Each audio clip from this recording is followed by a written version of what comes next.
Chapter 651, Gong Peiyao's Conjecture. Translator, TYZ Editor, X, TYZ. Han Li did not know how he returned to his residence. He was still in a daze. His mind was preoccupied with image of the dazzling rain of light descending from the sky. When he went through the door, he tripped on the threshold and almost fell down. What happened? Gong Peiyao hurriedly walked up to him. Her eyes were filled with worry. She had never seen Han Li like this before. Han Li raised his head with his eyes still in a daze. After a long while, he returned to his senses and heaved a sigh. When he saw the worry in Peiyao's eyes, he bitterly laughed. I'm all right, madam did not make things difficult for me. It's just that I saw incredible swordsmanship, and it's difficult for me to accept it for the time being. Upon hearing these words, Gong Peiyao heaved a sigh of relief. That you're all right is all that matters, but...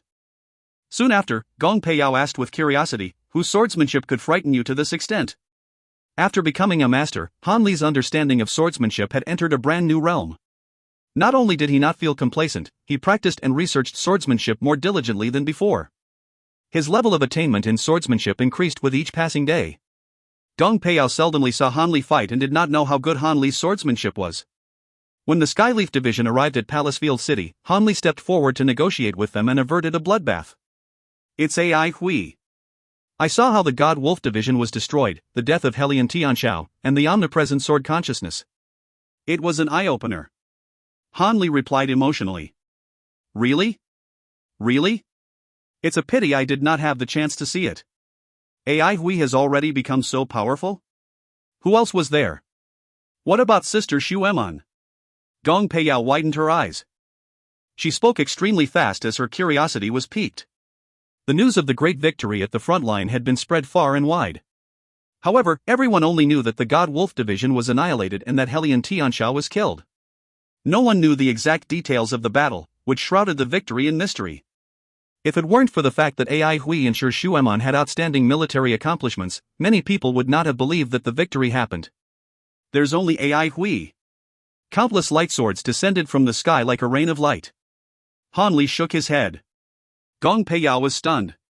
Then the God Wolf Division was destroyed? Han Li replied her with an ah. A mind-wandering look swept across his eyes. That scene was breathtaking and magnificent. I wish I could see it with my own eyes. Is Ai Hui really that powerful now? Gong Peiyao muttered. Yes, every one of those countless light swords was differently shaped. Even their sword consciousnesses were ever-changing and all-embracing, Han Li exclaimed in admiration. Isn't he like a grandmaster that way? Has Ai Hui become a grandmaster? Gong Peiyao asked. Han Li froze as a look of doubt appeared in his eyes. After a while, he returned to his senses and said, No, Ai Hui is not a grandmaster yet. Even though his swordsmanship is at the peak of perfection, it isn't omnipotent. Suddenly, a realization dawned upon him. No wonder Madame asked me if swordsmanship alone can be so powerful. Previously, he was immersed in the swordsmanship displayed in the clip, and he did not think about anything else. Now that he thought about it, he understood what Madame Yi meant by her question. Ai Hui's strength definitely had not reached the level of a grandmaster. His swordsmanship might be extraordinary, but it definitely wasn't powerful enough to annihilate the God Wolf Division effortlessly. He recalled the clip in his mind. One of the scenes that he previously ignored captured his attention now. In the face of Ai Hui's light swords, the red glows around the gold wolf soldiers' bodies were unusually weak, like paper. Han Li had fought with blood elementalists before and knew the red glow around their bodies was very troublesome. It wasn't easy to break through it. However, the light swords descending from the sky not only killed Helian Tianxiao effortlessly, but countless God Wolf soldiers as well. When he thought of Helian Tianxiao's angry cry before his death, Han Li's facial expression changed slightly.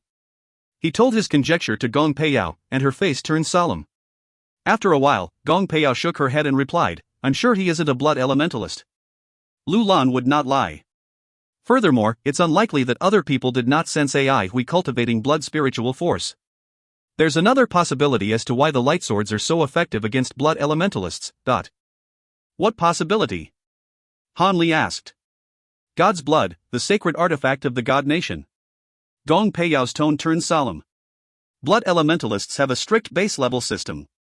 The power of a blood elementalist with a high base level is extremely effective against the power of a blood elementalist with a low base level. Given Helian Tianxiao's base level, the only ones who can restrain him are the Red Devil and the Holy Emperor.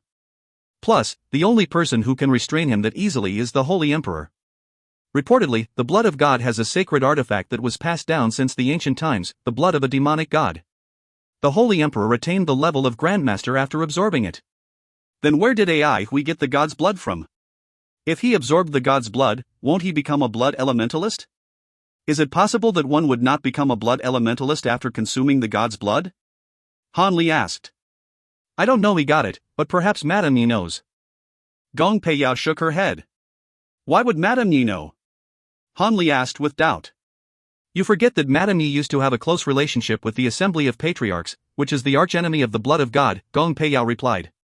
Didn't they fall out? Han Li was puzzled. Gong Peiyao did not reply immediately and looked out through the door. Han Li understood what she meant. Following which, he used his index and middle fingers like a sword and pointed it at the sky. Next, he drew a circle in the air and released faint waves of energy. His surroundings quieted down in an instant. With a solemn look on her face, Gong Peiyao lowered her voice and said, You have seen the elementalists from the Skyleaf Division before. Don't you realize that all of them have something in common? After thinking about it, Han Li replied, They possess all 5 elements? Yes, Gong Peiyao answered.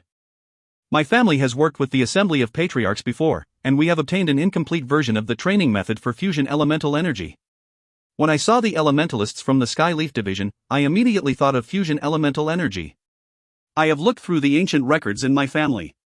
Even though the Assembly of Patriarchs is mysterious, we still know a thing or two about them.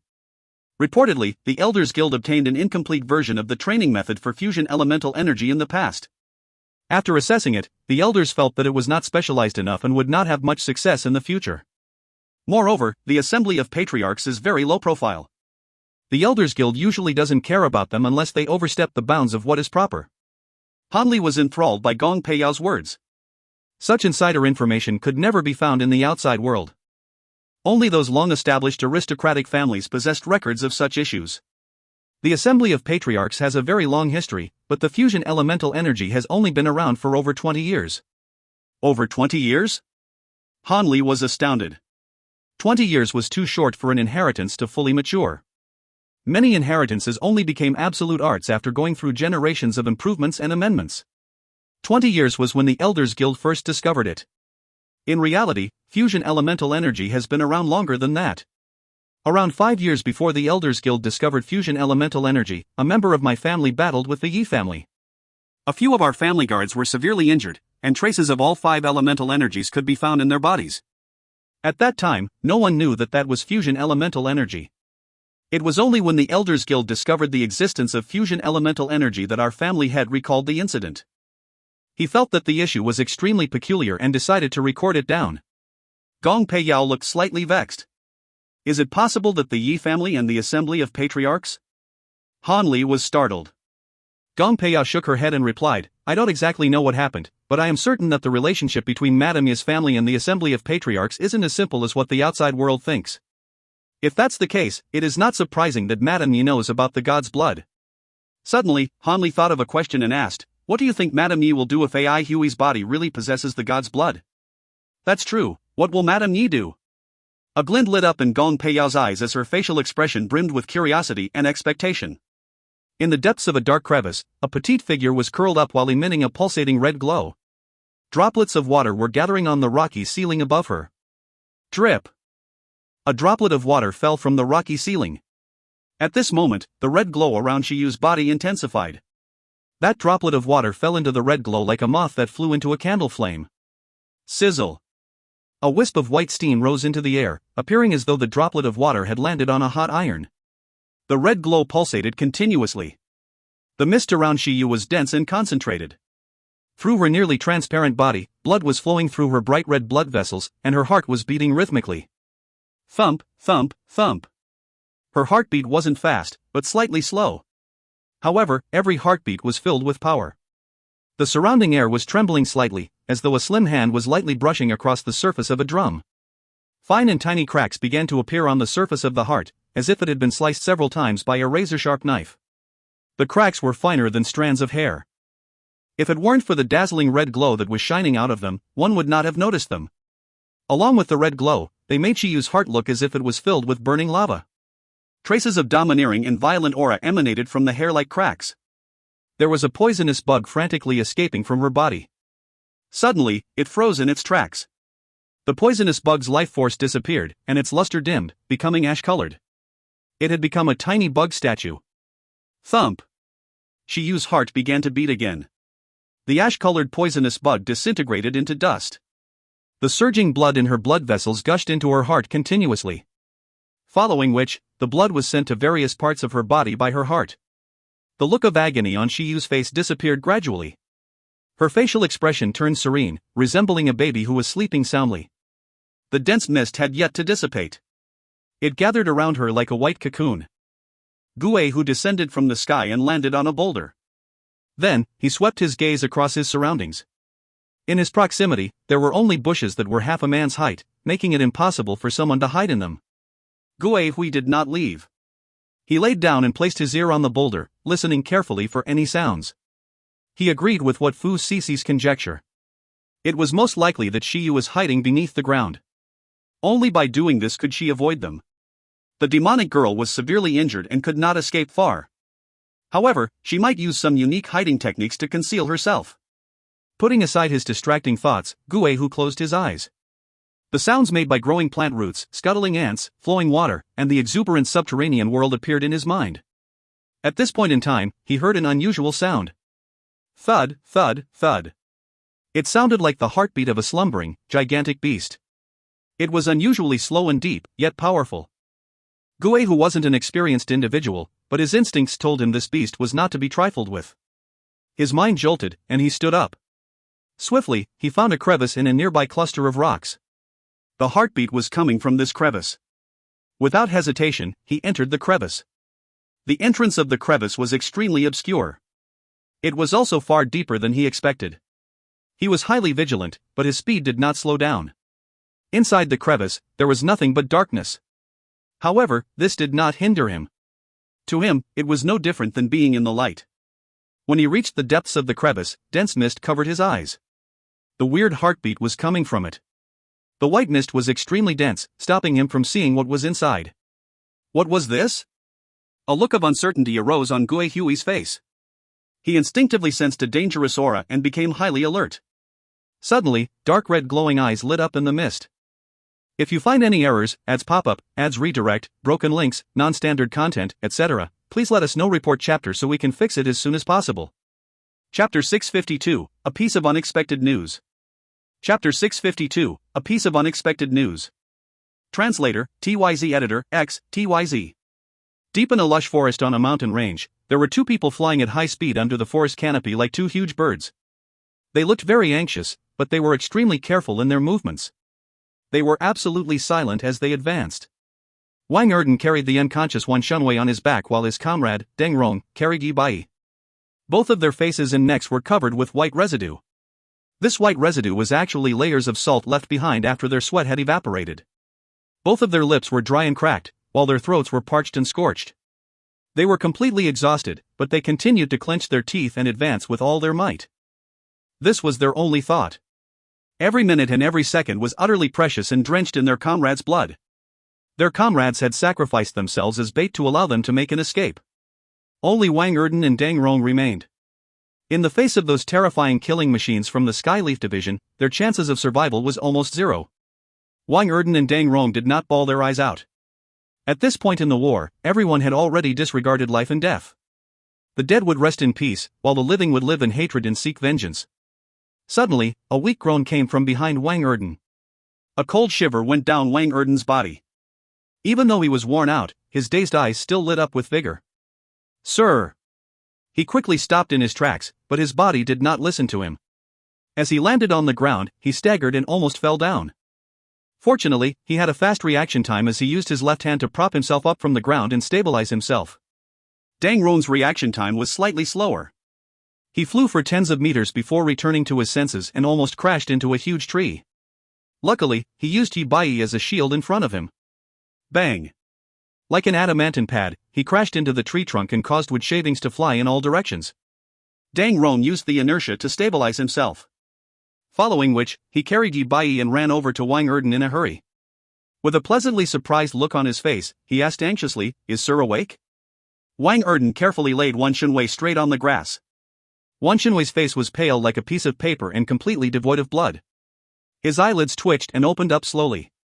For some reason, Wang Erden burst out crying. "Sir, you're awake, you're finally awake." Dang Rong's eyes were slightly red.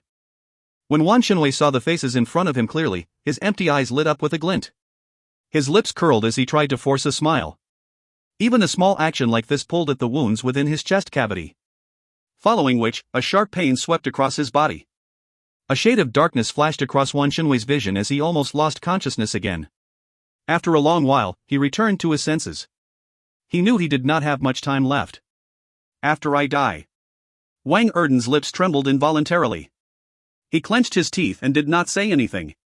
He knew Sir must have something important to remind him about.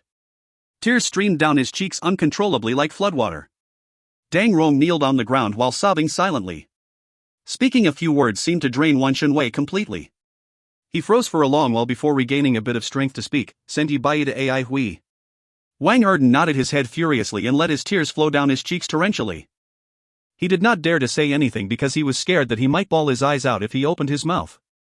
Even though Wan Shunwei was severely injured at this point in time, his state of mind was still unusually clear. Ever since he saw the Skyleaf division and knew that Master's glory had succeeded, he understood that the current situation of the world was undergoing a complete change. From this moment onward, Beyond Avalon would be in Madame Yi's hands entirely. How could a mountain hold two tigers? The Central Pine faction's fate had already been decided at this moment. Either they pledged their allegiance to Madame Yi, had their strength slowly diminished by the war against the Blood Elementalists, or became a rebel army that would be suppressed by Skyheart City. Actually, Wan Shunwei did not mind Madame Yi unifying Beyond Avalon. Similarly, he believed that Beyond Avalon had to be united for it to defeat the Blood of God. However, the emotionless eyes of the Skyleaf Division's elementalists suddenly appeared in his mind. They had the same mannerisms and same elemental energy auras. If one disregarded their outer appearances, they were just like sand puppet clones. A mysterious sense of fear arose in Wan Shunwei's mind. He suddenly thought of something bad. Skyleaf Division's elementalists were like.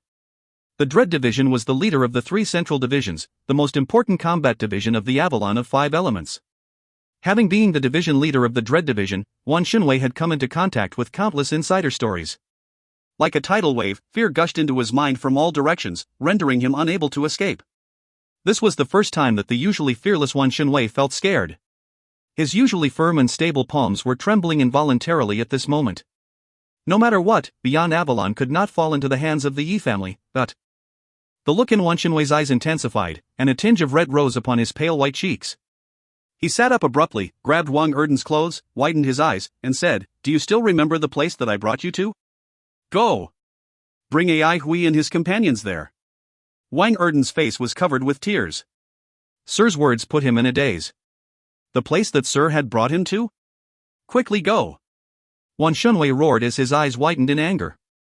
After he finished his sentence, his face froze like a statue, and he collapsed heavily onto the ground. Wang Erden and Dang Rong turned pale with fright. No matter how hard they screamed at or hit Wan Shunwei, the latter would not react to them at all. Wan Shunwei was dead, completely devoid of life. A hero who died with a remaining grievance. Both of them wept loudly over the body of Wan Shunwei with tears frantically flowing down their faces.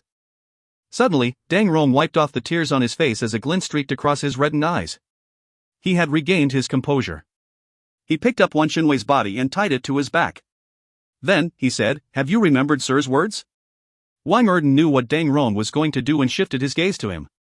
Dang Rong's face was covered with dirt and residual tears. His eyes were now so swollen that the glint had disappeared. They contained nothing but unwavering determination. Wang Erden could not help but cry again. He was the youngest member of the Dread Division, so everyone usually took good care of him. In his heart, Wan Shunwei was like his father, while his comrades were like his elder brothers. Why he was the only one left now? Wang Erden stood there isolated and helpless. Dang Rong looked at his tear-stricken, young, and tender face and sighed. He was still a kid after all. Dang Rong hardened his heart and said, "Don't let us die for nothing, Dan, but..." After finishing his sentence, Dang Rong took Wan Shunwei's body, rose up in the air, and flew off in another direction. Shiyu or the Skyleaf Division shouldn't be able to see through his diversionary tactic. He hoped he could delay them for a while. Indeed, even if it was just for a while. In the past, Wang Erden hated being called Dan Dan by the people in the Dread Division. Every time someone called him that, he would fly into a rage out of humiliation and fight with that person. However, this time around, why was he not angry? Why was he crying even harder? A surge of strength from an unknown source filled his body. Not caring about the tears on his face, he picked up Yi Bai and flew off in another direction with all his might. Dang Rong was right, he could not let everyone die in vain. It's God's blood. It's definitely God's blood. Ma Shiji was so agitated that his voice became slightly high-pitched and sharp. He looked at the clip with his eyes wide open while muttering, "It's magnificent, it's indeed magnificent. Look at the swords sticking in the ground, they are devouring the blood and flesh of the blood elementalists. This is the proof." In an extreme situation, a high-level blood elementalist can devour a low-level blood elementalist to replenish his or her strength. Even though there are not many such cases, it's enough to show the key issue here. Madame Yi was very calm instead of shocked or surprised. Next, she asked, "Where did he get the god's blood from?" Ma Shiji returned to his senses, shook his head, and replied, "It's very hard to know where he got it from because there are too many possibilities." "Why did he not become a blood elementalist then?" Madame Yi continued to ask. When Ma Shiji heard this question, his eyes lit up. Clearly, the question had struck a nerve in him. With excitement, he replied, "Even though there are many things that I am unsure of, I can roughly conjecture what happened." "It's an extremely brilliant idea." Ma Shiji did not beat around the bush and continued, "The Assembly of Patriarchs has researched the blood of blood elementalists for many years, and many results have been produced. The power of a blood elementalist originates from his or her blood. The higher the base level of a blood elementalist's blood, the more powerful he or she will be. However, the blood of a blood elementalist is a type of poison to an elementalist. The higher the blood's base level is, the more poisonous it is. Aigui seems to know a lot about the god's blood and the toxicity of it. The method he used is ingenious. He directed the power that he couldn't absorb from the god's blood into the swords. An ordinary sword can't tolerate such mighty power, therefore he compensated this weakness with a huge number of swords. That's why we can see there are countless light swords in the clip. The more terrifying thing is that these light swords are no longer ordinary weapons after absorbing the blood and flesh of the blood elementalists." "What do you mean?" Madame Yi's facial expression did not look good. In ancient times, there were different names for such an attribute. While some called it spiritual nature, others called it demonic nature. Oh my god, it's really a miracle. It's incredibly hard to forge a heaven-grade weapon with a spiritual nature, yet he possesses so many of them. "Did you say that Aigui knows a lot about the god's blood just now?" Madame Yi asked. He couldn't have come up with such an ingenious idea if he did not know a lot about the god's blood. A look of doubt flashed across Madame Yi's eyes. She closed her eyes, looking as though she was thinking of something. After a long period of time, she opened her eyes and asked, "If Xiaobao and Aigui fight, who would win?" Ma Shiji hesitated for a while before answering, "It's hard to say who would win. We will know after they actually fight. There's something that I am unsure of. How does Aigui control such an enormous number of swords?"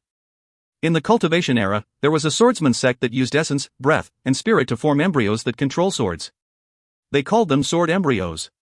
It's most likely that Aigui has nurtured a sword embryo. I didn't actually expect someone in this world to be able to nurture a sword embryo successfully. A look of realization dawned upon Ma Shiji. He believed Madame Yi's conjecture without any doubt.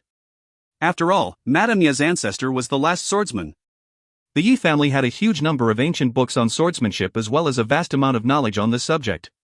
If this is the case, Xiaobao has a very low chance of defeating him. The entire Skyleaf division should be able to contend against him, Ma Shiji muttered. Madame Yi's facial expression turned ugly. She already had a taste of supreme power. Now that someone who could threaten her authority suddenly appeared, she felt uneasy. Numbers can't be compared to strength. "Is there any solution?" she asked.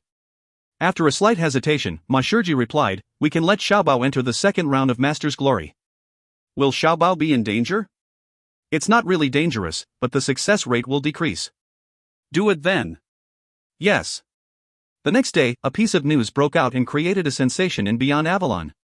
Every combat division at the front line united as one and fought bravely against the blood elementalists, obtaining a great victory as a result. After convening, the Elders Guild has made several decisions. Regardless of rank, all soldiers will be promoted by 1 rank. The rewards are as follows.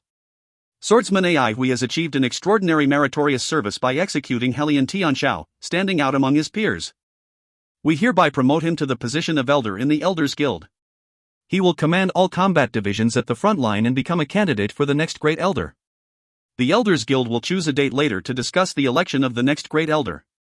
If you find any errors, ads pop up, ads redirect, broken links, non-standard content, etc., please let us know. Report chapter so we can fix it as soon as possible. Chapter 653, Second Son. Chapter 653, Second Son. Translator, Irene_editor, X, TYZ.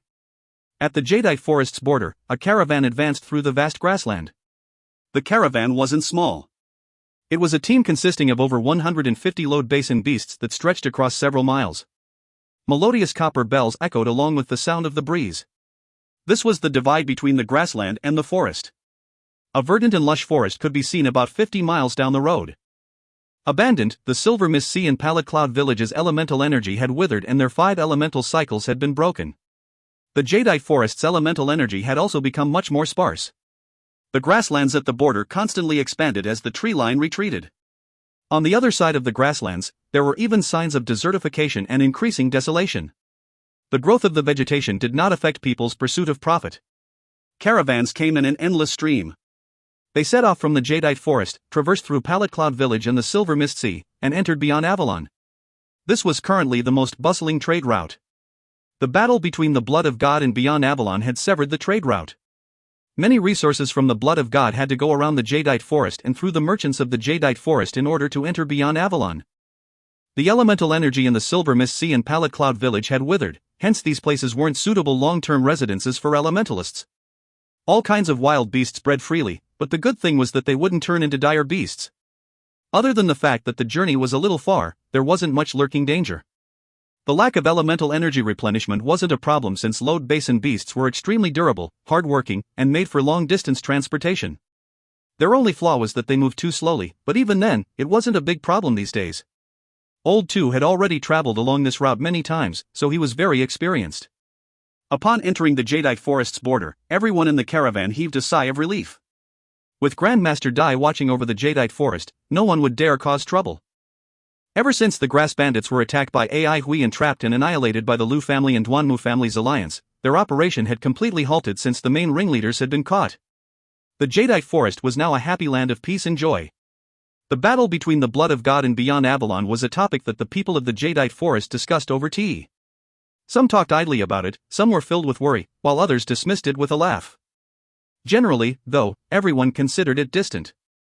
They were more interested in what Master Mingxiu was creating nowadays and in the mistakes that Yu Mingxiu made when reciting poetry. Old 2 hummed a folk song. This journey had taken about 6 months, but had been pretty beneficial. Thinking about how he could return to his familiar home in a few days' time lit his heart up like the sun. Speaking about the sun, he suddenly felt that the sun before his eyes seemed to be unusually glaring compared to when he first started this journey. How hot! Why does it feel like summer? Yeah, why is it getting so hot so early this year? Strange. Don't talk so much. Let's hurry. It'll be cooler in the forest. Hearing their discussion made Old 2 crinkle his brows. The climate this year had been abnormal indeed. Summer came 3 months earlier than usual. Could it be that the broken 5 elemental cycle had destroyed the equilibrium? Worry flashed through his heart. Suddenly a convoy member cried out, "Look up, quick!" What's that? Oh my god! 2 suns! 2 suns? Old 2 found it too ridiculous. How could there possibly be 2 suns? Nevertheless, he raised his head and looked skyward. The next moment his whole body turned rigid like a statue. His mind buzzed and blanked out, preventing him from even hearing the clamor around him. Oh my god, what is happening?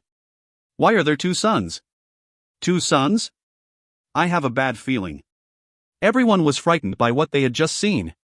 Their faces were pale, and some timid fellows started trembling. There were clearly 2 suns of different sizes in the sky. They emitted dazzling and piercing rays of light that illuminated the field. Old 2 regained his senses. He forced himself to stay composed, but his hands shook uncontrollably, revealing his inner fear. The prairie before him had seemingly become much more eye-catching, its whiteness somewhat terrifying. He squatted down to touch the grass and realized that the leaves were very dehydrated with the tips starting to wither. As a well-traveled person, Old Two could immediately tell that this condition had appeared not too long ago. He stood up promptly and called for a guard who was skilled at flying. "Report this to Jadeite City as soon as possible." Not daring to be sluggish, the guard rose into the sky and flew toward the Jadeite forest. Yu Mingqiu was heading toward Mingqiu's embroidery workshop as usual.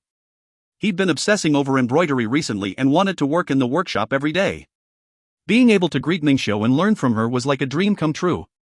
Although he was clumsy and not too bright, he had already conferred the title of top male embroiderer to himself. Whenever he appeared to be pleased with himself, Mingqiu would always cover her mouth and laugh gently. How great! Every day for him was filled with joy and satisfaction. His biggest wish was to live this kind of life.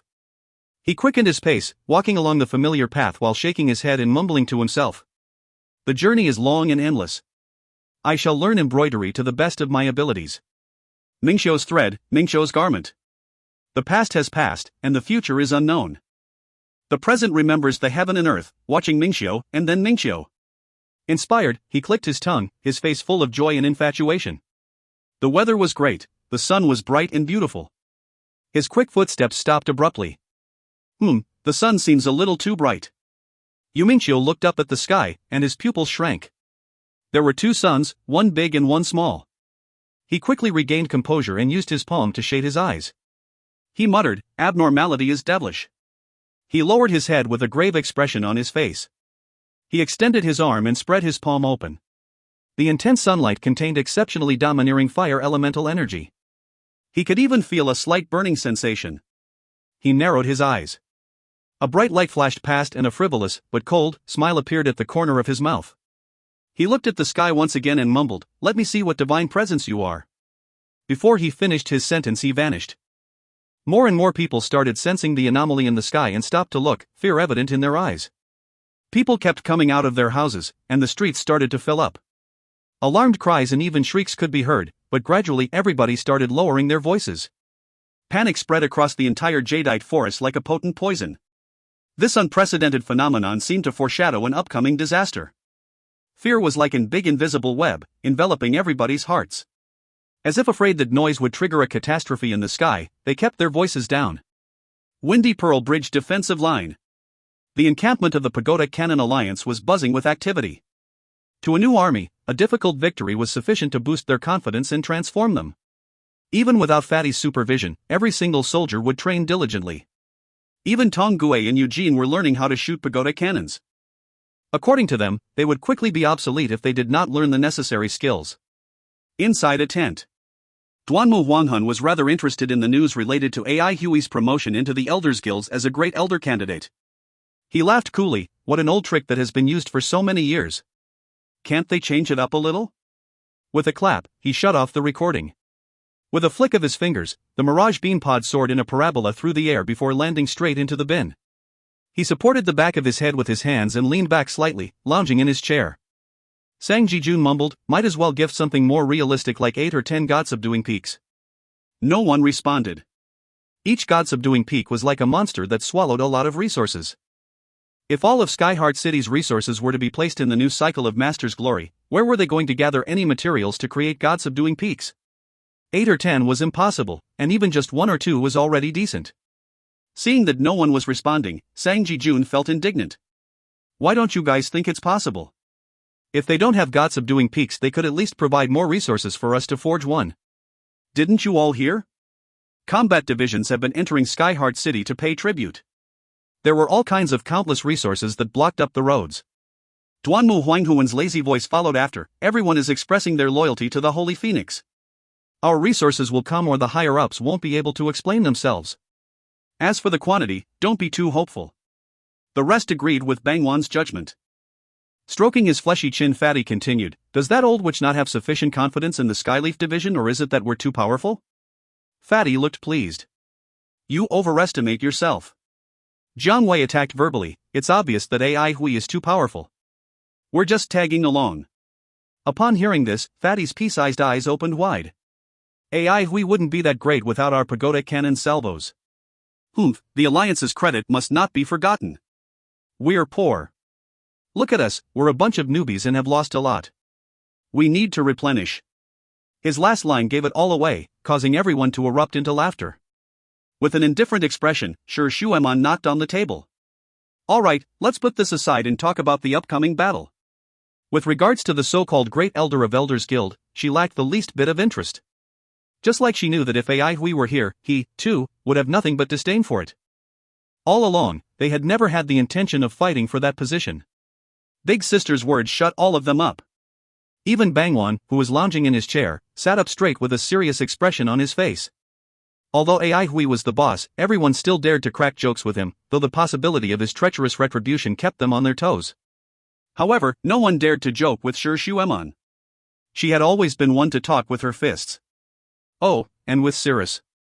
As such, only silence filled the tent as everyone sat upright, waiting for her to speak.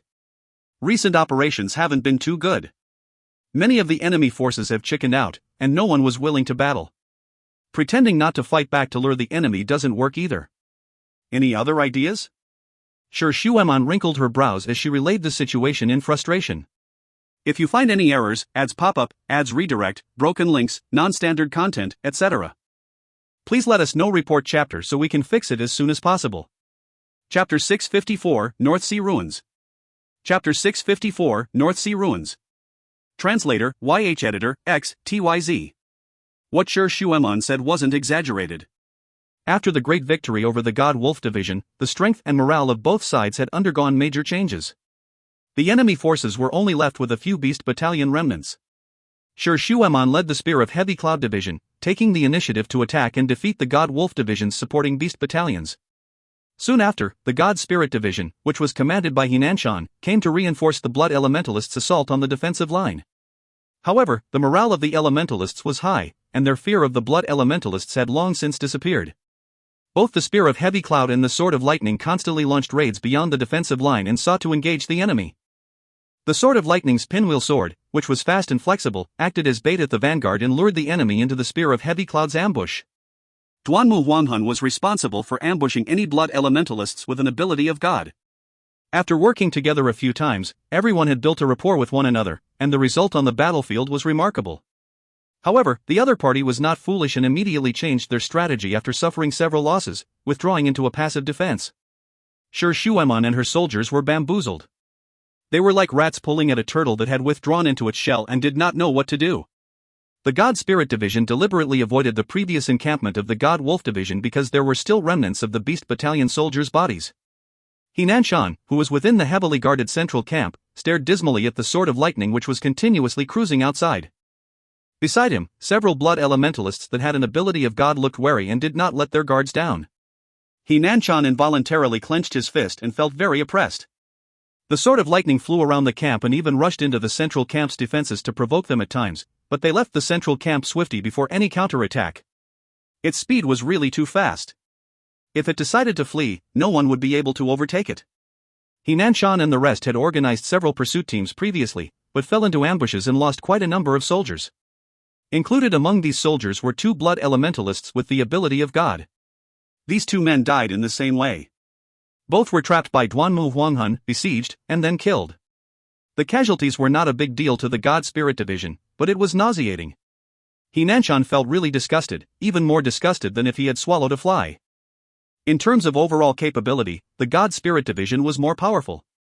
The only thing that could not be dealt with was the oddly rapid speed of the Sword of Lightning. Undoubtedly, the other party only possessed this absolute advantage, which they made use of repeatedly. Harassment, unceasing harassment. Provocation, continual provocation. If he sent someone to drive them away, he would be afraid of getting ambushed. If he did not drive them away, however, it would be nauseating. This group of people was truly and extremely shameless. After Hinanshan's order to stop attacking, these rascals were getting more aggressive and taking advantage of them. Not only were they hovering around the camp all day long like flies searching for eggs, they even attacked the camp twice. Hinanshan was awakened from his sleep and, as could be imagined, was in a terrible mood. He swore he had never seen such a shameless combat division. How could anyone consider this to be a combat division? They were obviously just a group of hooligans and villains.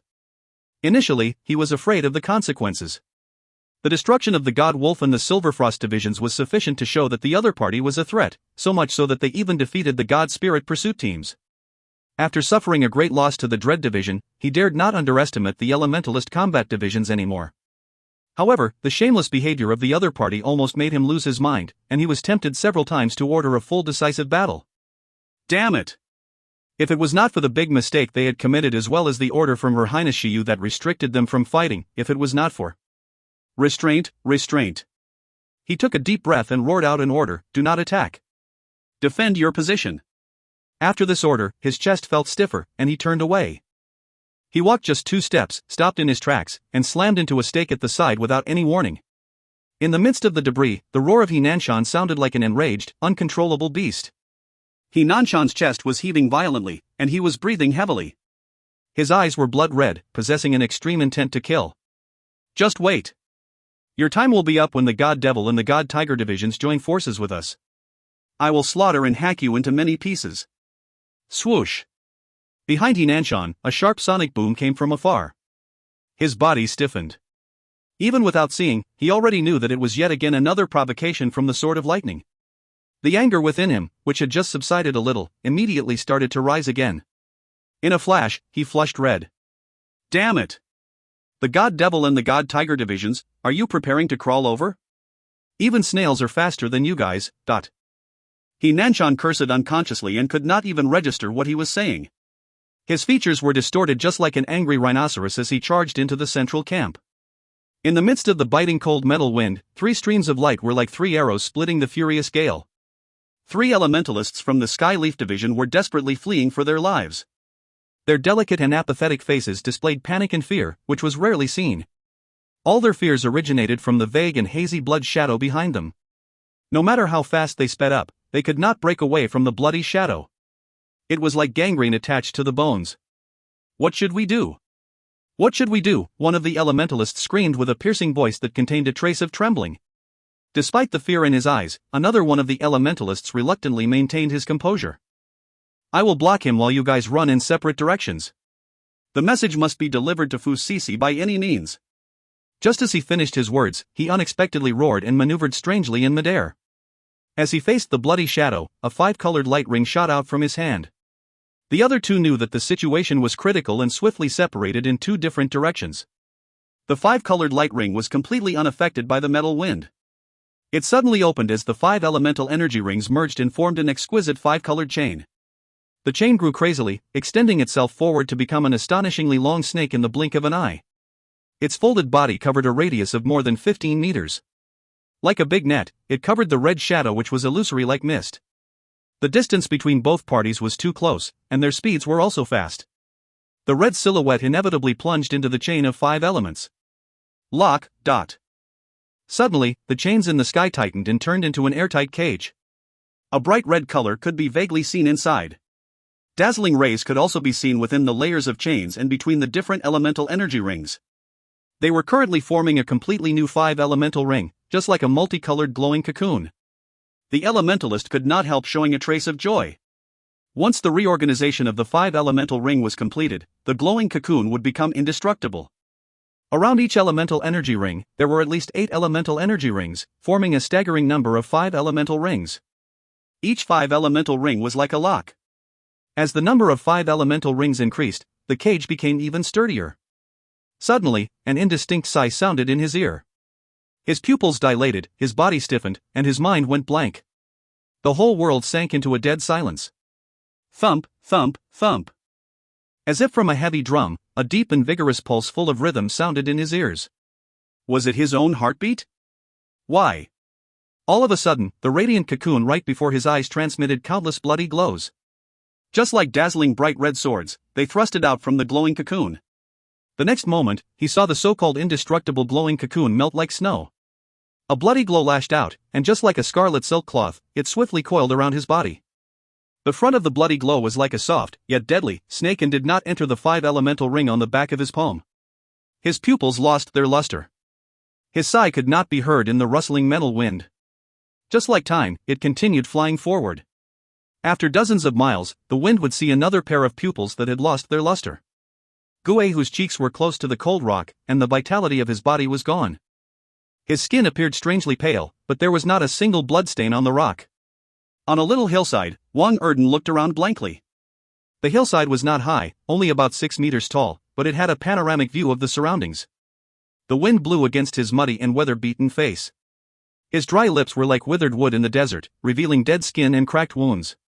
In the lacerations, the dark brown bloodstain looked like magma that was gradually cooled. Wang Erden looked like a savage who was shabbily dressed and riddled with scars. Ironically, the Yi Bai in his hands was still spotlessly clean, white, and flawless. The captive looked ravishing, but the captor looked appalling. The view was unfamiliar, so he completely lost his sense of direction. Where was this place? In his eyes, this was a remote and desolate place out in the wilderness. There were big and tiny pits everywhere. The big ones were more than 3 meters wide, while the small ones were less than a meter across. They were stacked in layers, and the number of pits was astonishing. Some of the deep pits were charred and barren inside. On the other hand, some of the deep pits with ash inside were already full of green glass. Other deep pits connected to the groundwater and became ponds of different sizes. The countless pits were reminiscent of a cruel and brutal war. The vision of Wang Erden was restored. As a member of the Dread Division, he was instinctively sensitive to war. Where had such an astonishing war occurred? There was a faint answer in his heart. He dragged Yi Bai along and walked toward the nearest big pit. Without the slightest pity for Yi Bai, Wang Erden half dragged him by his feet and plowed a deep mark on the ground. Yi Bai's head crashed into a bamboo basket-sized rock with a bang.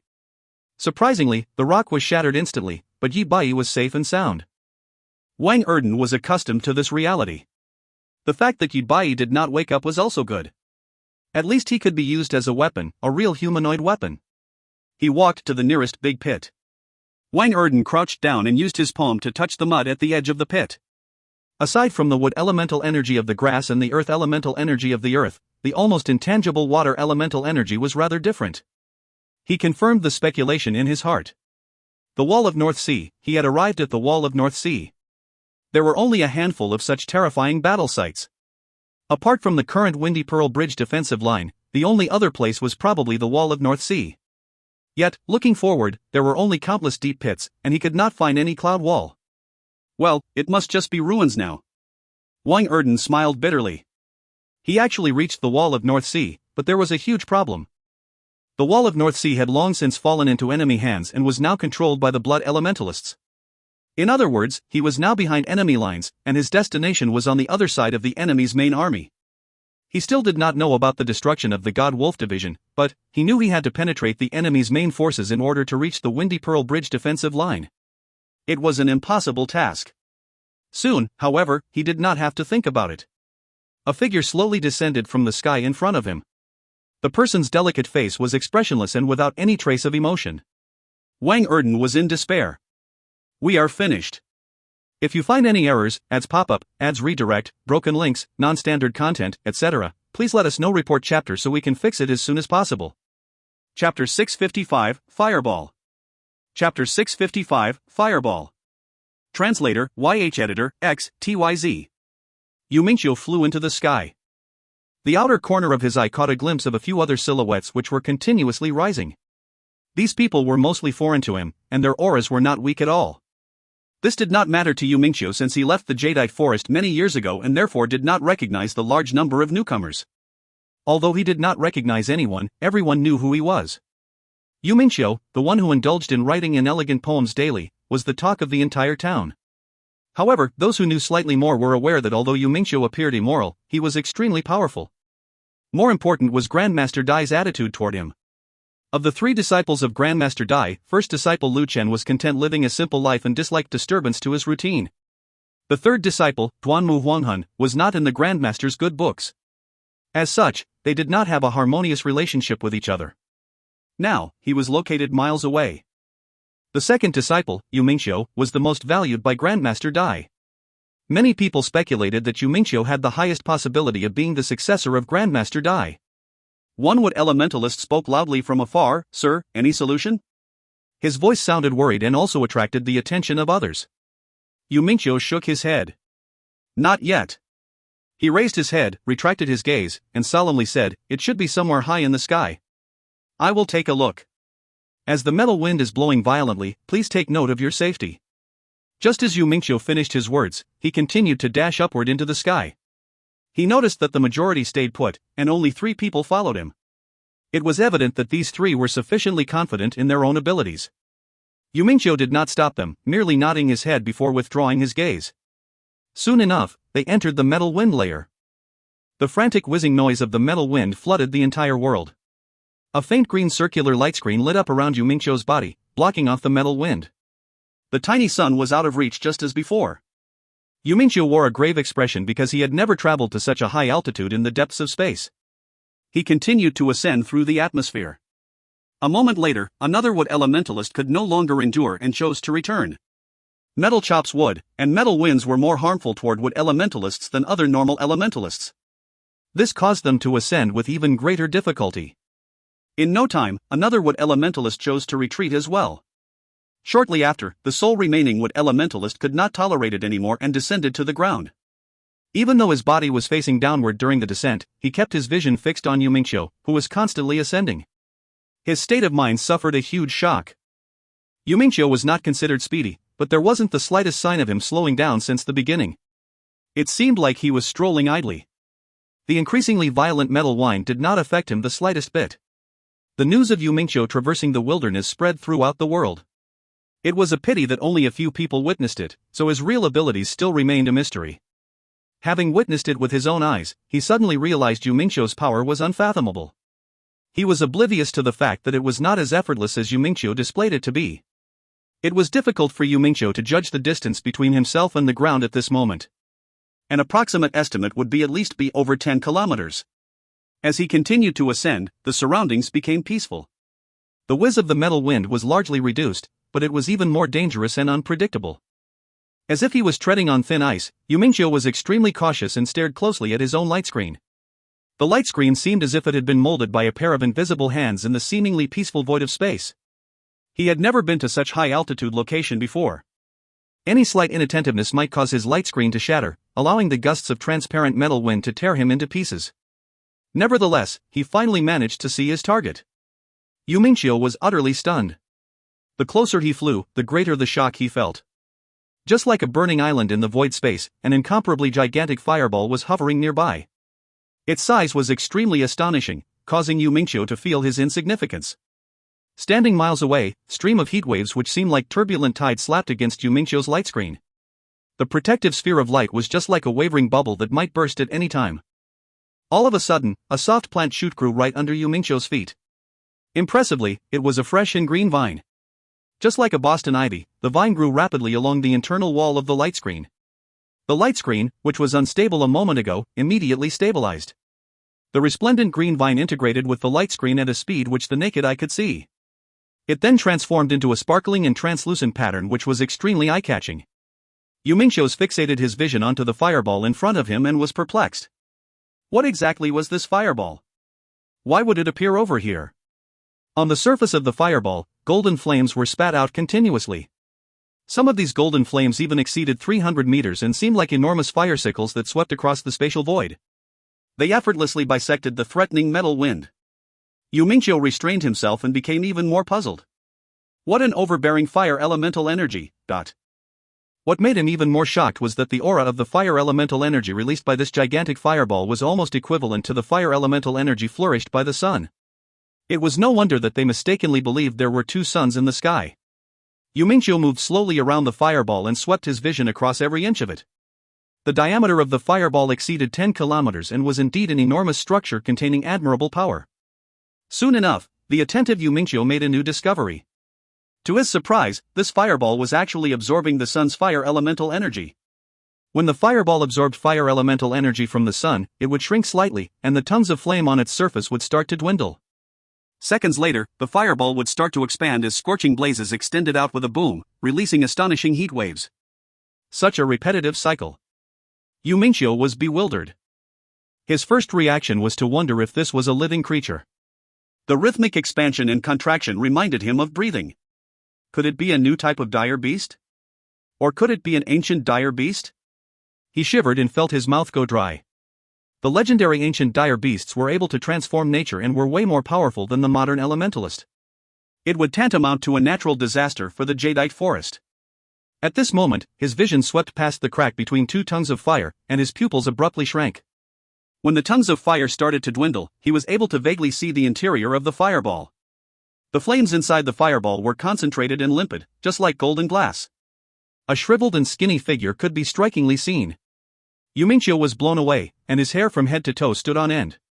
This intense fear was just like an invisible palm firmly grasping his heart. To his surprise, he was unable to breathe at that very moment. It was actually a person. Unexpectedly, such a terrifying phenomena was a human. Who could have such high spending power? The first name that popped into Yumingqiu's head was his teacher, Grandmaster Dai Gang. However, what teacher trained was wood elemental energy, so it couldn't be him. If it had been such an astonishing amount of wood elemental energy, teacher would definitely be able to achieve it, but such extraordinary fire elemental energy. Wait a minute, fire elemental energy? Yumingqiu froze in the next moment, rigidly staring at the vague silhouette in the fireball. Even though he could only see a fuzzy image, he was still able to make out the figure's short and small statue. Hiss. Yumingqiu exhaled and became ghastly pale. He already knew this person's identity now. Lu Buling. The strongest beneath Grandmaster, Lu Buling. The tyrannical, yet pure, fire of the sun proved Yumingqiu's conjecture. Yumingqiu still could not understand how Lu Buling achieved this. Upon returning to his senses, Yumingqiu's expression changed. Lu Buling and teacher's grudge was well known in this world. There could only be one objective for appearing in the Jadeite forest. He was challenging Grandmaster Dai. Truly spectacular. An incredulous exclamation could be heard from behind Yumingqiu. He quivered and immediately turned around. Unknowingly, a mild middle-aged man appeared behind him. Yumingqiu promptly bowed. Teacher. Dai Gang did not reply to him, staring at the fireball before saying, I once thought that there were only 1.5 people who could be considered my opponent. In the case of the Holy Emperor, it could be said that I met my match. The other half is Lu Buling. He is the only one who has an unyielding attitude, even after facing defeat. Yumingqiu listened attentively and largely approved. As Grandmaster's Dai disciple, he knew more behind-the-scenes information compared to an ordinary person. In order to challenge teacher, Lu Buling had invested a lot of effort and deserved respect. From the perspective of the challenged, Lu Buling was undoubtedly an enemy. However, Yumingqiu was full of respect with regard to confronting such an enemy. Dai Gang's tone was solemn as he said, It seems like I have overestimated myself and undermined the heroes in the world. After knowing the words that Lu Buling scolded Wan Shenwei with, I felt so contented that I drank 3 cups of wine in a row. Humph, how could Buling's ardent flames be compared to a decaying dead tree? Yumingqiu saw that his teacher's mood was considerably good, felt relieved, and smiled. I also heard that from Senior Lu before, and it felt refreshing. However, compared to teachers, my alcohol tolerance. He. Dai Gang smiled. Among his disciples, Lu Chen was too honest and simple-minded, while Duanmu Huanghan was overly rebellious. Only Yumingqiu, who appeared as frivolous, was actually a straightforward and genuine person who he favored. Grandmaster Dai praised him, to be able to reach this stage, your improvement is tremendous. Yumingqiu replied, nevertheless, teacher is still awesome. Upon seeing such a situation, I almost chose to escape, but when I thought of teacher's daily teachings, I became slightly courageous. Even if I had to sacrifice my life, I still had to scout for teacher. He swayed his head and recited poems, but his eyeballs were swiveling rapidly. However, seeing that teacher has a plan in mind, I am reassured.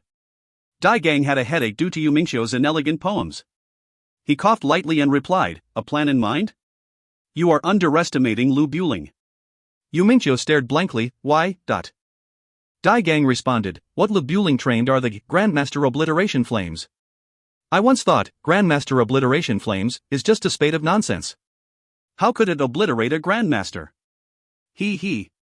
The Golden Crow Fire is extremely overbearing, and its practitioners have to first sustain injury. Now, I realized that I have underestimated him. He has decided to go all out and is determined to fight to the end. If I did not guess wrongly, he wanted to nurture genuine, Grandmaster Obliteration Flames by converging such a vast amount of Golden Crow Fire. Yumingqiu listened until his scalp felt a little numb. This is gambling with one's own life. This is indeed the case for Lu Buling, Dai Gang said as a weak glimmer of hope flashed in his unfathomable eyes. He had only 2 options, adapt or die. His bold character, coupled with his disregard for honor, led him to take such action. Let's go. There's no need to be alarmed as things will play out in due time. If he fails, I'll pay my respects. If he succeeds, then the world shall know of one more miracle, and I shall gain a new opponent. The wind was gentle and violent at the same time, carrying his laughter far away. Such an honor. If you find any errors, ads pop up, ads redirect, broken links, non-standard content, etc., please let us know. Report chapter so we can fix it as soon as possible. Chapter 656, The Idle Duanmu Huanghun. Chapter 656, The Idle Duanmu Huanghun. Translator, YH Editor, X, TYZ. The night was filled with stars sprinkled on the blue dome of heaven, and the splendor of the stars shone on the earth. The brightly lit fish bone absorbed all the starlight. Voices wafted down from the peak as blazing red flames soared through the air. They were mining the sealed magma, which would be refined into snow lava to provide enough ammunition for the Pagoda Cannon Alliance. The nearby central pine valley was quiet and still, with a gentle mist covering it like a curtain and isolating it from the hustle and bustle of the outside world. However, the splendor of the stars penetrated effortlessly through the mist and gave the valley a veil of light. The fallen leaves from the jade sword bamboo trees were separated from the bamboo branches and rolled in the breeze. From time to time, they would send forth the clear sound of sword chimes and would inject some liveliness into the atmosphere. The central pine valley was utterly quiet, and the children were all asleep. Everyone was shocked by the sudden attack from the God Wolf and Silver Frost Division previously. Since then, Mr. Doe had ordered all children to stay in the central pine valley. Other people hardly came to the central pine valley. Everyone else was unusually and endlessly busy, except for Duanmu Huanghun.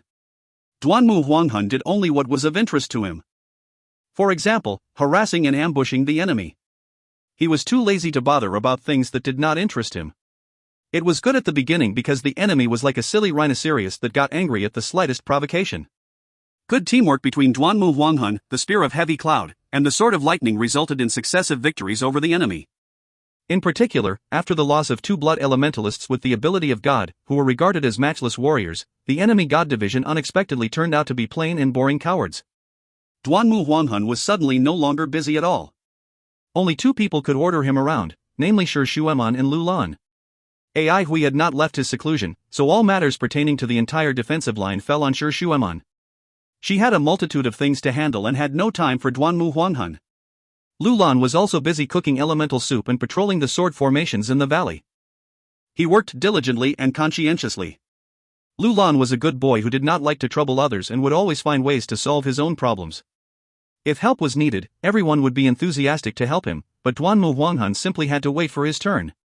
Duanmu Huanghun was half reclining on a branch, humming a ditty, and enjoying himself. The slight breeze blowing on his face gave him an indescribable sense of comfort. He really liked the tranquility of the central pine valley. It was like a paradise here, and the war outside did not affect it the slightest bit. At this time, lazing around was probably the most beautiful thing in life. He thought of the blockhead Ai Hui, who was still struggling in the sword formation. Meanwhile, here he was enjoying this idyllic place. He could not help laughing aloud and felt very pleased. To be honest, he was very satisfied with the current situation since there was nothing he needed to worry about. Since the Jadeite forest had teacher to overlook the whole territory, no one dared to attack them. The Duanmu family held a stable position in the Jadeite forest, so he did not need to worry either. Regarding the war, Shi Shueman was around and only occasionally needed his help. Whether it was the Spear of Heavy Cloud or the Pagoda Cannon Alliance, their structures were stable, their tactics were gradually evolving, and they did not require his involvement. As for the infantry and Karakoram divisions, what did that have to do with him? When he thought it over, it seemed that there was no other better thing to do than to train. Duanmu Huanghun reflected for a moment because he did not believe he was actually bored to this extent. He tilted his head, pondered, and had to admit that he was overcome with boredom. He thought through it carefully again. Well, it seemed like nothing was wrong. He was very satisfied with his current condition. Not only his state in life, but also his own condition. Strength and advancement in level allowed the once gifted young man to mature. Many of his past obsessions were infused with youthful emotions and absurdity. They were witnesses to those hazy green years, coming from vibrant sunshine, disappearing behind in the wind, and leaving a lightly invisible shadow. Nevertheless, it was always hard to change the fundamentals. At the thought of training, Duanmu Huanghu perked up and sat straight. He stretched out his palm as his previously lethargic look turned serious. His gaze was as sharp as a sword. Snap. He snapped his fingers gently. A little green light emanated in between his fingers. Fresh and green shoots bloomed from his palm and circled around like a sparkling translucent jade bracelet. Green leaves were swaying like the wind, turning into bits of green light that surrounded his palm. It sounded like someone was singing softly as the wind lightly blew by. A faint green light appeared and seemed liable to vanish at any moment. Duanmu Huanghun was unusually focused. He controlled the faint light surrounding the circle. However, the light only lasted for a few moments before disappearing without a trace. It still did not work. Duanmu Huanghan frowned slightly and wondered where the problem was. He was trying to use the viridescent flower, twining branches, to recreate the breeze of surveillance. The gorgeous, dazzling, and magnificent rain of light swords surprised and shocked not only Madame Yi, Han Li, and other people, but also Duanmu Huanghan. That scoundrel actually could possess such a formidable killer move? He was stupefied and in disbelief for a long time. His happiness from entering closed-door cultivation to comprehend the viridescent flower, twining branches, technique and his joy from ascending to master had disappeared without a trace. Duanmu Huanghan felt so motivated that he could hardly breathe. He was determined to create a killer move that was more powerful than what Ai Hui had. Yes, that was right. Not inferior, but beyond. How could the majestic Duanmu Huanghan be worse off than Ai Hui? This was his simplest conclusion. After making up his mind, Duanmu Huanghan began to ponder carefully. Duanmu Huanghan was arrogant and proud, but definitely not stupid. He had always thought that a man could be angry, but not stupid. He was clear-headed enough to know that it was not a simple task to surpass the rain of light swords. He eyed the breeze of surveillance as a solution. The breeze of surveillance was the most powerful killer move of the surveillance division. Rumors said it could deal with grandmasters, but Duanmu Huanghan had scoffed at this claim when he heard of it previously.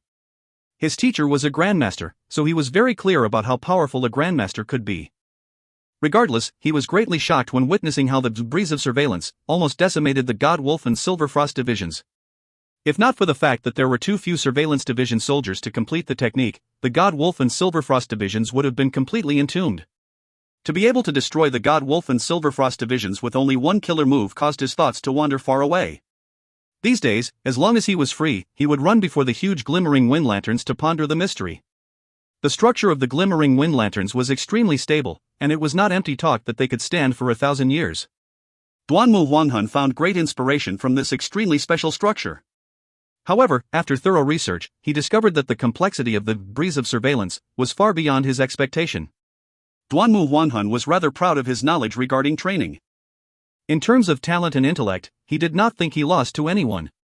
Continuously running into walls did not discourage him, but aroused his pride and made him even more determined to unravel the mystery within. This was one of the reasons why he liked to be in the Central Pine Valley. The Central Pine Valley was peaceful and had abundant elemental energy, allowing him to do some hard thinking. Just a few days ago, he finally made a breakthrough and saw a glimmer of hope. The faint green halo on his hand was a miniature version of the breeze of surveillance. Although there was still a long way to go to fully replicate it, this was certainly a good start. More importantly, this was the breeze of surveillance, implemented by the viridescent flower. Duanmu Huanghuan's ambition was not just to copy the breeze of surveillance. Time in the night quietly passed, and that pair of eyes was always focused on the light, just as before. The green light ray on the palm brightened and extinguished, and then lit up again. The weak sound of the wind came and went, like it was remembering the swan song of the battlefield. Fu Sisi took a commanding view that overlooked the valley. Her deep eyes were brooding with unpredictability. Wang Erden, who was on the ground, was ragged and gasping for air. His face was full of despair, yet unwilling to accept defeat. Unfortunately, he had already been pushed to his limits. Fu Sisi had to admit that from Wan Shenwei down to this nameless soldier, they all had a ruthless and courageous attitude which she secretly admired. Even if it was at the end of the road or with an axe on their neck, their attitude was still to counterattack bravely. It was this valiant attitude that dragged out the whole situation. Since the mission when Wan Shenwei was used to lure Shiyu and the soldiers of the Dread Division were used as bait to constantly misleading the Skyleaf members, all of this had landed her in such a sorry state. She hated the Dream members deep down inside, but at the same time respected them. She had seen many cases where people were indifferent to the lives of others, but seeing them treat their own lives so trivially was a first for her. The power of the Skyleaf Division was far beyond the Dread Division. Yet, they were far behind in terms of attitude. Nevertheless, it was finally over. Her eyes fell on Yi Bai, who was being dragged on the ground, and her beautiful eyes suddenly lit up. Out of the ordinary as expected. She did not hesitate and gently pointed her fingers at Wang Erden. A faint glow suddenly appeared in front of Wang Erden. Wang Erden, even at his peak, was not much of a match for Fu Sisi, let alone when in such a pitiful state. Still, he did not give up the slightest hope, and a deep roar came from his throat. He was like a beast on the verge of despair. He yanked Yi Bai in front of him to act as his shield. Fu Sisi's face slightly changed as she realized that this was not good. A faint glow which lacked finesse struck Yi Bai. A humming sound that resembled the twilight morning bells of the remote mountains resounded. A bloody glow suddenly lit up on Yi Bai's body. Like a bloody mouth, it swallowed the faint light in one gulp. The vigorous force was like an avalanche surging toward Wang Erden and hit him like lightning. He spat out blood instantly, but he still clung to Yi Bai and did not have any intention of letting go at all.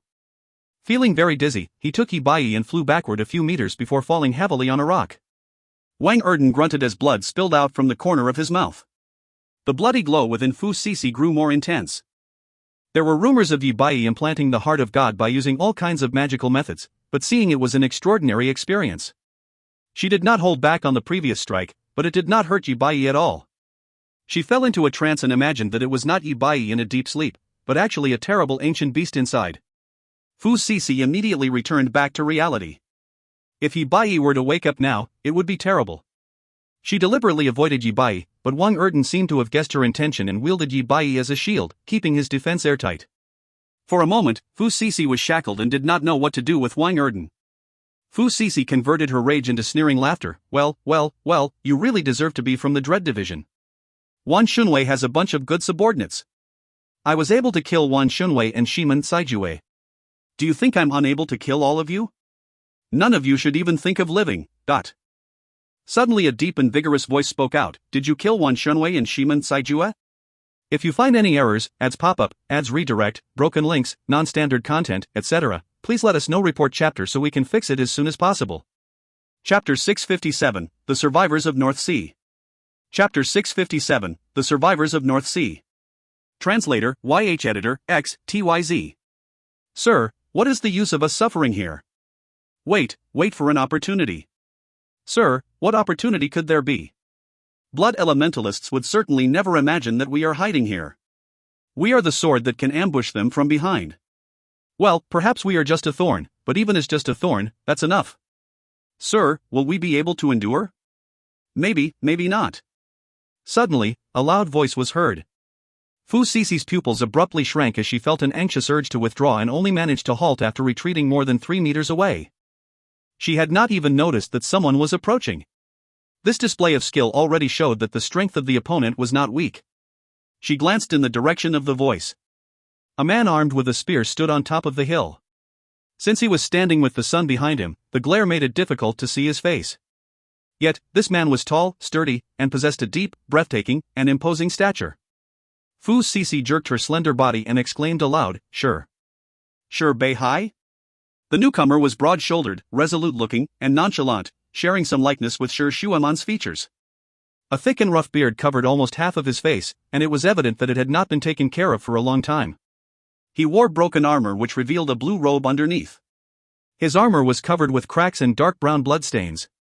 The North Sea Division's crest was clearly visible and impressive on the chest piece of the armor. The North Sea Division's division leader, Shi Beihai.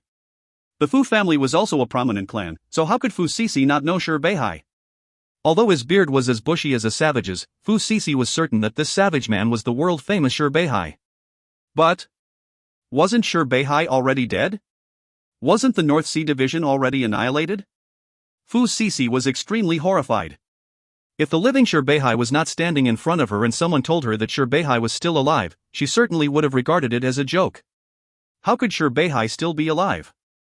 Regardless, Shi Beihai was still alive, so the North Sea Division surely had not been destroyed to the last, but why? Why did Shi Beihai pretend to perish? Even when Shi Shuaman encountered danger, he still did not show up. What was he plotting? What were they plotting? Fu Sisi was exceptionally intelligent and numerous thoughts instantly flashed through her mind. According to seniority, she needed to call Shi Beihai senior respectfully.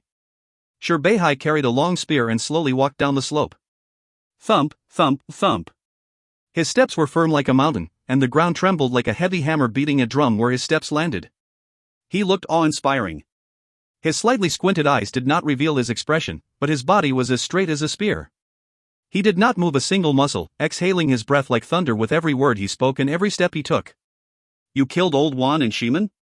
Every word coming out from Shi Beihai was like a heavy hammer knocking on Fu Sisi's heart. The blood in her body started to surge violently and made her fidgety. The bright sunshine disappeared as the sky darkened. Above Shi Beihai's head, countless clouds gathered from all directions. The sunny weather immediately became overcast and clouds ominously covered the sky. With the clouds gathering non-stop, the snow-white clouds quickly turned gray, then black. The sky quickly darkened as day swiftly turned into night. Fu Cici's expression changed as her mood became somber. Ever since Shi Beihai showed up, she seemed to be under his control. This was Shi Beihai. Aside the 3 central divisions, he was once looked upon as the strongest division leader among the top 10 divisions. He was a pillar of the Avalon of 5 elements and was once regarded as the most suitable great elder candidate. He built the Wall of North Sea with his own resources to obstruct the elite blood elementalists. This was indeed Shi Beihai. Repressing his anger, revolving the elemental energy, and synergizing his pace, articulation, and breath together allowed his presence climb at an alarming rate. This was Shi Beihai, the perfect combination of strength and experience. Fu Cici calmed down and could not help but admire him. Although these old fogies were outdated, they still had many admirable aspects. It was a pity. What was outdated and destined to be swept into the trash, old chap. Fu Cici smiled gently. That's right, both Wan Shunwei and Shiman Saijue are dead. Now, it is your turn, Senior. With Senior as company, the 2 division leaders would not feel lonely in the netherworld. No matter what was in Shi Beihai's mind, the fact that he hid and did not return to Sky Heart City clearly indicated his attitude. He did not believe in Madam. A lightning bolt flashed among the thick clouds, illuminating the dark sky and shone on Shi Beihai's expressionless face. However, his eyes revealed deep and unfathomable sadness. Fu Cici's pupils shrank once again as another person appeared at the top of the hill behind Shi Beihai. This person had thin a physique, like a defenseless scholar. His face was full of grief and indignation with his lips tightly pursed. She did not know that this person was the North Sea Division's Vice Division leader, Qishou Yuan. However, her gaze did not linger on Qishou Yuan because there were other people continually appearing on the hillside. These people looked like savages with broken armor and vaguely appeared as a unified group. The surviving members of the North Sea Division. There were unexpectedly still so many surviving members of the North Sea Division. However, when the last North Sea soldiers came out, Fu Cici heaved a sigh of relief and smiled with a hint of disdain. It was a false alarm because there were only 19 of them left. If these 19 people all were masters, they could be a force to be reckoned with. Unfortunately, there was only one Sky Leaf Division in the world. Fu Cici felt pride in her heart. With a new era coming, these old and useless things should just be reduced back to ashes and dust. What was a mere 19 people if even cities shuddered under the might of the Sky Leaf Division? It was just a mere Shi Beihai. Having executed Wan Shunwei and Shiman Saijue, what was one more Shi Beihai? With her initial fear abated, Fu Cici felt a little ashamed at her lack of experience as she had lost her cool over such a small matter. A murderous look appeared in her eyes. She raised her arm, and the 5-element ring imprint on the back of her hand brightened like the brightly colored eyes of a ghost. The gorgeous 5-element light started to circulate, and in the blink of an eye, her arms, which were as white as a lotus root, became multicolored, sparkling, and translucent, just like extremely beautiful stained glass. She oriented her elbow and palm together like a knife. Fu Cici's figure suddenly disappeared. Driven by an aura, Shi Beihai's half-closed eyes opened wide and brightened intensely. His right foot stomped out half a step. This half-step was firm, powerful, and as fast as lightning, but landed without a sound. His straight and upright body leaned forward. With his spear in hand, he thrust out sharply without any fancy movements. A gleaming colorful crystal and a ghostly palm overflowing with light streamers collided against the spear tip. Aghast, Wang Erden dove to the ground and positioned Yi Bai to protect his head. Visible ripples panned out from the palm and spear tip, quietly spreading into the surroundings. The translucent ripples expanded to a radius of about 2 meters before becoming cloudy. An eerie, netherworldly shriek sprang forth as the ripples grew, culminating in a crescendo that resounded in all directions. The ripples expanded in a similar manner, exploding with the force of a storm. A crackling and rattling cacophony ensued. On the ground, grass and soil were flying furiously in the raging storm. Fu Cici, who was in front of the spear tip, turned into a faint shadow and disappeared. In no time, she returned to her previous position. Fu Cici found it hard to believe. How could this be? How could Shi Beihai manage to block this strike? She had not held back when she delivered that blow. Even Wan Shunwei was not her equal, so how could Shi Beihai be? Was Shi Beihai even stronger than Wan Shunwei? When her vision fell across the ground around Shi Beihai, her pupils contracted again. The ground around Shi Beihai was turned over as if countless plows had gone through it, but from his feet to the North Sea soldiers' feet behind him, the ground was completely intact. It was a striking contrast. This was a battle formation? That was it. Beihai's arm was sore and swollen. The ghostly attack from Fu Sisi contained extremely terrifying power. Beihai had never met with such ghostly and overbearing power before. If not for his solid spearmanship, he certainly would have suffered heavily from it. For others who encountered such a strange and mighty enemy, they might not necessarily feel fear, but certainly would be cautious. Beihai did not even cower. His chiseled, rock-like face was grave and stern as usual. His mind did not even quiver because he was immersed in unspeakable sadness and anger. He had known both Wan Shunwei and Shiman Saijue for decades. Whatever their differences, they were all members of combat divisions of the Avalon of Five Elements. They had not died at the hands of blood elementalists, but at their own people's hands. Beihai was inconsolable. He suddenly took another step and thrusted out the spear once again.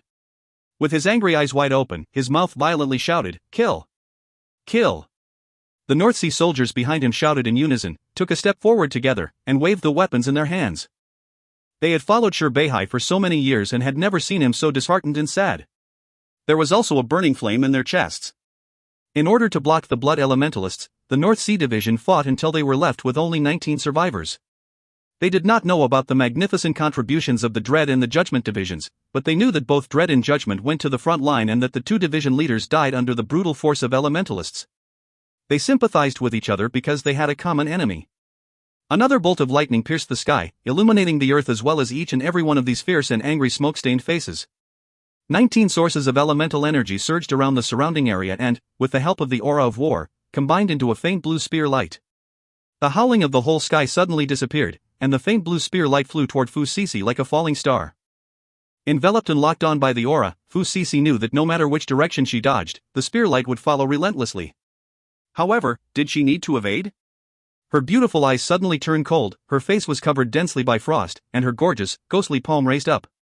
Loops of the radiant five-element ring lit up along her arms like multicolored poisonous snakes raising their heads.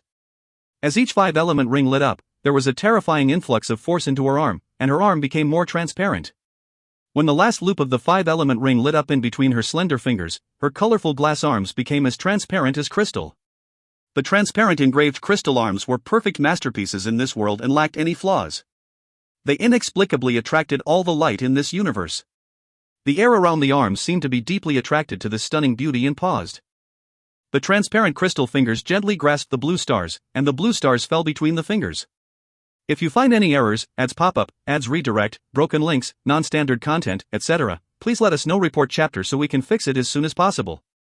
Chapter 658, The Assembly of Patriarchs Plan. Chapter 658, The Assembly of Patriarchs Plan. Translator, YH Editor, X, TYZ.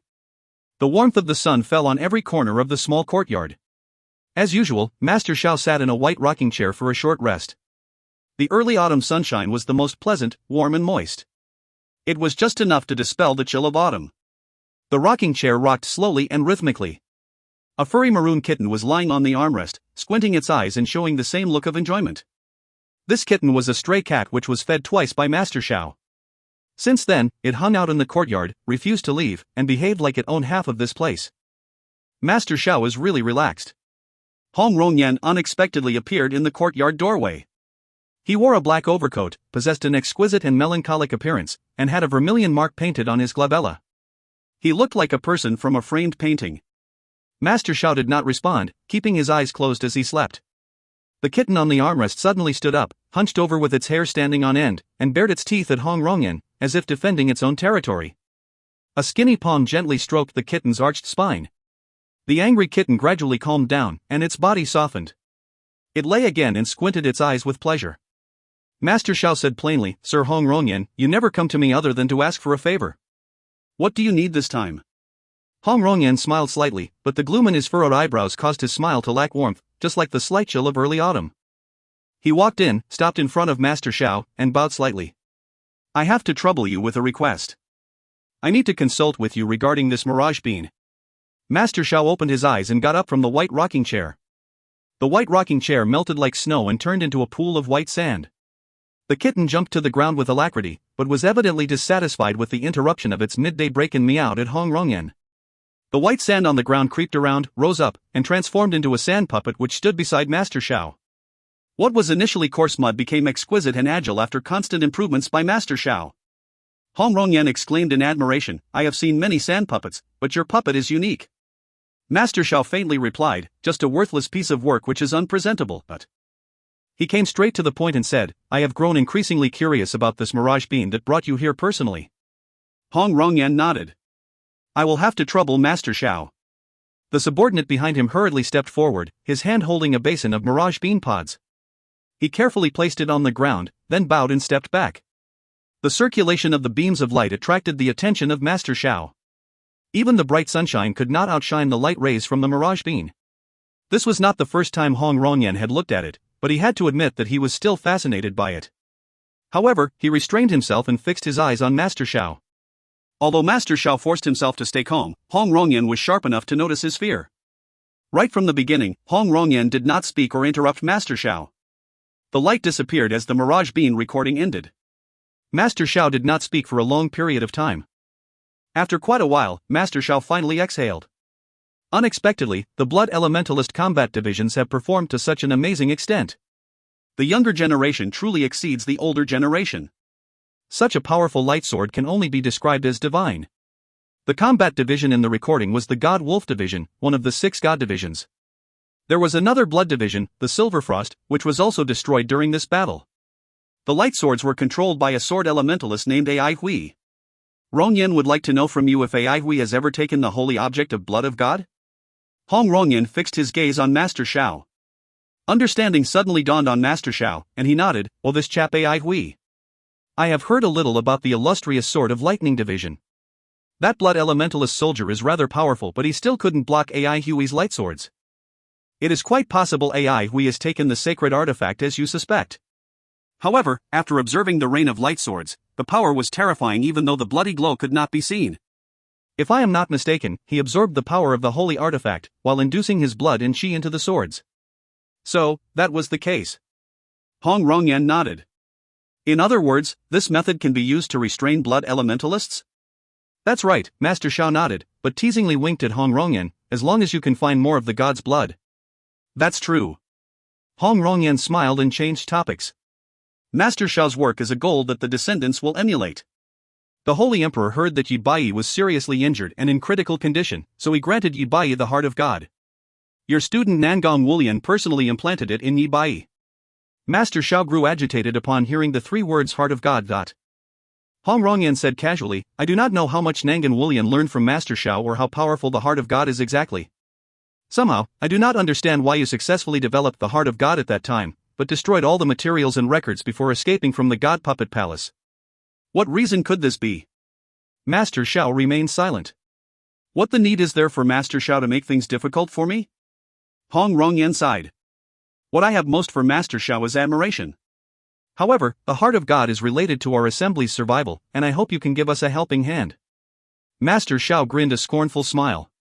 I already have 1 foot in the grave. Matter of life and death no longer bother me. We are enemies, not friends. If I were not seeking the whereabouts of my granddaughter, would I have entertained you? How could I be unprepared after I decided to see you? He stopped smiling and lowered his tone. If you want the Heart of God, bring my granddaughter for an exchange. There is no point in talking to me if you cannot find her. If you are thinking of schemes like confession by torture or other such methods, do not use them to scare me. Thanks to your assembly, I was seriously injured back then. In order to survive, I had to transform my whole body. Now, there is not much left of my body.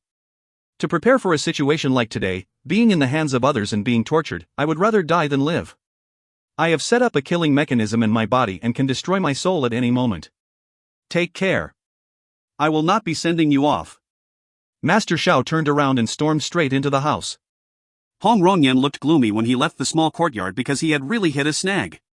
On second thought, he realized he was too impetuous. Master Shao was once the palace master of God Puppet Palace after all. How could he not be prepared at all? Still, there were some gains today. The content inadvertently revealed by Master Shao was somewhat interesting. The corners of Hong Rongyan's mouth revealed a hint of a pondering smile. Heart of God, Heart of God. Hong Rongyan stopped and listened. Master Shao's prolonged laughter came from the small courtyard behind her. She frowned slightly as a hint of doubt flashed through her eyes. Heart of God. What could make Master Shao so pleased? Master Xiao, who was inside the house, had lost his anger, and his face showed a hint of relief. Upon reaching the ending of the Mirage Bean recording, the sudden appearance of Lu Lan made him pleasantly surprised and almost made him lose his self-control. Even though he knew Ai Hui was a pretty good fellow, he was still very worried about Lu Lan. In fact, he regretted instructing Lu Lan to follow Ai Hui when it seemed that Ai Hui was just an ordinary student. The wish of Master Xiao was for Lu Lan to live a peaceful life. He had not expected himself to make an error in judgment. From the start, Ai Hui was not a quiet person and would stir up trouble wherever he went. It was too dangerous for Luo Lan to follow such a troublemaker. Every time he heard news of Ai Hui, Master Xiao shuddered with fear and worried incessantly. Although it was just a hasty glimpse from a mirage bean, Master Xiao could see that the power of Lu Lan was vastly different. Lu Lan was certainly able to safely remove Midnight's outer seal. He was immensely satisfied with Lu Lan. Well done. Due to the fear that Lu Lan could not bear the power of Midnight, Master Xiao had implemented a safeguard that sealed the Midnight core. The outer layer was broken, indicating that the body of Luo Lan had adapted to the partial power of Midnight. The fear of letting Hong Rongyan know about his concern for Lu Lan made him hold back. However, at this moment, he had no more scruples and laughed heartily. Heart of God, ha, heart of God. Wang Erden held on tightly to Yi Bai's long hair and hid behind him. Occasionally, fragmented lights would sweep over his exposed arms and legs, creating bloody wounds. Besides making muffled noises, Wang Erden did not dare to make a single movement. With intense fighting going on in front of him, this would normally be the best time to flee. However, he had already exhausted his strength dragging Yi Bai to hide behind the North Sea Division's formation. He did not even have the strength to dodge the aftershocks of the intense battle before him, let alone run away. Fortunately, he had an unbreakable human shield. This was probably the most expensive shield in the world. Looks like all that effort paid off from dragging you around. Fu Sisi was extremely angry at the moment, and her expression was awful. Her sparkling and translucent arms had an extremely pronounced crack from her index finger to her forearm. A moment ago, her fingers grasped her opponent's spear gleam. She had not expected that the spear gleam would actually burst between her fingers immediately. Subsequently, she suffered a substantial injury. Her strength was obviously much stronger than the other party, but the other party always made her feel extremely terrible. Intellectually, she knew this was because the other party was more experienced than her and could always exploit her weaknesses by using ingenious methods to counteract any disadvantage as a result. Despite this, she still felt dejected. If she was here, she would certainly suffer the same feelings as Fu Sisi for chasing Wan Shenwei all this way. It could be said that she had suffered a hefty. Wan Shenwei and Shi Beihai had been on the battlefield for decades. They had seen all sorts of events and were full of experience. Thunder roared from the sky, and silvery lightning illuminated the earth. Bean-sized raindrops came down as thunderbolts shot down from the sky. The intense storm spanned a vast expanse of the sky and earth. Fu Sisi did not let the rain bother her. As the rain neared her body, it seemed to encounter an invisible screen and appeared to slip away. In the midst of the downpour, Fu Sisi's clothes did not get wet at all. On the contrary, her stature became more ghostly and elusive in the heavy rain. The rain fell in torrents, and all of a sudden, a crystal-clear palm quietly went straight for Shi Beihai's face. The 5 half-opened fingers were each lit up with different elemental energy light rays. The 5 elements, metal, fire, wood, water, and earth, formed a ring that pressed down from above. A cold shiver went down Shi Beihai's spine, but instead of retreating, he exhaled loudly and moved forward with his spear, thrusting it like a poisonous snake at Fu Sisi's abdomen. Fu Sisi almost crushed her teeth in anger. She knew her blow could kill Shi Beihai, but the thrust from Shi Beihai's spear would certainly injure her seriously. She had been forced to retreat by Shi Beihai's method of mutual destruction several times. She did not doubt that Shi Beihai was unafraid of death. Both Shenwei and Beihai were the same. In desperation, Fu Sisi turned her wrist, folded her 5 fingers, and turned her palm into a beak-like shape. The 5 elements fused together and erupted with radiance. Light gathered at the tip of the spear. Shi Beihai felt as though he had been struck by lightning as he lost his balance and was pushed back a few steps before stabilizing. The other people behind him were knocked down all over the place. Pop! The tip of the spear snapped, and the firmament iron, which was thought to be the hardest material, shattered to pieces. Fu Sisi rebounded more than 3 meters due to the strength of this blow before finally managing to stabilize herself. When she saw the shattered battle formation and weapons of the other party, she smiled. On the other hand, Shi Beihai, who was carrying a simple and unadorned spear in the heavy rain, looked at the knee-high water level around him and smiled as well. If you find any errors, ads pop-up, ads redirect, broken links, non-standard content, etc., please let us know report chapter so we can fix it as soon as possible. Chapter 659, The Sea. Chapter 659, The Sea. Translator, YH Editor, X, TYZ. Thunder and lightning pierced the sky, making it appear like twilight. This could not illuminate the storm sufficiently to enable visibility as the rain, water sprays, and mist blurred the world. The falling rain turned into streams and flowed into the pits. The different-sized pits became different-sized lakes in just a short time. If you stood above the dark clouds, you would see a spectacular view. Clouds in all directions were converging at this place at an alarming speed. The clouds, which spanned hundreds of miles, did not get thin due to the storm, but grew thicker like a rising mountain range. Atop the cloud-covered mountains, a thick and strong lightning bolt that looked like a crazy silver python as the explosive thunder boomed louder and louder. It was as if a half-naked giant that was 1,000 feet tall and had angry eyes was hiding within the continuous clouds and desperately beating on drums. Fu Sisi finally noticed the unusual nature of the rain.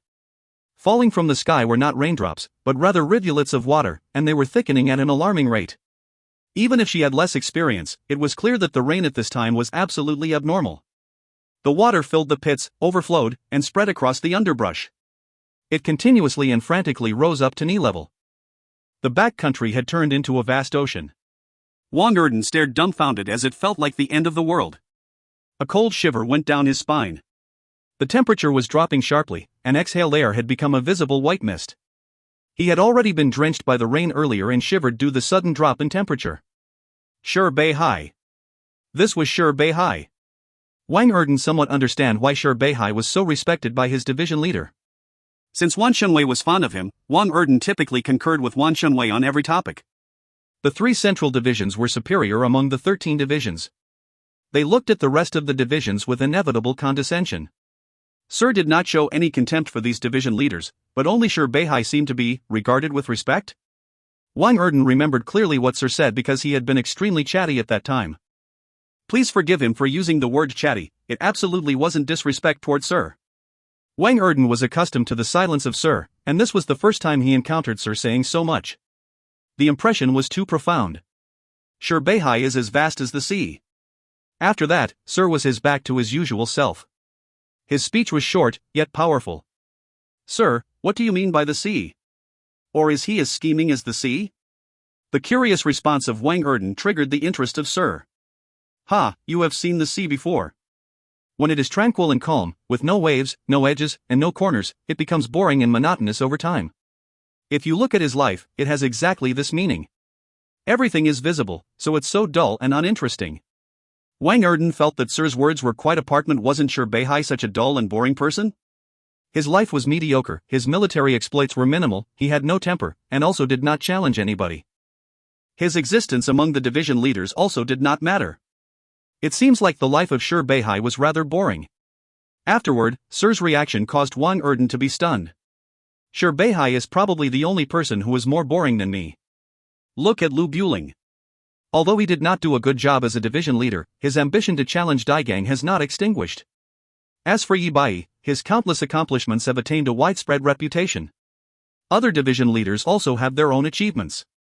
Look at Shi Beihai. What has he done all these years? Oh, he made a spear for his daughter. It seems like that. Wang Erden carefully responded. After Sir said, oh, he made a spear for his daughter, Wang Erden would never forget his unpleasant and extremely angry look. How could such an expression appear on Sir's cold and stern face? Oh, he has really put in a lot of effort on this spear and came out with the idea of firmament iron. He even specifically went to kill a humpback cloud whale and nonsensically claimed that it clashed against the camp and the city. Is it possible that the head of a humpback cloud whale was caught in the door and recklessly attacked from so high above? Well, not more than 2 days later, the Elders Guild was hoping he could take over the Great Elder's position as well. Yet, he claimed to be too busy with his North Sea Division's military affairs. Oh, too busy. Next, Sir said with sarcasm, such a boring guy. When he was young, he was actually a bum wanderer. Scary, right? Wang Erden was frightened, but still mustered up the courage and asked, Sir, you seem to have great admiration for Shi Beihai? Wan Shunwei simply nodded. Yes, among these division leaders, the last person I want to be an enemy with is Shi Beihai. Even though this chap likes to pretend to be dead, acts deaf, and feigns like everything does not matter to him. Ah. Why is that so? Because the sea is not always calm and peaceful. In this short dialogue, Wang Erden saw many varied expressions on Sir's face, a face that had been shaped and sculpted by multiple killings. Wang Erden dared to swear that before this incident, he had thought that this icy face had lost the ability to change expressions. Now, Wang Erden had a high opinion of Sir's foresight. Wasn't it the sea out here? Everything around him was really turning into a sea, and the water level was up to his waist. He was exhausted, could not stand up, and did not even have the strength to swim. He lamented in his heart that this couldn't be. He would not die at the hands of the demonic girl or at the hands of the demonic girl of the Skyleaf Division, but would drown in the waters of the North Sea? Yi Bai was actually floating on the water. Wang Erden was stunned and overjoyed. He pulled at the hair of Yi Bai and found his buoyancy to be incredibly good, in no time, the water level flooded up to his chest. With reckless abandon, Wang Erden used his last residual energy to climb up on top of Yi Bai using both his hands and feet. Fortunately, Yi Bai was still floating on the water and did not sink much. Wang Erden heaved a sigh of relief after realizing he would not drown in the water of his own people. Wang Erden, who was lying on top of Yi Bai, suddenly found Yi Bai's face very close to him. It made him feel a little weird and gave him goosebumps. On second thought, Wang Erden struggled to get up and turned Yi Bai to submerge his face in the water. He lay flat on top of Yi Bai's back and conveniently grasped his hair. Wang Erden felt more relaxed by not seeing Yi Bai's face. He could not deny it. Yi Bai, this captive, was really omnipotent. You could use him as a shield or as a raft. Not having to worry about drowning, Wang Erden was soon attracted by the intense battle ahead. Fu Sisi knew she had fallen into the trap of Shi Beihai. She calmed down and admitted that Shi Beihai was one step ahead of her. However, that did not imply that she would give up. On the contrary, she launched a more violent attack. Her figure swiftly disappeared in midair and reappeared at the left side of Shi Beihai like a specter. The light rays from the 5 types of elemental energy on her 5 fingers lit up once again. She deliberately selected the left side because Shi Beihai's spear had shattered.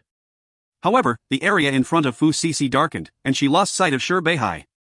The sky above Shi Beihai was raining rivulets of water, all of which were uniformly slanted. The rivulets were each as thick as an arm, looking like hundreds of stout whips mercilessly lashing at Fu Sisi. They powerfully shot across the air, emitting a low and soulful scream. Qi Shouyuan, who was behind Shi Beihai, showed his admiration. Both of his hands in the water moved in an opposing circular trajectory. The others had not recovered yet. Only he, as the vice division leader, had the energy left to do so. In the water, Qi Shouyuan's confidence rose. They were people from North Sea. Boom! The rivulets burst in the sky as numerous water droplets splashed in all directions. They were so fast that they turned into mist within 9 meters after violently colliding with the air. No one could see what was happening inside the thick mist. Qi Shouyuan knew he did not have the ability to hurt Fu Sisi, but he wanted to cause some trouble for the opposite party. He stared at the ball of mist as if facing a formidable enemy. The mist was surging, but did not disperse. Out of the corner of his eye he glimpsed a shadow. His heart suddenly skipped a beat as he realized the bad news. Out of nowhere, Fu Sisi appeared above Shi Beihai's head. Fu Sisi's murderous eyes filled the atmosphere, and she pointed her palm directly at Shi Beihai. On her sparkling and translucent arm, the 9 sections of the 5 elemental energy lit up one by one from her wrist to her shoulder. The 5-element ring closest to her shoulder revolved in the opposite direction. Moving forward, it merged with the 5-element energy ring in front of it. Then, it rotated 1/5 and merged with the next elemental energy ring after that. Pop, pop, pop. The intense sonic boom sounded like fried beans exploding. In the blink of an eye, 9 total 5-element energy rings merged into one, and her fingers appeared. A blazing beam of light shot out from the elemental energy ring at Fu Sisi's fingers like a radiant sword cutting through the world as it flew at Shi Beihai. The moment the beam of light shot out, time seemed to freeze, and the heavy rain unexpectedly stopped. Countless water droplets were suspended in the air, as if in a strange dreamland. Qi Shouyuan was overwhelmed with shock. Elemental energy, the surrounding elemental energy could not be controlled. Shi Beihai's eyes drooped as both hands held the broken spear as it submerged in the water. From the time that Qi Shouyuan struck out, he had also started moving. After years of working together arm in arm, they had a good rapport with one another. With both hands clenching the spear, he slowly raised it up. His movements were so slow that they looked almost motionless in the water. The spear without a spearhead appeared to weigh thousands of pounds. However, it really weighed 30,000 pounds.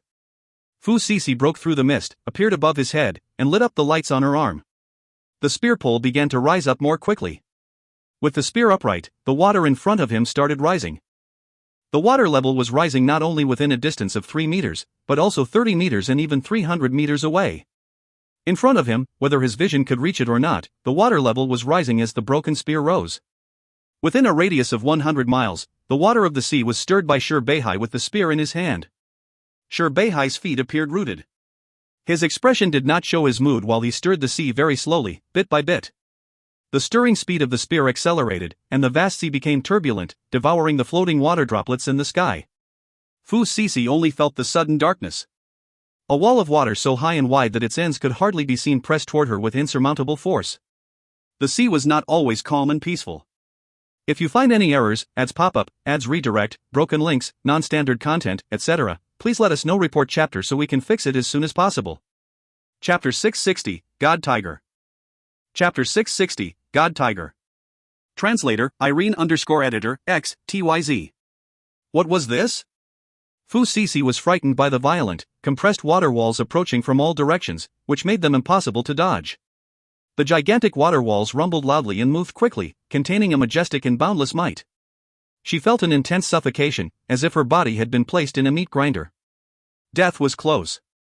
She was going to be crushed in the next moment. Her hands and feet were ice cold. She was panicked and at a loss. Thoughts flooded her brain. How could this be? How did Shir Beihai have such terrifying power? He was merely the North Sea Division's leader. Why was he so powerful? There seemed to be a voice screaming inside her head. The intense trembling due to the fear of death made her hair stand on end. Her eyes lost their focus as her survival instinct kicked in. She shrieked uncontrollably. Her scream was like an awl that pierced through the rain in the sea. She jerked and closed her 5 fingers that were spread open, as if she was pulling back a net. The blazing light pillar that was about to strike Shir Beihai swiftly collapsed and transformed into 5 differently colored ropes of light. Metal, wood, water, fire, earth, these 5 elemental energy light ropes rolled backward like 5 enormous pythons and swiftly coiled around Fu Sisi. At the last moment she chose to defend herself. This was not some electrically fancy technique, only a most primitive survival instinct. At the final moment of this full-force death battle, she cowered. Time seemed to freeze. The moment when their gazes intertwined, she saw her opponent. Shir Beihai's armor was half shattered. He stood in the water with both hands clasping the broken spear, and his eyes were fixed onto her. He was expressionless. There was no anger or contempt. His gaze was as deep as the water. This quick glimpse was unforgettable. Unfathomable. Shir Beihai. The whistling sea drowned her field of view as the mountainous impact pounced onto her. With a stifled groan, her mind went blank briefly. Within a 50-mile range, the deluge surged violently like a tsunami. The waves were like giant palms slamming down heavily, and the raging water splashed high up into the sky. This absolutely terrifying force caused the ground to shake. Only Shir Beihai stood unaffected amid these currents. He kept his gaze on the magnificent scene and was somewhat absent-minded. The even more spectacular wall of North Sea had long disappeared. Human strength was ultimately insignificant. Suddenly, amid the angry waves, a light ray shot up into the sky and vanished into the horizon. Shisho Yuan had thought that victory was near, but who knew that the cooked duck would actually fly away? He shouted urgently, "Boss!" Shir Beihai shook his head. No need to chase. There's no point. Shisho Yuan felt indignant. She actually fled. She must have great luck. Shir Bei fixed his eyes on Fu Sisi, who was now distant. Not luck, but ability. The Yi clan put their all into Master's glory. Before, I was still uncertain, but now, it is clear how powerful Master's glory actually is. Shisho Yuan smirked. Still not your match. Shir Beihai shook his head again. She's not weaker than I am. She just lacks experience and willpower. She was only slightly injured. Shisho Yuan did not retort. Smiling, he said, I know you won anyway. Shir Beihai ignored him and said with a grave expression, if all the masters of Master's glory have this sort of ability. No, even if they're slightly weaker than her, they would still be very terrifying. Shisho Yuan was stunned, and his face turned ugly. He finally understood what Boss was worried about. The deluge that lost its target was no longer as violent. It calmed down quickly. Someone come help me. Bring the lad from the Dread Division, and we'll leave immediately, Shir Beihai ordered promptly, knowing that they had to leave because the enemy's reinforcements would arrive shortly, and they wouldn't be able to escape then. His earlier move had consumed all of his energy. He even had to pay an additional small price for it. He was really spent. Though, in order not to let Fu Sisi see through him, he had been enduring. Qi Shouyuan finally realized how horrible Boss's condition was. His face changed, and he quickly rushed over to support Shi Beihai.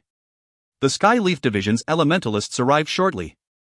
They searched everywhere, but couldn't find any remaining members of the North Sea Division. The North Sea Division had gone underwater, like fish. A bonfire was lit in the wild as the faraway sun had already fallen behind the horizon. Darkness and cold had started to seep in. An army troop was pitching their tents. Even though the troop wasn't small, everything was done orderly. Many powerful tigers were sprawled around the camping ground, lazing around like a group of big cats. Their physiques were intimidatingly majestic, with statures over 4 meters. They were like blocks of moving mountains. It could be seen from their fur color that there were 3 species of them. Radiant tigers from the Radiance Blood Division had bright red fur with beautiful golden flower patterns. They had amber eyes, sharp ears, lean bodies, and were known for their speed. Bluster Mysterious tigers from the Bluster Blood Division were entirely different. They had a pair of scarlet eyes and enormous bodies. Their limbs were powerful, and they had a fierce temperament. The Beast Venom Palace had attached the remnant souls of mysterious tortoises on their bodies, producing black segments of mysterious tortoise shells that provided outstanding protection. As such, they were coined as ferocious war beasts. However, the remnant mysterious tortoise souls were unceasingly absorbing the vitality of the black tigers, causing them to have short lifespans. They rarely exceeded 10 years old and only had 5 prime combat years. Using the Bluster Mysterious tigers came with many restrictions. For example, they weren't suitable for long-distance traveling and needed special equipment for transporting goods. The Bluster Blood Division had a specialized battalion that followed behind. Plus, these tigers had an extreme appetite.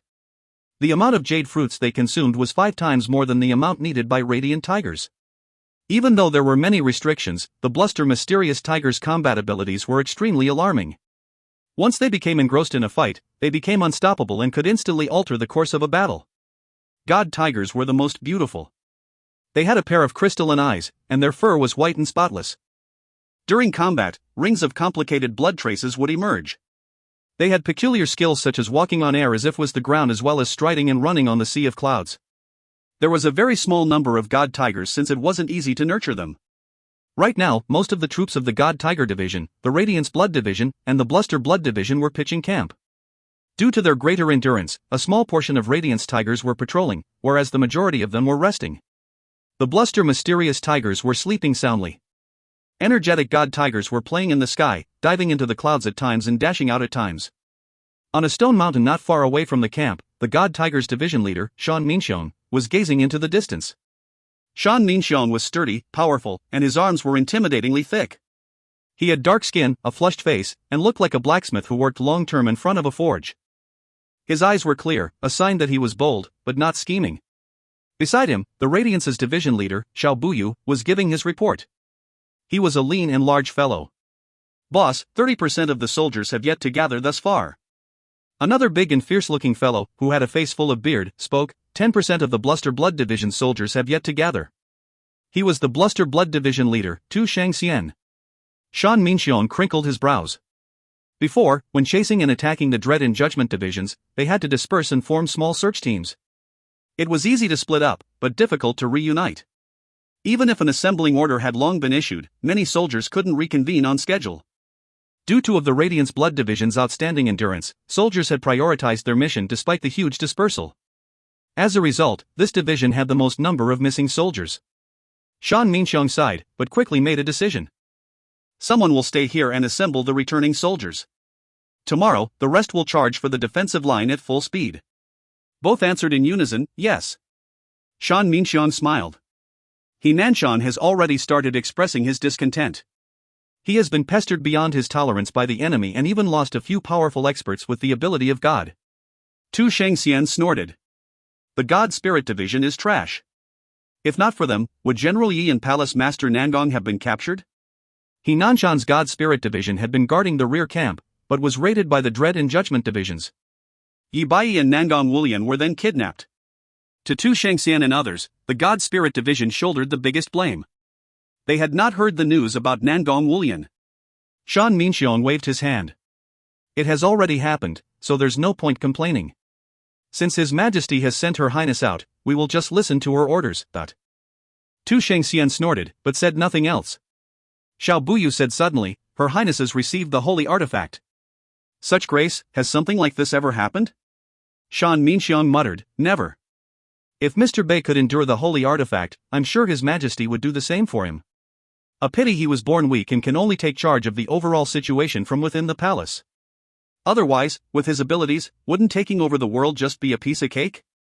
Without commenting, Xiao Buyu continued, with this development, is His Majesty planning to nurture Her Highness as his successor? Shan Minxiang added, His Majesty is in his prime. It's too early to talk about this. Xiao Buyu pointed to the sky. I heard that His Majesty wishes to go even further, conquering the world without sharing the glory. His Majesty's lofty aspirations are like those of rare heroes. This journey is dangerous and unfathomable. His Majesty must have his arrangements. Shan Minxiang was frightened and shocked. Suddenly he thought, if His Majesty left the God Nation.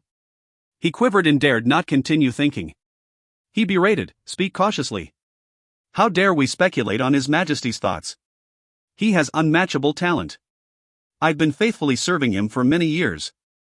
Being able to tame the power of the holy artifact was a fortunate thing for the God Nation. Just then, the horizon ended as a wind curtain that was visible to the naked eye emerged.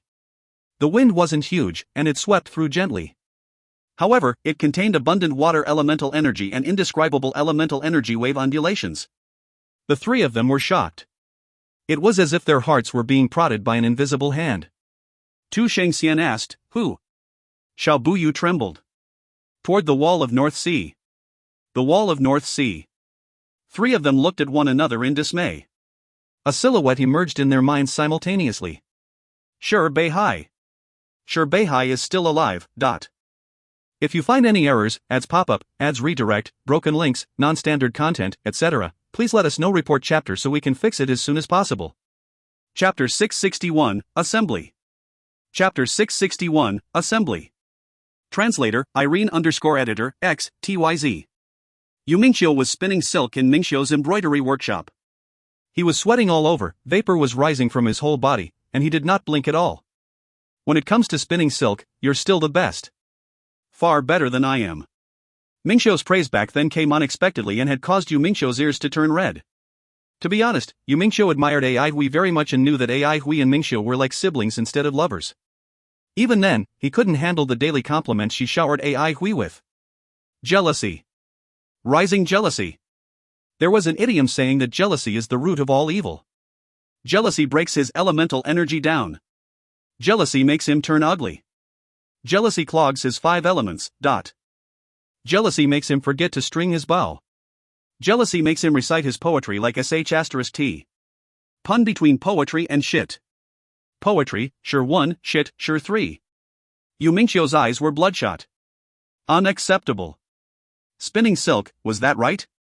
Come, let me show you the kind of man that I am, able to recite countless verses and spin endless silk. Damn, it broke. Yu Mingxiu looked at the broken silk thread in his hand as his face twitched. Brother Mingxiu's progressed a lot. Mingxiu's voice relaxed his distorted expression immediately as all anger vanished in a puff of smoke. He coughed softly, acting aloof. I gotta work harder.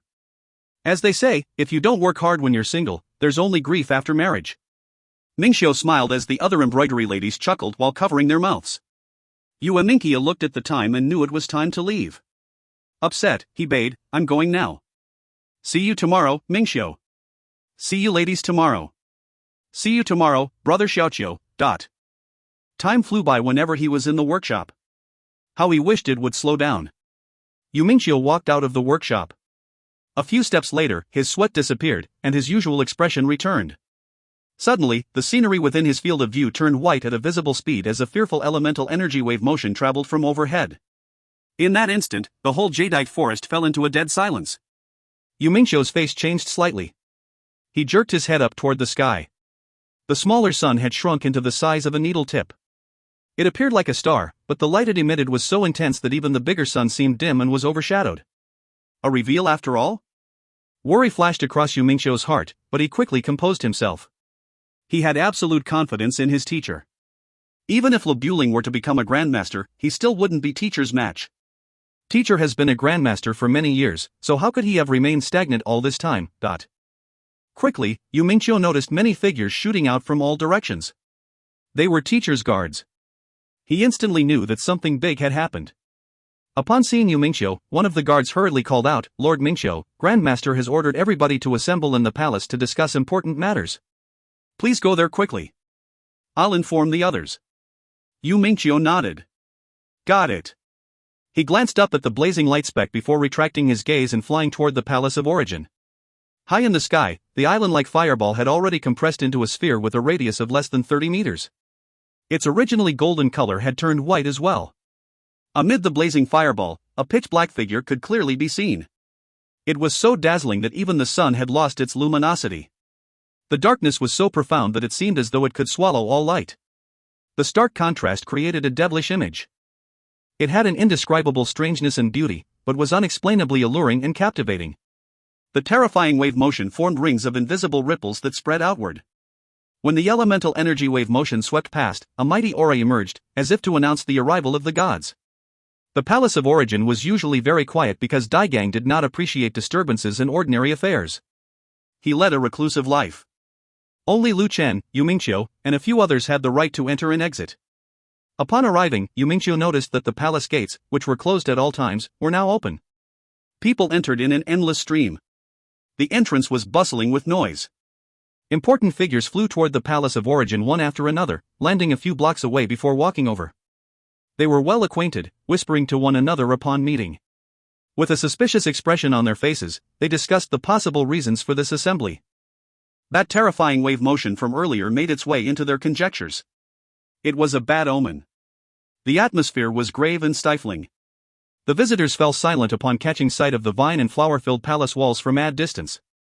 Veneration washed over their faces as they lightened their footsteps in fear of disrupting the peace. Inside, the palace hall was quiet and serene, but a little solemn. A slightly chilly gust welcomed them as they strode across the threshold. It was indescribably comforting. The wood elemental energy within the Palace of Origin was much thicker than the outside. It was also strangely gentle and smooth. Regardless of the inherited skills they practiced, all of them felt an unexplainable sense of comfort. For many, this was their first time entering the Palace of Origin, so they couldn't help but look around in curiosity. However, they were quickly disappointed because the palace was simple and plain. The greenery was lush and there were all kinds of rare flowers and plants, but they weren't considered magnificent. Rumor had it that the Holy Emperor's palace was so grand and majestic that being inside made visitors feel small. In terms of luxury, the Palace of Origin couldn't even compare to their own residences. However, wood elementalists with profound abilities had grave looks on their faces. They could feel the difference between this wood elemental energy and the energy they had been in touch with previously. The palace's every grass, tree, mountain, and rock appeared simple, but were in fact abstruse. Between the circulation of elemental energy hid an indescribable wonder. These visitors trembled inwardly. The wood elemental energy in the Palace of Origin was just as thick as before, but it used to surge violently like an angry wave. Now, it was like spring wind and rain, moist and silent. Everybody acted very respectful, as if they were disciples about to pay a formal visit to their teacher. Qinghai smiled, standing before the hallway. "Grandmaster Dai is waiting this way, please." He was dressed in a simple, navy robe with his hair worn in a bun and fastened by a wooden floral hairpin. He smiled amiably and appeared like an ordinary servant. Nevertheless, facing one of the jadeite forest's leading figure, no one dared to slow down. They hurriedly moved forward to make their salutations. Qinghai had been serving Grandmaster Dai for a few decades and had gained his complete trust. This was something no one could compete with. The main hall of the Palace of Origin was called the Lotus Command Hall, and this was the first time it was being used. Compared to the Holy Emperor's impressive palace hall, the Lotus Command Hall was simple, yet elegant, just like a pretty daughter from a humble family. In the center of the main hall was a huge, square pond. It extended deeply into the hall and had table-sized king lotuses floating neatly on both sides of the square pond. On top of each king lotus leaf was a white prayer mat. The lotus flower at the center of the pond bloomed, emitting a delicate fragrance.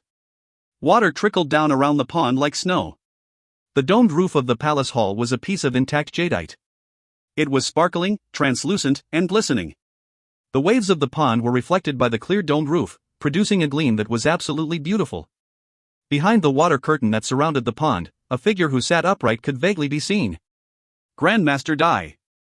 Everybody quickly restrained themselves and sped up toward the pond. The water curtain opened up as if there was a pair of invisible hands pulling it apart. The visitors stepped onto the king lotus leaves and took a seat. Yumingqiu walked to the second praying mat before Grandmaster Dai and bowed. "Teacher." Grandmaster Dai smiled slightly. "Take a seat. Your senior is coming too." Yumingqiu nodded calmly, but was actually left speechless. It seemed like there was really something big. Teacher had even called for senior. Lu Chen was a simple man who had no interest in ordinary affairs and wouldn't bother with unnecessary things. Indeed, Lu Chen arrived shortly after and took a seat beside Yumingqiu. They made eye contact and saw the doubt in each other's faces. It seemed to them that even if Lu Buling had become a grandmaster, there was no need to create such a big fanfare. Quickly, the hall was filled and many had to stand before the water curtain or along the corridor. Everybody had serious looks on their faces. Some were even deeply worried since it was very rare for all of the important figures to be called over. Yumingqiu's presence wasn't a surprise, but the appearance of the usually disinterested Lu Chen was indeed shocking. In fact, the patriarchs of the renowned aristocratic families were all here, the Lu family, Duanmu family, Quan family, and so on.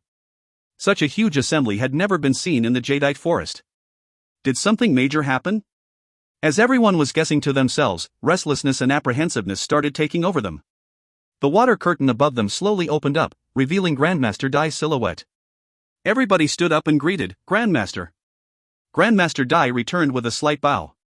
"All's here and well." After everyone had taken their seats, he smiled and spoke up again, "I've not seen all of you in a long time. Everyone looks great and happy. I've called you over without prior notice, so please forgive me for disrupting your regular schedules." Grandmaster Dai's voice was warm and kind, making people feel as though spring had washed over them. They quickly responded simultaneously, "Not at all."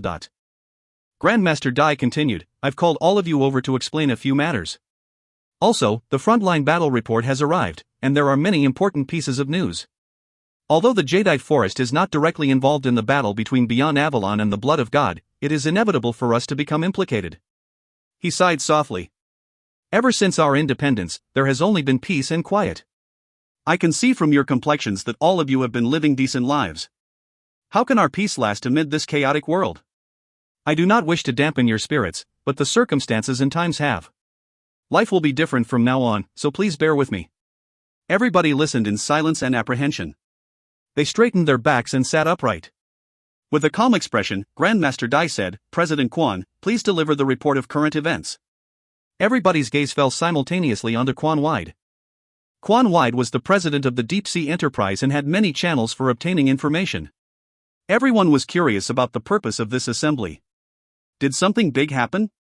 The battle at the Windy Pearl Bridge defensive line circulated rather widely within the Jadeite forest.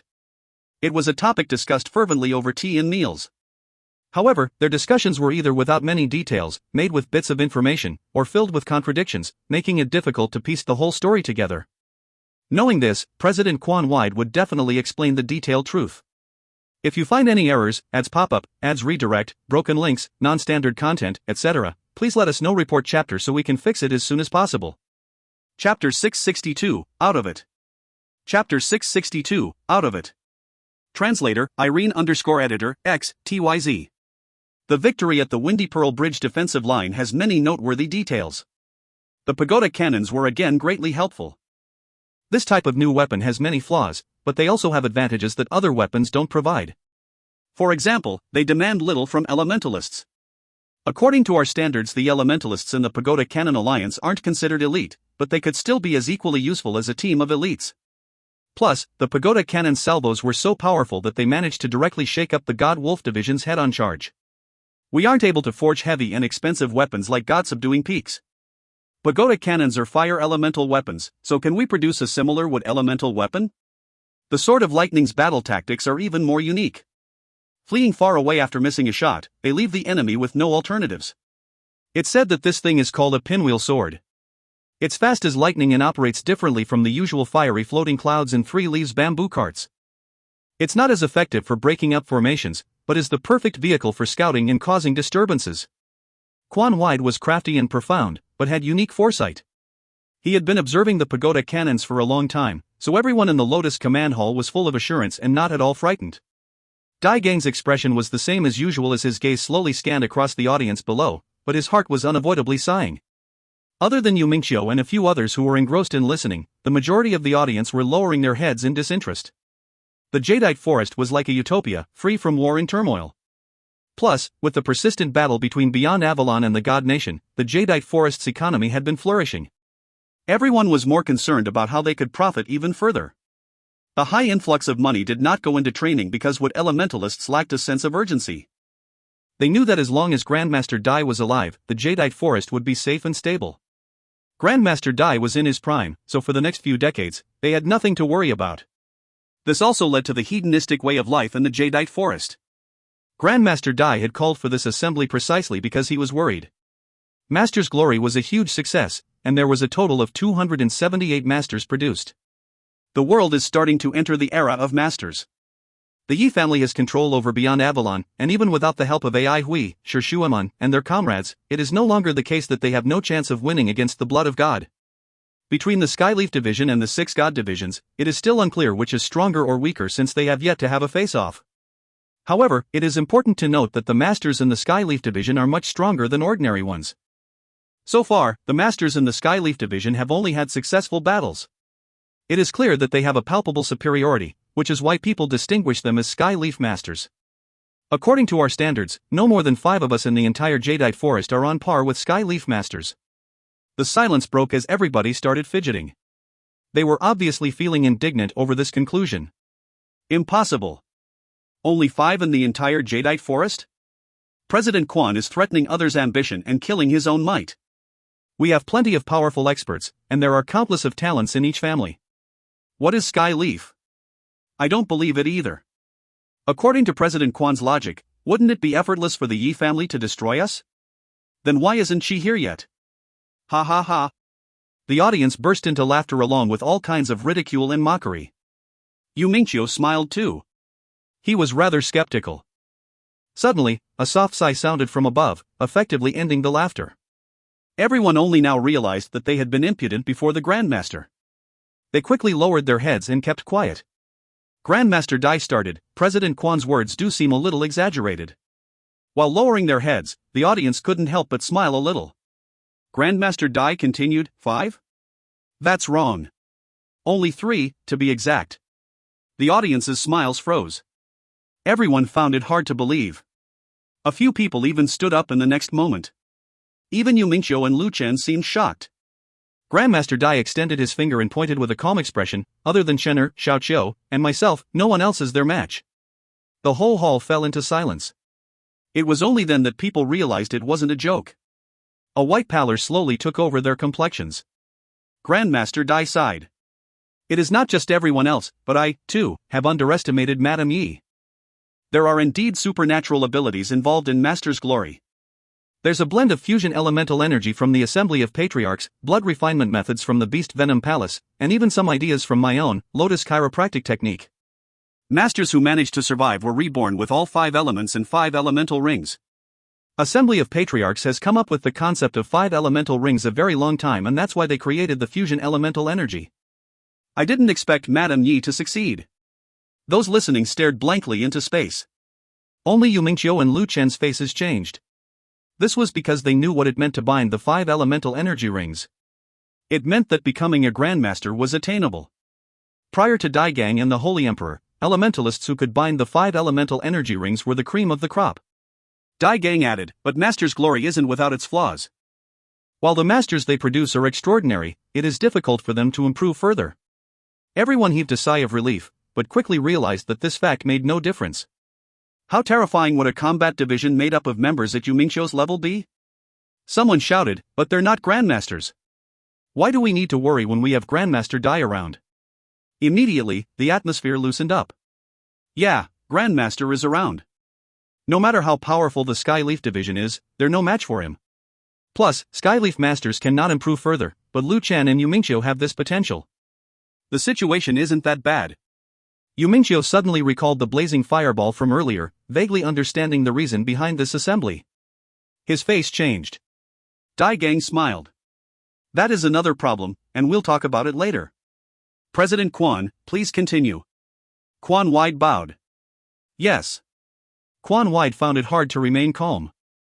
Even though he was the one who made that judgment, Grandmaster Dai had spoken very frankly, revealing that the situation was worse than he had imagined. His heart sank. Inhaling a deep breath, he recalibrated his state of mind and continued. Beyond Avalon is in disarray, and so is the blood of God. Sure, Beihai had launched a surprise counterattack and severely injured Yi Bai. The heart of God, bestowed by the Holy Emperor, is an extraordinary object. The Beast Venom Temple's master, Nangong Wulian, personally implanted this heart for Yi Bai. Someone asked, "What is the heart of God?" Quan Wide shook his head. "I have no idea, but I have heard that it is like the heart of a dragon and astoundingly mighty." Yu Mingqiu noted that teacher's expression was unusual. Most wouldn't be able to notice this, but being meticulous and familiar with teacher, Yu Mingqiu understood that this sentence meant a lot to teacher. What was the heart of God? Something that even teacher paid attention to? He looked over at his senior and was given a look that said, "We'll talk later." Quan Wide raised his voice in excitement. Who knew? The Dread and Judgment divisions conducted a long-distance surprise raid, charged into the enemy's rear camp, and kidnapped both Yi Bai and Nangong Wulian. The crowd cheered as everyone was unable to contain their joy. Great! The three central divisions are flawless. The Dread and Judgment divisions converted shame into bravery and achieved a huge merit. The story of this battle is sure to last forever. Yi Bai, the traitor. If I had been there, I would have cut him into pieces. Yu Mingqiu looked happy as well. Yi Bai and Nangong Wulian were without a doubt crucial figures within the blood of God. One was the #1 military commander in the God Nation, while the other was responsible for an even wider scope of activity. Losing them was an extremely major blow for the blood of God. Although the Jadeite Forest and the blood of God had long since reached a ceasefire, the Jadeite Forest had been a part of the Avalon of 5 elements after all. Everyone in the Jadeite Forest sympathized with Beyond Avalon and felt resentful toward blood elementalists. When Yu Mingqiu caught a glimpse of teacher out of the corner of his eye, he was stunned. He thought he had seen wrongly. Teacher's finger was trembling slightly. How could a grandmaster's finger tremble? Even if the Holy Emperor were to appear right now, Dai Gang's finger wouldn't be shaking the slightest. Yu Mingqiu's mind went blank. Shortly after, he regained his senses and realized that he had not made a mistake. This was the first time that teacher was so out of it. No powerful expert in this world could make teacher act like this. A premonition rose in Yu Mingqiu's chest. Where are the two of them? Dai Gang's voice rang once again, silencing the hall. Yu Mingqiu was even more certain now. Teacher's voice always sounded calm, but now it carried a tinge of anxiety. Yu Mingqiu couldn't help but look at Lu Chen. Lu Chen's expression changed, as if having a revelation. Did he know something? Yu Mingqiu wanted to open his mouth, but knew that it wasn't the right time. He racked his brain, trying hard to recall. When had teacher ever displayed such unusual behavior? Quan Wide reported, no news thus far. The Holy Emperor bestowed a sacred artifact to Shiyu, ordering her to rescue Yi Bai and Nangong Wulian. Madame Yi was aware of this and sent the Sky Leaf Division out to battle. Shiman Saijue and Wan Xunwei's corpses have been found and both of their combat divisions have been destroyed. There's still no news about the blood of God's successful rescue. Wan Xunwei and Shiman Saijue are both resilient individuals. They would have gotten rid of Yi Bai and Nangong Wulian if they had no chance of winning. As such, I'm guessing that the captives might already be dead. The hall was instantly filled with sorrowful sighs. The Dread and Judgment divisions are heroic. They've died an honorable death. Yu Mingqiu noticed that teacher's expression was off. He could smell an aura of dejection and defeat and was shocked when he saw a strand of white hair surfacing on teacher's head. He recalled the other times that teacher had been so out of it. His mind went completely blank as an indescribable image invaded his thoughts. Teacher's room. A wordless wooden plate. Yu Mingqiu's eyes opened wide as his face changed. Could it be, perhaps? Beside him, the same paleness was reflected in the similarly intelligent Lu Chen's face. He had a look of disbelief as well. Suddenly, a jade-colored king lotus leaf started to wither at its edge. Wisps of white mist rose from the trickling water as the water suddenly stopped dripping. A ball of flames rose from the lotus flower in the pond, turning it into ashes together with its stem. A destructive and terrifying aura enveloped the whole Palace of Origin. If you find any errors, ads pop up, ads redirect, broken links, non-standard content, etc., please let us know. Report chapter so we can fix it as soon as possible. Chapter 663, Successor. Chapter 663, Successor. Translator, Irene_editor, X, TYZ. Inside the Lotus Command Hall, the air was frozen. Everyone present seemed to be strangled by a pair of invisible hands and were unable to move. The intimidating and heavy power suffocated them as sweat rolled down their pale cheeks. It was so quiet inside that even a pin drop would clearly be heard. Everyone looked frightened, especially Quan Wide.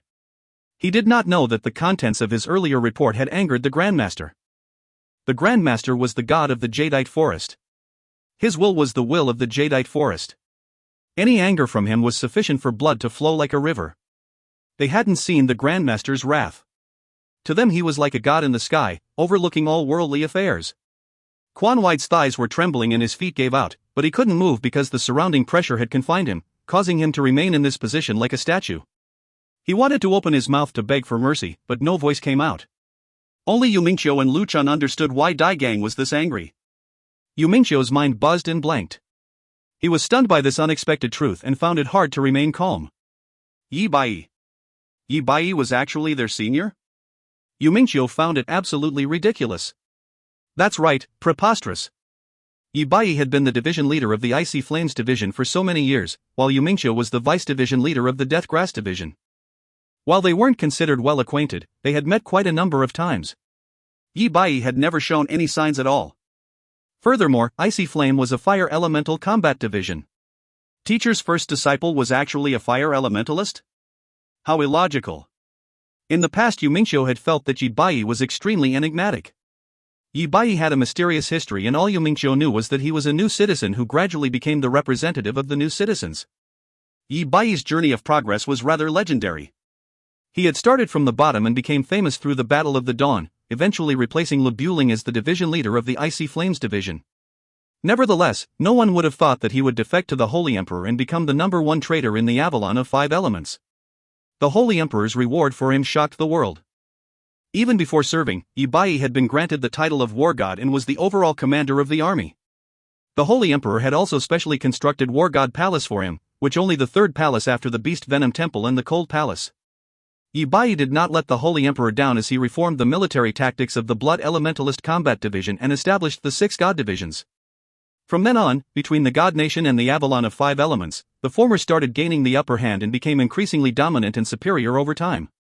If he wasn't aware that Yi Bai was his senior, Yumingqiu would feel that he was a mysterious and complex person who was difficult to read. If Yi Bai was really his senior, all the things he had done would become even more illogical. Teacher was on par with the Holy Emperor, so, as a disciple, why would Yi Bai surrender to the latter? Unless it was a feigned surrender. This idea popped up, snapping Yumingqiu out of his thoughts. Thinking about how Teacher had been so worried and concerned about Yi Bai, his idea seemed very possible. However, he quickly had his doubts. When Yi Bai was still in the Avalon of 5 Elements, he had still hidden this relationship along with Teacher. Why did they conceal their real relationship? Yumingqiu felt his heart turn cold. His face was rather pale, and he dared not proceed down this train of thought. Beside him, Lu Chen was deep in his own thoughts, his face similarly pale-looking. Before they could sort out their thoughts, a gush of domineering and vast energy waves came through from overhead. It was so intense that even the heavily guarded hall felt like a hot desert as heat waves continued rolling in. Yumingqiu and Lu Chen raised their heads at the same time and looked toward the dome. Their faces changed. The same name leapt into their minds. Lu Buling. Rumble. Heavy thunder sounded from the faraway horizon, yet the sky was clear and cloudless. Where was it coming from? Outside the hall gate, the sunlight burned even more fiercely, causing the temperature to spike. Moisture evaporated as the trees dried up rapidly. The interior of the cold and quiet hall was like a different world from the outside, where a deathly pale and blazing sun hung in the sky. A faint sigh broke the silence, and the invisible shackles vanished. The frozen air within the hall started circulating once again, as if time had just frozen for a brief moment. Sweat stained everybody's garments and even the floor, proving that what happened wasn't an illusion. Thump! A sudden sound startled them. It turned out to be Quan Wide, who had gone weak in his limbs, lost his balance, and fallen onto the lotus leaf. No one laughed at him, however, since they probably would have fared worse if they were in his position. Dai Gang's expression returned to normal, the familiar smile and spring-like aura had returned. Still, having witnessed the bitingly wintry and bone-piercing aura, fear followed them like a shadow, and no one dared to relax or be careless. They stood respectfully with their heads lowered, trembled in fear, and did not dare to make any sound. The blood within their bodies was flowing slowly, preventing them from quickly regaining their body heat. Dai Gang smiled and spoke gently, "I need to address a matter first. Everybody kneeled down immediately. We await your orders. While trembling uncontrollably, Quan Wei Dai stumbled onto his knees. As if narrating a story, Dai Gang started, I've made a promise to Lu Buling. As long as he challenges me, I shall accept. Actually, it does not have that much to do with this battle, but there are certain things that I wish to arrange as soon as possible, and now's the chance, so I shall say my piece. I'm embarrassed to say that while everyone in the Jadeite Forest regards me as the leader, I've done very little. Instead, it is you all who have been working diligently while spilling blood, sweat, and tears. As they say, when a teacher is in trouble, his disciple will carry on his work. I'm not going to make it, so the affairs of the Jadeite Forest will be handed over to Mingqiu. Mingqiu is young and not as experienced, so please, everybody, spend more effort helping him like how you've helped me. Everyone had long predicted that this assembly was for a big announcement. Nevertheless, this explosive news still left them dumbstruck. Grandmaster was at his peak, which would predictably last for a few more decades, so why was he arranging for a successor so soon? As for Lu Buling, no one paid too much attention. While he was known as the third strongest person in the world, it was obvious that his abilities were far behind those of the top two. Perhaps he could create some trouble for Dai Gang, but only the Holy Emperor could really challenge Dai Gang. Furthermore, Dai Gang chose the second and not the first prince. Lu Chen looked pleased, patting Yu Mingqiu's shoulder encouragingly and feeling happy for his junior. He was relieved. He had no interest in power. These trifling matters were no different from poison. However, as the senior disciple, the pressure was ultimately on him. Now that he could finally do what he liked, he was beyond happy. The master of the Lu family, Lu Jian, didn't look too good, however. Dai Gang had no son, so logically speaking, as the senior, Lu Chen was more likely to become his successor. Unexpectedly, Grandmaster did not act according to convention and chose Yu Mingqiu instead. Even though he, himself, knew that Chen'er was overly simple and an unsuitable candidate, seeing the throne slip away just like that made him feel terrible. Lu Jian was a calm person after all. He stepped out and said, "Don't worry, Grandmaster. We will certainly assist the second lord as best as we can. We will do anything." The rest responded in the same manner, hurriedly declaring their devotion. Yu Mingqiu was rather shocked, and his mind was in a mess. He had still been thinking about Senior Yi Bai's secrets when teacher pointed him out. He was caught completely off guard. When he finally processed what had just happened, he prepared to refuse. As the vice leader of the Deathgrass Division, he had chosen to enter the wilderness alone because he was unable to accept the Jadeite Forest's secession. Although he had returned, this issue continued to affect him. The Jadeite Forest's extravagant atmosphere was the complete opposite of the arduous and torturous years that he had spent in the wilderness, and this truly made him feel bad. Dai Gang smiled and did not let Yu Mingqiu speak. I heard that Xiao Qiu's been interested in embroidery lately and running to Mingqiu's workshop every day. Xiao Qiu isn't young anymore, and his parents aren't around anymore. As his teacher, I've decided to propose marriage with the Lu family. Mingqiu and Xiao Qiu are childhood friends, and now that they're both masters, it can be said that they're an ideal couple. What do you say, Master Lu? Yu Mingqiu's mind went blank. He stopped listening at this point and threw whatever he had wanted to say to the back of his mind. Only endless joy filled his heart. Lu Jian hadn't expected Grandmaster to propose marriage either, but he quickly responded with a face full of joy. Yu Mingqiu was the future master of the Jadeite Forest, so this marriage would be extremely beneficial for the Lu family. Plus, as Grandmaster had mentioned, Mingqiu had been friends since childhood and he had always been devoted to her. They were really a good match. Moved, he answered, great, great, great. It's our family's honor. Xiao Qiu grew up under your watch and you regard him as your own son. This marriage is more than anything I can ever ask for. An enormous amount of pleasant surprise crashed and swallowed Yu Mingqiu up like a tsunami. His yearning and adoration transformed into indescribable joy that filled every corner of his heart. He wanted to scream. He wanted to run over to the workshop. He wanted to confess. He wanted to cut open his chest and let Mingqiu see that his heart was beating for her. He wanted to tell her that he was willing to do anything for her, be it treading on fire or climbing mountains made of knives. He wished morning would come soon so he could see Mingqiu the moment she opened her eyes. He could look at her sleeping like a child and watch her face as it was lit up by a wisp of sunlight that shone through the windows. He couldn't wait to wake up beside her. He could tuck her locks of hair behind her ears and greet her when she woke up. He was too happy. What to do? Too happy. Seeing a foolish grin taking over Yu Mingqiu's usually smart-looking and alert face made Dai Gang smile for a second. He then raised his head, his abstruse and sharp gaze seemingly piercing through the domed roof made out of translucent jade and landing upon the boundless sky. At that location, there was a tenacious-looking figure. Dismissed.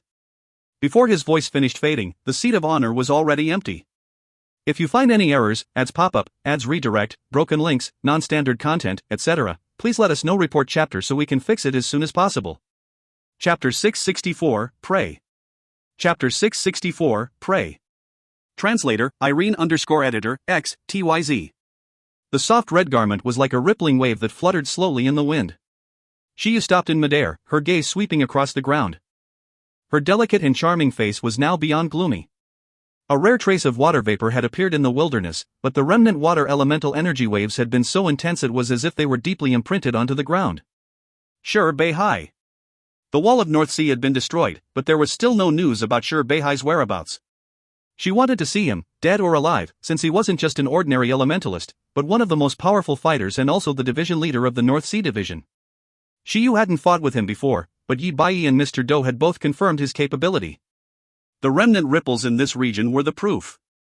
There was another reverberating gush that remained here.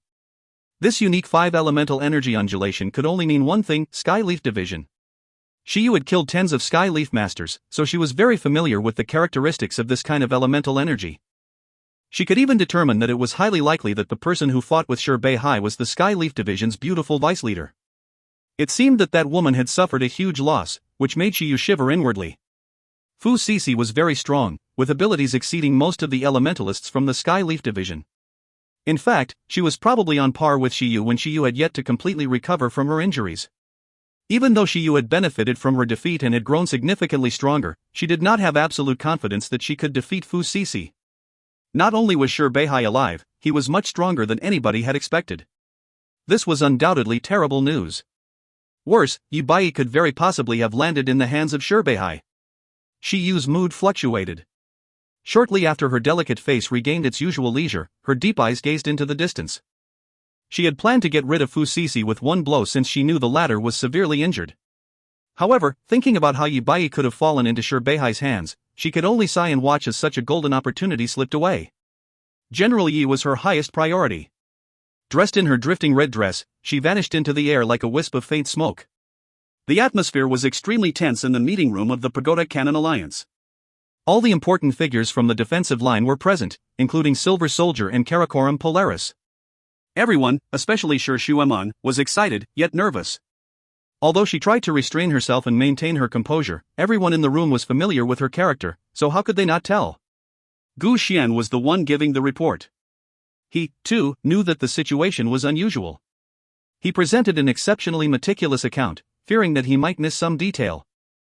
At that point, we were creating disturbances for the God-Spirit Division, but it wasn't very effective, and the opponents did not withdraw. After some discussion, we felt that staying there was inefficient. As such, we decided to infiltrate from the rear and see if we could find any of the enemy's smaller units or replenishing teams to get something out of them. We advanced about 300 miles, but couldn't find anything. Just as we were about to turn back, we felt an intense surge of elemental energy ripples. Coincidentally, Master Ho was on board the Pinwheel Sword. His judgment in regard to elemental energy is much more accurate than ours. Silence filled the meeting room as everyone was absorbed in his narration. They diverted their gazes toward Huode. Huode really wanted to become a sword operator and was always involved in the operations of the Sword of Lightning. Huode did not defer. As a master, he was indeed more authoritative in this aspect. In a deep voice he began talking. Yes, the elemental energy ripples were very intense, probably due to an ongoing fierce battle between two strong fighters. One of the ripples was from water elemental energy. It had obvious properties belonging to that of the North Sea Division, so it should be from them. The other ripple was very strange. If I'm not wrong, it should be 5 elemental energy from the Skyleaf Division. Many of the listeners looked worried. The Skyleaf Division had shaken the world with its power. Shur Shueman was unexpectedly calm now. Huode reported, I believe that the water elemental energy was stronger and had the upper hand. Joy flashed across everybody's faces. A few of them almost cheered out loud, but stopped upon seeing Huode's grave expression. He wasn't done. However, Huode added, causing their hearts to tense up all at once. After hesitating for a bit he continued, the ripples of water elemental energy were simply too intense. If it really was division leader Shur, I'm afraid he possibly overdrew his strength. Of course, this is just my conjecture.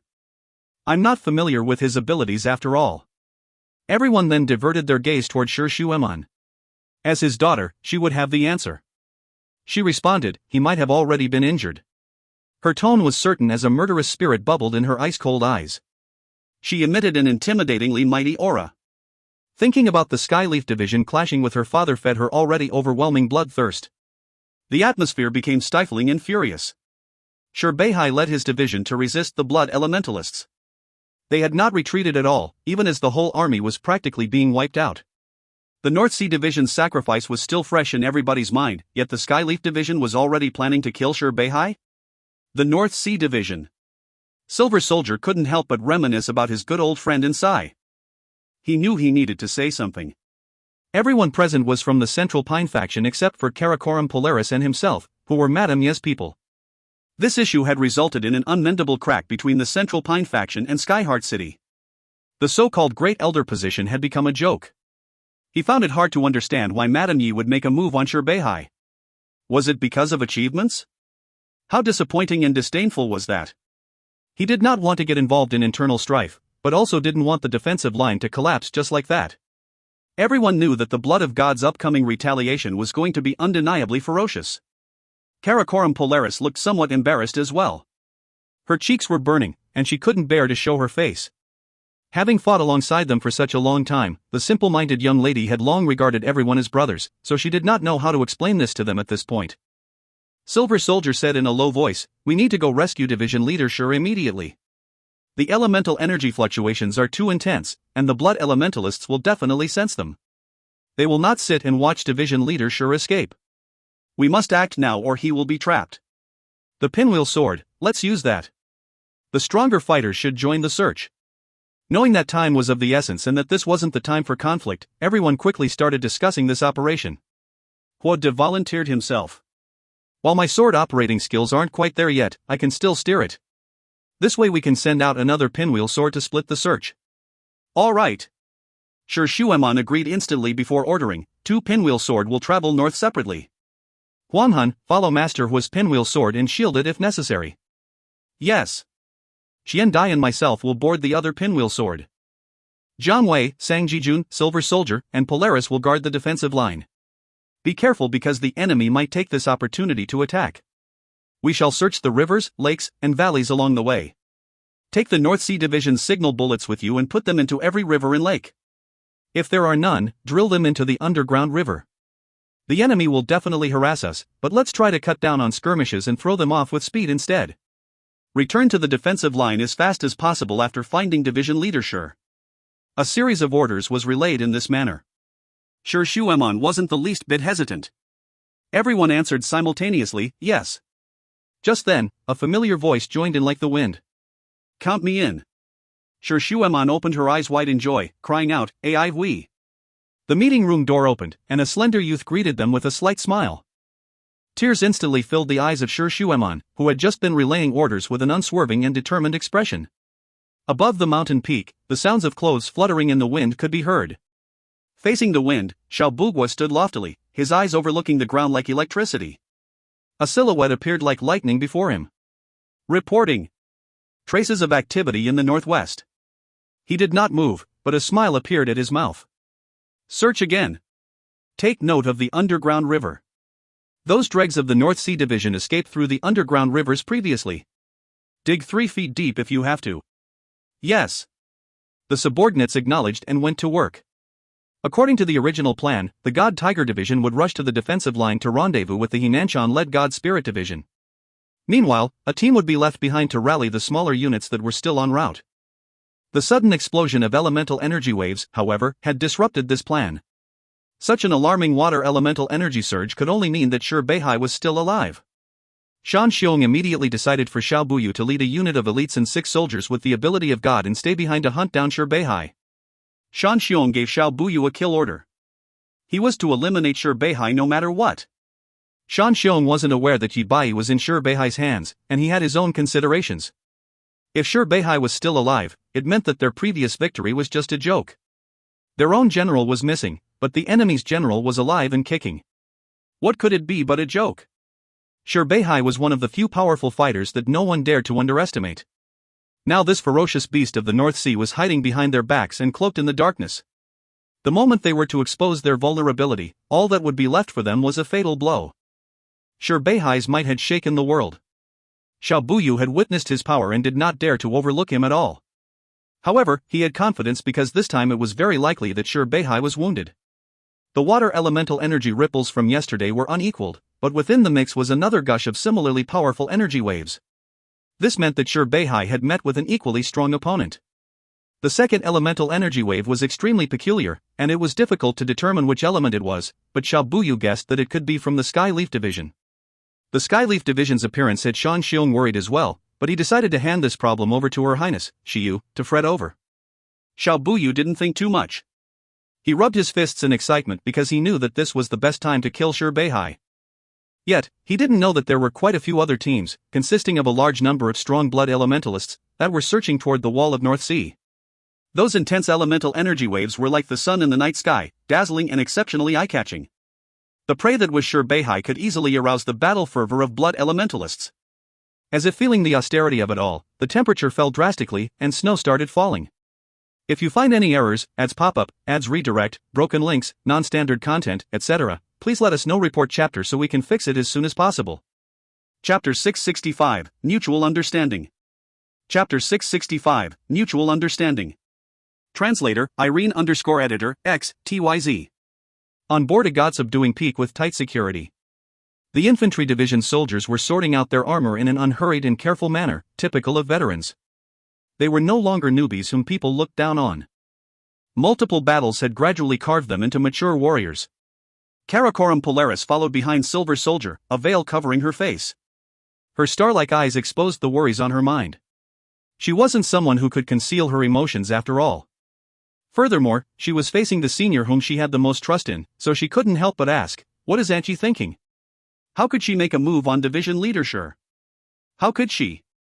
After a while she hesitantly muttered to herself, perhaps the Sky Leaf Division did it without permission? That's right. It must be. Why would Anchi attack Sure Beihai? Her people must have acted against her orders. Karakoram Polaris, who was usually calm and habitually silent, was actually talking this much. It could be seen that this matter had impacted her greatly. Silver Soldier kept quiet, his deep gaze penetrating his iron mask and sweeping across the armor in the soldier's hands. The armor that belonged to the infantry division soldiers were completely different from those issued previously. This was a new batch of battle armor specially forged by the camp at the rear after the master weaponsmiths from the Pagoda Cannon Alliance gathered new information from the recent battles. The brand new armor was integrated with a huge number of the Central Pine faction's exclusive elemental traces, such as those of the 5 elemental ring on the pinwheel swords. When it came to the understanding and usage of elemental traces, the Central Pine faction was unique and unmatched. The armor sent by Skyheart City were old models that had been forged 5 or 6 years ago. It was said that they were found in a warehouse.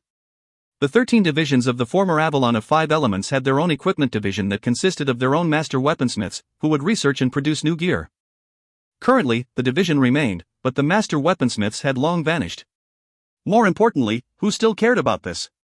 The infantry and Sky Edge divisions were no longer the elite, but 2 completely new combat divisions. They had finally attained some hard-earned results, yet the Skyleaf division had to appear and shake things up. No soldier was willing to use the older models, soul of the older equipment was kept in the warehouse. Later on, Silver Soldier simply removed equipment off the replenishment list and asked for training necessities, medicine, and supplies.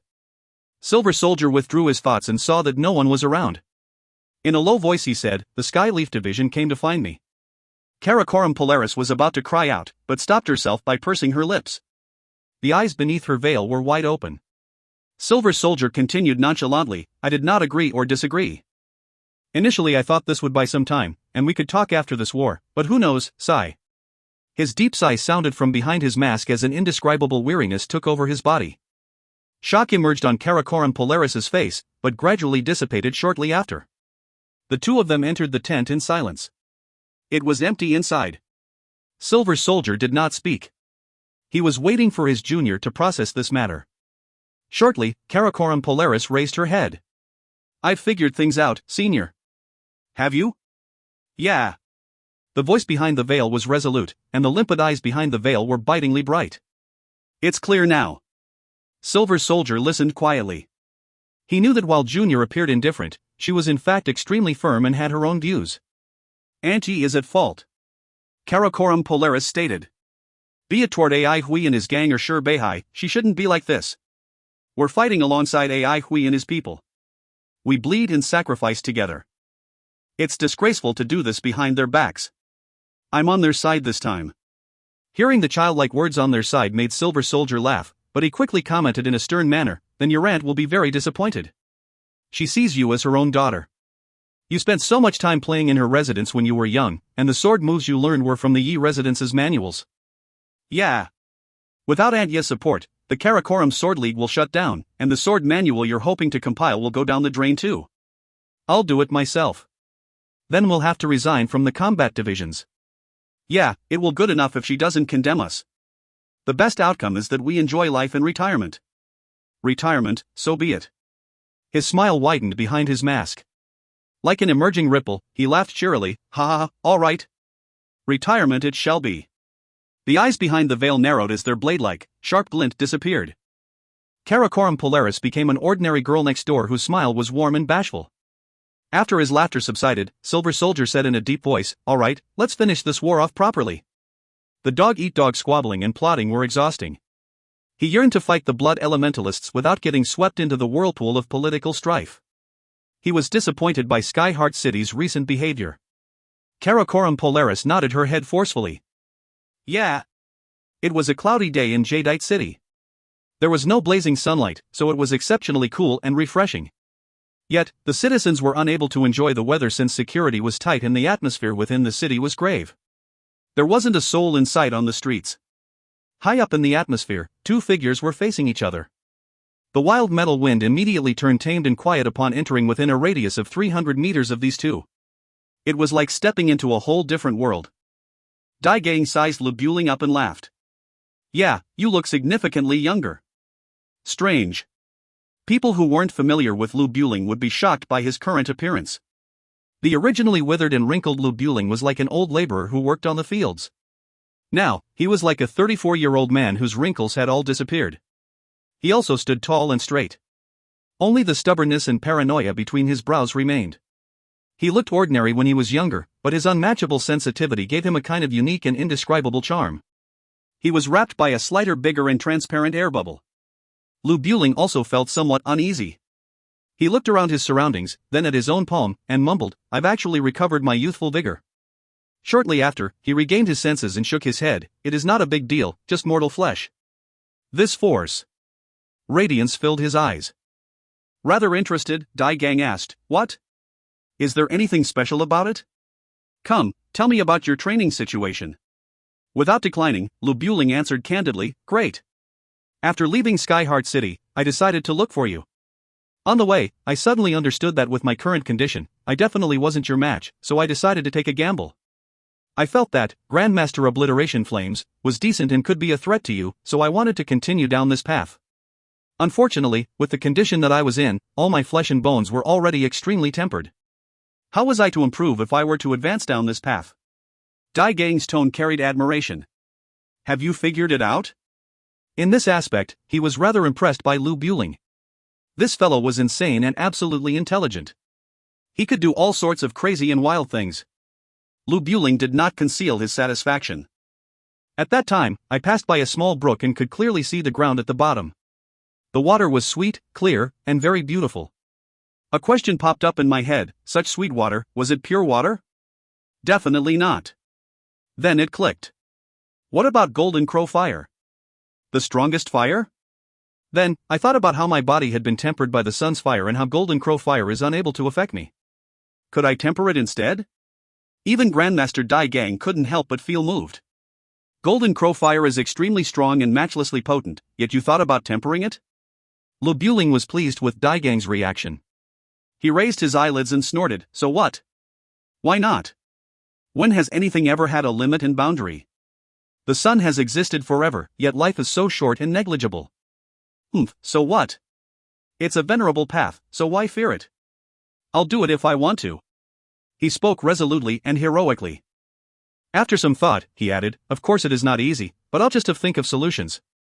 Dai Gang burst into laughter and felt inexplicably carefree, complimenting afterward, you're number one when it comes to ambition. He felt rather regretful. A pity there is no wine to seal these words. Lu Buling smiled. Your capacity for alcohol is horrendous. Without getting angry, Dai Gang asked, tell me, how did you temper the Golden Crow fire? Okay. Lu Buling retracted his smile and turned serious. He was very clear about his strengths and weaknesses. He was bold, crazy, and wild enough, but when it came to training and theories he was far behind Dai Gang. He had many unresolved doubts and hoped that Dai Gang could enlighten him. My idea is very simple. Since I want to temper Golden Crow fire, I would first have to have a sufficient amount. So, I started absorbing more and more of it and quickly reached my limit. My first idea was to compress all of it within my body. This concept was truly aggressive, and I've tried many methods, but to no avail. Since it did not work, I thought of another solution. I started operating the Golden Crow fire within my body, letting it form a whirlpool. This method was very effective, and I quickly gathered a huge volume. Still, I noticed that I was unable to absorb any more of it shortly after. Later on, I realized. Lu Buling spoke very carefully and did not conceal any details or thoughts. Dai Gang listened closely and would interject occasionally to question him. They became increasingly excited and deep in thought. They gestured enthusiastically with their arms and legs, clapping and laughing from time to time. They were like close brothers or good friends who had known each other for years. No one could tell that they were mortal enemies who were fated to fight against each other for their whole lives. Since they fought with their lives, they had a mutual understanding. If you find any errors, ads pop up, ads redirect, broken links, non-standard content, etc., please let us know. Report chapter so we can fix it as soon as possible. Chapter 666, Swords. Chapter 666, Swords. Translator, Irene_editor, X, TYZ. Move faster. Take note of the distance. Don't leave any gap. The soldiers of the God Spirit Division could be seen constructing blood pools across the vast wilderness. They weren't big, only having a radius of less than 2 meters, a depth of under a meter, and were shaped like plum blossoms. The soldiers moved nimbly. Building such blood pools was effortless for them. Soon after, some soldiers came over with deep baskets filled with all kinds of material. They threw these ingredients into the pool one by one, and they melted into balls of bloody water. Next, the water in the blood pools quickly became a fresh red color as a sweet, delicate fragrance filled the air. A God Spirit Division officer came forward with his palm raised. Whoosh! A wisp of transparent flame rose. The transparent flame was thrown into the pool, which caused the bloody pool to light up. Thick blood-colored smoke rose and congealed. It was like an enormous pillar, bearing its fangs and claws as it rose. On these ordinary fields, there were pillars of fresh red smoke. A god priest from the God Spirit Division stood under the pillar chanting to himself. The blood-colored smoke pillars started to release an inexhaustible amount of blood-colored petals. The fresh crimson petals seemed soft and ethereal as they drifted through the air. It was dreamy and beautiful. The Vice Division leader, Qin Gu, extended his palm. When a petal fell onto his hand, it turned into a wisp of red smoke before vanishing into the air. He couldn't help but exclaim in admiration, "How beautiful!" He Nanshan looked grave. Was this going to work? He felt uncertain.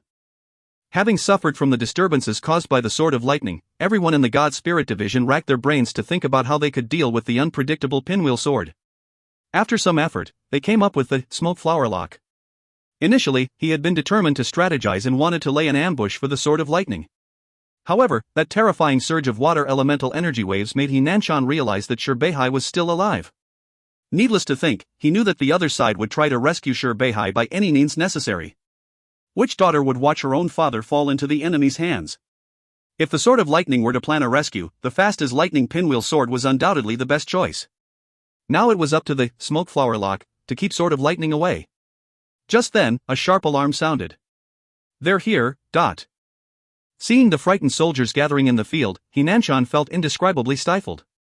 The Sword of Lightning's non-stop harassment had already left a deep scar in their psyches. Small teams who were left alone in the wild would become the Sword of Lightning's prey. There was even a period of time where he refrained from sending scouts out since their death toll had pained him greatly. It had to work. Nanshan hardened his heart with hatred. A pinwheel sword was resting atop the valley of sword formations. Fatty bared his upper arms while working hard to build an all-new pagoda cannon.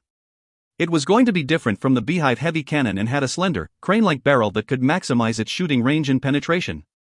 It was smaller than Beehive heavy cannon and Fatty alone could operate it without difficulty. Fatty suspected that he wouldn't have to act because he was traveling with Ai Hui and Shi Shuiman. Nevertheless, his cautious nature made him prepare for the worst. Although the temperature was dropping, Fatty was sweating buckets. He was usually pudgy looking, but when he took off his shirt, only robust muscles were visible. His sweat was like a layer of shiny oil added onto his coppery body. While working, Fatty mumbled to himself, "Jiguang, operate it properly. Grandpa Fatty's little life is in your hands." Jiguang responded unhappily, "Grandpa Fatty, I've completed my missions many times.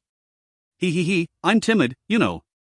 Fatty continued complaining, Jiguang, can't you land the pinwheel sword properly on the ground? Do you know how much work it is for me to carry all of this up?" Sure, Jiguang helplessly answered, "Boss's orders." His eyes lit up. "Boss is here." Fatty shut up instantly and acted as though he was concentrating on his work. Even as a master, he was still terrified of Ai Hui. Fatty regarded Ai Hui as his best buddy and respected him, but also feared him. Ai Hui had always been involved in Fatty's development process, tormenting and molding him. Ai Hui's callousness had long since become an overbearing power that intimidated Fatty. Nevertheless, Fatty was really grateful for having Ai Hui around. He knew very well that without Ai Hui spurring him on, he never would have achieved what he did and would have become a useless pile of bones. Close by, another pinwheel sword stopped in midair. This was the second sword, operated by Huode. Compared to Shi Ziguang's empty pinwheel sword, Huoda's was packed with people. Other than Duanmu Huanghan, all members of the Sword of Lightning were on the second pinwheel sword. It was Huoda's first time operating it on a mission, a dangerous mission at that, so everyone thought about ensuring safety first. With Ai Hui, Shi Shuemun, and Fatty on board, their combat power was at its peak. Ai Hui's appearance stirred the members up instantly because many of them had not seen him in a long time. "Look quick, boss is here. Boss is really back. Jiguang's so lucky, going on a mission with him." Huode interrupted, Hey, I'm a master too. What are you trying to imply? Respect the masters." Laughter erupted. They were all familiar with one another and never put on airs. Yes, Master Hua's achievements and glory are unmatchable. Jiguang's achievement is nothing compared to Master Hua's. We've won the lottery. We're depending on you, Master Hua. Huode patted his chest, "Alright, he's not my match. We don't have to be afraid." In the next moment, he asked doubtfully, "Why did Jiguang park there?" Gu Xian shook his head. "Boss's orders." Duanmu Huanghan groaned, the unhappiness blatant on his face. Ai Hui hadn't been on board for a long time, and he felt twice as familiar after setting foot within. It was empty inside except for Shi Ziguang. Shi Ziguang raised his head and puffed his chest out, standing upright. He shouted, "Boss." Ai Hui smiled, "Long time no see, Ziguang." Shi Ziguang was moved. The news of Ai Hui's return had been spreading across the camp for a while, greatly boosting the division's morale. Members who weren't new were aware of how important Ai Hui was to the team, even though he appeared nonchalant most of the time. The encampment was overflowing with a joyous atmosphere. The only regretful thing was that Ai Hui had taken Lu Lan along with him, which meant that they weren't getting any delicious elemental soup until the mission was completed. Cries echoed within the encampment as everyone started praying that this mission would go smoothly. They had no idea that the goal of this mission was to rescue the scattered survivors of the North Sea Division. Lu Lan greeted Shi Ziguang happily, "How are you doing, Ziguang?" A smile automatically appeared on Shi Ziguang's face. "Welcome on board, Lu Lan." Lu Lan carried a big suitcase. Was that food for the journey? Shi Ziguang's eyes lit up. Shi Shuemun held onto Cirrus as she greeted him, "Thanks for the hard work, Ziguang." Shi Ziguang quickly returned the greeting, "Don't say that, madam, it's my duty." The word madam made Shi Shuemun blush. She quickly composed herself and nodded at Shi Ziguang before walking elsewhere. She was rather lost in thought, tightly pursing her lips in worry and anxiety. She had been beyond grief after hearing the news of her father's death, converting her sorrow into determination and sprinting to the front line. Shi Ziguang walked toward Ai Hui and saluted, reporting, "The pinwheel sword is all ready. We can set off." "Wait a moment." Somewhat surprised, Shi Ziguang asked, "Is anyone else joining, boss?" Ai Hui smiled mysteriously. "You'll find out soon." Even Shi Shuemun threw a gaze over in curiosity. Only Lu Lan was smiling widely, his eyes forming two happy-looking crescent moons. Ai Hui remained solemn as he took a deep breath. SSS. His breath sounded like the continuous tearing of cotton, carrying a tinge of sharpness. The sound stopped abruptly as Ai Hui raised his palm gently. His index and middle fingers straightened together to form a sword. Clang! Without any warning, a simultaneous sword chime sounded below. Shi Ziguang quivered as the hair all over his body stood on end. Before he could react, the sky overhead dimmed, and a ball of enormous shadow enveloped him. He looked up automatically and became breathless. Countless black long swords hovered quietly above his head. They were completely black and came in different shapes, covering the sky. They moved noiselessly like a colossal group of black sharks, cruising through a deep sea of dead silence. The number of swords was uncountable. The tips of the swords gathered together, occasionally producing a flashing and bone-piercing cold light. Shi Ziguang's mind went blank. The sight before him was filled with a dangerous and scary aura. It was suffocating. Shi Xuemon was stunned too. She knew that Ai Hui's return came with a leap in abilities, but the scene before her had exceeded her imagination. Ai Hui. Ai Hui's clothes fluttered without any wind, and his fringe was all messed up. The flickering cold light in his eyes, however, became increasingly bright, like the stars in the sky. At this moment, he was akin to an unsheathed treasure sword, emitting a dense and bitingly cold aura as light rays extended miles away. Above the valley, a gentle call sounded. Come! The noiseless black sword swiftly transformed into a surging black waterfall that cascaded down from the sky. Seeing the countless swords pouncing on him like black sharks that wanted to rip him into pieces and swallow him up, Shi Ziguang paled. He wanted to hide, but at this point, there was only absolute despair in his heart because he realized he couldn't move. Thud, thud, thud. Like rain hitting the ground, these sounds made people gasp for air. This blade storm passed quickly, and Shi Ziguang was dazzled by it all. Before he could react, the azure sky welcomed his vision again. That suffocating darkness had vanished, as if it had merely been an illusion. Not far away, Duanmu Huanghan and the others had witnessed it clearly. The black swords that filled the valley chimed in unison, rose from the ground, and rocketed into the sky. They were like black clouds overhead. Following Ai Hui's call, the spiraling swords came down. The black flood split into 7, forming 7 fine currents that entered the 7 sword pagodas. In that moment, the pinwheel swords sank a little. Like 7 hedgehogs, the sword pagodas had black swords sticking out of them. They became 7 pagodas not only in name, but in reality. There was only silence in the valley save for the sound of spiraling swords. Duanmu Huanghan was dumbstruck, and everyone else turned into statues. They were speechless. The bitingly sharp sword consciousness had dissipated completely along with the cold light in Ai Hui's eyes. Set off. If you find any errors, ads pop-up, ads redirect, broken links, non-standard content, etc., please let us know. Report chapter so we can fix it as soon as possible. Chapter 667, Blood-Colored Petals. Chapter 667, Blood-Colored Petals. Translator, TYZ Editor, TYZ, KLKL. He Huan was inspecting the various defensive positions on the God-subduing peak and looked slightly distracted. Ai Hui had left his seclusion. He Huan was Madame Ye's agent.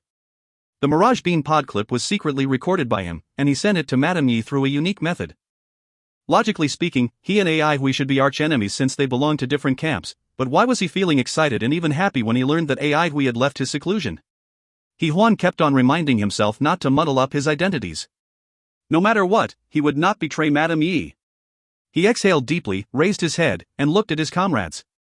When he saw the involuntary excitement and hope on their faces, his eyes dimmed. Suddenly, he felt slightly at a loss. Was what he was doing right? He did not know and did not want to know. Suddenly, a soldier beside him yelled, "Sir, emergency!" With a jolt to his mind, He Huan returned to his senses. Was there an attack? He quickly headed to the defensive line to take a look. However, he did not see any sign of the enemy. Like fluttering snowflakes, countless blood-colored petals drifted toward them from the wide and empty wilderness beyond the defensive line, covering their line of sight completely. He could not see anything in the distance at all. The boundless wilderness was covered by this rain of blood-colored petals. He Huan's mind stretched taut. He roared loudly, "Everyone on high alert now!" The God-subduing peak's defensive shield began to glow with oscillating light traces, appearing extremely beautiful. Everyone in the Karakoram division was vigilant. He Huan was preparing to send someone to warn the other 2 combat divisions. When he saw that the defensive shields of the other 2 God-subduing peaks had lit up, he silently heaved a sigh of relief. Then, he noticed that a few petals landed on the glowing defensive shield and transformed into faint red smoke that dissipated into the air. The defensive shield did not move the slightest bit and did not show any signs of being damaged. He Huan's mind jolted. Could the smoke be poisonous?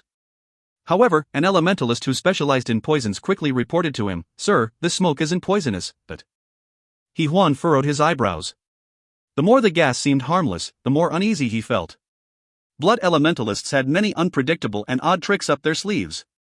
At this moment, he saw Karakoram Polaris walking toward him. He Huan stepped forward to receive her. "Madam! This smoke seems odd.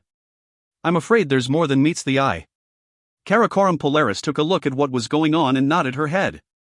"You might be right." After she finished her sentence, she waved her lily-white hand lightly.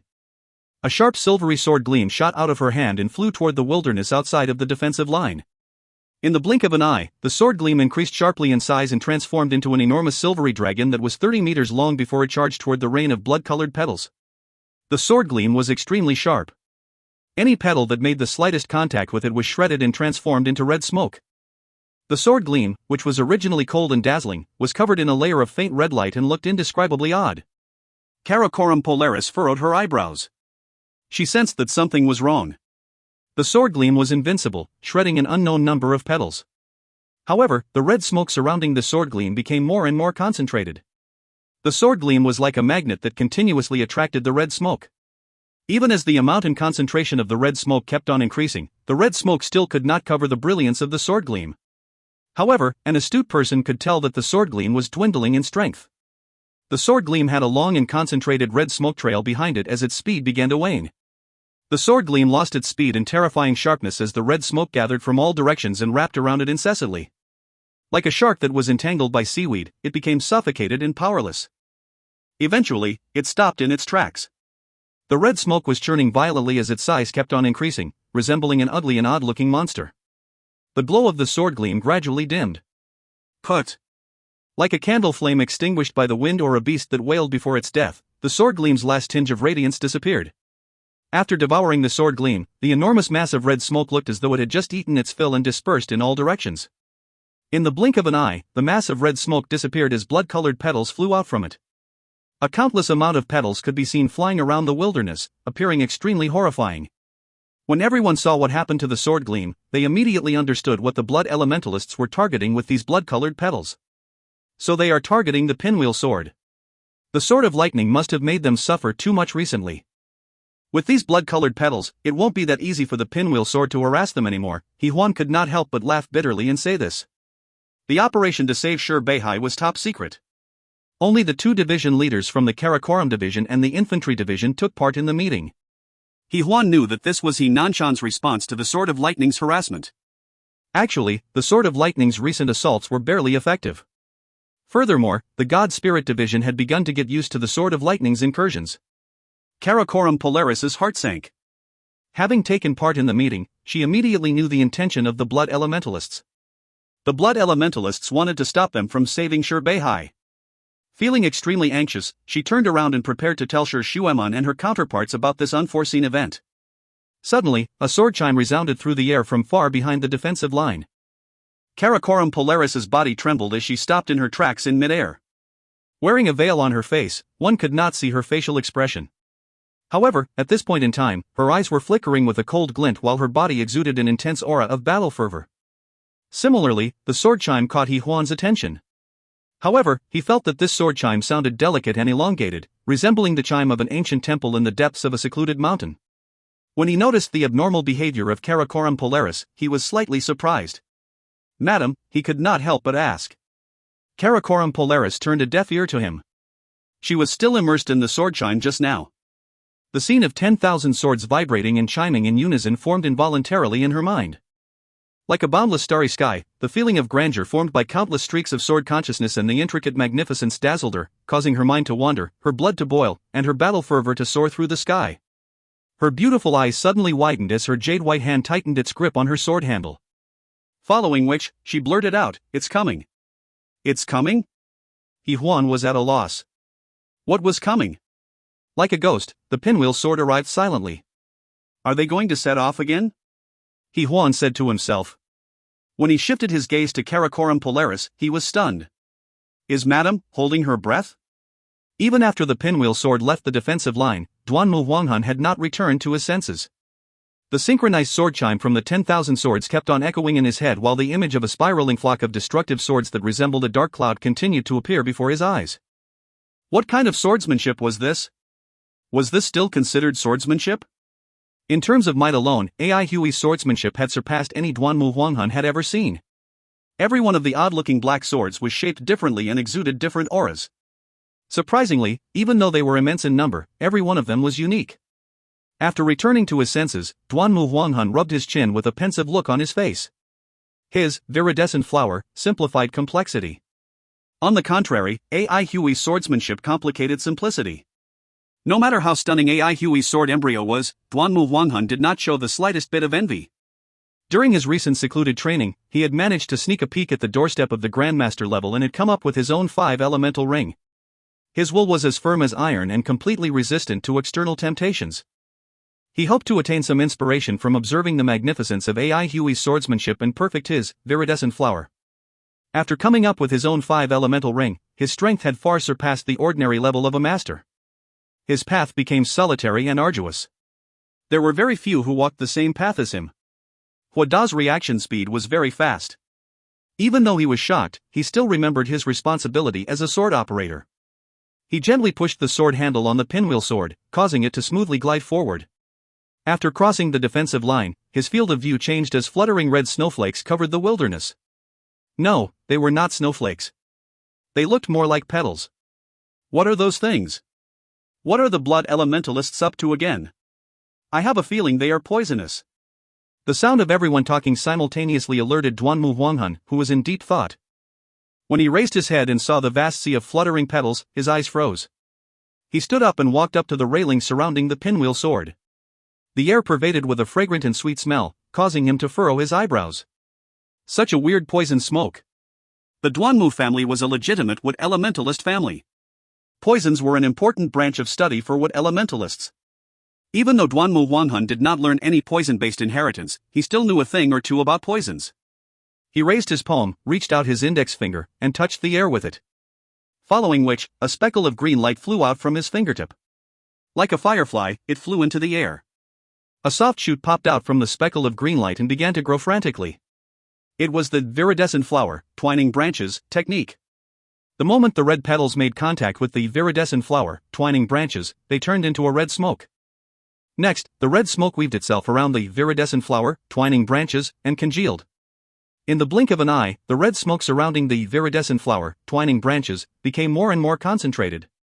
Duanmu Huanghan realized that the growth rate of his viridescent flower, twining branches, began to reduce. Even though he did not go all out, he had already identified some of the characteristics of the blood-red petals. It was targeting the pinwheel sword? Duanmu Huanghan could not help but knit his eyebrows. Even though this method seemed slightly disgusting, he had to admit that it was rather effective. The viridescent flower, twining branches, could clear away these blood-colored petals, but it would take him at least 2 days to do so. This was most likely the intention of the blood elementalists as well. At this critical juncture, what they lacked the most was time. Suddenly, a sword chime resounded through the air. Ai Hui realized his perceptual awareness was obstructed, causing him to be slightly surprised. Cultivating a sword embryo allowed his essence, qi, and spirit to become extremely powerful. After absorbing the god's blood, the strength of his essence, qi, and spirit had reached an unprecedented level. His perceptual awareness could even penetrate the metal wind curtain, allowing him to clearly sense anything. However, at this moment, he realized that his perceptual awareness was obstructed by this boundless sea of blood-colored petals. There was something wrong with it.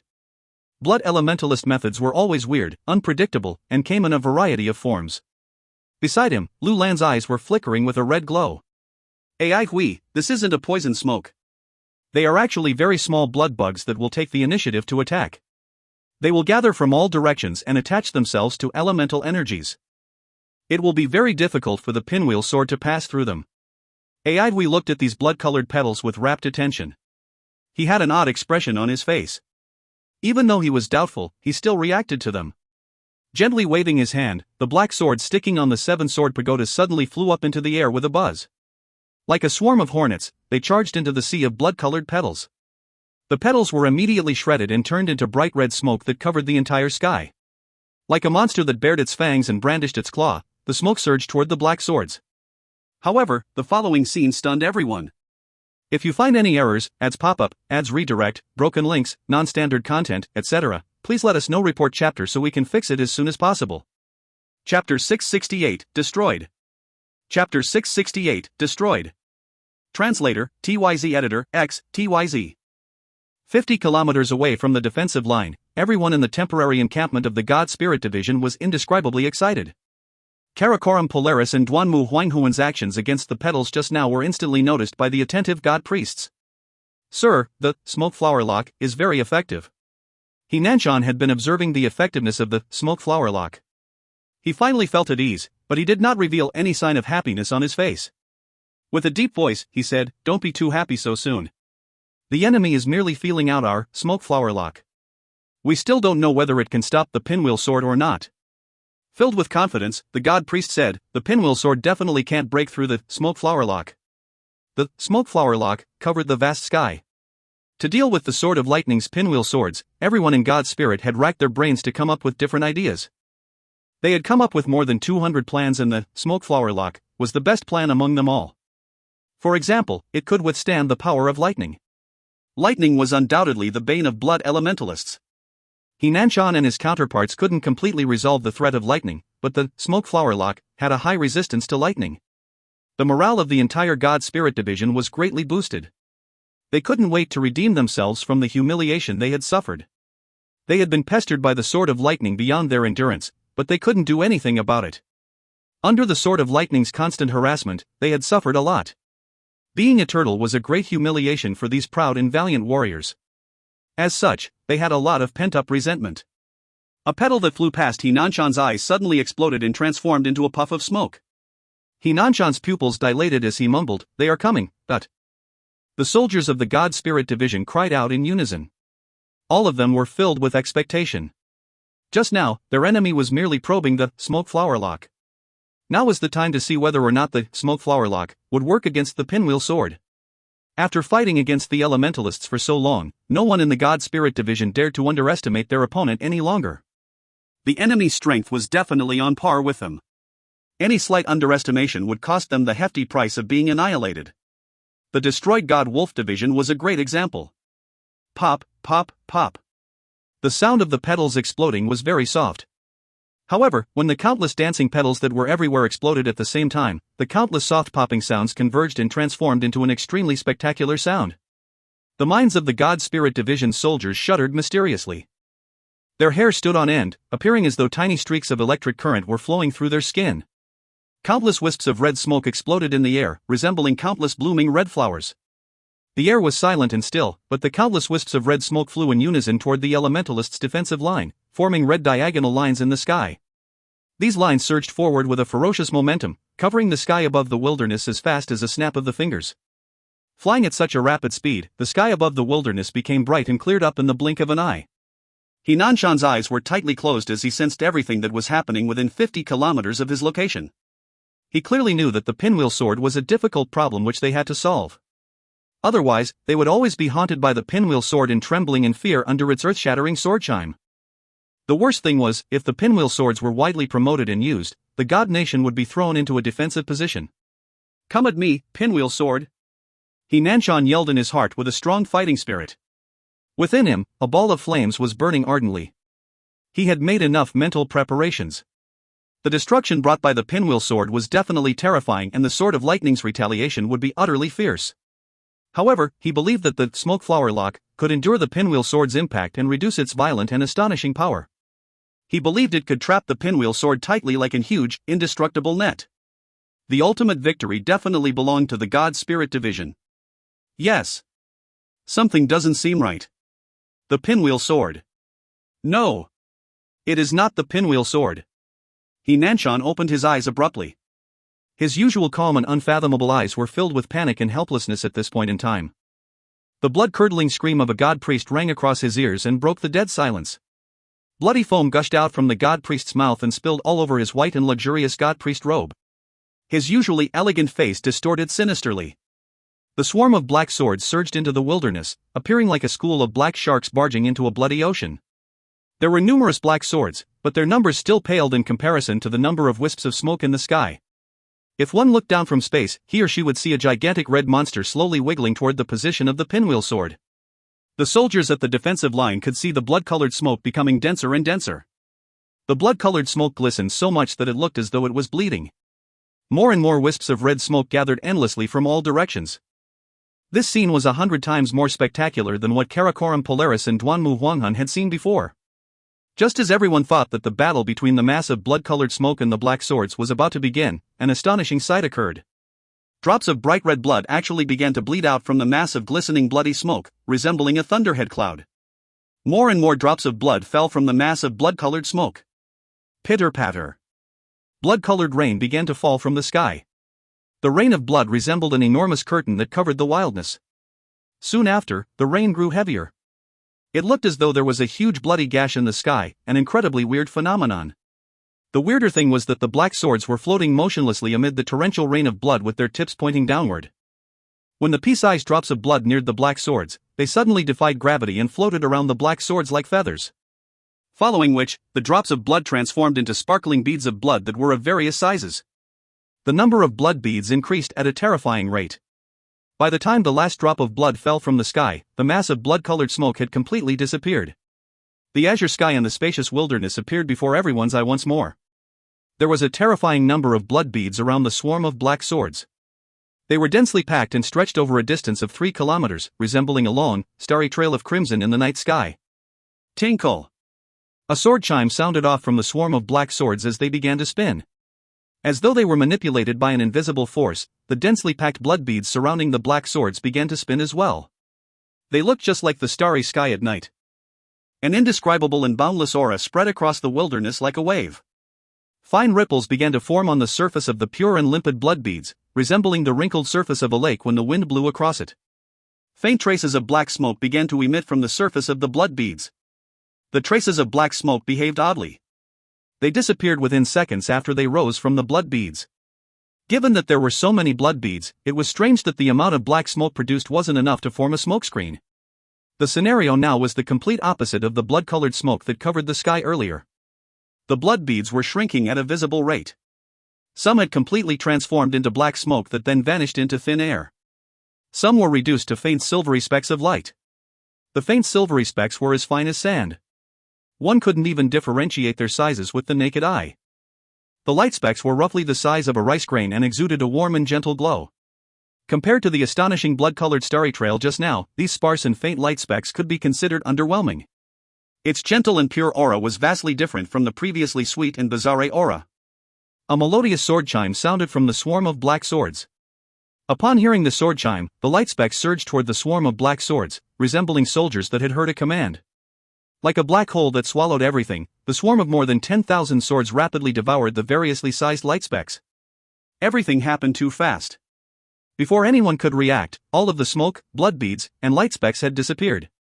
The hovering black swords were the only things that remained in the air. The swarm of black swords trembled slightly, crumbled, and then transformed into a black dragon formed from the swords. The dragon spiraled through the air once before returning to the pinwheel sword. Those who witnessed this sight felt that the black swords were like insatiable monsters that made sure there were no prey left before returning home. Thud, thud, thud. Like raindrops hitting a banana leaf, the black swords reinserted themselves into the sword pagodas. Every sword's position was exactly the same as before.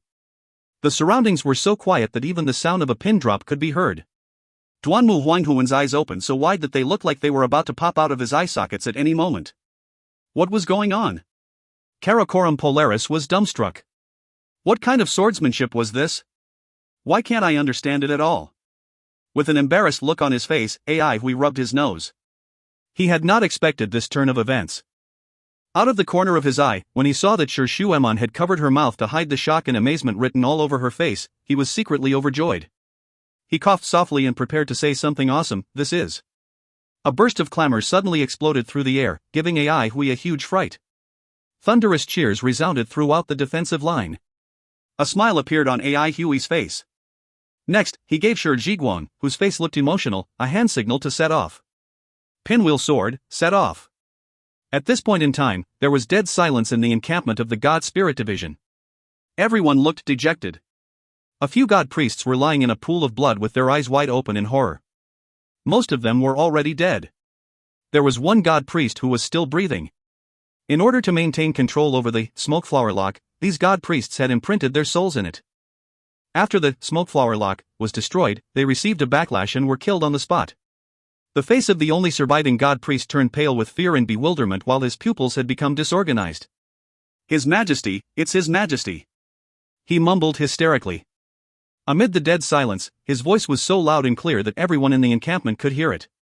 Fear spread throughout the encampment while a commotion began to break out. Every soldier's facial expression turned odd, doubtful, and fearful. Crack! An armored boot stomped on the head of the god priest. His head exploded like a watermelon, and his hysterical voice came to an abrupt end. Nanshan's face was as calm as water. Anyone who deludes the people with lies will be executed on the spot. His piercing gaze swept across the entire encampment, causing every soldier to lower their heads in shame. If His Majesty was here, he would definitely chop off your heads the moment he saw the look on your faces. Nanshan snorted.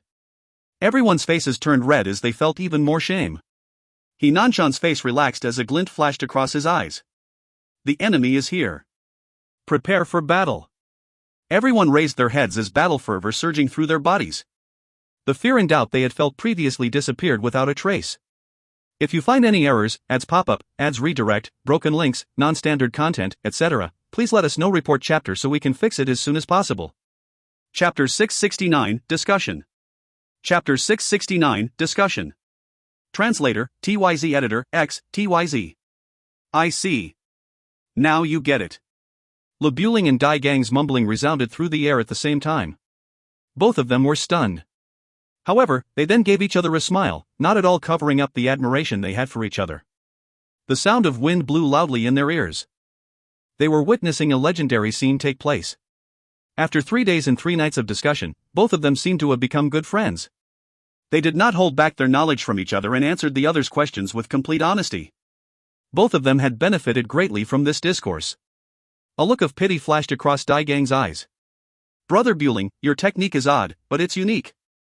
Forming the raging inferno and treating your body like a piece of firewood naturally caused many defects in your body. Your body will not be able to recover within a short period of time. I'm afraid you don't have much time left. Sigh, it's such a pity. Lu Buling already knew of this. The 3 days and 3 nights of discussion had cleared up many areas that he was unsure of. What's there to feel pity about? I have no regrets. Lu Buling chuckled. A look of adoration appeared upon Dai Gang's face. With a relaxed tone, he said, "Today, I have no choice but to admit that Brother Buling is indeed qualified to be my opponent and a good one at that. Do I look like I need your approval? And it seems you're mistaken about something. I have no interest in being your opponent, I'm only interested in destroying you." Lu Buling sneered. Lu Buling's words were vulgar and unfriendly, but Dai Gang wasn't angry at all. He merely smiled and whispered, "It seems like I have to disappoint Brother Lu. Who in this world can destroy me? Only the heavens can destroy me. The Holy Emperor can't destroy me and neither can you." Dai Gang spoke such arrogant words with ease, sounding as though they meant nothing to him at all. Lu Buling squinted his eyes, not hiding his killing intent at all. He smirked and said, "Oh? Is that so? But I feel that I have a high chance of destroying you this time around. Your mind is injured. Perhaps a dear relative of yours has died? TSK, I never expected a hypocrite with a heart of stone like you to feel sad one day. Whoa, you have suddenly become more likable now. Do you need my condolences?" Dai Gang was not infuriated by Lu Buling's words. He smiled and replied, "Life is so long, so wouldn't it be boring if there were not 1 or 2 sad occasions? The joys and sorrows of life are merely feelings. Whether I'm happy or sad, it's my choice. Brother Buling, you're so anxious to fight me because you know you're going to die soon. Unfulfilled wishes will only cause you to have regrets while walking down the path to hell."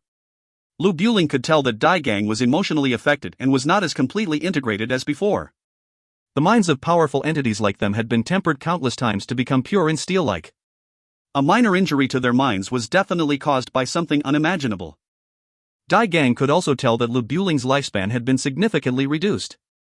His cultivation method was too extreme, so much so that it exceeded his physical limit. Temporarily stabilizing the berserk powers in his body without letting his body crumble could already be considered a Herculean feat. Both of them were crossing verbal swords since it was best to engage in psychological warfare at the moment. The intimate and harmonious atmosphere from before had completely vanished. Now, both of them treated each other like archenemies. Lu Buling burst out laughing. "If I really die, then so be it. I came into the world naked, and I shall leave this life naked. Furthermore, I won't be lonely when I'm walking down the path to hell because you will be accompanying me. Brother Buling's carefreeness is truly admirable. Let me personally send you off. As for my life, I'm afraid you can't take it away. Dai Gang sighed with emotions. An impatient look flashed upon Lu Buling's face. We have been talking so much for the past 3 days that my saliva is running out. Let's begin. With a solemn look on his face, Dai Gang bowed to Lu Buling. Goodbye, Brother Buling. I'm ready to send you off to death. Killing intent filled the air. He Nanshan watched on blankly as the pinwheel sword vanished into thin air. He was feeling indignant and resentful. The enemy had no intention of continuing the fight. The pinwheel sword avoided his meticulously planned defensive line and disappeared behind it. If the pinwheel sword did not wish to fight, no one could force it to do so. He Nanshan shook his head as he felt that he had been too naive. The Sword of Lightning had never been a rash or stupid combat division. Now, the situation had become more and more dire.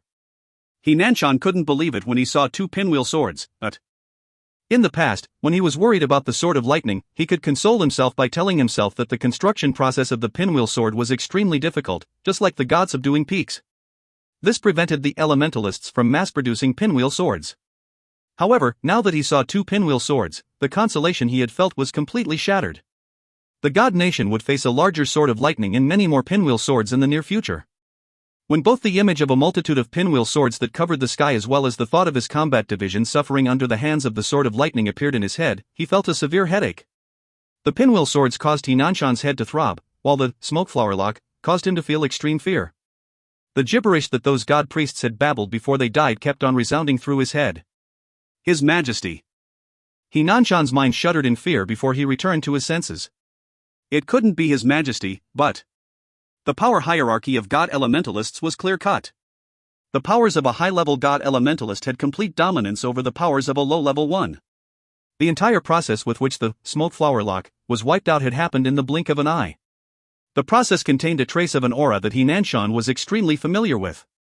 It was His Majesty's aura. He Nanshan thought of the holy treasure, God's blood.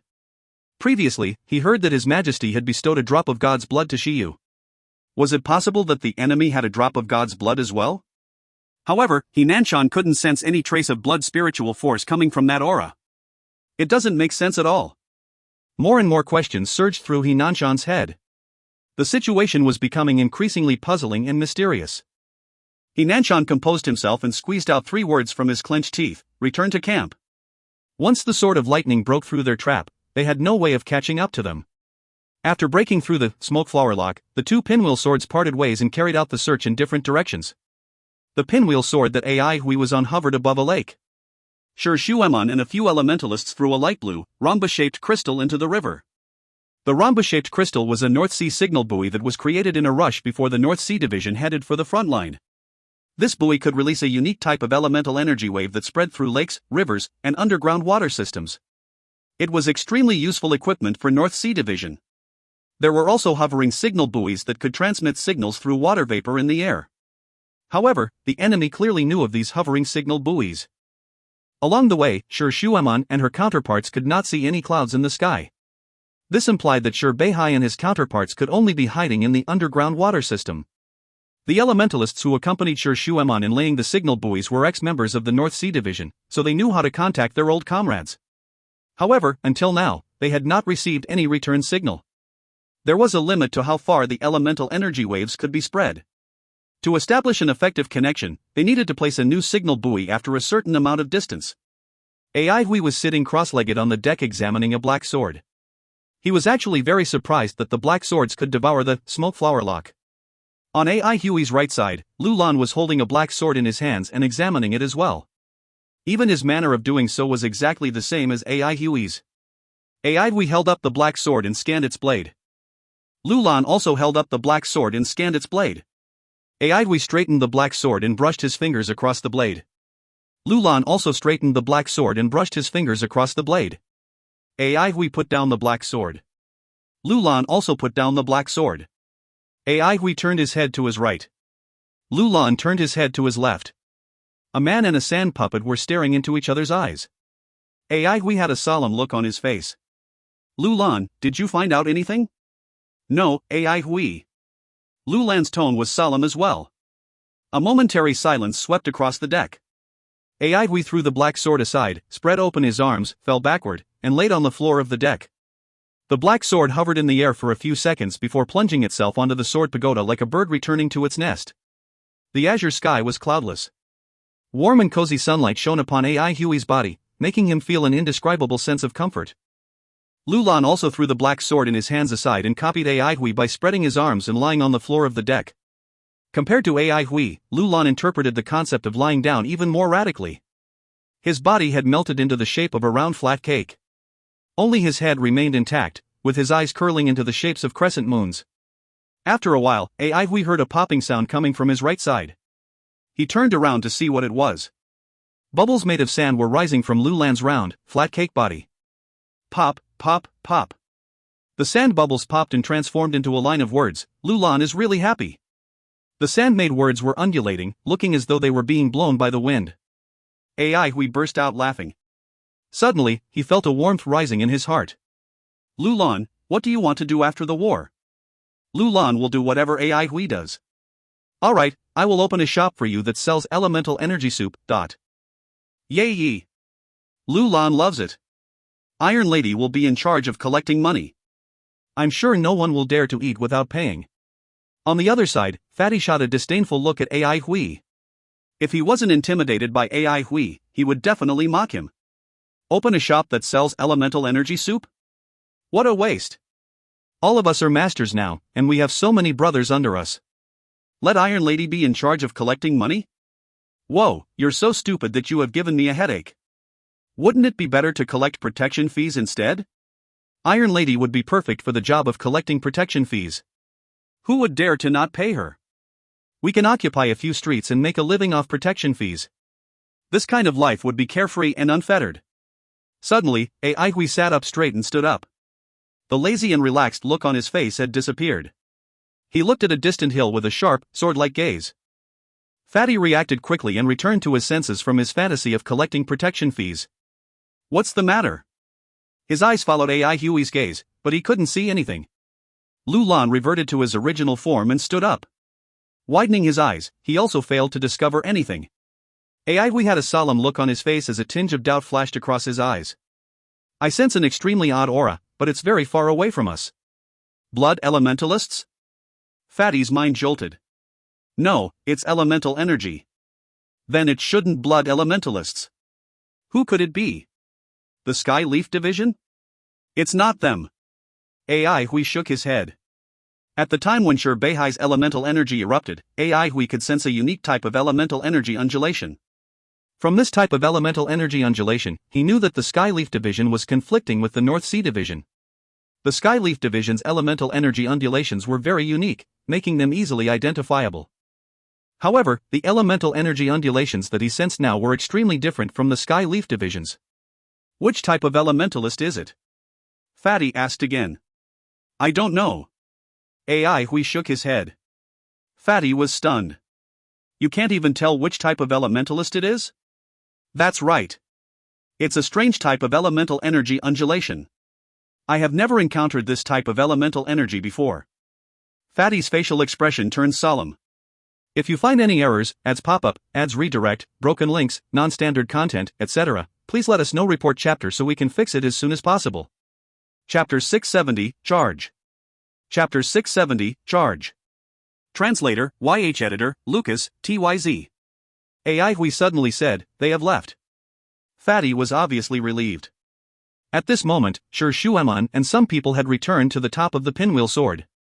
She saw everybody staring at them, shook her head, and indicated that there wasn't any response. Aihui patted Shueman on the shoulder to console her. No detectable movement is also good news. Shueman's expression slightly brightened. With the ability of her father, a fight to the death was inevitably earth-shattering. It would be impossible to quietly kill or capture him. Ever since the elemental energy storm, her father seemed to have disappeared without a trace. On the contrary, this made Shueman firmly believe that her father was still alive. We will continue to move forward, Aihui went on, go to the place where the elemental energy storm broke out and maybe we can discover something. The pinwheel sword swept across the sky and left faint traces that were quickly dispersed by the wind. The God Tiger Division was advancing towards the Windy Pearl Bridge's defensive line to merge with the He Nanshan's God Spirit Division. The Radiance Blood Division, which was originally accompanying them, was given orders to return and search for the whereabouts of the North Sea remnants. The situation of the war was unpredictable. What was once an absolute advantage seemed to have disappeared overnight.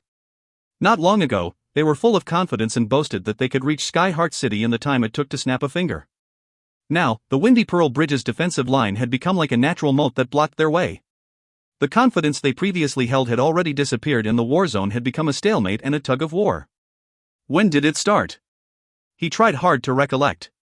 That's it, since the self-explosion of the wall of North Sea and the God-subduing peak, which caused General Yi to sustain serious injuries and fall into a coma.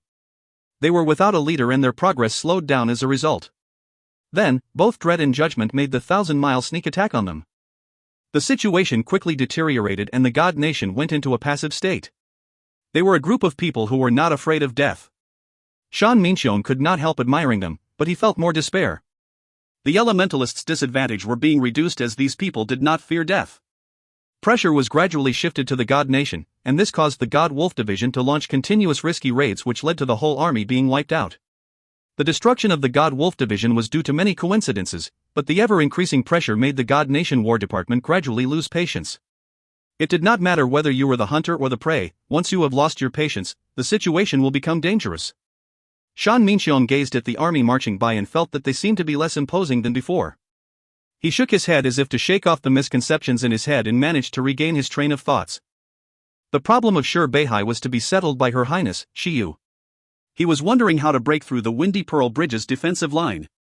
In retrospect, this doubt had been revolving in his head and still could not be solved up till now. Looking at how strong the defensive line of Windy Pearl Bridge was, to Shan Minxiong, who had captured the Beihai Wall, the three God-subduing peaks were nothing to him. The Infantry Division and the Sky Edge Division were new units. According to the frontline communique, the Infantry Division and the Sky Edge Division were not the main force, they displayed more of a supporting role. The power of the Spear of Heavy Cloud should not be underestimated. The Pagoda Cannon Alliance was a bit unusual. They were just a bunch of defeated soldiers, but how did they transform into brave and fierce soldiers under the guidance of the Central Pine faction? Was it possible that Ai Hui possessed supernatural powers? Shan Minxiong circled the three words Central Pine faction and started thinking deeply. Looking back, he was dumbfounded by the rapid development of the Central Pine faction. Shan Minxiong clearly remembered the day that the Wall of North Sea fell. At that time, the intelligence unit's report that was sent to the desks of the various divisions about Beyond Avalon stated that Central Pine faction was only a small force that had just risen. Who would have thought that this small force could actually obstruct the big army of the God Nation from advancing south? Shan Minxiong's curiosity was suddenly aroused. The Central Pine faction was the leader of this campaign. Did this small force have something mystical about them? A shrill alarm abruptly interrupted Shan Minxiong's contemplations. The enemies are attacking. Shan Minxiong did not panic at all and lifted his head to look at the distant sky. Whether it was the God Tiger Division or the Bluster Blood Division, they were all well-trained and battle-hardened elites, so they clearly knew what to do when encountering the enemies. Very soon, a majority of the divisions regrouped and remained vigilant. Several blood elementalists with the ability of God rode the God Tigers and soared into the air to engage the incoming enemies. A pinpoint black spot appeared in the distant sky. Shan Minxiong's pupils shrank in response to the surprising speed. They came in at the speed of sword rays, without any warning. It was the first time Huode had operated the pinwheel sword to perform the task, so he was unusually excited. Although he kept reminding himself to keep calm as befitting of a master, he could not control himself from operating the pinwheel sword at the ultimate speed. This was indeed the pinwheel sword, and this was the person to control the sword. He was originally obsessed with the pinwheel sword because of its unparalleled speed. Only the lightning speed could awake the passion in him. The ultimate speed brought him the ultimate pleasure and the world seemed different. Gu Xian was in great trepidation. Slow down, Master Hua, there is no need to go so fast." The rest of the soldiers echoed, "Yes, yes." Vomit. The poor soldiers were used to Shi Ziguan's refined needle threading operation and were confused by the rough ways of Huode. Even a powerful master like Gu Xian with such a tough cultivation was frightened until his face turned pale. From a high position, Duanmu Huanghan glanced at the officers and soldiers of the Sword of Lightning, cleared his nose, shook his head, and did not hide the look of disapproval on his face at all. A green vine cane that was as thick as a thumb had both ends tied between two sword pagodas. Duanmu Huanghan looked as if he was swinging on a swing and seemed composed. Suddenly, he thought of something, turned his face, and gazed into the distance. His sharp eyes and amazing eyesight immediately spotted a majority of the blood elementalists in front.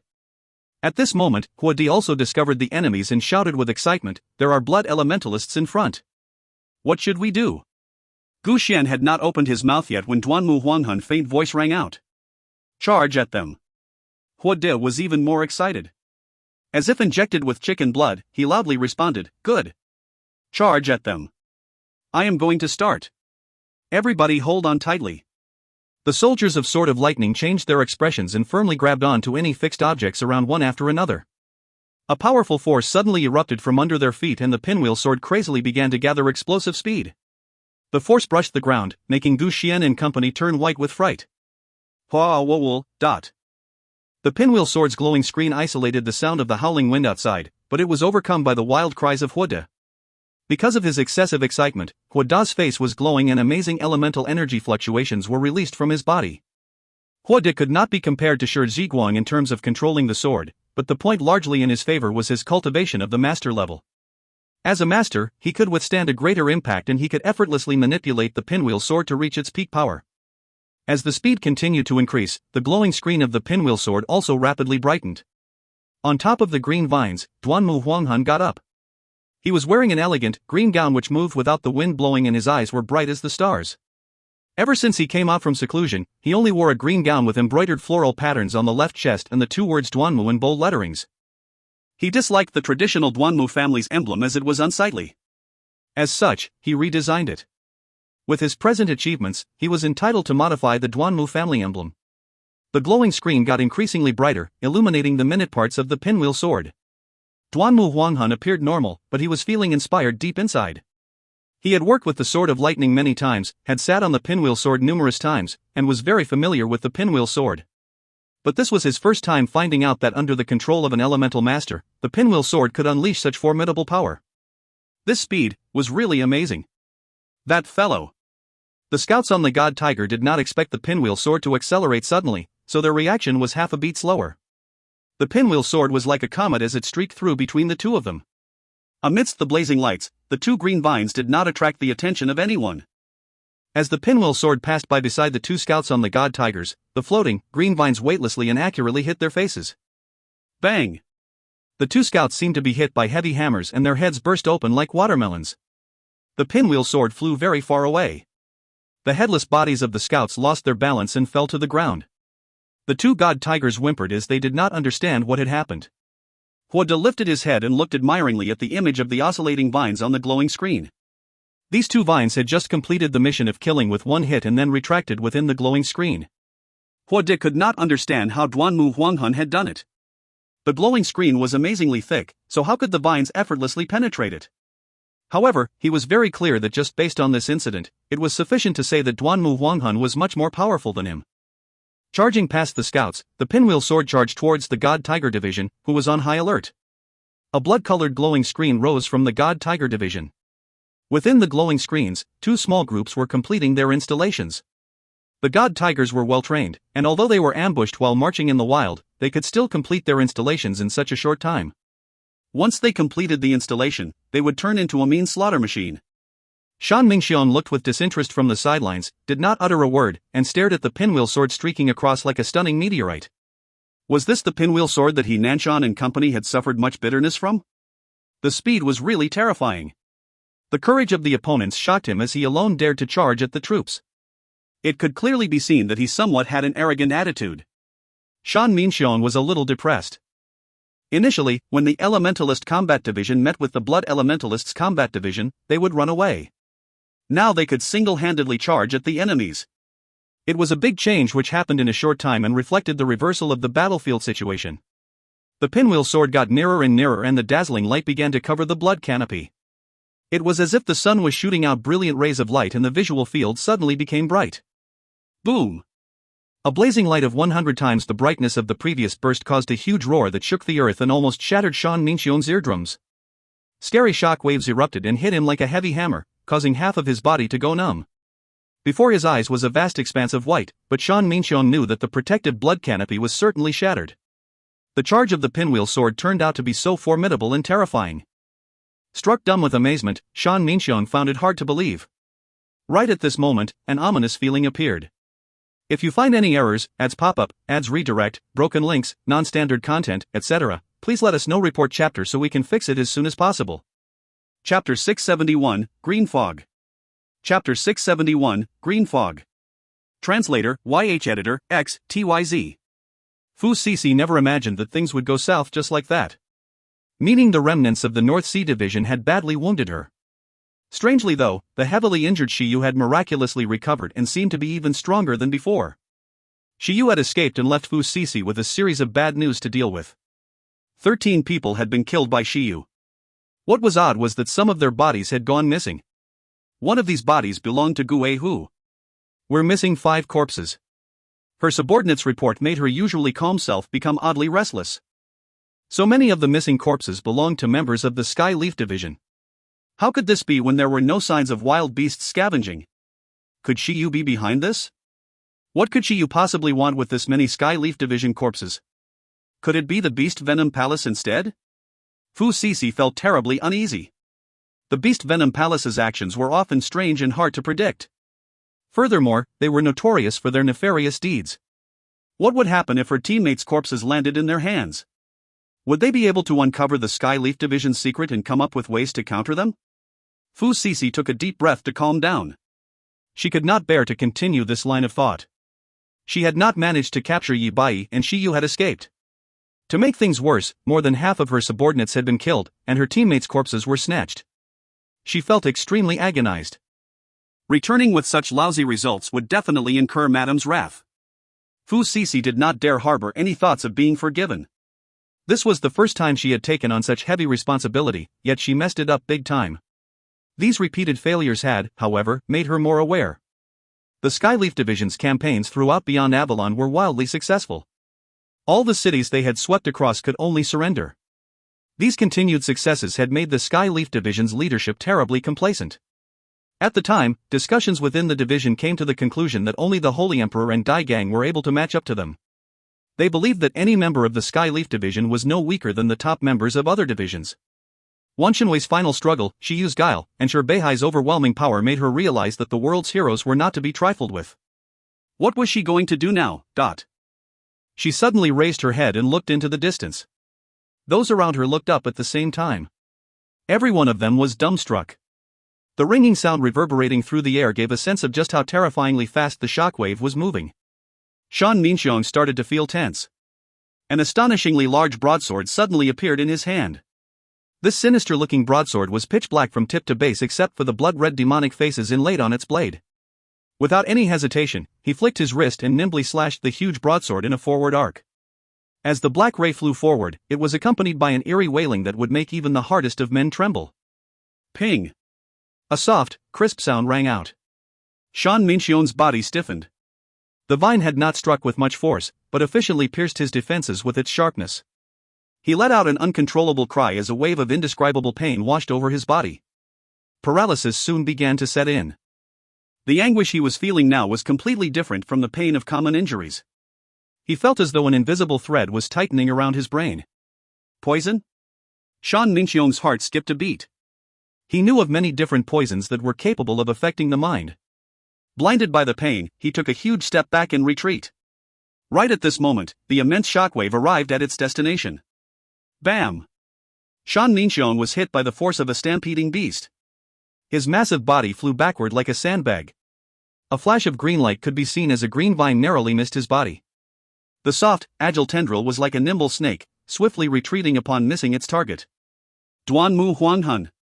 A single name surfaced in his mind as he sailed through the air. Duanmu Huanghun was a key member of the Central Pine faction, the legendary genius of the Duanmu family, and Grandmaster Dai Gang's disciple. Waves of information flashed through his mind.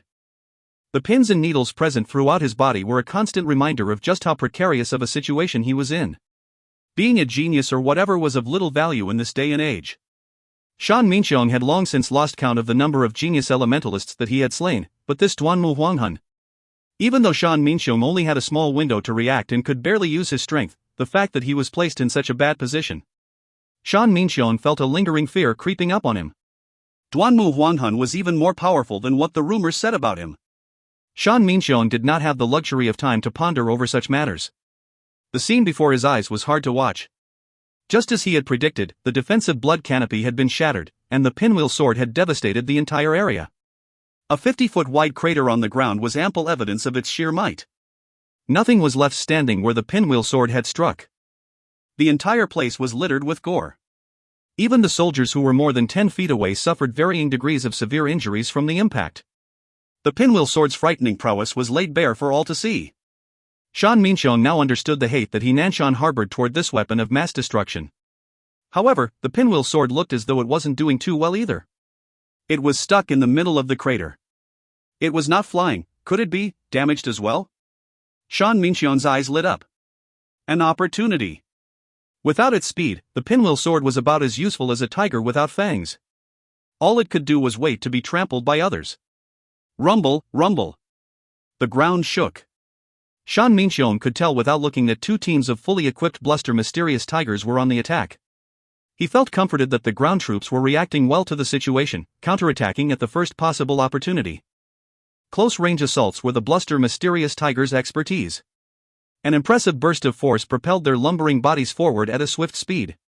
The bluster mysterious tigers accelerated to their top speed in the blink of an eye. Their full set of armor would allow them to withstand the enemy's attacks and decimate everything standing before them. Like a warhammer dragged straight out of hell, their only mission was to lay waste to everything. His spirits lifted, Shan Minxiong brimmed with expectation. A different scene was playing out on board the pinwheel sword. Gu Xian and the rest were trying hard to find stable footing. All color had been drained from their faces, and the tremendous impact force had rendered them powerless. They had flown on the pinwheel sword many times before, but this was the first time they had experienced such a nightmarish ride. This was not an offensive strike, this was practically suicide. It was a miracle that the pinwheel sword did not fall apart. Hua De was sweating buckets as he anxiously tried to get out of this rut. The pinwheel sword had gone completely through the soil layer and struck the rock stratum beneath. The tip of the pinwheel sword was now trapped by rocks. To make things worse, the materials used to construct the pinwheel sword were not particularly amazing. The impact from that strike had caused damage to various parts of it. The fear-inducing rumble was rapidly getting closer to them. Hua Da's stress was also swiftly building up while he concentrated on utilizing his elemental energy. A sharp noise filled the air as the 5 elements swirled around the pinwheel. The pinwheel at the rear of the sword began to spin wildly, causing the entire pinwheel sword to shudder violently. Ending up in such a state left Hua De feeling like he had failed as a master. Duanmu Huanghan shot a glance at Hua De and snorted, "There's still time, but..." Opening his palm, he produced a small twining branch that glowed a faint green. He squatted down and placed it on the floor. Thinking about his escaped prey made him condescendingly snort once more. That guy who was decked out in high-ranking gear had reacted quickly enough to avoid him. The green glow beneath his feet grew brighter, partially engulfing Duanmu Huanghan. His handsome face was frozen in a solemn expression within the light, making him look like a deity who had descended from heaven. Shan Minxiong witnessed the amazing scene that followed. The twining branches of Duanmu Huanghuan's viridescent flower swiftly covered every inch of the pinwheel sword and continued growing outward to fill the entire crater. The speed at which this occurred was oddly reminiscent of cotton candy expanding. Countless green vines then sprang outward from the crater, spreading relentlessly like a green flood. The green vines moved with the ferocity of an escaped green beast that had been trapped since time immemorial. As the earth groaned beneath the magnitude of what was happening above it, the 2 teams of bluster mysterious tigers rammed into the relentless green vines from different directions. Roar! A series of explosions ensued. In the face of the bluster mysterious tigers, the green vines that had burst forth with the magnitude of 100 waterfalls collapsed like fragile bubbles. The armored riders astride the bluster mysterious tigers brandished their heavy weapons to face the green vines. Some of them wielded warhammers while others carried polearms, heavy maces, and other equally large weapons. The riders' weapons and armor were shrouded with a black flame that, upon closer inspection, had a blood-red core. Upon contact with the black flame, Duanmu Huanghuan's green vines were burned to a crisp, releasing wisps of green smoke. The morale of the blood elementalists soared. They were confident in shredding their enemies as long as they could reach the pinwheel sword. Practically unstoppable, the teams charged forward. Soon, they realized that something was fishy. How was it possible that they were still nowhere near the pinwheel sword? The pinwheel sword had only been about 100 yards away. For them, they could easily close this distance in a single breath. They had charged forward for more than 10 breaths, yet they had not reached the pinwheel sword. Everyone's facial expression changed slightly. They ordered their growling bluster mysterious tigers to halt as they discovered something was. An enormous wall of green vines stood tall before their eyes, while an endless green fog surrounded them. The green fog was wispy and rarefied, yet they could not see anything beyond 3 yards. It was a trap. The riders were at a loss about what to do. Gu Xian looked out from within the pinwheel sword and was astonished by what he saw. Right after they charged into the green mist, the 2 teams of bluster mysterious tigers started to deviate from their original trajectory and started to circle the pinwheel sword. Seeing them run around obliviously in circles was both comedic and strangely odd. What technique is this? It's amazing. Gu Xian muttered to himself in a daze. He suddenly realized that it looked a little familiar. This kind of looks like the blood mist from before. Surprised by his observation, Duanmu Huanghan shot Gu Xian a brief look. The creation of this skill was indeed inspired by the smoke flower lock. Duanmu Huanghan pondered over the smoke flower lock while idling around for the past 2 days. He found it rather interesting and started to implement some of his own ideas on it. With that, the viridescent flower, obfuscating fog, technique was created. His lower jaw twitched as he let out a condescending snort. None of you know anything about the power of a genius. It's done. Huode cheered excitedly as the pinwheel sword finally struggled free of its fetters and soared into the sky. Duanmu Huanghan looked away indifferently after seeing the ground and the blood elementalists rapidly shrink from the corner of his eye. He lightly leapt onto a swaying vine amid the adulatory looks from the others, calmly closing his eyes to rest. It was not long before his eyes abruptly snapped open, and he surged to his feet. Turning his head to the left, Duanmu Huanghan saw something that left him aghast. If you find any errors, ads pop-up, ads redirect, broken links, non-standard content, etc., please let us know. Report chapter so we can fix it as soon as possible. Chapter 672, Ian Furnace. Chapter 672, Ian Furnace. Translator, Irene Editor, X, TYZ. Amid the darkness, the Holy Emperor raised his arm. On it was a devilish, yet alluring, colored spot. It was Enmuda's last gift to him. The blood spiritual force within his body flowed to his arm area only to be resisted by an invisible force and was unable to pass through it. The colored spot was formed from tangled 5 elemental rings. They were connected, head to tail, like a lock. They were like a ball of flowing bright light, constantly undergoing changes. The Holy Emperor had been unable to break this Enmuda ring. Yes, the Holy Emperor named it the Enmuda ring. The Holy Emperor was wise, knowledgeable, and had seen all kinds of absolute arts that elementalists practiced, so he was extremely familiar with 5 elemental rings. He understood that these rings were a new master's first barrier. Only those who could comprehend them could possibly progress further.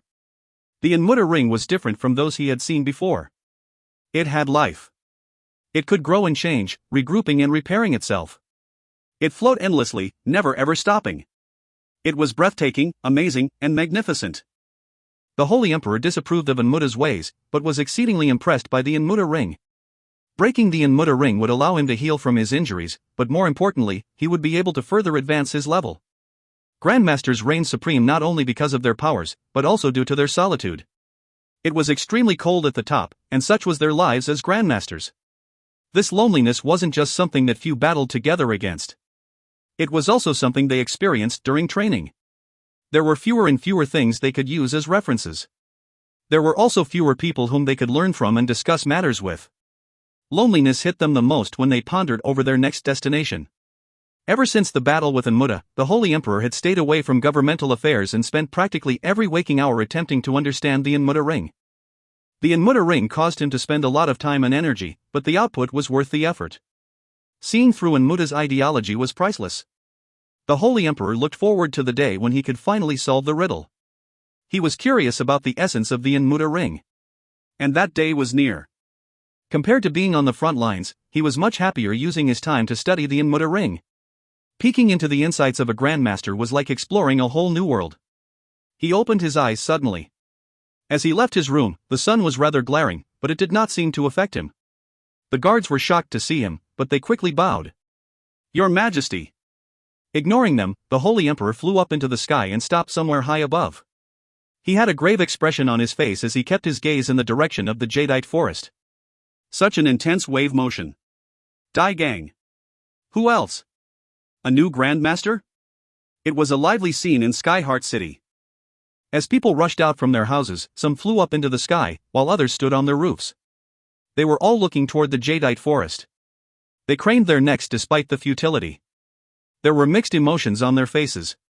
It was indeed hard to remain calm at this point. The indescribable elemental wave motion had already disrupted the flow of heaven and earth. Rays of magnificently colored, fluctuating lights appeared far away in the horizon. Bright light traces flashed across the blue dome of heaven from time to time. They were like falling meteors, caused by friction between surging elemental energy. The white, cottony clouds were crackling and burning, as if ignited by something, and producing a thick green smoke. The sun and moon were simultaneously visible as they released their radiance. All kinds of strange phenomena were occurring. Grandmasters are freakishly terrifying. Exactly. Who's the other fellow aside from Dai Gang? It has to be Senior Lu Buling. Have you forgotten that he had specially made a trip down to challenge Dai Gang to battle? You're right. He's probably the only worthy opponent. We have to call him Grandmaster Lu. And Muda might have been too old. Grandmasters Dai and Lu are still in their prime. It's hard to imagine how powerful a human can become. Even if the whole population of Skyheart City joined forces, they wouldn't be able to resist a hit from two Grandmasters, would they? Definitely not. Madame Yi held her head up high, more arrogantly and stubbornly than usual. She was the only one aware that her body was trembling uncontrollably beneath her luxurious clothes. She appeared calm, but behind her sealed lips, wisps of blood from clenching her teeth too hard leaked from her gums. A bloody smell pervaded the air as she stared in the direction of the jadeite forest. Are Grandmasters really invincible? She even felt a tinge of despair and confusion. Having seen in Muda's last strike, she had thought that was a Grandmaster's power and had spent so much effort in establishing Master's glory. This gave her confidence that Skyheart City would remain fearless even when facing a Grandmaster. It was only now that she realized how naive she had been. Those forces were of a different realm.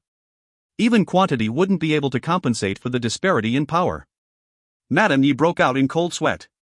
Her belief that Skyheart City was impregnable had been threatened, and she felt insecure. Lu Buling was surrounded by dark flames and looked akin to a devil rising from hell. The curling flames were pitch black and seemed capable of swallowing all light. The restless fire danced with a distinct rhythm, like that of a pulse. Occasionally, they would form transparent ripples that spread outward in the sky. The ripples carried a terrifying power and might that reached far and wide. If Lu Buling was hellfire, Dai Gang would be a gust of unfathomable wind. He was always cheerful and lighthearted. The ripples produced by the black flames did not affect his physical body. They continued spreading into the distance, as if he was merely an illusion. Lu Buling had battled against Dai Gang many times and was very familiar with his skills, hence he unleashed his full force immediately without any warning. His body disappeared swiftly in midair. Instantly and out of nowhere, a flaming black fist appeared from behind Dai Gang. Lustrous lotus flowers grew and blossomed behind Dai Gang's back just in time for the petals to roll outward and wrap around Lu Buling's flaming fist, effectively blocking it.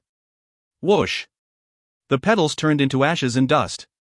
Dai Gang used this opportune moment to break free, a startled expression forming on his gentle face. These flames. In flames.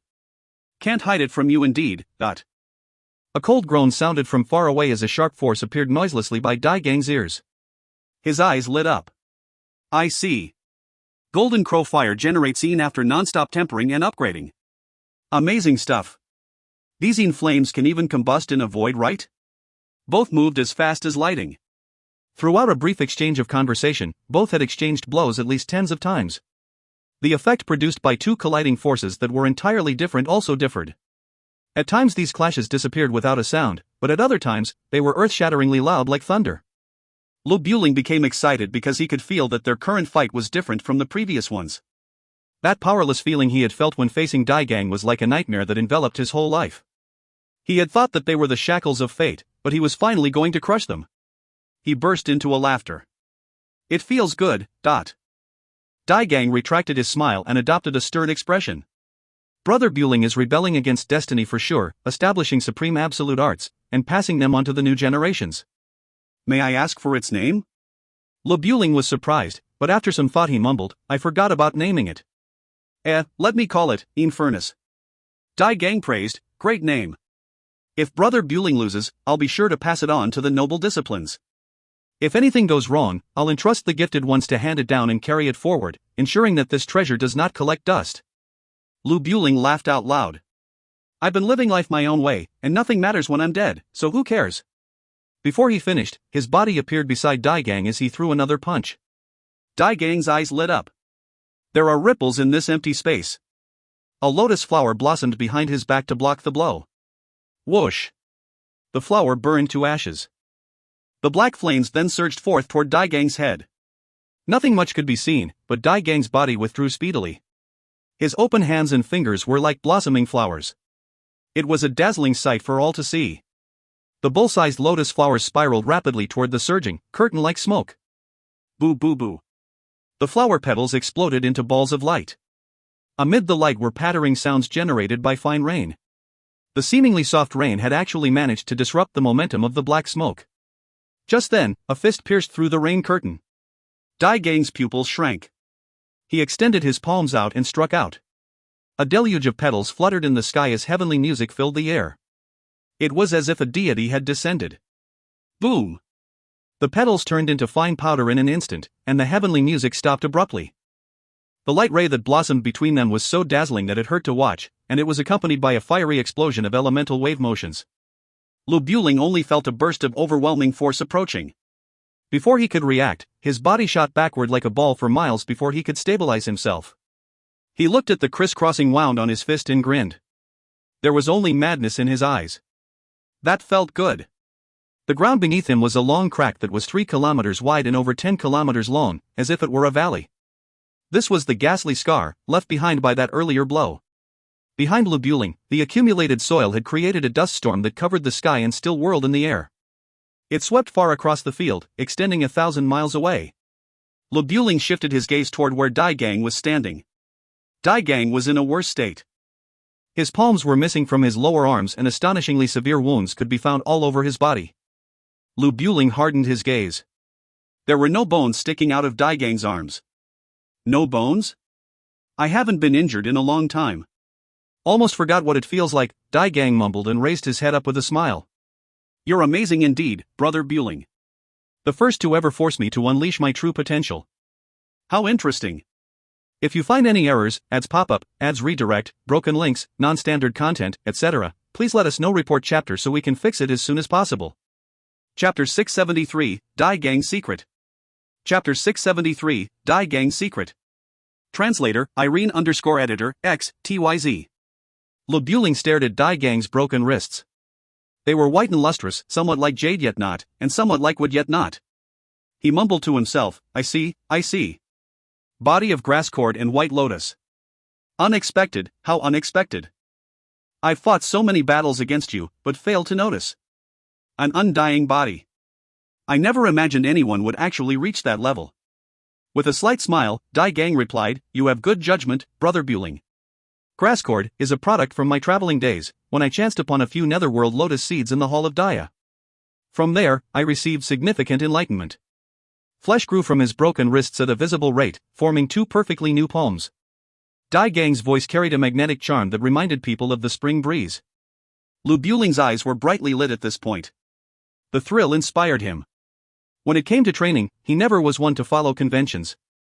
The absolute arts he had created were all bewildering, yet revealing of his talents. Dai Gang's brief summary had already sparked ideas in Lu Buling's head. He mumbled, Netherworld lotus seeds? I got it. They're a perfect match for the lotus chiropractic technique. With grass cord as a complement, an undying body can be achieved? But that's not enough since it's only a shell. How then, can it be perfected? Something is lacking, something crucial. His eyes beamed suddenly, his expression exuberant. Life and death command. Could it be the life and death command? I got it. Living through death. Commendable. How impressive. It's no wonder you're a grandmaster. It's only logical. Dai Gang was taken aback, but he quickly sighed and shook his head. I had thought that the only person who could possibly unravel my secret was the Holy Emperor, but who knew it would be you, Brother Buling? As if he hadn't heard, Lu Buling continued mumbling to himself, yeah, living through death and stimulating a wisp of life along the boundary of life and death. That's the key to an undying body. What a genius! A step ahead of me, in fact. Lu Buling seemed to have gone insane. He raised his head all of a sudden, his eyes fixed meaningfully onto Dai Gang. What does death feel like? Dai Gang shuddered, and his perpetually cheerful face twitched a little. Reverence, enthusiasm, fear, infatuation, his face was a blend of all these intense emotions.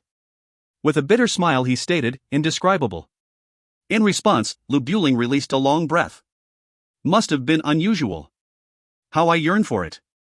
The fervor in his eyes gradually faded, and he returned to his normal state. Walking on the boundary of life and death while defying fate, it's definitely a first. It might not be the last, but definitely the first. I'd never been impressed by you in the past, but things have changed. Please share its name. White Lotus Revival Technique, Dai Gang exceeded. Lu Buling nodded. White Lotus Revival Technique. Living up to its name indeed. Many incomprehensible details have been cleared up. Dai Gang laughed involuntarily. What were you uncertain about? The reason you turned your back against the Avalon of 5 elements and established the Jadeite forest. The reason you were so interested in God's blood. Dai Gang stared blankly as Lu Buling spoke. Lu Buling's voice was very calm and emotionless, as if relaying an irrelevant story. White Lotus Revival Technique is indeed an amazing achievement, but not flawless. That new wisp of life is merely the beginning. Much more vigor is required to maintain your undying body. God's blood has ample vigor and is the best material for replenishing your undying body as a result. A pity it is difficult to get a hold of it. Without a complete White Lotus Revival Technique, you had no confidence in beating the Holy Emperor and hence chose to establish the Jadeite forest. The sky was much quieter as even the wind had stopped blowing. There only was Lu Buling's piercing voice now. Previously, I had found the low wood elemental energy in the Jadeite forest to be strange. All the energy was flowing toward your palace. Why would you need that much wood elemental energy? Now, I finally understand. What you need isn't the wood elemental energy, but the vigor within the wood element. You're using the whole of the Jadeite forest to nourish yourself. When the Holy Emperor was injured from the battle with Enmuta, you did not jump in to fight for God's blood, but you definitely weren't afraid, so that was interesting. Perhaps, you couldn't leave the Jadeite forest? Come to think of it, ever since you became a Grandmaster, you lived a solitary life in the Green Sea. You needed the Jadeite forest when the Green Sea became insufficient? In this sense, the Jadeite forest is both your home and prison. So, you've been paying attention to God's blood and people thought you were trying to study it. Plus, you were in a defensive position. Which reminds me of something that I still can't understand. Why did Yi Bai defect to the Holy Emperor? Lu Buling grinned, but there was only seriousness in his eyes. I believe I'm the only one who's been in a match with you and Yi Bai. Back when Yi Bai took over my position as the division leader of the Icy Flames division, I'd already noticed that his elemental energy was unique. Also, how many times have we battled? How can you hide that familiar energy from me? His tone became increasingly curious. I'm still confused about your goal. Is it the thing in the hands of the Yi family? Or the thing that the Dread troops are guarding? The air was quiet and still. After a long time, a sigh was heard. Dai Gang started speaking. You've surprised me today, Brother Buling. The world has underestimated you. A year later, on this day, I'll come over to visit and pay my respects. With him as the center point, the elemental energy within a several 100-mile radius started to surge. Even further away, the people in Skyheart City could sense the elemental wave motions. Those in the nearby Jadeite forest were basically experiencing a storm. Even though Dai Gang and Lu Buling had chosen an isolated area for their battle, it was inevitable that the effects of their clash would extend across the cities. After recently assuming power, Yu Mingqiu deployed all the wood elementalists he could to strengthen the defense of the Jadeite forest. A sandstorm was covering the sky ahead and rolling over with indestructible force. Those terrifying wave motions from far away made people feel suffocated. Lu Chen, who was usually unconcerned about worldly affairs, floated beside Yu Mingqiu. He admired his junior's unflustered demeanor. If it had been him, he would have been at a loss. While looking at him, Lu Chen thought back to how Yu Mingqiu acted when reciting poetry. They were like two different individuals at this point. Stabilize the defense. Get ready to resist the attack. Prepare yourselves, all wood elementalists. Doctors, get ready to treat the injured. His commands were concise, while his voice was steady. It boosted the morale of the people and reduced their stress level. The Jadeite forest engaged its defenses, and the sky darkened immediately. Nightshade leaves bigger than houses started stacking onto one another and covering the sky. They emitted a soft light, producing a beautiful sight. Dragon bones made from 12 golden crow vines propped up the green dome. Each bone was made from 3 interwoven vines, and each vine was over 3 meters in diameter. A large volume of fibrous roots hung down from the vines and were connected to the big trees of the Jadeite forest to form an additional support. Within the dome, there were countless petals fluttering in the sky. They were the ideal buffer because they could absorb extreme impacts. Despite the darkening of the sky, the leaves and fluttering petals were releasing their own glow, which actually illuminated the area to a level that was as good as daytime. The impenetrable defense made the citizens feel much safer, but their faces changed soon enough when the windstorm approached with an earth-shattering howl that even the defense was unable to block. It's here! Even with his rich experience in the wilderness and despite having seen all kinds of strange phenomena, Yumingqiu couldn't help but tremble at the intimidating scene unraveling before him. The beasts in the wilderness were nothing compared to what he was witnessing. Was this a Grandmaster's power? Boom! The jadeite forest jerked, as if there was a giant palm grabbing and shaking it. The outermost layer of nightshade leaves exploded into powder as the dragon bones continued to shake intensely, producing cracking sounds. The dancing layer of petals were pulverized and formed mist that surged and intertwined. The big trees that acted as support shook suddenly, causing their leaves to fall. Cracks formed on a massive viridescent beech tree that was massive enough to require 4 men to carry. Yumingqiu raised his guard. He was the most worried about the first hit. He opened his eyes wide, staring overhead. Seeing that the dragon bones displayed no signs of breaking despite their intense swaying, he finally released a sigh of relief. They had made it. Pitter-patter. The storm-like sounds of collisions made it hard for people to breathe. The green light emitted by the nightshade leaves formed dense ripples that numbed their heads. The soil raised by the windstorm contained a terrifying force that instantly bore holes through the nightshade leaves upon impact. The number of holes on these leaves was increasing rapidly, turning them into something that resembled beehives before completely destroying them. At the nightshade field beneath the dome, the wood elementalists were channeling whatever energy they could to grow and sprout more nightshade leaves. The sprouted leaves floated up toward the dome like thick green clouds as they strengthened the defense. Yumingqiu raised his voice, "Pay attention to the elemental energy change shifts." One after the other, the drained wood elementalists groaned before collapsing onto the nightshade field. Doctors rushed over to pull the semi-conscious wood elementalists aside to make way for the next group. 10 breaths. The windstorm lasted for a total of 10 whole breaths. A suffocating 10 breaths. Everyone's minds were blank when the windstorm passed with its typical rumble. They couldn't react in time. After a short pause, cheers filled the place. Having survived the calamity, people went wild with joy. A calm and collected voice effectively broke the cheers. Inspect the defense immediately and treat all injured elementalists. Recover your elemental energy as much as you can and be quick, Yumingqiu ordered. There was no joy on his face. He knew that this was just the beginning. If you find any errors, ads pop up, ads redirect, broken links, non-standard content, etc., please let us know. Report chapter so we can fix it as soon as possible. Chapter 674, Gray and Green. Chapter 674, Gray and Green. Translator, TYZ Editor, Lucas, TYZ. Streaks of black fire shot through the sky like dozens of black arrows being fired into the distance. Formless ripples emitted from each streak of black flame, rapidly raising the ambient temperature. A strong killing intent pervaded the surroundings. Lubuling's silhouette paced demonically amidst the dark flames. He was facing a lotus flower, and a huge one at that. With its 50-foot-long stalk, Lubuling thought that the lotus strongly resembled a large boat swaying in the wind. Each one of its plump and tender petals was 3 feet long and they stacked layer upon layer to form an altar of sorts. In the middle of the flower, atop its green core, stood Dai Gang. The petals wrapped around him, providing protection. This was Revival Lotus. It had begun as a netherworld lotus seed, but it had blossomed into something much less nefarious under Dai Gang's nurturance and refinement. Dai Gang had just completed his White Lotus reviving technique and used it as a vessel for incubation. Having shut off from the rest of the world, he proceeded to die within the lotus for 3 years and 6 months. When he returned to the realm of the living, Dai Gang was at the level of a grandmaster.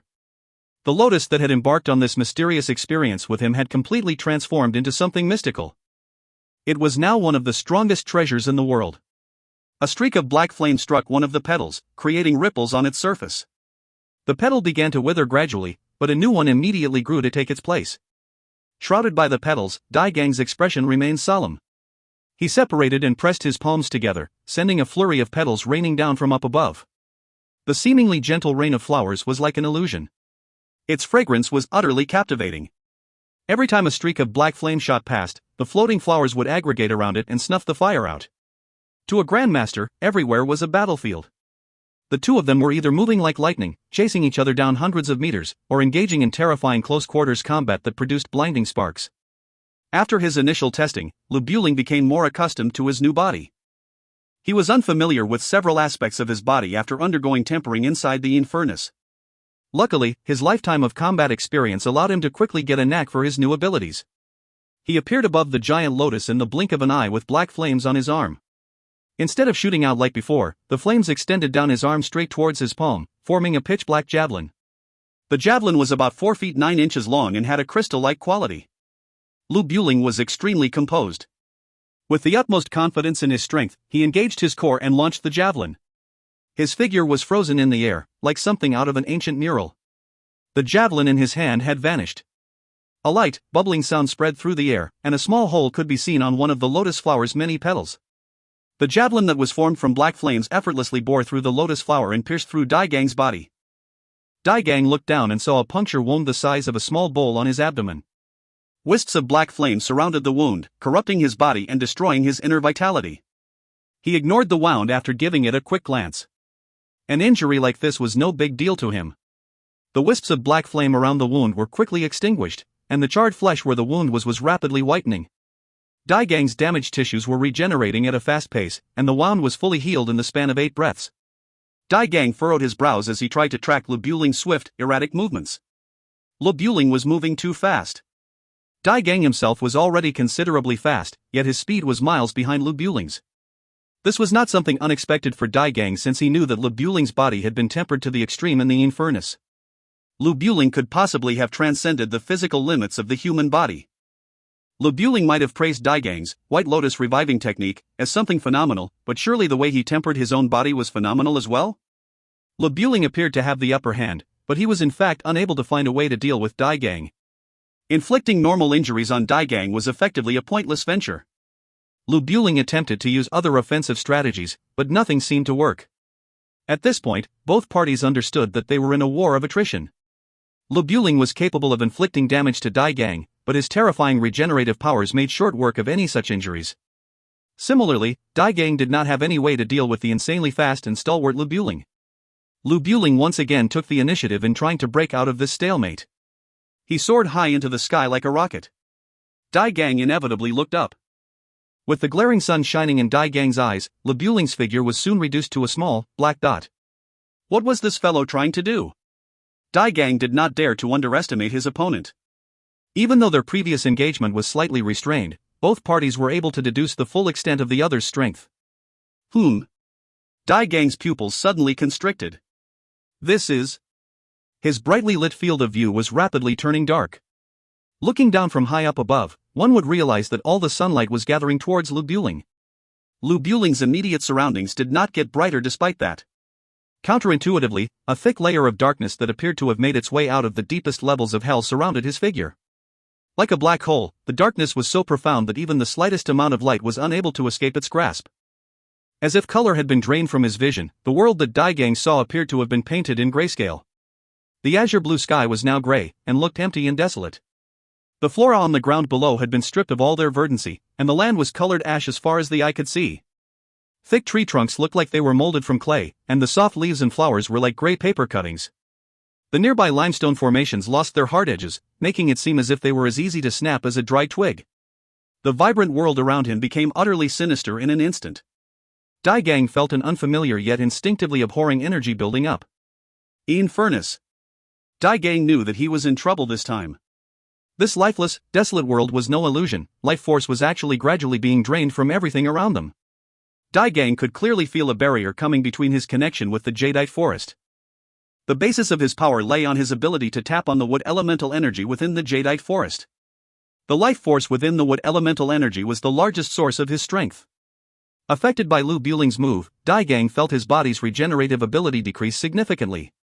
Things were going to become much harder for a good while. A faint smile crept across Dai Gang's face. It had been a long time since he was cornered like this, so much so that he had forgotten what feeling wretched was like. Upon preempting the predicament that was about to befall him, an unfamiliar yet novel feeling of excitement began to flourish within his unfaltering heart. Amidst the petals, Dai Gang sat down in a full lotus position. His eyes were neither open nor closed, and his expression revealed neither joy nor sadness. His calm demeanor betrayed none of the hecticness that life often brings. As though time was going backwards, the fully bloomed lotus flower began to close and return to the bud stage. The lotus flower bud that held Daigang fell from the sky, planting itself firmly into the ground. The lotus flower bud swayed gently in the breeze. The hard earth around the bud turned into soft soil at a leisurely pace and water began to surge out from beneath the soil. In the blink of an eye, the entire area above ground was transformed into a gleaming, shallow pond. One by one, tender, green lotus plants sprouted out of the ground. Their leaves promptly spread out as the plants stood erect against the wind. The water's gleam and greenness of the plants continued to spread throughout their desolate surroundings at an alarming rate. High up in the sky, Lubuling was indifferent to the scene playing out below. He was enjoying himself profusely. Challenging Daigang was his lifelong dream, and he was savoring every moment of this fight with a grandmaster. Lubuling did not take the hardships and obstacles he had experienced before to heart. He viewed each and every challenge from the previous half of his life as fate's way of refining his very being. Not once did he lose hope, give himself up to anger, or whimper in sorrow. His heart was as pure as that of a newborn. He closed his eyes unhurriedly. From a bird's eye view, one would see a patch of gray about 5 kilometers wide. The sunlight in the region was not simply gathering around Lubuling. He was, in fact, devouring every last bit of it. The thick darkness that surrounded Lubuling continued to become denser. As he continued to compress the darkness, Lubuling's silhouette gradually became clearer. His forelimbs were the first to peek out of the darkness, followed by his head, and then his lower body. Upon being compressed to the size of a fist, the darkness no longer changed in size. The fist-sized black hole rotated endlessly, inviting onlookers to have a glimpse of hell. This was Infernus. Boundless power poured into Lubuling's body, causing every strand of his hairs to quiver. He opened his eyes. Lubuling's pupils were pitch dark, and looking into them was like staring into the abyss. A ridiculously terrifying aura seeped out of Lubuling's body, sweeping across the land like a mighty hurricane. The sound of crashing waves rang out from below in response. Joining in was a chorus of sweet-sounding bell chimes that reverberated through the air.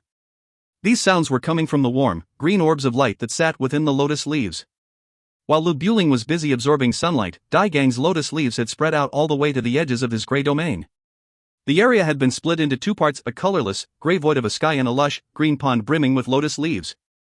A lotus flower bud the size of a small mountain stood loftily amidst the field of lotus leaves, swaying ever so slightly in the wind. In the middle of the sky was the black hole that could devour almost all life. The 2 sides faced each other in seemingly perfect balance. The greatest battle in the history of the Avalon of 5 elements was about to begin. Lubuling raised his hand and extended his fingers. With a gentle drop of his wrist, a light drizzle began to fall from the sky. Streaks of black flame as fine as cow's hair descended from the void. Scattering across the sky, it looked as if a sheer black cloth was covering the sky and separating light from dark. Raindrops continuously fell onto the sturdy, green orbs of light that were wrapped by the leaves. The fine drizzle grew heavier and heavier, ultimately turning into torrential rain. A sea of black ink was floating up in the sky, unleashing its payload on the ground below. The green orbs of light within the lotus leaves began to dwindle bit by bit as the raindrops devoured their glow. A soft whimper could be heard as the last wisp of green light was extinguished from one of Daigang's leaves. Without the protection of the green glow, the black torrential rain hammered directly onto the lotus leaf. The raindrops pierced countless small holes in the leaf, completely destroying it. The stalk disappeared soon after. Above the endless black torrential rain, Lubuling hovered in the air like a god. A steady stream of sunlight continued to fuel the Infernus. If you find any errors, ads pop up, ads redirect, broken links, non-standard content, etc., please let us know. Report chapter so we can fix it as soon as possible. Chapter 675, The Odd Transformation of the Sword Embryo. Chapter 675, The Odd Transformation of the Sword Embryo.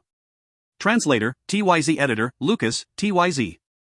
The light and shadow at the distant horizon churned and fluctuated irregularly, resembling the aurora in the night sky of extremely cold places. That was a spectacular phenomenon formed by surging elemental energy. Even though it was very far away, everyone was dazed by its vast and surging elemental energy waves. The elementalists that were setting up the North Sea buoys could not help but stop what they were doing and shift their gazes in the direction of Jadeite Forest. Those who were chatting idly with each other also stopped talking and looked at Jadeite Forest. Everywhere became unusually quiet. Time seemed to have frozen at this moment.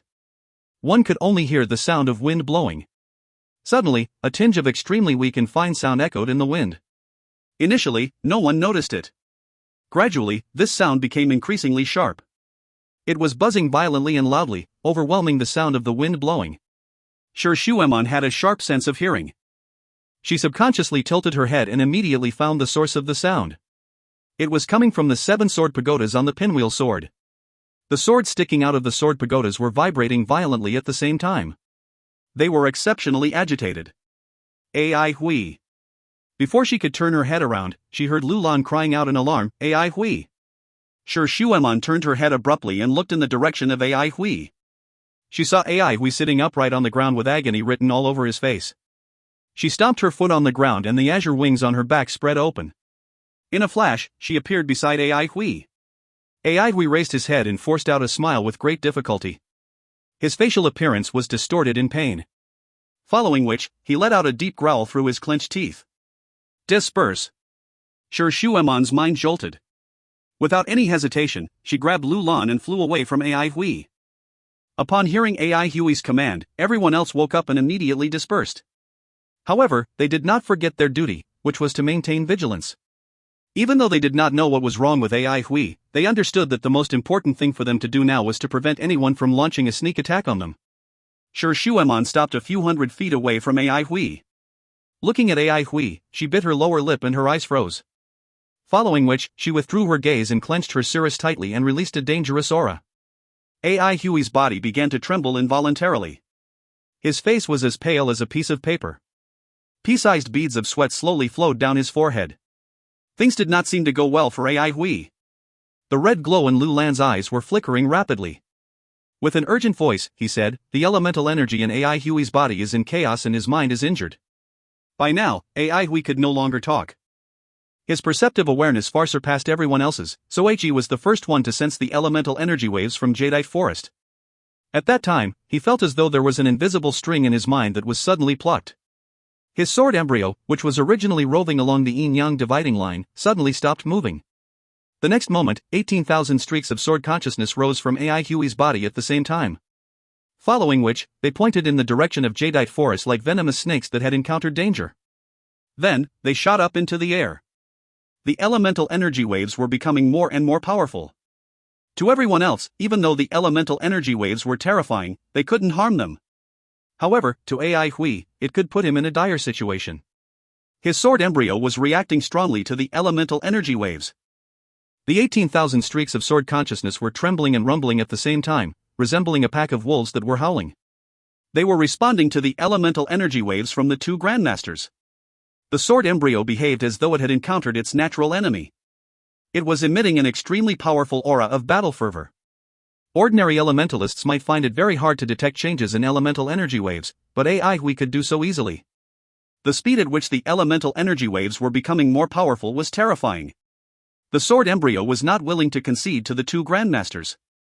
Its operating speed was becoming faster and faster.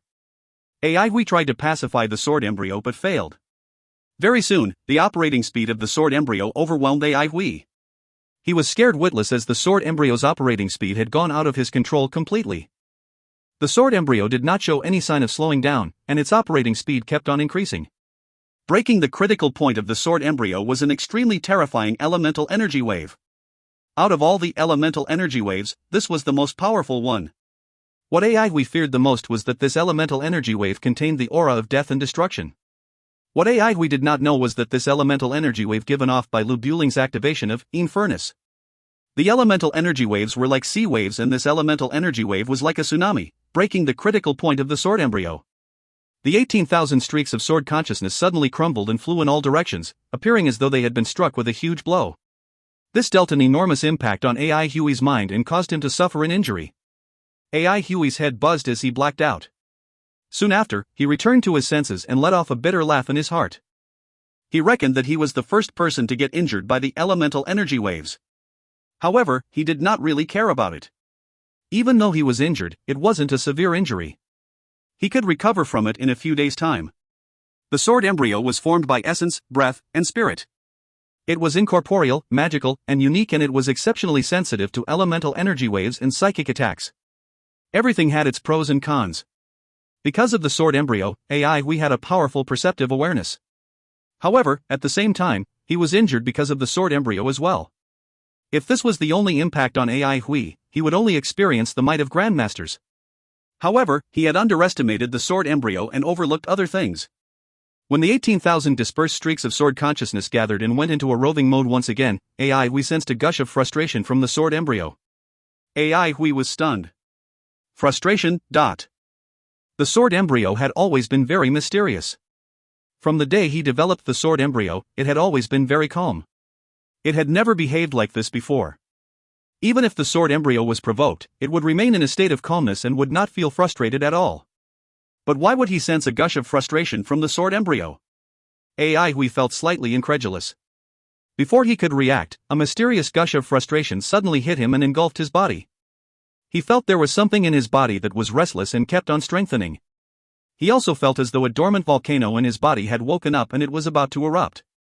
The sword embryo was telepathically connected to him. Just like how the sword embryo's absolute coldness affected him in the past, its frustration was affecting him now. We tried to keep himself calm. Before he found out what was going on, he had already sensed the danger. He focused his attention on the sword embryo and realized that it looked no different than before. However, when we saw the streaks of sword consciousness flying in front of him, he shuddered in fear. That is, he had personally shaped and modified every streak of sword consciousness into such a fine and mature form according to his understanding of swordsmanship. Therefore, he was extremely familiar with every single streak of sword consciousness. Every streak of sword consciousness had a black-colored blade as its body. There should be a hair-like red line on the edge of each blade. However, now the red lines had thickened at least 10 times more than before in size. Furthermore, there were countless blood-colored cracks spreading all over the streaks of sword consciousness, resembling a blood-colored spider web. A faint bloody mist began to emit from the blood-colored cracks on the blades. When the bloody mist made contact with Huey's mind, an intense feeling of frustration and bloodlust erupted in the depths of his mind. Subconsciously, Huey tried to reach for the black sword in front of him. However, just as he reached with his hand, a tinge of clarity flashed across his eyes. His hand changed direction and reached for the railing enclosing the deck of the pinwheel sword. Boom! A hole appeared on the sturdy deck of the pinwheel sword and countless pieces of broken wood flew in all directions. Damn it! More and more blood-colored cracks appeared on the streaks of sword consciousness in the sword embryo. As a result, more and more bloody mist was released. The concentrated bloody mist coagulated into beads of blood on the streaks of sword consciousness and dripped down from their bodies. Drip, drip. Very soon, a puddle of blood appeared below the sword embryo. As the bloody mist became more concentrated, the puddle of blood kept on increasing in size. The weird thing was that the puddle of blood wasn't undulating. Its surface was as sleek as a mirror, reflecting the image of the sword embryo above it. The sword embryo was becoming scarlet in color. Distorted faces began to appear on the mirror-like puddle of blood. At the same time, angusied wailings and blood-curdling screeches resounded through the air, causing one's hair to stand on end. Eventually, there were tens of thousands of faces swimming in the puddle of blood. Following which, they gathered and formed a huge face. The face was delicate, gentle, and beautiful, and it was neither smiling nor frowning. When Hui took a closer look at the huge face, he was dumbfounded. Lulan, whose eyes were flickering with a red glow, suddenly cried in alarm, "Not good. Something is corroding Huey's elemental energy. Look at the sword pagodas." An elementalist realized something was not right. Sure Shueman shifted her gaze in the direction of the sword pagodas and her facial expression changed involuntarily. The black sword sticking out of the sword pagodas had turned blood red in color.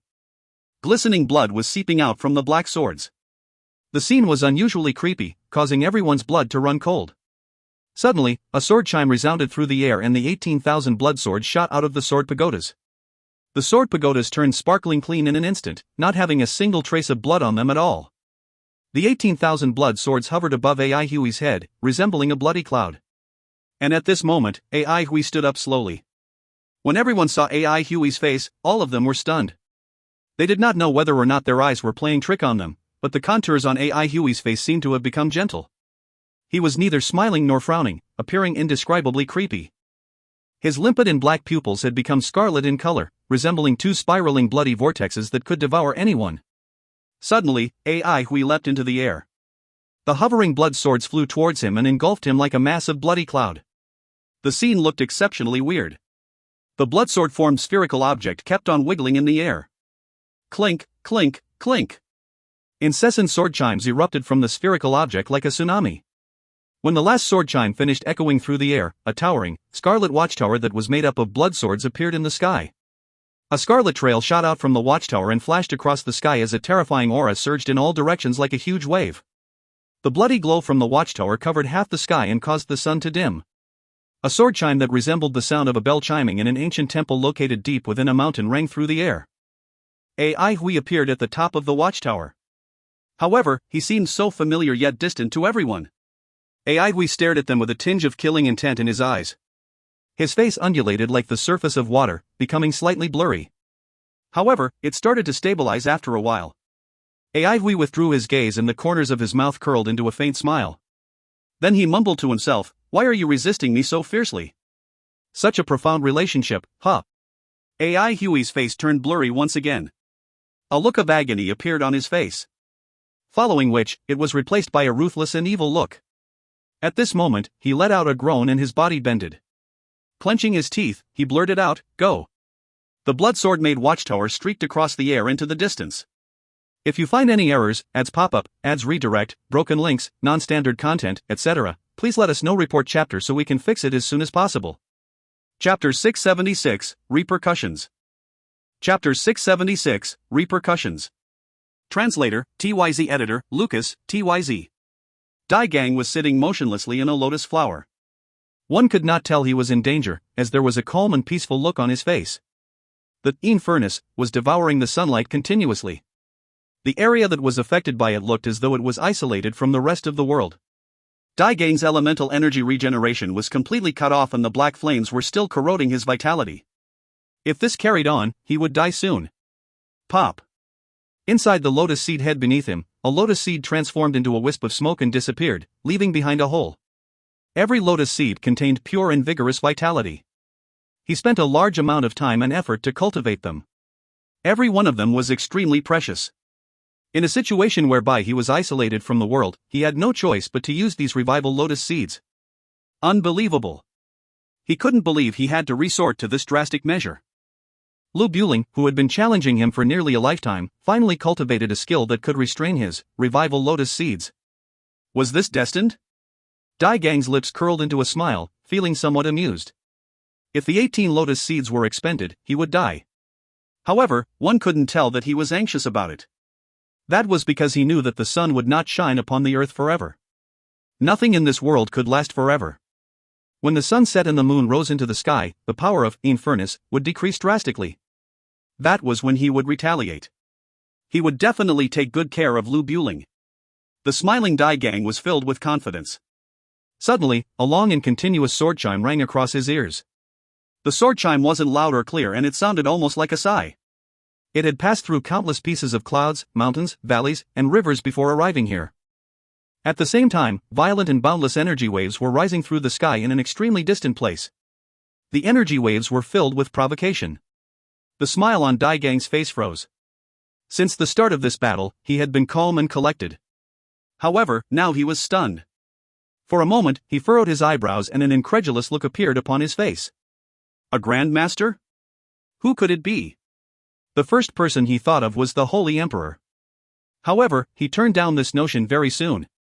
He was no stranger to the Holy Emperor's aura. In the past, the Holy Emperor's aura was frenzied and domineering in nature. Nowadays, his aura was purely magnificent in nature, alike to that of a king. Was it possible that there was a new Grandmaster? This was what made him feel incredulous. For so many years, the only people who had attained the level of Grandmaster were himself and the Holy Emperor. Facing Lu Buling, who had just become a Grandmaster, he was already battered and exhausted. Now one more Grandmaster was born in a distant place? It was really... Dai Gang did not know how to describe what he was feeling. He felt an indescribable excitement, just like how he felt when he saw Lu Buling becoming a Grandmaster. It felt as though there was one more person that was of the same kind as him in this world. Upon taking a closer look at this powerful yet unfamiliar aura, he realized that this person was at a war-torn area. And from the sword chime just now, Dai Gang reckoned that this person must be a swordsman. He could only think of one name. The lightning blade, Ai Hui. If it was really Ai Hui, that would be amazing. Dai Gang somewhat couldn't believe it as Ai Hui was far too young. Unlike Dai Gang, Lu Buling knew it was Ai Hui instantly. After all, he had met Ai Hui before. Other than Ai Hui, he couldn't think of anyone that possessed such powerful sword consciousness. At the same time, he was feeling the same amount of shock as Dai Gang. The speed at which this lad progressed was terrifying. For a moment, Lu Buling had mixed feelings. All along, he had a lot of admiration for Ai Hui, but he certainly did not expect him to reach this universally shocking level in such a short period of time. However, very soon, Lu Buling furrowed his eyebrows. Something wasn't right. Lu Buling had a deep impression of Ai Hui's sword consciousness. Like what his nickname, Lightning Blade, suggested, his sword consciousness was pure, boundless, and majestic. His sword consciousness was formed by the purest sword aura and the majestic and domineering lightning. Even though the power of lightning was domineering in nature, its dominance exuded a callousness that followed the law of nature, not a frenzied bloodlust. Even though the sword chime was long and continuous, the energy waves that rose into the sky contained an aura of bloodlust, resembling a wild beast that had been hungry for a very long time. There was such a strong bloody smell. There was definitely something wrong with Ai Hui. Was it possible that he was infected with blood poison? Countless doubts ran through Lu Buling's mind. However, he soon threw them to the back of his mind. So what if Ai Hui was infected with the blood poison? Lu Buling had tried many different cultivation paths and he never viewed any of them as orthodox or unorthodox. From the ancient times until now, the world had never been fair. One had to pay a price for anything he or she wanted. If it was him, he wouldn't care about the blood poison infecting him as long as it could elevate him to the level of Grandmaster. Perhaps this was the price. Lu Buling returned to his senses. He no longer had any distracting thought in his mind. There was only one person in this world that he cared about. This person had been his archenemy for his entire life, Dai Gang. Battle fervor surged through Lu Buling's heart when he saw the tightly shut, revival lotus, below him. Right now, he did not care whether or not Ai Hui was infected with the blood poison. The sword chime was filled with provocation and he loved it. It felt as though another person had entered this cold and desolate world. This realm was no longer exclusive to only 2 or 3 people. This suited Lu Buling's temperament perfectly. The long and continuous sword chime sounded like a bugle horn to Lu Buling, making his blood race with battle fervor. He clearly knew Dai Gang's intention. So what? His abyss-like, black pupils contained nothing but insanity. His furnace was operating at full power. Crack, crack, crack. Black-colored cracks appeared everywhere on Lu Buling's body, making him like a porcelain statue that was covered in cracks.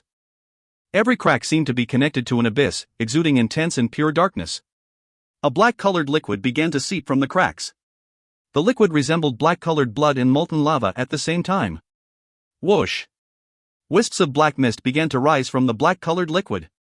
The mist gathered and did not dissipate. Following which, the black mist shrouded Lu Buling, making him look like the demonic god of the darkness. Opening up his palms, the surrounding black mist gathered at the center of his palms and formed a black-colored axe. The axe was entirely pitch black in color, simple and unadorned. Lu Buling raised the axe over his head, leapt into the air, and flung the axe down on the revival lotus. High in the sky, where metal winds were blowing incessantly, the Holy Emperor was looking in the direction of Jadeite Forest. He was sitting cross-legged in the air with both his eyes closed. He was watching the battle between the 2 grandmasters from their elemental energy undulations. He was no stranger to Dai Gang's exuberant vitality. On the contrary, he was extremely interested in Lu Buling's cold and gloomy elemental energy undulations. Grandmasters had always been in scarcity. He felt fortunate that there were individuals that were as powerful as him in this era. And a battle between 2 grandmasters like this was extremely rare. Even though he could only watch it from a distance, he still felt glad as it was still an extremely rare opportunity. Suddenly, a long and continuous sword chime rang across his ears. The constantly blowing, violent metal winds could not stop it from reaching his ears at all. The Holy Emperor opened his eyes. His eyes were flickering with a sparkling glow and his indifferent face looked slightly stirred, which was an extremely rare sight. He stood up and faced the direction of the sword chime. That was the front line. Sword chime? The Holy Emperor's facial expression returned to his usual indifferent self. Similarly, he thought of Ai Hui. He had been observing this lad. Even though his strength level was ordinary, he could be considered the most powerful swordsman of this era. It was also this lad that led a bunch of rookies to stop the advancement of his armies. What an interesting lad. The Holy Emperor admitted that he overlooked Ai Hui. However, he did not really mind this mistake at all. If he wasn't wrong, Ai Hui had just become a master recently. Therefore, why should a grandmaster come ruler of a nation care so much about a lad who had just become a master recently? Such pure sword consciousness. The Holy Emperor had nothing but admiration for Ai Hui. He did not expect to see such pure sword consciousness in an era where swordsmanship was irrelevant. He felt very fortunate to be able to witness it. We truly possessed the style of those ancient swordsmen. However, God's blood? This lad must be quite gifted to be able to absorb the God's blood without exploding to death. If there was anyone that understood the God's blood the best, it would be the Holy Emperor. It would be very interesting to see what would happen next for someone that obtained absolute power in such a way. An indescribable smile appeared on the Holy Emperor's face. When the sword chime rang across Skyheart City, commotion broke out. How could it be? Madame Ya's face turned pale white with horror and despair. The battle between Dai Gang and Lu Buling at Jadeite Forest had terrified her. The horrifying powers of two grandmasters at their peaks truly overwhelmed her. However, she was still feeling optimistic, she was even secretly overjoyed. However, the sudden sword chime was able to make her feel despair and fear. Hui.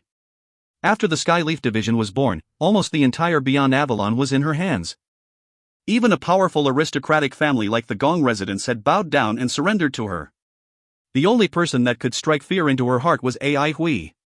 Hui was a thorn in her flesh. Every day, she was racking her brain on how to deal with Hui while not affecting the situation at the front line. Hui becoming a Grandmaster was the worst outcome for Skyheart City. After all, the Skyleaf Division was nothing in the face of a Grandmaster. Every trump card and advantage she had disappeared all of a sudden. Therefore, how could she not be despaired? Her mind was blank. She stood there blankly like a corpse that was completely devoid of life. All of her schemes were weak and fragile in the face of absolute power. Every high-ranking official of Skyheart City was thrown into despair. The flourishing and advantageous situation that they were still in yesterday popped like a bubble of fantasy today. How could it be? How was it possible that Hui could become a Grandmaster? He was a swordsman. And he was so young. Why?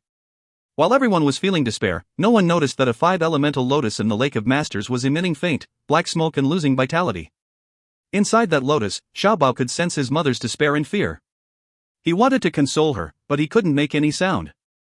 He turned anxious and frustrated as he did not know what to do. Fear and despair engulfed him. He was afraid that he might lose his mother. No!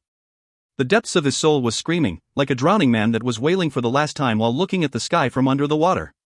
Boundless fear flooded him like a tidal wave and he began to lose his consciousness.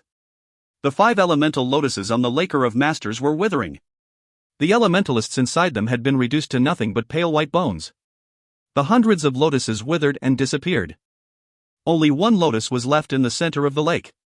It was flawless and sparkling clean like a piece of high-quality jade. Ah! A man's trembling howl rang across the depths of everyone's minds. A dazzling, white-colored light pillar shot up the sky and ripped through the layer of the clouds, shocking everyone in the world. If you find any errors, ads pop up, ads redirect, broken links, non-standard content, etc., please let us know. Report chapter so we can fix it as soon as possible. Chapter 677, Assembly of Patriarchs. Chapter 677, Assembly of Patriarchs. Translator, YH Editor, TYZ, KLKL. The dense, multicolored rays that shot out of Jadeite Forest looked very much like large waves churning in the ocean. They had the most complex swirls of color to ever grace this world, and it seemed very much as if the colors collided with purpose. The gentle sword chimes that came and went like shadows left no traces, yet they were omnipresent. In contrast, the blood-colored sword ray was extremely violent and tinted the clouds above the pearl defensive line a deep red. A pillar of white light ascended from within Skyheart City. It stood tall and majestic, practically propping up the sky. The bone-shuddering cry that followed told the world of life's sufferings. The Holy Emperor lit up God Nation's sky with a golden glow, commanding the respect of his subjects through the reinforcement of his virtuous will. The experiences of Byron. That day was destined to be written into the history books. I, who had witnessed the phenomena that occurred with my own 2 eyes, firmly believe that. Please forgive my anxiousness. My body was trembling with excitement, as if a stream of electricity was coursing through my veins.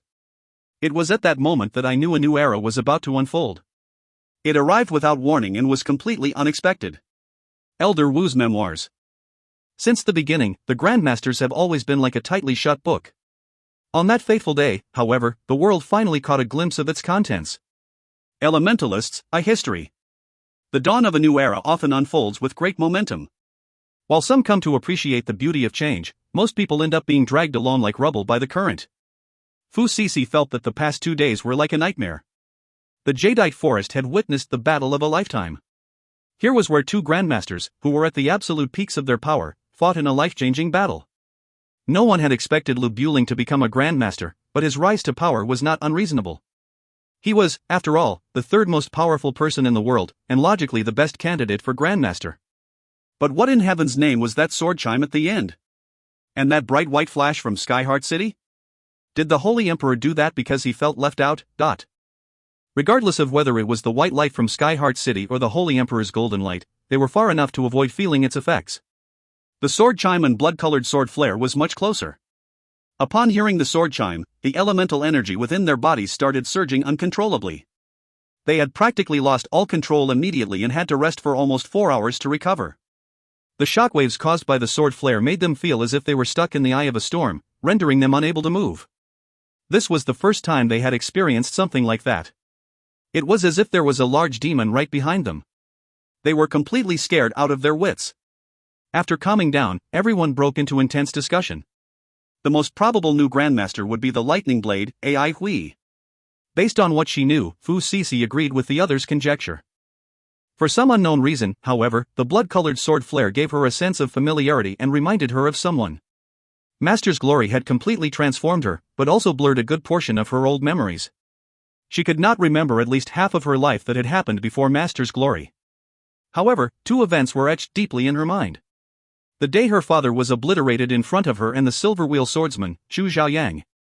Chu Xiaoyang had been their swordplay teacher for a short while before vanishing without a trace. Despite this, she had an oddly deep impression of him. This must have been a misperception. Even though Chu Xiaoyang's swordplay was good, he was nowhere near this new grandmaster. Returning to her senses, she asked, "Are there any leads on Guihu and the others' corpses?" Her team members immediately stopped their discussion and shook their heads. None. Could they have been eaten by wild beasts? Wild beasts would have left skeletal remains. What's more, there aren't any traces. Someone is definitely behind this. The harsh truth left Fu Sisi feeling weary. Her mission had been fraught with obstacles and mishaps. Even till now, they had yet to progress in their task. Yi Bai had gone missing, and her team had suffered heavy casualties. To make things even worse, some of their bodies had disappeared as well. The Skyleaf Division were not any closer in tracking any of their targets, and now Sher Beihai had completely vanished as well. Fu Sisi had long made the decision to return to Madame and ask for forgiveness. She would then resign from her post as Vice Division head. But as long as the mission was still ongoing, she would have to uphold the responsibilities she held as a leader. Where could Sher Beihai possibly be hiding? She rubbed her aching temples, trying to make herself relax. Where would she escape to if she were Sher Beihai? She thought long and hard, sorting through her strands of thought as if she were untangling silk threads. Gradually, a single burst of insight began to take shape. She seemed to have grasped onto something crucial. A sudden, high-pitched cry came right at that moment. "Boss, we've discovered something." One of her team members was flying towards the camp with a face full of joy. He was holding tightly to a piece of clothing. Fu Sisi promptly stood up. That piece belonged to Guihu. This new discovery made the drained group of people excited. Everyone stood up one after another. Fu Sisi asked coldly, "Where did you find it?" "Take us there." She firmly believed that the missing corpses were the work of a person. She did not know how the other party was going to make use of them. Perhaps they were trying to unlock the secret of Master's glory or achieve something else, but there was no question about their ill intentions towards the Skyleaf Division. Disrespecting the dead was simply unforgivable. The atmosphere was filled with an electrifying tension. Everyone had a grim expression on their face, and a strong hatred filled their hearts. The Skyleaf Division quickly arrived at the place where Guihu's clothing was found. The area was densely covered with shrubs. They soon discovered another lead nearby. One of the members noticed that the soil in one plot of land was slightly different from the rest of the area. He spontaneously shouted, "Here!" Fu Sisi instantly appeared beside him, her glare icy cold. "Dig up this entire plot."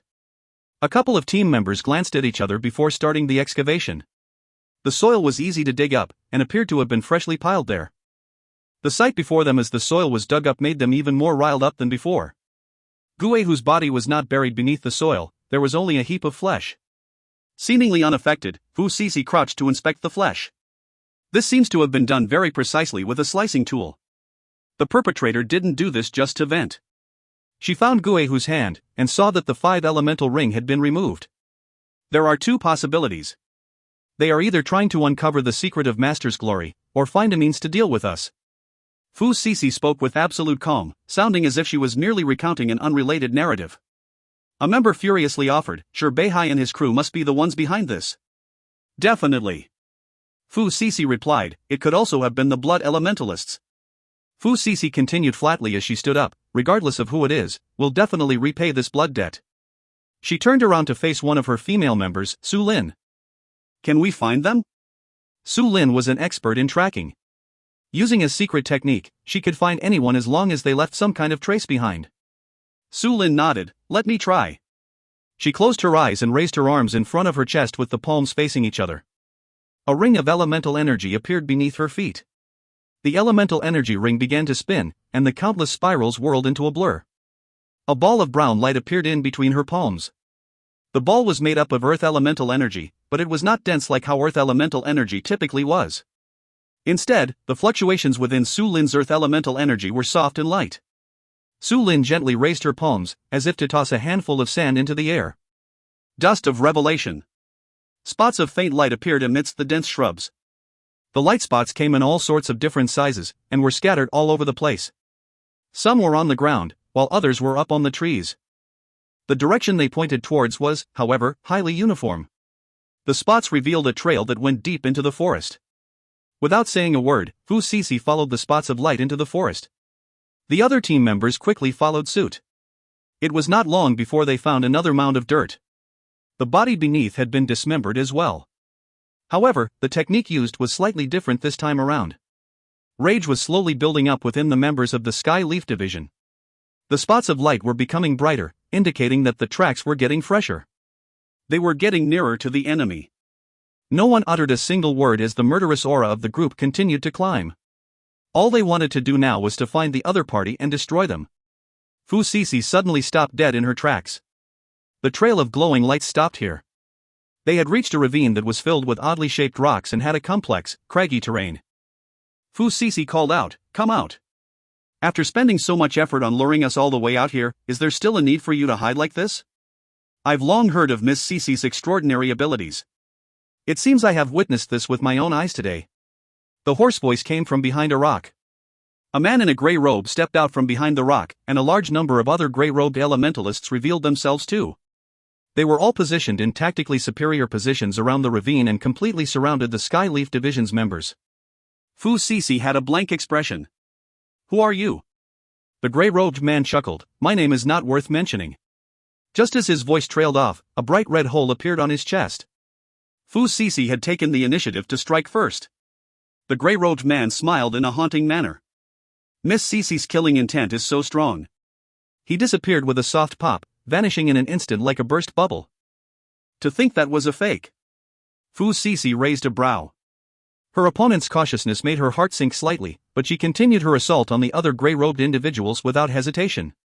The rest of the Skyleaf Division swiftly followed. Determined to slaughter every last one of them, they couldn't care less about who those gray people were. As for their ambush? Nobody gave a damn. The Skyleaf Division's members had the utmost confidence in their abilities. They were not afraid as long as their opponents were not grandmasters. All of a sudden, the ravine was filled with colorful beams of light. 5 different colored pillars of light ascended from the ground like twisted dragon bones, meeting in the air above the ravine. A thin, multicolored curtain of light covered the areas between the light pillars, trapping the Skyleaf Division within. Metal, wood, water, fire, and earth. Fu Sisi was momentarily distracted. The 5 pillars were made up of the 5 different elemental energies. This was a trap built using all 5 elements? She sneered coldly, and the 5-element ring on her palm lit up brightly. The 5-element ring rotated in her palm, slowly causing her pale, tender hand to become translucent. Fu Sisi's presence immediately changed drastically. It was as though a sword had just been unsheathed, revealing its true power. The gray-robed man that seemed to have appeared out of nowhere stood on a large rock with a look of admiration on his face. Master's glory is indeed amazing. Wielding her hand as an edged weapon, Fu Sisi leapt off the ground in an imposing manner. She slashed violently at the point where the 5 elemental pillars converged. Ping! The sound of glass shattering rang throughout the ravine. The elemental energy pillars shattered, scattering brightly colored shards of light. It looked as if a rainbow-colored mist had descended from the sky. Fu Sisi's chile, awe-inspiring voice boomed from within the mist. So, you guys are the last dregs of the Assembly of Patriarchs. If you find any errors, ads pop up, ads redirect, broken links, non-standard content, etc., please let us know. Report chapter so we can fix it as soon as possible. Chapter 678, The Impatient Demonic God. Chapter 678, The Impatient Demonic God.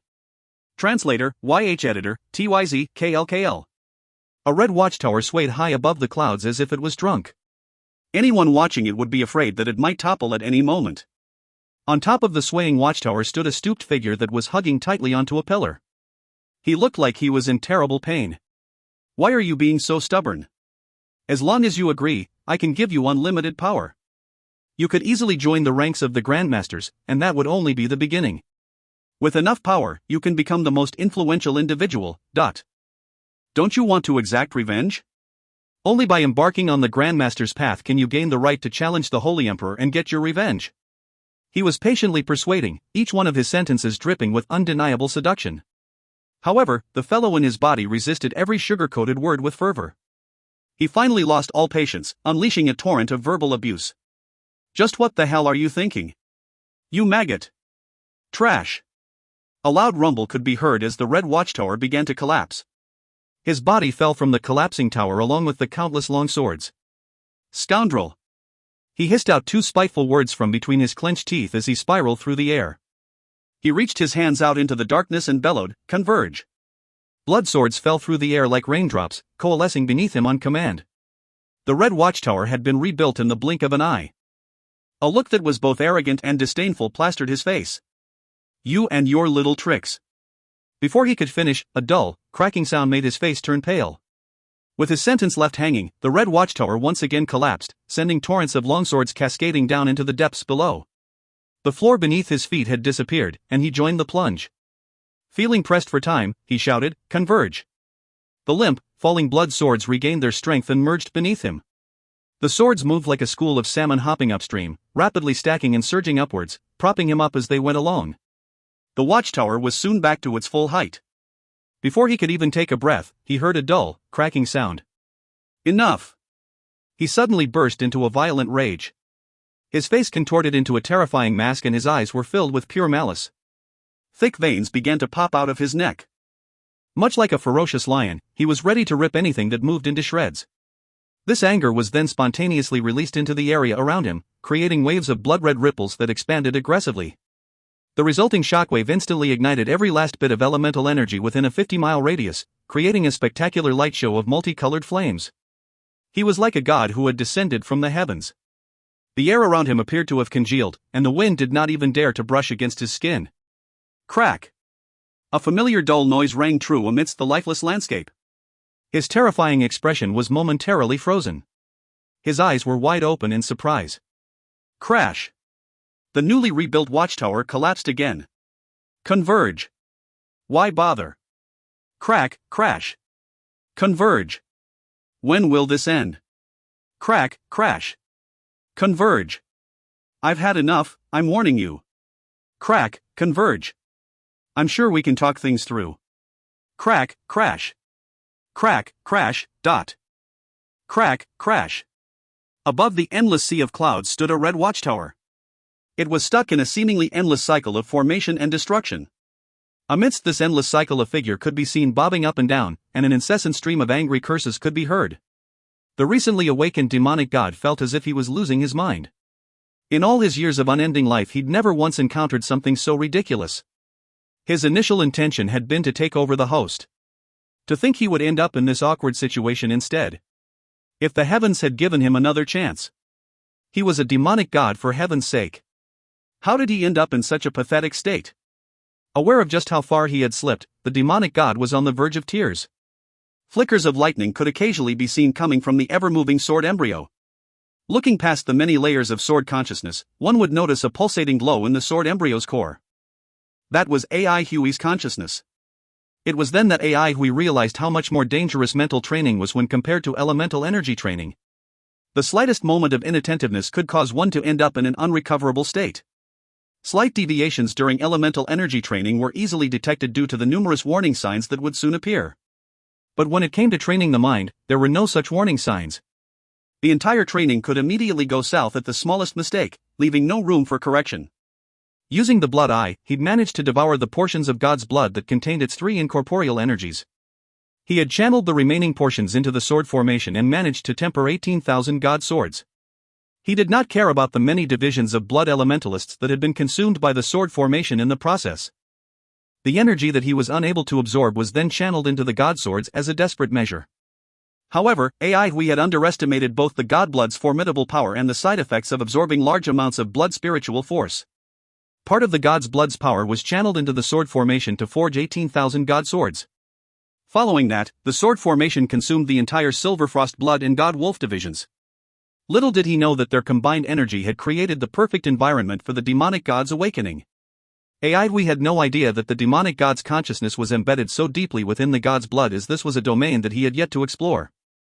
The events that transpired taught him an important lesson: unfamiliar forces were often fraught with unknown dangers.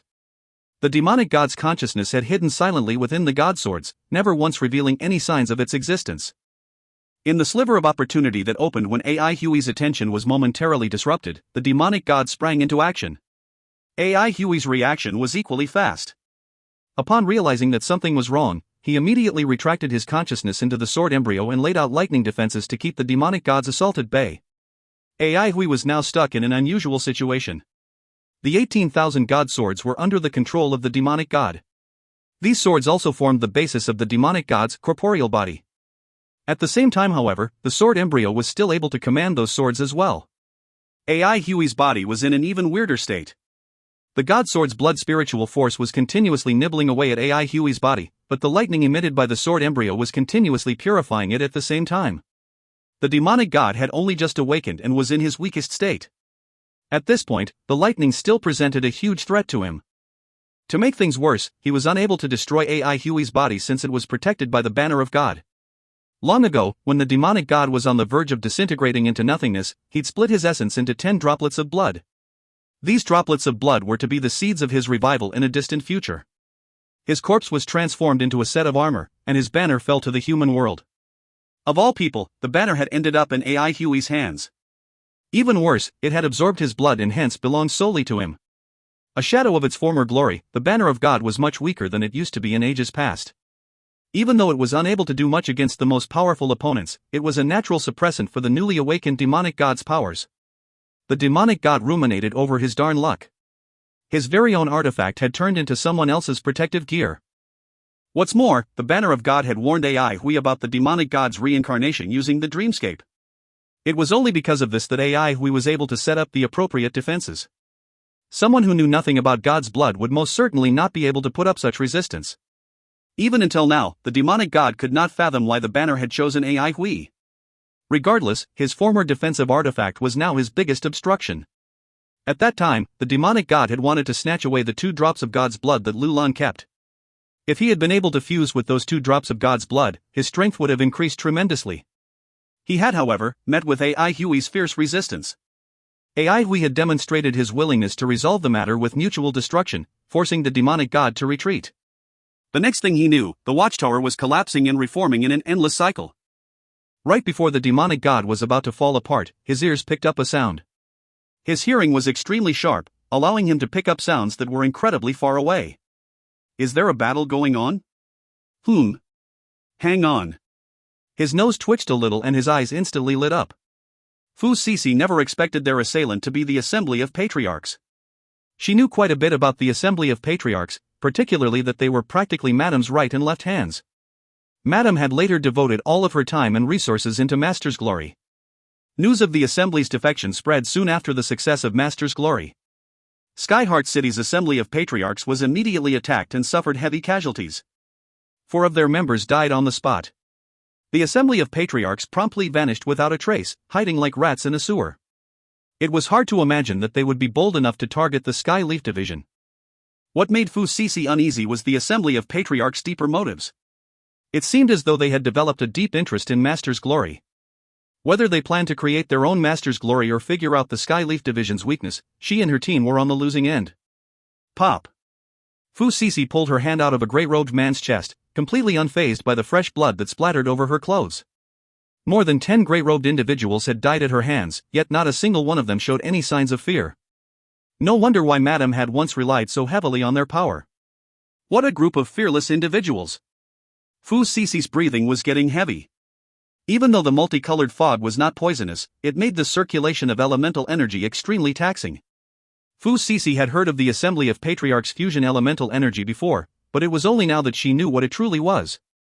5 elemental energies. Even though fusion elemental energy looked crude and unrefined when compared to the Skyleaf Division's 5 elemental rings, Fu Sisi realized that she was looking at its precursor. Could Master's glory somehow be related to the Assembly of Patriarchs? In that instant, she finally understood the Assembly of Patriarchs' keen interest in Master's glory. Out of the corner of her eye, Fu Sisi noticed the multicolored arrow that was sticking out of her team member's body. Fu Sisi's pupils contracted. Metal, wood, water, fire, and earth. An arrowhead crafted by entangling the 5 elements in a deathly embrace. Aha! The Skyleaf Division member who was struck by the arrow cried out sorrowfully. His body was shaking violently, but there were even more terrifying things to come.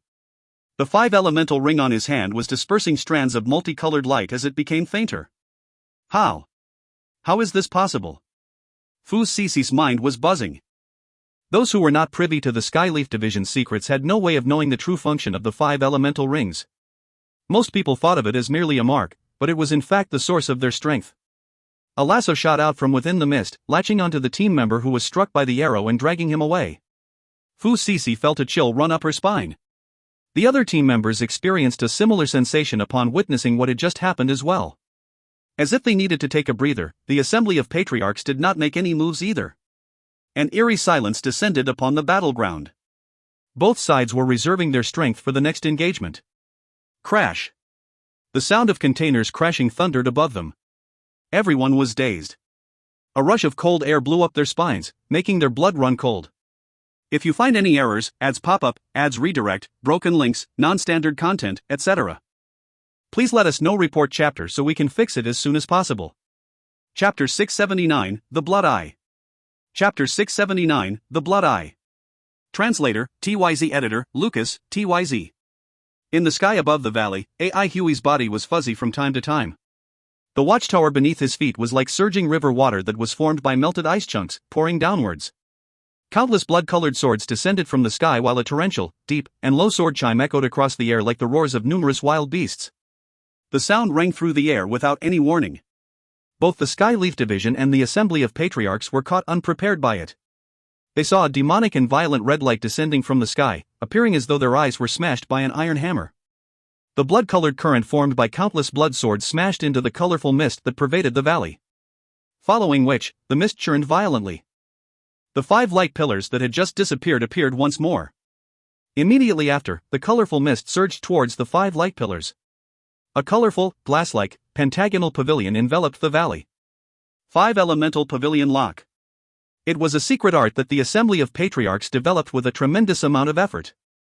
Even though it was very demanding of its users' strength, it was extremely mighty. In the blink of an eye, the cage-like, 5 Elemental Pavilion Lock had become a protective screen for both sides. The glow from the 5 Elemental Pavilion Lock was flickering. Like a giant mouth that was sucking in air abruptly, it sapped all the elemental energy in the air above the valley. It was Zero Elemental Zone, a zone where no elemental energy was present. The descending cascade of blood swords barged into the colorless and shapeless Zero Elemental Zone and froze. When the gray-robed, middle-aged man from the Assembly of Patriarchs saw who the newcomer was, his mind shuddered in shock. The turn of events wasn't good for them. Why were they so unlucky to provoke such a behemoth? Those who were slightly capable were guessing that AI Hui was the one responsible for the world-shocking sword chime and bloody glow that appeared everywhere 2 days ago. Even though nobody knew how AI Hui had become a grandmaster, they understood that he wasn't inferior to the other grandmasters in any aspect. Everyone realized that a new grandmaster had been born.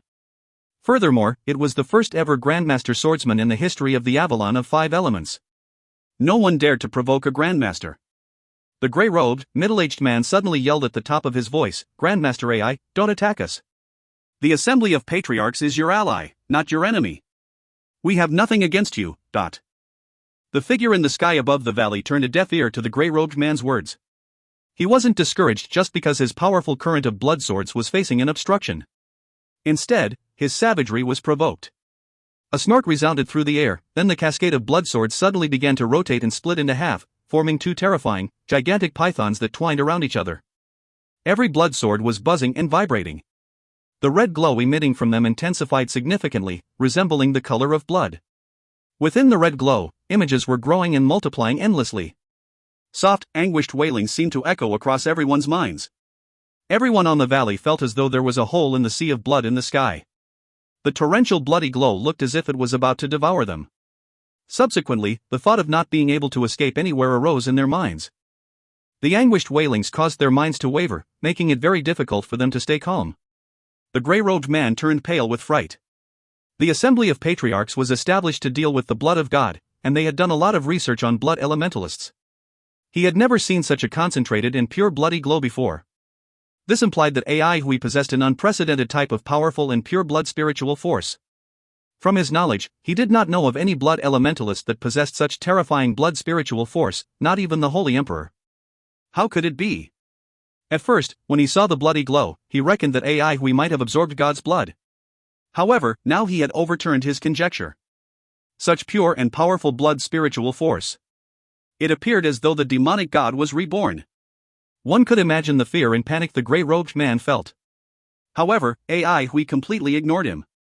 Other than resisting him until the end, there was nothing much he could do. Clenching his teeth, he turned around abruptly and yelled to Fu Sisi, "Join forces?" Fu Sisi also understood the severity of the situation. Even though both parties previously wanted each other dead, they did not mind joining forces now. After all, they were facing a grandmaster, so they had no choice but to do so. Without any hesitation, she nodded her head. "All right." While the two of them were conversing, the bloody current of blood swords shredded the Zero Elemental Zone to smithereens and collided with the 5 Elemental Pavilion lock. Boom!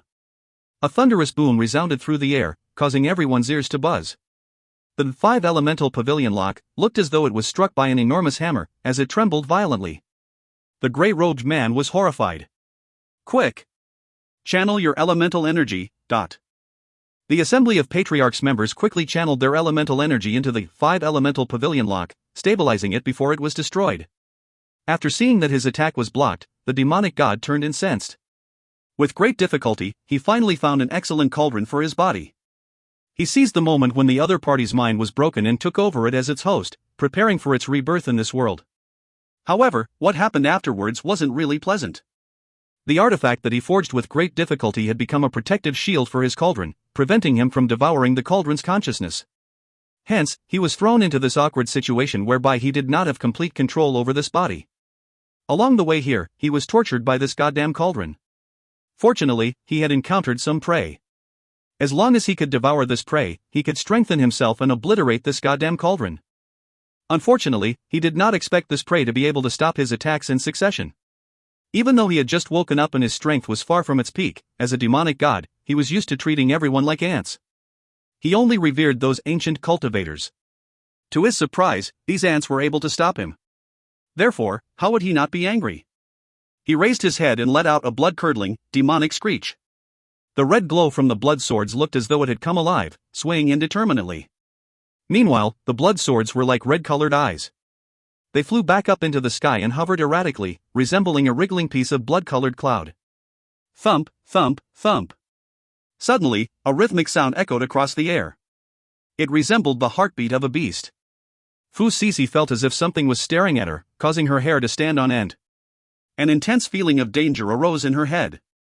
Immediately, she yelled, "Heavenly Elemental Shield." She suddenly raised her right arm in front of her and spread open her fingers.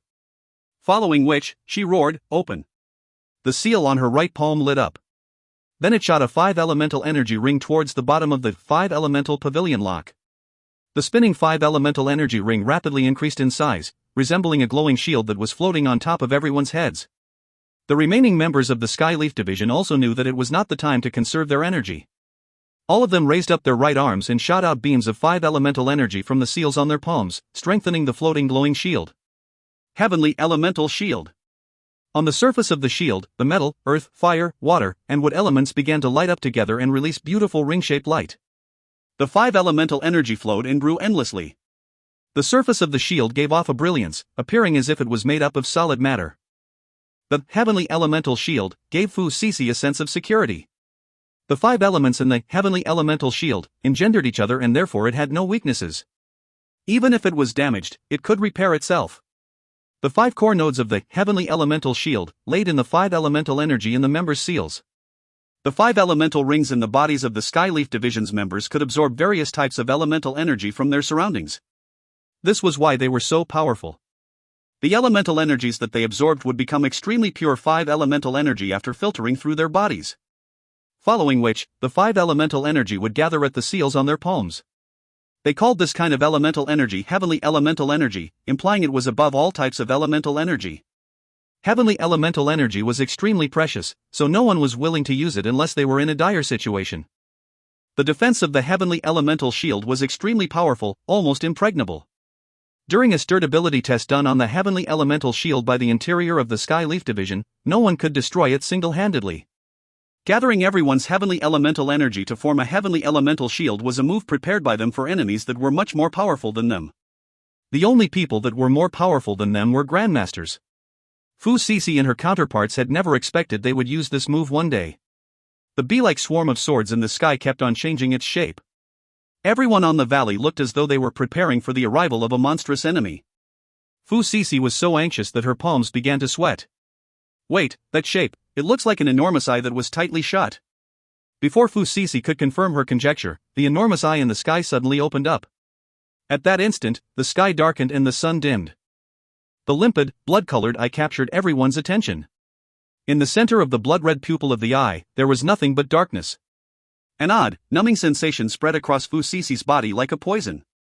Immediately, she bit her tongue. The intense pain and the smell of blood woke her up. With an angry voice, she roared, "Don't look at the blood eye!" A strong sense of fear devoured her body. What kind of beast were they facing? The members of the Skyleaf Division looked as though they had just woken up from a dream, as an apprehensive look appeared on their faces. On average, the members of the Assembly of Patriarchs were much weaker than the Skyleaf Division's members. A weird smile appeared on many of their faces. Following which, traces of blood seeped out from out their bodies. Soon after, the blood flowed out of their bodies like a river.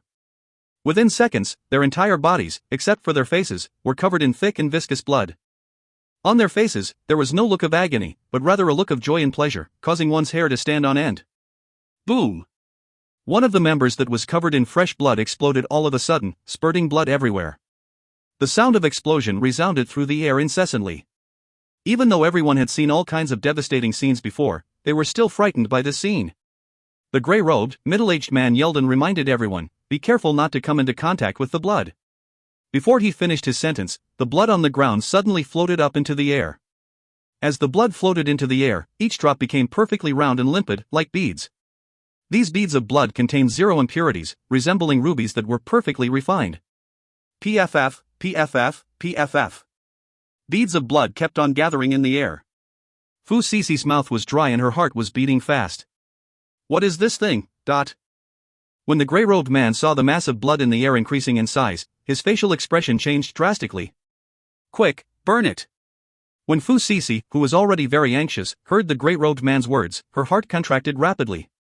Even though she did not know what was going on, she could sense fear and panic in the gray-robed man's voice. Fu Sisi yelled, "Stabilize the heavenly elemental shield." She withdrew her palm. Facing the wriggling, powerful mass of blood in the air, she felt that her heart was beating extremely fast. The enormous blood eye in the sky revolved slowly, seemingly revealing a cold sneer. It looked as though it was mocking the innocence of those people down there. If you find any errors, ads pop up, ads redirect, broken links, non-standard content, etc., please let us know. Report chapter so we can fix it as soon as possible. Chapter 680, The End of the Epic Battle. Chapter 680, The End of the Epic Battle. Translator, TYZ Editor, Lucas, TYZ. Fu Sisi took a deep breath. She knew what she had to do to prevent a massacre. The elemental energy within her body was operating at an insane speed. She cupped her palms in front of her chest with a solemn look on her face, the imprint on her palms suddenly lighting up. A burning flame spontaneously appeared in front of her palms. The 5-colored flame looked terribly weak, as if it was going to be extinguished at any moment. Fu Sisi's face lost a bit of color, but the resolve in her eyes only grew brighter. She thrust her palms forward and sent the flame flying towards the continuously expanding blood ball. The flame landed silently on top of the half-foot-wide blood ball. In the blink of an eye, the crystalline mass of blood turned into a large, ominous-looking five-colored glass marble. Crack! A soft, cracking noise could be heard from within the marble. Within moments, the marble's surface became lined with hairline cracks and it fell apart with a splendid crash. Fu Sisi heaved a sigh of relief. That wisp of five-colored flame from before was known as skyleaf glass flame, and it consumed a great deal of heavily elemental energy. Fu Sisi could not afford to care about such expenditures anymore. What was more important was that it worked. Steady! The middle-aged man's cry caught her attention. She turned around to see something amazing happen. The gigantic and ominous-looking blood eye shot out a pillar of red light that enveloped the entire valley. The blood eye was made up of countless mobile blood swords that swam around each other as if they were a school of fish. Even though they moved about deftly, the blood eye's shape remained the same. Within the bloody glow, the five-elemental pavilion lock released threads of five-colored vapor as it melted. The assembly of patriarchs was frantically pouring elemental energy into it.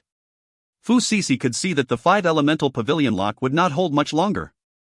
She started to feel anxious. The assembly of patriarchs, five-elemental pavilion lock, looked strangely like a secret technique that the Skyleaf division would possess. Could Master's glory have something to do with them? She did not know why such a nonsensical thought would pop into her head at this treacherous juncture, but she did not have the luxury of time to ponder over it anyway. The five-elemental pavilion lock was disintegrating faster than the assembly of patriarchs could channel their elemental energy. The five-elemental pavilion lock was in imminent danger. The middle-aged man's face was losing color fast. Five-elemental pavilion lock was supposed to be used to suppress members of the Skyleaf division. It was meant to defend against attacks coming from within it, and not the other way round. The thinned-out pavilion lock split into two halves with a pop before completely dissolving in the bloody glow. Watch out! Just as Fu Sisi's reminder hit the air, the dense bloody glow rammed directly into the heavenly elemental shield. An electrifying sound echoed through the valley. Five-colored flames rose out from above the heavenly elemental shield. Where the two met, the bloody glow was dyed multicolored before being burnt and vanishing in a puff of smoke. The Skyleaf division's morale soared, but Fu Sisi was not ready to celebrate just yet. The dense bloody glow disappeared just as her defensive preparations were complete. She was momentarily dazed before she looked towards the jadeite forest in surprise. Up on the blood eye, we gazed upon the distant jadeite forest. The magnificent glow on the horizon that continued nonstop for 3 days and 3 nights was like a glorious fire that seemed to rage on endlessly. After the initial excitement, people eventually got used to its presence. The mundane affairs in the everyday lives of the people took precedence over the lofty matters of the grandmasters. People still brought the topic up occasionally to express their incredulity and attempt to discuss these things that were beyond what they might ever know. At the edge of a city, a couple sat side by side on a rock atop the peak of a mountain. The gentle evening wind caressed their cheeks as they looked out into the horizon. The young man said, "It's as beautiful as the warm glow of sunset." The young lady replied, "It's even more beautiful than that. It's more like Nuit Ardente, perhaps even beautiful. That's a battle between two grandmasters, a battle between two of the strongest people in the world." The young man's eyes were filled with a powerful yearning. In response, the young lady said, "Do grandmasters get married and have kids? Do they have people they like?" The young man thought for a moment before answering, "I doubt it. How can one become a grandmaster if yoked by the burden of relationships?" "Humph, I don't believe you. Isn't a grandmaster still a person? Why can't they have someone that they like?" the young lady said as she wrinkled her nose. The young man said, "Master once told me that the path to greatness is a lonely one, and that there can only be success with sacrifice. If a grandmaster's achievements are unparalleled, then the sacrifices he makes must be unparalleled as well." Entranced by the scene before her, the young lady fell silent. A short while later she whispered, "Don't become a grandmaster." "You say that as if I have a shot," the young man chuckled. Turning to face him, the young lady asked seriously, "Are you going to become a grandmaster?" The young man frantically surrendered. I won't. Not even if I was offered a chance to. Whoever becomes a grandmaster is a fool. The young lady smiled sweetly as she leaned against her boyfriend. Looking down into the peaceful city below, she felt exceptionally tranquil. "You said so yourself." "Of course." A glaring, white light burst forth from the horizon just as he finished his last syllable. The young lady cried out in shock and buried her face in the young man's chest. The young man quick-wittedly took her into his arms and rolled them both behind the rock. They hid for a long time before peeking out from behind the rock. The magnificent glow that had ebbed and flowed was gone. The evening's afterglow enveloped the sky once again. They looked at each other in dismay, their faces drained of color. As they made their way down the mountain, they noticed that the city was bustling with life. People were making their way out of the houses, leaping onto roofs and taking to the skies to get a better look at the horizon. The battle between the two grandmasters had come to an end. Everyone was engaged in intense discussion about what was going on. To them, the battle between grandmasters was so far away that it felt like nothing more than an interesting piece of news. The more discerning elementalists were, however, filled with worry and unease. Deep down they knew that even though the battle was fought far away, its consequences were hanging above them by a thread. Now that the battle had ended, was it going to be a meat pie or a guillotine that fell? The majestic cold palace was as cheerless as usual.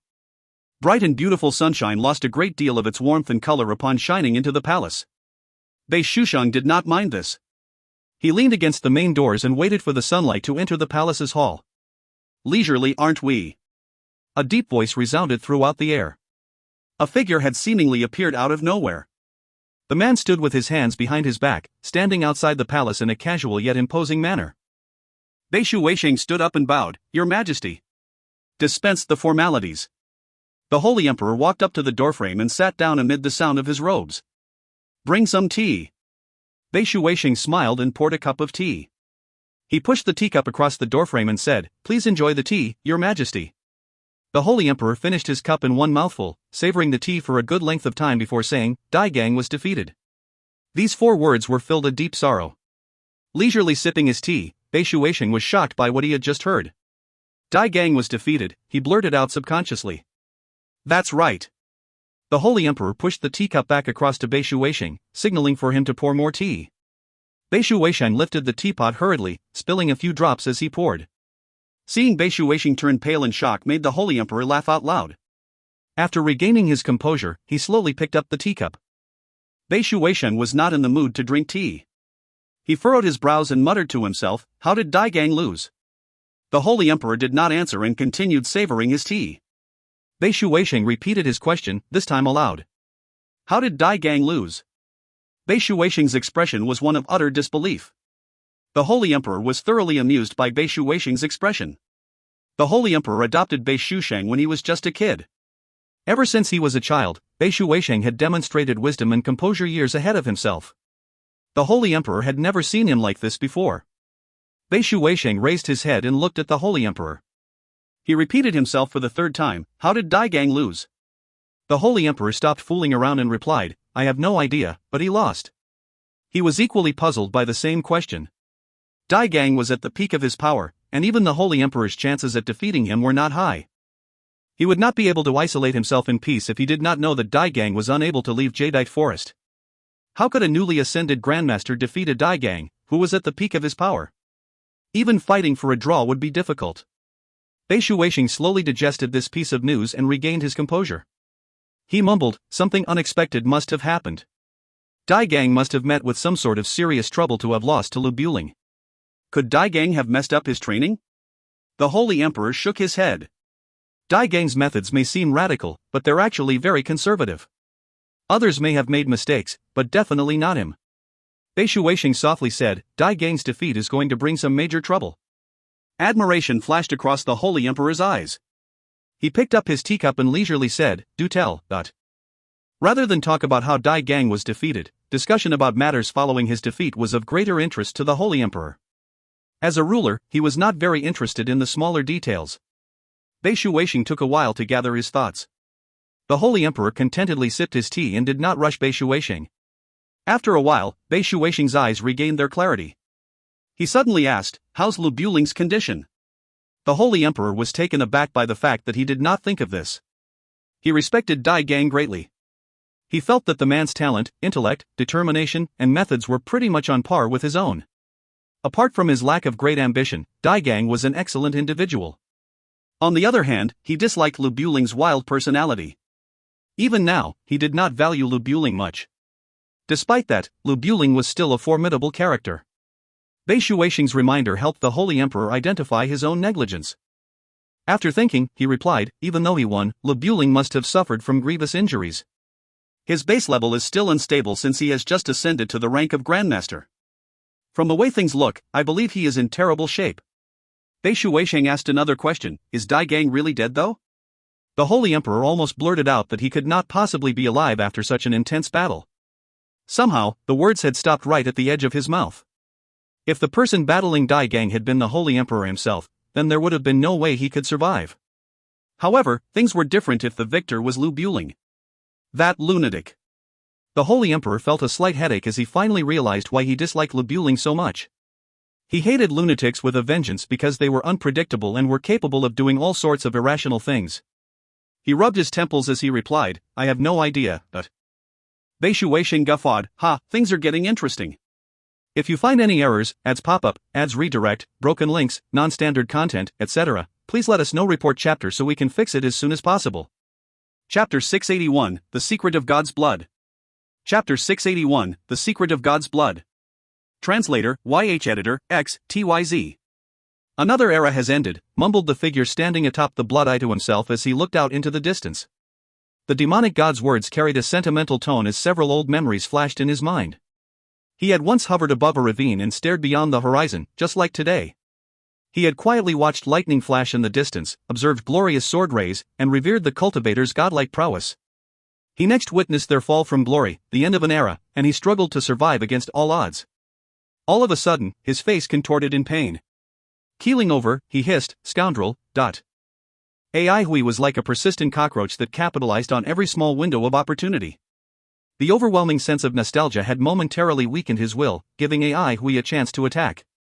The demonic god was mentally and emotionally drained. He hated this feeling. But he could not do anything about this annoying pest. He unleashed his rage upon those in the ravine below. With a wave of his hand, a stream of swords flew out from the blood eye beneath his feet. Like a humongous red python leaving its nest, the stream of swords slithered down into the ravine below. Hundreds of swords crisscrossed in their paths like a swarm of migratory birds flying south for the winter. Countless sword chimes converged as the swords plunged towards the ravine. Fu Sisi felt her scalp tingle and desperately cried out, watch out!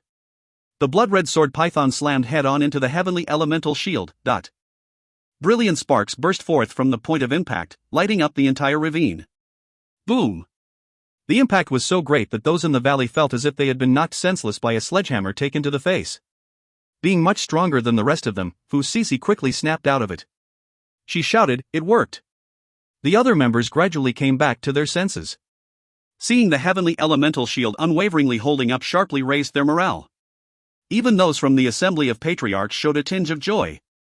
The paranormal phenomena that had occurred over the past few days signaled the birth of a new grandmaster, the birth of another unbeatable force. Ai Hui seemed to have corroborated this point with his impressive entrance.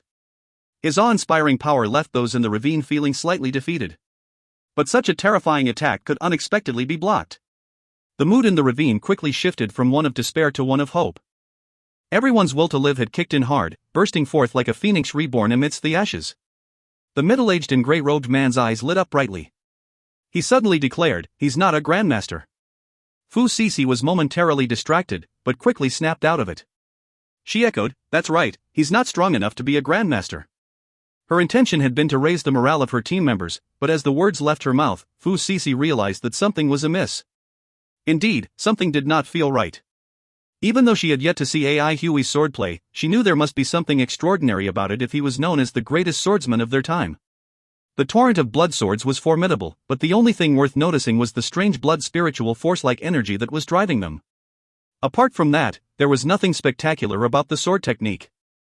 She had once trained under the silver wheel swordsman Chu Xiaoyang, and thus knew the true might of the swordsman. If he truly was a grandmaster of swordplay, could the heavenly elemental shield stop him like this? Perhaps it could, but it would definitely not be this easy. The densely packed marks on the heavenly elemental shield where the swords had struck were a terrifying sight to behold. However, the shield was still holding up a lot better than expected. Fu Sisi felt a lot lighter after thinking through the situation. Members of the Sky Leaf Division were not just regular masters. Armed with their 5 elemental rings, they were all on the precipice of becoming grandmasters. If their opponent was not a grandmaster, then they were not too far away in terms of strength. Additionally, the middle-aged man leading the assembly of patriarchs was most certainly a patriarch himself. His abilities were at least equivalent to her own. Following this line of thought, they might just have a chance of winning this fight. The demonic god was shocked that his attack had failed to penetrate their defenses. He was unhappy that the shield was stronger than he thought. He let out an annoyed grunt and sent thousands of blood swords flying out of the blood eye. The swords dived down once again with the sound of 1,000 birds chirping. It's all because of that annoying pest. Even though AI Huey's strength was not at the level of a grandmaster, Fu Sisi was not about to belittle him. The countless lacerations on the heavenly elemental shield was proof that his strength was still way beyond theirs. She had once tested the heavenly elemental shield's capabilities, and knew just how much it took to leave a mark on it. The heavenly elemental shield was the Sky Leaf Division's most prized secret defensive technique since it had another well-hidden ability. Activating the shield required the use of fusion elemental energy, but repairing it only required the 5 elemental energies. As elemental energy poured into the shield, the vast number of blood-red marks began to disappear. The shield's surface was quickly restored to its original glory. The second wave of blood swords swarmed in without any room for respite. Clink, clink, clink. Countless blood swords rushed directly towards them like torrential rain, slamming continuously against the heavenly elemental shield. Densely packed sparks illuminated the translucent shield, allowing Fu Sisi to see more clearly. She noticed that the lacerations were building up at an alarming rate. The crisscrossing, interweaving blood-red gashes were a terrifying sight. Time seemed to both slow down and speed up at the same time. All Fu Sisi could see were the blood-red lacerations all over the surface of the shield. It was as if she was looking through red-tinted lenses. Members of the Sky Leaf Division frantically poured their elemental energies into the heavenly elemental shield. The red lacerations continually formed and disappeared. The entire situation felt extremely precarious, as though the shield could shatter at any moment. High up above, the demonic god gasped in shock. Having lived through the cultivation era, he looked upon the elemental era with contempt. However, the way things were looking now made him realize that elemental energy was not as weak as he thought. The heavenly elemental shield's defensive capability was far better than he had imagined, even if he was at the weakest point of his long life. Despite his arrogance, the demonic god was a cautious individual. The speed at which the shield regenerated was way beyond his expectations. He felt a tinge of unease. The blood swords contained a corrosive demonic energy that was difficult to remove. However, the power of the 5 elemental energies seemed to be able to cleanse it from the shield with ease. Had he been in hibernation for far too long? Bei Shuixing's voice reverberated throughout the vacuous cold palace. Your Majesty said that there's something odd about that bloody glow? The Holy Emperor saw the shock on Bei Shuixing's face and felt a sense of satisfaction, since it was rare to see him lose his composure. Remaining calm and collected, the Holy Emperor pretended to take a sip of tea. He then proceeded to slowly explain, who in this world has a better understanding of God's blood than I do? His expression changed to one of solemnness as he put the teacup down. Unhurriedly, he continued, blood of God was created from God's blood, and nobody else has a better understanding of it than me. The first leader was the one who unearthed the origins of God's blood, and this secret has been passed on from the leaders of one generation to the next, but... Bei Shuixing's eyes grew wide. He had been involved with blood of God for such a long time, yet he'd never heard of this before. While researching God's blood, we discovered that it could create the blood eye illusion under certain conditions. The blood eye takes on many forms, and holds a wide range of powers. Delving into ancient records led us to a demonic god known as Qi Tong, the Scarlet-Eyed Emperor. Bei Shuixing was an extremely knowledgeable man. He often browsed through the cold palace's ancient records in his free time, and had seen this name before. Surprised to hear it from the Holy Emperor, he faltered, Scarlet-Eyed Emperor? Scarlet-Eyed Emperor of 1,000 wilderness cities? He remembered the name because it belonged to a demonic god from the wilderness. The Scarlet-Eyed Emperor was said to have been born to a nameless tribe in the wilderness. He was given life from a Vedavesa and experienced the end of the cultivation era. Nobody was sure when he had died. At the peak of his life he supposedly ruled over 1,000 cities in the wilderness. Bei Shuixing had his reservations about the existence of such a demonic god. Every generation had its fair share of powerful individuals who ventured deep into the wilderness. Personal journal records revealed that they had successfully penetrated the deep wilderness. These explorers had found scattered ruins of cities in the wilderness, but there had been no evidence of any large clans. Bei Shuixing had felt that the 1,000 cities mentioned in the legend of the demonic god were a severe exaggeration. Hi's curiosity was piqued when he heard the Holy Emperor mention the Scarlet-Eyed Emperor. Indeed, the Holy Emperor nodded. We have conducted repeated tests which have confirmed that God's blood is the blood of the Scarlet-Eyed Emperor. Bei Shuixing listened intently. He knew that even more shocking information was coming.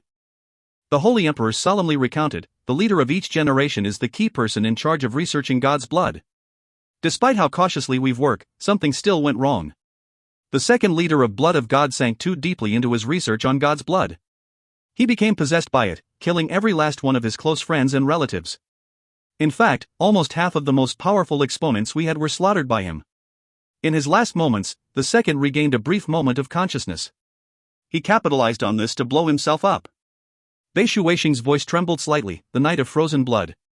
He immediately recalled an event he had once come across in the archives. The second had caused large-scale damage to Blood of God because of training issues. Because it had happened on a frigid, winter night, the event became known as the Night of Frozen Blood. The records lacked a lot of details which he had now come to know. Right before he imploded, the second revealed the secret of God's blood. Hearing His Majesty's voice falling to a whisper, Bei Shuixing held his breath. Resurrection, the Scarlet-Eyed Emperor's resurrection. God's blood droplets were the seeds he had sown to ensure his eventual return. Bei Shuixing suddenly thought of the strange phenomena that happened a few days ago. Slightly dazed, he asked, could it be that the Scarlet-Eyed Emperor has resurrected within Ai Hui's body? Perhaps. The Holy Emperor revealed an odd smile. The Scarlet-Eyed Emperor, he. I'm brimming with expectation. Back when we were looking into God's blood, we were extremely cautious in avoiding its influence. Our blood spiritual force can be said to have originated from God's blood, but in actual fact, it's vastly different.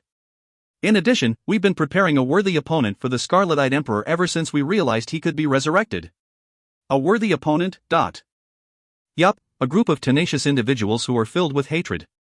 Our beloved, old archenemy of 100 years. Assembly of Patriarchs? How are they? Yeah, they've always wanted to steal God's blood. After much detailed plotting, they managed to accidentally steal one drop. The Assembly of Patriarchs has God's blood in their possession too? That severely damaged drop of God's blood that the second leader left behind after exploding. Isn't this all so exciting?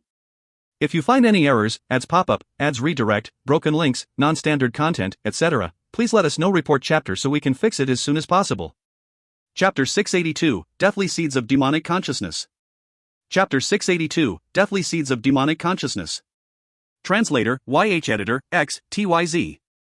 Chapter 682, Deathly Seeds of Demonic Consciousness. Besides, what right did Chiton have to declare himself the Scarlet-Eyed Emperor? The Holy Emperor spoke with contempt. He set the teacup down, a sparkle in his eyes revealing his keen interest in the topic. Compared to the leaders of other generations, the second was pretty ordinary.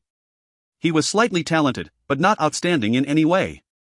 His character was also soft, and there were many people who refused to obey him. Some even opposed him outright. The Holy Emperor scoffed coldly, then continued. Humph, how did he even put up with all of that? Bei Shuixing wanted to laugh, but he held it in. He quickly lifted his teacup to hide his expression. Speaking of putting up, no one could compare to him. The Holy Emperor's tone suddenly changed to one of admiration and sorrow. He continued, before Qitong's revival, the second led a mediocre existence without achieving anything. It was only after being possessed by Qitong's demonic consciousness that he became respected. Demonic consciousness? Yes, Qitong was born from a Vedavesa and strengthened through blood sacrifice. He was versed in the teachings of blood while also contemplating a Vedavesa through dhyana. These two sides were complete opposites and served to counter each other, yet Qitong managed to blend them together. He eventually achieved a half-god, half-demon state. Qitong used dhyana to build up his blood spiritual force one step at a time. The resulting blood spiritual force was of an unparalleled purity that was unstained by the influence of evil. He used the ways of the blood elementalist to nurture a Vedavesa, creating the extremely malevolent, deathly seeds of demonic consciousness. Bei Shuixing was completely captivated by what he was hearing. The Holy Emperor possessed unparalleled knowledge regarding training practices, and it was greatly enjoyable to listen to his explanations. Hearing such an odd name, Bei Shuixing could not help but ask, deathly seeds of demonic consciousness? Making use of karma, which was inherent within dhyana, the seeds find life in death. The blood spiritual force he possessed while he was alive was extremely pure, giving rise to a demonic consciousness that brimmed with vitality and felt gentle and placid. This was how he managed to swindle offerings from so many tribes in the wilderness. At the moment of death, his demonic consciousness was like a withering flower that preserved its future in the form of a seed. This, death seed, was incorporeal and required a suitable host to germinate within. The host's consciousness would become the seed's fertile soil, allowing it to germinate and eventually bloom. Our life and death flower sacrificial art is an imitation of these deathly seeds of demonic consciousness, and a pretty lousy one at that. Sadly, it is one of the few things that we managed to learn from the demonic consciousness. Besides the favor you asked for, one of the reasons I bestowed God's blood upon Shiyu was her ability to master the life and death flower sacrificial art. I wanted to see how God's blood would evolve in her body. Bei Shu Weisheng experienced a moment of clarity. His Majesty is wise. But I wonder who the host of her sacrificial flower was? It was my mistake that I hadn't thought to ask her. The Holy Emperor waved. That's not important. Let's continue with Qi Tong. The Holy Emperor's expression had become even graver. Even though the way he spoke of Qi Tong reflected a great deal of disdain, deep inside there was not even the slightest bit of contempt. It is thus reasonable for Qi Tong to be known as a demonic god. Every drop of God's blood glows brightly enough that even fools can comprehend its wonder. Anyone who covets the power of God's blood will inevitably have their minds corroded by deathly seeds of demonic consciousness. Deathly seeds of demonic consciousness remain dormant until the host's mind reveals a sliver of weakness. It takes root right at that moment, making it practically impossible to guard against. The second was completely blindsided, hence the night of frozen blood. After slaughtering 100 people, the second finally regained a tinge of conscious awareness. He threw himself into a beast cage, placed a bloodletting lock on himself, and broke off all 4 of his limbs. The Holy Emperor's face was devoid of expression, while his voice was low and hushed. Bei Shu Weisheng's heart was racing. He could imagine just how hair-raising the situation had been during that long, bloody night. He imagined just how deep the second's despair must have been when he locked himself within the cage. God's blood was so resilient that the second's limbs regenerated in a flash. Thankfully, he had placed the bloodletting lock on himself. Oh, I suppose you don't know what that is. Bloodletting locks were created to deal with dire beasts. Once put in place, they were impossible to remove. These locks had 36 chains that were loaded with blades. Strapped around the entire body, they were able to drain every last bit of blood from the target. The process of bloodletting was extremely painful, and even the most resilient dire beasts were unable to last longer than 3 days. Bei Shu Weisheng held his breath. The Holy Emperor proceeded indifferently. The second, or rather, Qi Tong, endured for 9 days and 9 nights before giving up and exploding. We managed to collect a large amount of blood samples, and the Beast Venom Palace had a field day with his corpse. It was after this that we perfected the practice of nurturing blood spiritual force, so the credit must be given to the second. Between the second and I, no one else dared to tamper with God's blood. Bei Shu Weisheng let out a long sigh. That was tragic. Tragic? An austere smile appeared on the Holy Emperor's face. The foundation of all things tend to lie on the dried-up remains of those before us. If our enemies' remains can be found among these, surely some of our own must as well? Bei Shu Weisheng muttered, if Qi Tong has taken over Ai Hui, then I suppose Ai Hui devoured God's blood? Most likely, the Holy Emperor replied. While studying the demonic consciousness within God's blood, the Beast Venom Palace deduced that there should be 10 droplets of God's blood in total. Blood spiritual force is difficult to investigate, but the demonic consciousness leaves observable traces. We have 5 droplets in our possession, so there must be 5 more outside. The droplet left behind after the second's explosion ended up in the hands of the Assembly of Patriarchs. I used up 2 droplets and gave 1 to Shiyu, so we only have 1 left. Dai Gang has coveted God's blood for a very long time. His White Lotus reviving technique is vastly different from the deathly seeds of demonic consciousness, but both have similar effects. I believe he is trying to learn a thing or two from the latter. It's a pity he doesn't have much luck, and the Great Way Enterprises droplet ended up with the Silver Wheel swordsman Chu Xiaoyang. Ai Hui has somehow gotten a hold of that droplet, so it seems highly likely that Chu Xiaoyang is actually Ai Hui in disguise. How would Ai Hui feel if he knew that the Holy Emperor had hit the nail on the head by luck?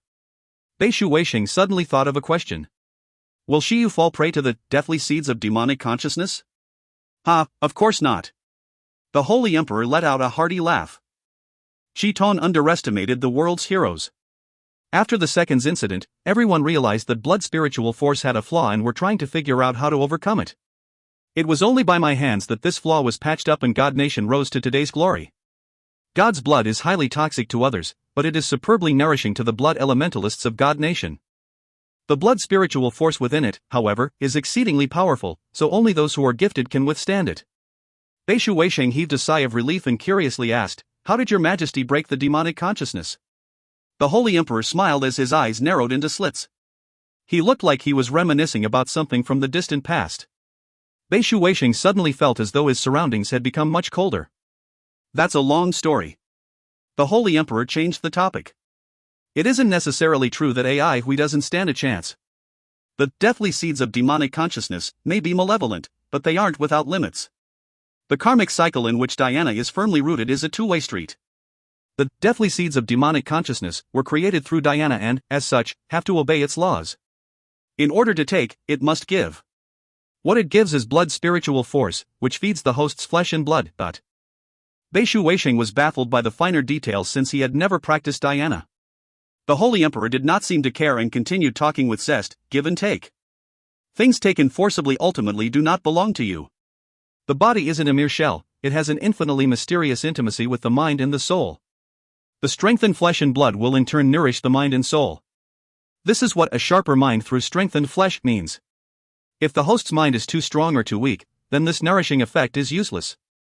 However, if the two were about the same strength, then it might have some serious benefits. Beishu Weisheng now had a better understanding. Does His Majesty think that AI Hui's mind is strong? The Holy Emperor answered, that sword chime was clear and sublime, totally free of any blood energy. Didn't you feel its dissonance against the bloody glow that filled the sky? Will AI Hui emerge victorious? We'll have to see how lucky he is. Your Majesty seems to be slightly interested in AI Hui? Yeah, of course I'm interested in the second person to be possessed by the deathly seeds of demonic consciousness, but there are others who are even more interested. The Assembly of Patriarchs? The Yi clan? Why? In the empty wilderness, two figures appeared out of thin air.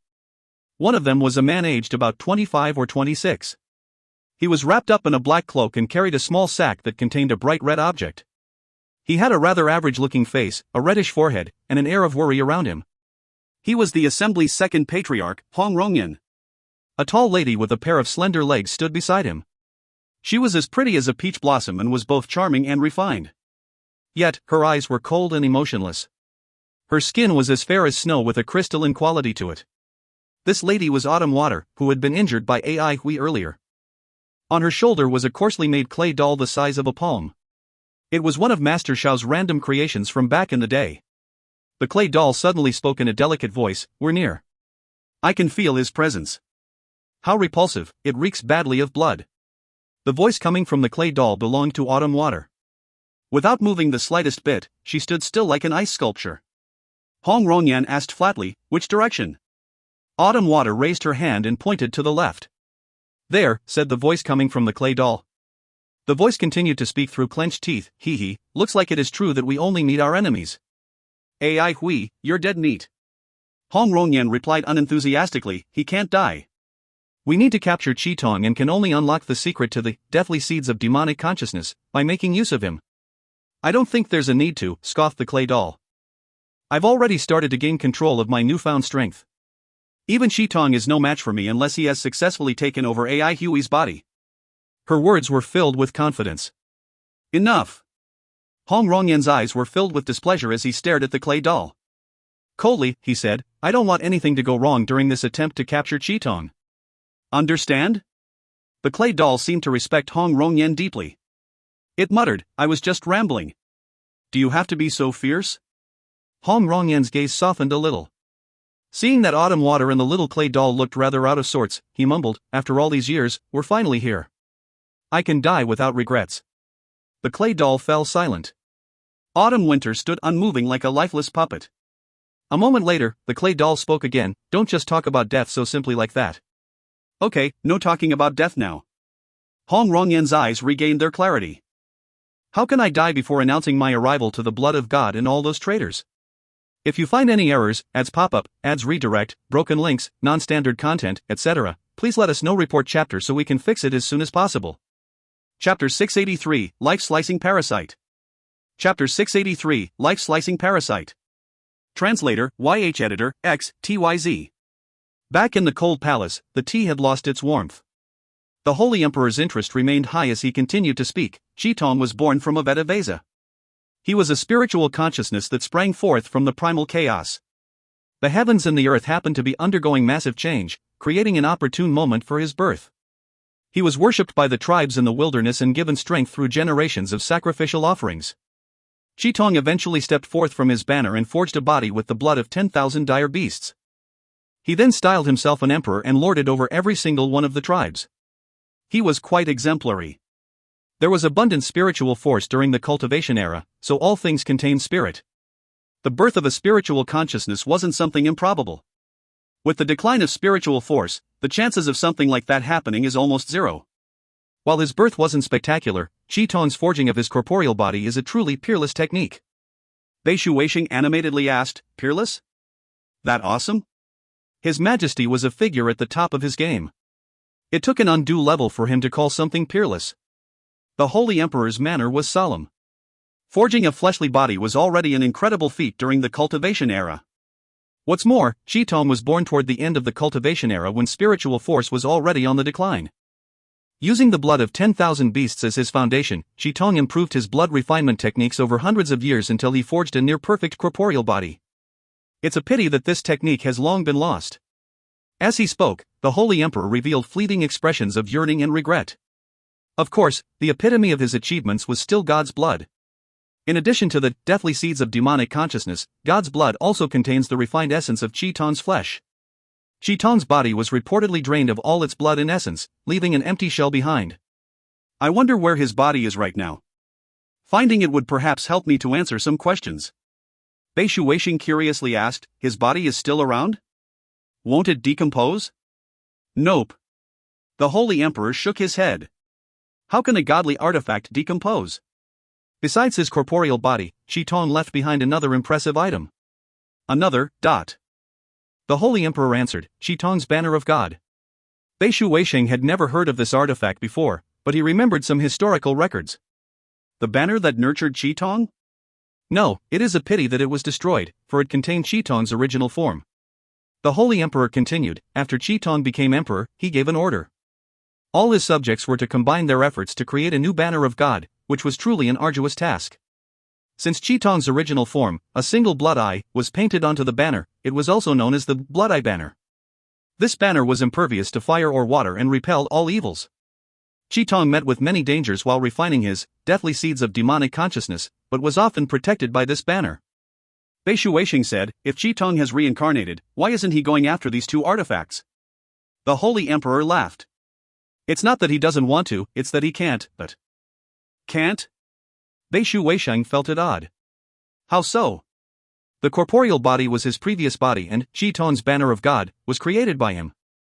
Isn't it a waste to relinquish ownership of them both? The Holy Emperor sneered, "You think reincarnation is that simple?" In order to fully reincarnate, he has to stop the karmic chain. These two artifacts are too deeply entwined with his past self, so he needs to avoid them. Why would he get himself polluted by them? Bei Shuixing suddenly saw the light. So that's why. The Holy Emperor's interest in the conversation ended here. He slowly stood up and said, "Rest early and don't exhaust yourself." After bowing, Bei Shuixing respectfully replied, "Thank you for your concern, Your Majesty." The palace was empty by the time he raised his head. There was not a single soul in sight. Up in the sky, Qi Tong retracted his gaze. The gradually fading waves retracted like a receding tide, bringing along with them the earth-shaking events that had transpired. The sky above the horizon looked exceptionally pure, as if it had been thoroughly cleansed. Everything was tranquil like nothing had happened. The battle between the two grandmasters was finally over. To the people of this world, this battle had changed a lot of things.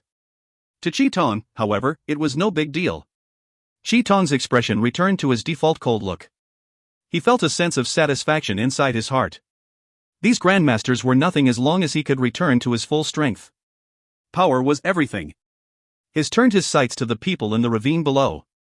His red eyes glowed through his eyelids as he squinted slightly. These guys seemed to possess some sort of elemental energy that could counter him. The constant flow of 5 elemental energies reached an elegant equilibrium. Qi Tong's blood spiritual force lost its power soon after coming into contact with it. Could it be that someone knew the secret of God's blood and had been preparing for his reincarnation? If that was the case, things were starting to get interesting. Having lived through the magnificent cultivation era, Qi Tong looked upon the elemental era with contempt. In his eyes, the so-called grandmasters of this era would only be average characters if placed in the cultivation era. However, upon his revival, he noticed that things were not that simple. First, he was greeted with a head-on surprise from his host. To think that he would encounter something as eccentric as the sword embryo in this era when it had not even been popular during the cultivation era. The prevalence of blood elementalists and beasts was extremely helpful to his recovery. He should have been able to claim his host's body in one stroke. Unexpectedly, he ended up in a predicament. Now, he had just happened upon elemental energy that could counter him. Chi-Tong caught a whiff of danger in the air. Yet, this did not make him hesitate one bit. The process of resurrection had always gone against the natural order. Danger? Every step of the way had been dangerous. The affairs of life were constantly changing while karma worked consistently in the background. He had witnessed the demise of the cultivation era and had been enveloped by the fear that came with the end. In order to struggle on against the greater forces of the world, he racked his brains and left no stone unturned. Preparing for all possible dangers during his reincarnation, Chi-Tong laboriously searched far and wide for techniques and methods that would aid him in the time to come. He was proud of the meticulous preparations he had made. Any and all situations had been well prepared for. However, he absolutely had not expected to be reunited with Chi-Tong's banner of God, much less that it would belong to his host. The object that was once his most precious defensive artifact was now the first obstacle he had to crush. Perhaps this was what reincarnation was all about. Perhaps he had to bid farewell to everything from his past. In this case, he would probably have to pulverize it. He decided to use the blood-refined life-slicing parasite technique to free himself from the conundrum he was facing. The blood-refined life-slicing parasite was derived from a rather neglected technique known as the spirit-devouring parasite. Chi-Tong felt that the technique was rather useful, but that it lacked power. Thus, he combined it with blood refinement to create the blood-refined life-slicing parasite. The blood-refined life-slicing parasite was simple enough to practice. All one needed to do was consume flesh and blood to create a parasite feeds on mental constitutions. While able to repel Chi-Tong's consciousness, the banner of God would not be able to block the life-slicing parasite. Upon hatching, it would first begin to slowly nibble away at the connection between the host's mind and body, ultimately severing it. The host's mind would become a rootless tree, slowly withering away. The life-slicing parasite would continue to grow in strength and would eventually consume the host's entire consciousness. Even the sword embryo's profound mysteries would not be able to stop the life-slicing parasite once it had successfully severed the mind-body connection. Chi-Tong actually thought quite highly of Ai Hui. Even in the cultivation era, very few people managed to successfully nurture a sword embryo. To think that someone was actually able to do so in this elemental era impressed even the deeply experienced and knowledgeable Chi-Tong. In Chi-Tong's eyes, Ai Hui's body was weak beyond belief, especially when compared to his admirable mind. Although Chi-Tong did not really care much about it, the god's blood that constantly permeated Ai Hui's body would nourish and make it much stronger in due time. With enough time, Chi-Tong was confident in attaining his former glory. Nobody was more knowledgeable about body tempering than him. Ai Hui's frail body also gave Chi-Tong one less set of problems to deal with because the life-slicing parasite would be able to take effect much faster. While Ai Hui's physical body was not a problem, his sword embryo was a different story altogether. Eradicating it down to the roots would require a large number of parasites. Luckily, all he needed was flesh and blood to grow the parasites. Among those in the ravine below, there were a few outstanding individuals. He would be able to create quite a large number of parasites if he could devour their flesh. He needed their flesh and blood, but also needed to keep one of them alive. Transforming a body was a complicated process.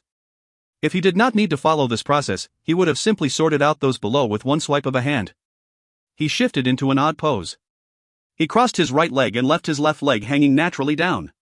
The upper half of his body remained upright with his right hand placed on his leg. His left hand looked as if it was holding onto a delicate flower. All in all, he looked as though he was sitting upright on an invisible chair. In the blink of an eye, the ruthlessness and violence on his face had vanished, replaced with a look of serenity. A dense, pure, and bloody glow spread out in all four directions like a cloth. The entire area around Chi-Tong was bathed in a crimson light. The sky had vanished and even the mountains had vanished. The red glow descended upon the ravine, coloring everything a deep red. The entire scene was as sinister as could be. Those in the ravine were shocked.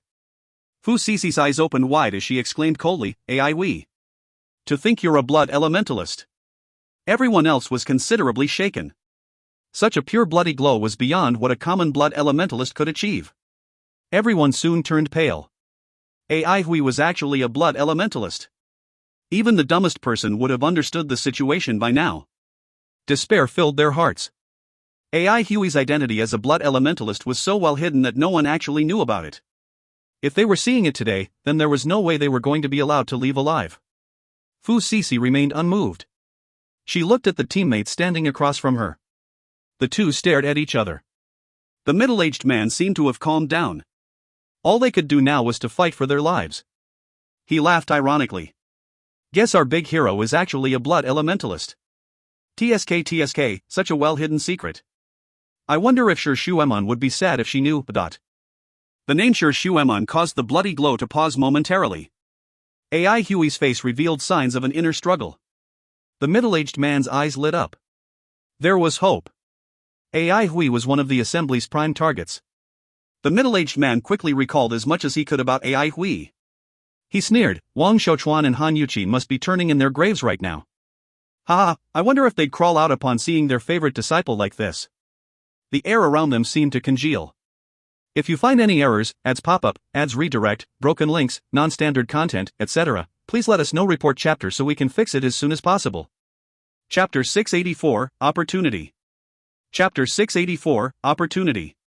Translator, YH Editor, Lucas, TYZ. Fu Cixi understood what the middle-aged man was trying to do. She stared intently at AI Hui. Everyone knew how Wang Shouchuan and Han Yuqin had died. She had no doubts that his words would anger AI Hui. The issue at hand was how AI Hui would react. Would an enraged AI Hui reveal some weakness or destroy them all in a frenzy? This was an extremely risky gamble, but present circumstances did not leave them with much choice. AI Hui was no longer the person he used to be. With a presence comparable to a grandmaster's, he was one in level if not in name. The power and aura he had unleashed since the start of the fight left nothing to the imagination. All kinds of tactics were fair game in a fight against such a terrifying opponent. The sky was deathly still and the winds had stopped altogether. A stifling pressure enveloped the entire ravine. Fu Cixi's entire body was tensed up. Her hands were balled into fists and her palms were drenched with sweat. AI Hui suddenly laughed madly towards the sky. Ha ha ha ha, hear that? Do you hear that? AI Hui. Ha ha ha ha. You're a blood elementalist now, do you remember how you buried them? AI Hui, you betrayed them. You betrayed them. That's true, you killed them with your own hands. You betrayed your own friends, and you'll eventually kill them all as well. You betrayed Sir Shuemon, you'll put a sword right through her heart. You betrayed yourself, so you'll kill yourself. Ah, AI Hui, you can't go back. You can't go back. Ha ha ha. The hysterical laughter was like the world's most vicious curse. AI Hui's body shook violently, like the surface of boiling water. His figure was blurry and looked as though it was on the verge of collapse. AI Hui's remaining blood swords buzzed with activity, and an air of madness flowed throughout the entire area in powerful waves. The swords were like enraged wild beasts, ready to break free from their chains at any moment. The people in the valley felt their scalps tingling with fear. They had a premonition that AI Hui was going to descend and massacre all of them in an instant. Fu Cixi had difficulty swallowing her saliva. The AI Hui they saw today was completely different from the one she had heard of. Although, a change in personality resulting from intense training was not something odd. She was a prime example herself, having changed completely after Master's glory. She had almost no memories of her past self. What truly shook her was the fact that AI Hui had become a blood elementalist. How is this possible? The circumstances surrounding Wang Shouchuan's death by AI Hui's hands were extremely heart-wrenching.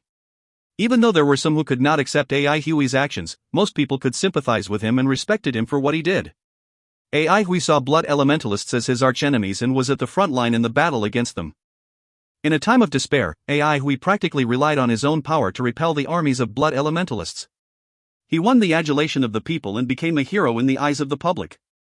He was an idol to many youths and an inspiration to the resistance. His reputation was so great that even Skyheart City did not dare to smear it at a whim. Fu Cixi treated him as an enemy only because they belonged to two different camps. In her heart, however, she admired him a little. It was not just her, most members of the Skyleaf division felt the same way too. How did someone like that end up walking down the path of a blood elementalist? Fu Cixi found it hard to believe even though the truth was in plain sight. Her gaze unintentionally landed upon the middle-aged man's face. Fu Cixi stared hard. The middle-aged man's eyes were wide open and a strange expression was apparent on his face. It looked as if he had discovered an exotic treasure but was slightly afraid of it. The fanatical laughter suddenly stopped. An abnormally gentle voice could be heard from the fuzzy figure. Forget it, AI Hui. Forget everything. All those things are useless in the face of power. As long as you are strong enough, everything in this world will belong to you. Everything. You can have all the women you want, all the friends you want. If you miss your teachers, you can bring them back to life to accompany you. Look, nothing is impossible if you're powerful enough. AI Huey's silhouette became even blurrier. Even the voice started to cut off from time to time. Stop resisting. AI Huey. This is futile, this is your fate. You're destined to. Just what was happening? Why did it seem as though two people were fighting? Fu Cici's brain kicked into overdrive. She suspected that the middle-aged fellow from the Assembly of Patriarchs knew what was happening. A split personality? AI Hui was clearly in an abnormal state right now. Perhaps this was her chance. She was not sure, but she decided to seize the opportunity anyway. They would not have any more chances once AI Hui returned to normal. She quietly signaled her teammates and received their affirmation. The middle-aged man from the Assembly of Patriarchs never took his eyes off AI Hui. As such, he did not notice the Skyleaf Division's quiet movements. Everyone recognized the Skyleaf Division's power because they knew that all of its members were the product of Master's glory. What most people didn't know about, however, was the subtle chemistry that they shared with each other. Silently, the Skyleaf Division got into position. Fu Cici knew that this was their only shot at overcoming AI Hui. She activated every last bit of heavenly elemental energy in her body in preparation for the offensive maneuver. The rest of the Skyleaf Division closed their eyes and suppressed their presence. They too knew that an opponent of such a high level would not leave another opening. What's the difference between blood elementalists and regular elementalists? When you become the ruler of this world, there won't be any difference. You like those people. It's fine, just turn them all into blood elementalists. They'll be able to live even longer, and keep you company for even longer. Doesn't it all sound amazing? Like a spring being compressed, Fu Cici bent her knees slightly. The other members did the same. The middle-aged man noticed something odd from the corner of his eye, but he was too enthralled by the demonic voice in the sky. Do you want everlasting life? You'll be immortal as long as we merge. What an amazing thing, you'll be able to do whatever you want, nothing is impossible. You can. Fu Cici's mind quivered. Whatever was within AI Hui was not human. At this point, the heavenly elemental energy within her body was surging ceaselessly. With no room left for hesitation, she steeled her resolve and launched herself off the ground with an unfeeling cry. Kill! The other members of the Skyleaf Division took to the skies, following closely behind Fu Cici. A chorus of war cries rang out. Kill! Fu Cici felt an abundance of heavenly elemental energy surging up from below. The muscles in her body let out a joyous and excited ring. She felt as light as a feather, capable of floating without using any energy. The pressure imposed upon her by AI Huey's presence was lightened. Her mind was rid of all distracting thoughts as she arched her back and raised her arms high up above her head. With a resolute glint in her eyes, she was like an unsheathed blade. The surging heavenly elemental energy rushed to her palms, producing a faint, white glow. The glow was so faint that it was hard to see, but its sharpness could be felt by all. It was only now that AI Hui looked down from above, his figure still a blur. Despite that, Fu Cici made out a hint of mockery in his eyes. He twiddled his fingers and pointed gently at Fu Cici. Look at these fools overestimating themselves. The bloody glow that filled the sky concentrated directly in front of Fu Cici. Fu Cici was chosen to be the Skyleaf Division's leader because Madame Yi saw an unyielding determination in her, even in the face of difficulty. The bloody glow continued to converge, blocking out AI Huey's figure from her line of sight. An increasingly strong resistance pushed back against her, making it feel as if she was wading through a swamp. Retreat was the furthest thing away from her mind. With all of her might, Fu Cici brought her sealed palms down from above her head in an arc, slicing towards the heavens. The faint, white glow became momentarily blinding. A white crescent flew out of her palms and headed directly for AI Hui. Skyleaf Amighavajra slash. The dense, bloody glow was sliced like a hot knife through butter. The white rays of the slash attack flew directly at AI Hui. Qitong stopped his soliloquy and stared at the white ray in surprise. The special elemental energy they were using had a restraining effect on his blood spiritual force. This attack seemed to amplify its effects greatly. The white slash ray hit Qitong's chest in the blink of an eye. Cries of joy could be heard from the ravine below. Qitong's body slowly disappeared. As it vanished, the laughter below grew softer. Qitong's silhouette reappeared nearby. His look of contempt disappeared as he looked at the slow-moving white ray. The white ray drew an arc in the air and flew towards him again. It was not particularly fast at first, but it quickly picked up speed and dissolved into a streak of light. Qi stopped bothering with Ai Hui. He raised his hand and swatted in the direction of the white ray. Rumble, dot. A loud rumbling sound filled the air as the bloody glow surrounding the white ray collapsed inwards and drowned out the white ray in an instant. The bloody glow surged angrily. Out of nowhere, the white ray burst out of the bloody glow and continued on its path towards Qi. Qi was taken aback slightly. He vanished again with a cold sneer. Skyleaf Amighavajra / was a skill that made use of the chemistry between the members of the Skyleaf division.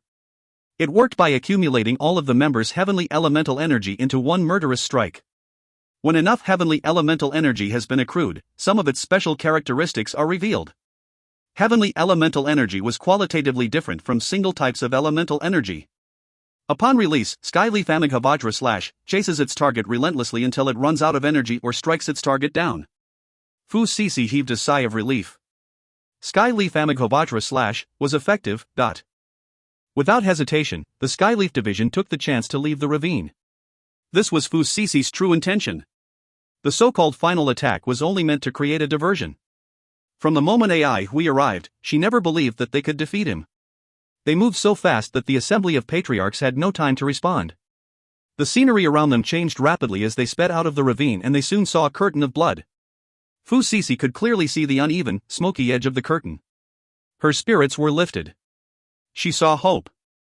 If you find any errors, ads pop up, ads redirect, broken links, non-standard content, etc., please let us know. Report chapter so we can fix it as soon as possible. Chapter 685, Unforeseen Circumstances. Chapter 685, Unforeseen Circumstances. Translator, YH Editor, Lucas, TYZ. Up in the sky, Qi watched the white/ray with interest. It left a trail of white lights as it flew, painting a beautiful, starry sky. This white ray was something he had never seen before. It was pretty powerful and was as persistent as gangrene. The white ray followed him no matter how many times he changed positions. It reminded him of a hunting dog he once kept that relentlessly chased its prey. The elemental energy that the white ray was made up of was extremely special. It was evident that the people in this era were continuously striving to attain greater power. This was what piqued his interest. How amusing, Qi said to himself. He was getting more and more fascinated with this world. He had thought the end of the cultivation era would bring about an age of deterioration. However, meeting with surprise after surprise following his rebirth piqued his interest greatly. Being reborn in a dull era was boring. He liked vitality and energy. He had experienced the boundless, resplendent world of spiritual force. He knew of the intriguing intricacies of a Vedavesa, of its karmic cycle that even time could not disrupt. He also knew of the wild and vicious nature of blood refinement, how it was merely an extension of natural law. The 5 elemental energies were pathetic in his eyes. He felt as if he was looking at ancient ape men sharpening their stone axes. The white ray's appearance led him to realize that this world was on the edge of a turning point. The appearance, spread, and maturation of any energy system was something that could not be achieved by individuals alone. It required continuous development and inheritance to build. At a special point in time, all of these accumulated efforts would be ignited by a special individual. The resulting paradigm shift will lead to an explosion in power, lifting everyone up to a higher plane of strength. That new elemental energy created by combining all 5 elements were proof of this. Once they have stepped over this edge, the elementalists would find themselves in a much wider world, and they would create a whole new system. The power that this new system will bring left even Qi in fear. But all of this would only happen hundreds of years from now. For now, this sapling was still too young to pose a threat to him, even though he had yet to return to full power. He was floating in mid-air, still standing in the same posture. He stared intently at the incoming, Skyleaf Amighavajra / without any intention of evading it. A soft sigh could be heard in the minds of those below. It was hushed, but it sent shivers down their spines. The world spun before their eyes. The bloody glow that filled the sky transformed into streams of blood that spiraled their way towards Qi. They merged to form a vortex of blood with Qi at its core. Just as she was about to attack the blood curtain, Fu Sisi felt her surroundings spin. Getting hit by a strong sensation of vertigo caused her to lose her footing and collapse on her knees. Kneeling down made her feel no better as she found herself suspended in the air with the ground above her head and an endless void beneath her feet. Even though she knew it was an illusion, Fu Sisi shut her eyelids instinctively. Her heart was pounding in her chest. An illusion? What a powerful illusion. Fu Cece dug her hand into the ground to make herself feel safe. Never did she think that an illusion would make her revere its power. But an illusion will never be real, and the Skyleaf Amighavajra / will definitely. Before she could finish her thought, she caught a glimpse of something that left her in deep shock. Her face had drained of all color and her mind was a blank. This? Impossible. Skyleaf Amighavajra / was wobbling around like a drunken fish. Its movements were extremely sluggish, unlike the vigor it displayed before. Skyleaf Amighavajra / slowed down considerably before grinding to a halt. The vortex's currents rushed the white ray around like a dead fish floating down a river. Skyleaf Amighavajra / began to shed wisps of white light as it became weaker. Soon, the white ray was all but gone. Fu Cece was as pale as a sheet. She did not think that Skyleaf Amighavajra / would be able to defeat Ai Hui, but she believed that it could at least cause him enough trouble and buy them time to escape. To achieve this, the Skyleaf division had poured all of their heavenly elemental energy into it. But the endless spinning rendered Fu Cece unable to control her body. Her brain felt heavy and her elemental energy was out of control, spinning along with the vortex. Rapidly spinning figures floated about her vision like dead fish. They were indeed no different from dead fish. All she had to do was give a mental command and these figures would all blow up in a brilliant explosion. The purest drop of blood within God's blood was his key to strengthening his host's body post-reincarnation. To think Ai Hui had used something so precious to forge these blood swords. The sheer number of blood swords was impressive, but they were completely useless to Chi Tong. He had never practiced any sword moves and was thus unable to utilize the blood swords effectively. All he could do was use them as regular artifacts. What's more, Ai Hui had used some sort of method to perfectly fuse these filthy swords with the god's blood. Even Chi Tong was unable to extract the god's blood from them. What a waste of precious resources. It was bad enough that the drop of God's blood was wasted, but Ai Hui even fed the blood elementalist's flesh and blood to these blood swords. Chi Tong had yet to gain control of Ai Hui's body at the time and as such could only watch in anxiety. This body would not be so weak if he had access to any of those. Chi Tong was able to rule over the wilderness with his peerless physical body and malevolent demonic consciousness. Without a peerless physical body, all he had left was his demonic consciousness. Deathly seeds of demonic consciousness was his greatest creation. He had pored over countless tomes to create this technique. Regular illusions were able to mix up fantasy and reality to confuse others. Powerful illusions were capable of sealing off an individual's senses and plunge them into a deep state of despair. Chi Tong's deathly seeds of demonic consciousness had reached a whole new level. Within the seal of his demonic consciousness there exists no true reality nor true illusion. The two were extensively intertwined, with no true cause or effect. Upon losing their senses, those with weaker dispositions would become unable to resist. This was no mere illusory technique. Chi Tong was confident that his deathly seeds of demonic consciousness alone was enough of a climb for future generations. He had only just reincarnated and had not regained his full strength, yet taking care of these fellows was as easy as ABC. It was not even worth a mention. Oh! Chi Tong suddenly noticed that one of the floating figures had made a slight movement. It was that peculiar middle-aged man. Chi Tong was surprised that he could still move despite being stripped of his senses. Could he have somehow retained a shred of his consciousness? This fellow's elemental energy seemed to be able to counter his blood spiritual force. Him being able to retain his consciousness within the demonic consciousness made Chi Tong even more amazed. These two things happening to the same person was too much of a coincidence. Chi Tong began to suspect that someone was waiting for his rebirth. Interesting. A dangerous glint flashed in his eyes. He decided to let the middle-aged man leave and use the rest as food for his life-slicing parasites. He would soon be able to have full control over Ai Hui's body. Thinking back about Ai Hui's mental episode, Chi Tong felt very satisfied. He looked at the middle-aged man from the assembly with a gentler gaze. Perhaps that was your doing. As long as you do as I say, I'll spare you from excruciating agony. Well versed in the ways of blood refinement, Chi Tong knew all sorts of methods that could be used to extract information from others. Suddenly, he heard a whistling noise. Not good. An ambush. Chi Tong's face grew ashen. To think he was so weak that he could not even detect someone nearby. This was something that had never happened to him. Hiss. The sound of fabric being sliced by a sharp edge came from behind him. The blood vortex was split into two by an extremely fine laceration. Hiss, the sound could be heard again. An equally fine cut appeared on Chi Tong's body, slicing him into two clean halves. Chi Tong's two halves turned into a mass of blood with a whoosh. Once again, Chi-Tong's figure reappeared several yards away. Hee, you're Chi-Tong all right.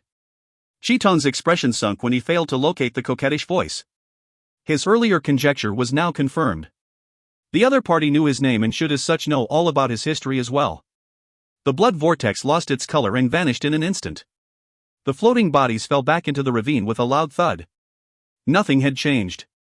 The azure blue sky had returned and the ravine was back to its usual state. Chi-Tong looked toward his uninvited guest and realized that there were actually two. He had only been able to detect one of them. Was he simply too careless, or did they have some kind of special technique? Keeping his emotions in check, Chi-Tong smiled. What a shocker, you actually know my name. Seems like you guys are better prepared than I thought. May I know your names? Chi-Tong sized up the two individuals as he spoke. The man was cold and aloof. The large, black fur coat draped around his thin body made for a really cheerless image, while his exquisite features were even more delicate than a woman's. The other person was an incredibly alluring lady, with her perky bosom and pale thighs. Her face was, however, completely devoid of emotion. Chi-Tong's gaze landed on the clay doll and his eyes promptly lit up. If you find any errors, ads pop up, ads redirect, broken links, non-standard content, etc., please let us know. Report chapter so we can fix it as soon as possible. Chapter 686, Collaboration. Chapter 686, Collaboration. Translator, TYZ Editor, Lucas, TYZ. The clay doll on Autumn Water's shoulder suddenly started speaking with a coquettish voice. So, it's really Chi-Tong, huh? Has our little AI Hui been eaten? Sigh, initially I wanted to reminisce the good old times with him. Hong Rongyan gave a slight bow and said, I'm Hong Rongyan and this is Autumn Water, we're from the Assembly of Patriarchs. Nice to meet you, Senior Chi-Tong. Assembly of Patriarchs? Chi-Tong shifted his gaze to Hong Rongyan, looking slightly interested in him. You understand me very well? In those days, you commanded the entire world. Everyone in the Assembly of Patriarchs reveres you greatly. It's a pity I was born at the wrong time, otherwise I would have pledged my allegiance to you, Hong Yan said. Pledge your allegiance? Chi-Tong mocked, you arrived with such a murderous look on your face, it doesn't seem like you wanted to pledge your allegiance to me. Senior, you're mistaken. I developed my skills based on your ideology, and you're like a teacher to me. Hence why would I try to harm you? Your words do make sense. Chi-Tong nodded his head, appearing to have believed Hong Rongyan's words. Suddenly, he asked, who made that clay doll? It was personally made by a master in the Assembly of Patriarchs. Senior, if you join us, I can introduce him to you, Hong Rongyan answered respectfully.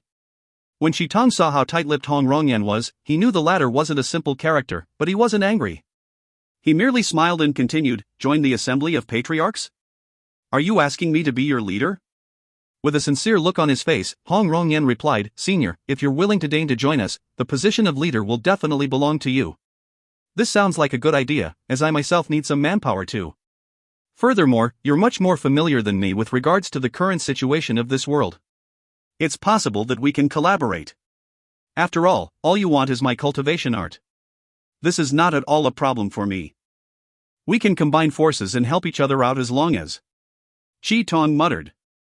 As Hong Rongyan listened to Chi-Tong's words attentively, a look of joy appeared on his face. His mind was completely captivated by Chi-Tong's words. A grain-sized, red glowing spot silently appeared behind him. Hong Rongyan could sense something behind him.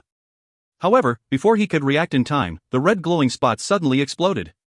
A dazzling beam of red glow shot out of it and hit Hong Rongyan's back.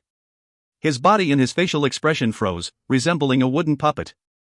Chi-Tong's eyes were filled with killing intent. The red glow that hit Hong Rongyan's back kept on changing its shape. Gradually, it transformed into a tightly shut eye. The eye trembled for a while and slowly opened up. Chi-Tong was overjoyed. As long as the blood eye was fully opened, Hong Rongyan's blood and flesh would be fully devoured by him. He sensed a familiar trace of aura from Hong Rongyan's body. It was the god's blood. Previously, he was still vexing over the issue of finding God's blood. He certainly did not expect someone to deliver it right to him. The amount of blood spiritual force he obtained from devouring blood and flesh paled in comparison to the amount contained in even the thinnest trace of God's blood. If he could devour a trace of God's blood, he could obliterate AI Huey's sword embryo completely.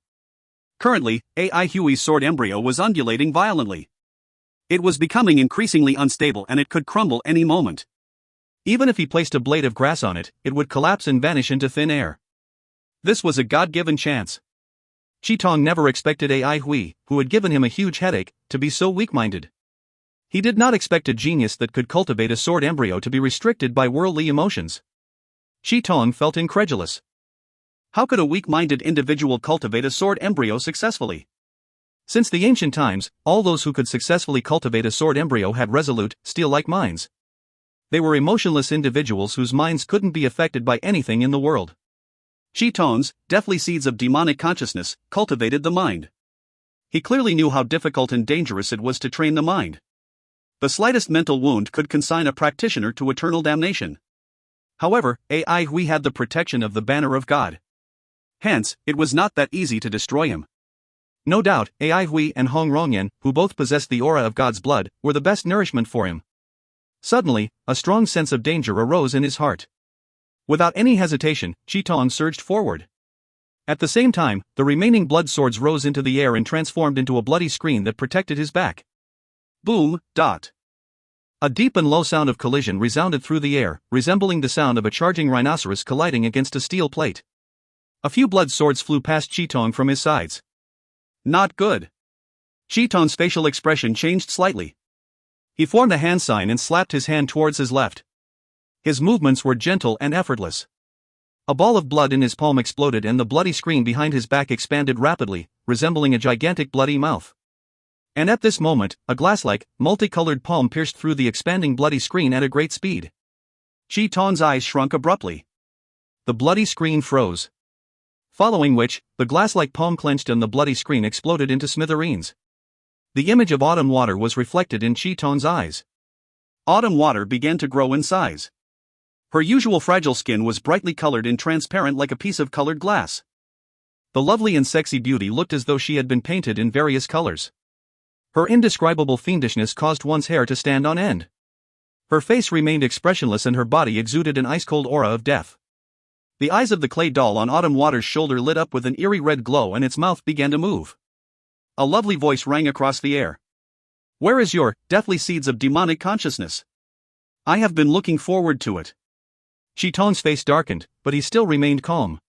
The enemy's understanding of him far exceeded his expectations. Autumn Water's colored glass-like body reminded him of the 5-elemental energy that could restrain his blood spiritual force. It was like the crystallized form of the 5-elemental energy. But how could it be? A crystallized form of the 5-elemental energy? And that clay doll looked weird. Anything that could act as a host for a soul was definitely an extremely rare artifact. However, this clay doll was obviously man-made. How was it possible? Tong was feeling exceptionally terrible. Even though he had encountered surprises time and time again, he did not really mind them. However, these two members of the Assembly of Patriarchs had legitimately struck a sense of danger in him. He was not afraid of the so-called moment of brilliance by geniuses. After all, which era didn't have geniuses? Instead, he was afraid of people that patiently hid in the dark to study him and find out about his weaknesses. This made him shiver in fear. Even when his strength was at its apex, he was extremely fearful of this kind of people. Furthermore, now he was at his weakest form. Hong Rongyan, who was frozen by the red glow, suddenly blinked his eyes once. He looked as though he had woken up from a dream. He stretched his back and cracks began to appear on the blood eye on his back. In the blink of an eye, the cracks spread and extended like a spider web. Pop! The blood eye collapsed into a burst of fragmented bloody glow and vanished into thin air. Hong Rongyan turned around. His facial expression remained the same as before. With a respectful tone, he said, "Senior, please consider my suggestion. I believe you can see our sincerity. Senior's deathly seeds of demonic consciousness is unpredictable and possesses the might of both God and devil. The Assembly has been admiring you for a very long time. After putting in so much effort for so many years, the Assembly did not make much progress. If we can join forces, the world will be ours. When that day arrives, the Assembly can seek our revenge and you can command the entire world again. How mighty it is to be able to conquer the world. Such a resolute individual. I didn't expect anyone to remember me after I died and disappeared from the world for such a long time. Other than crystallized elemental energy, what else have you come up with?" Tong asked coldly. "I am humbled to hear that. We have created pure fusion elemental body and fusion elemental energy. These were created to deal with blood of God. Pure fusion elemental body is formed using crystallized fusion elemental energy. It is very effective against blood spiritual force, Hong Rongyan answered. I guess it is exceptionally effective against me. Chi Tong was neither smiling nor frowning. Senior, you have overestimated us. Hong Rongyan continued to speak with a respectful tone.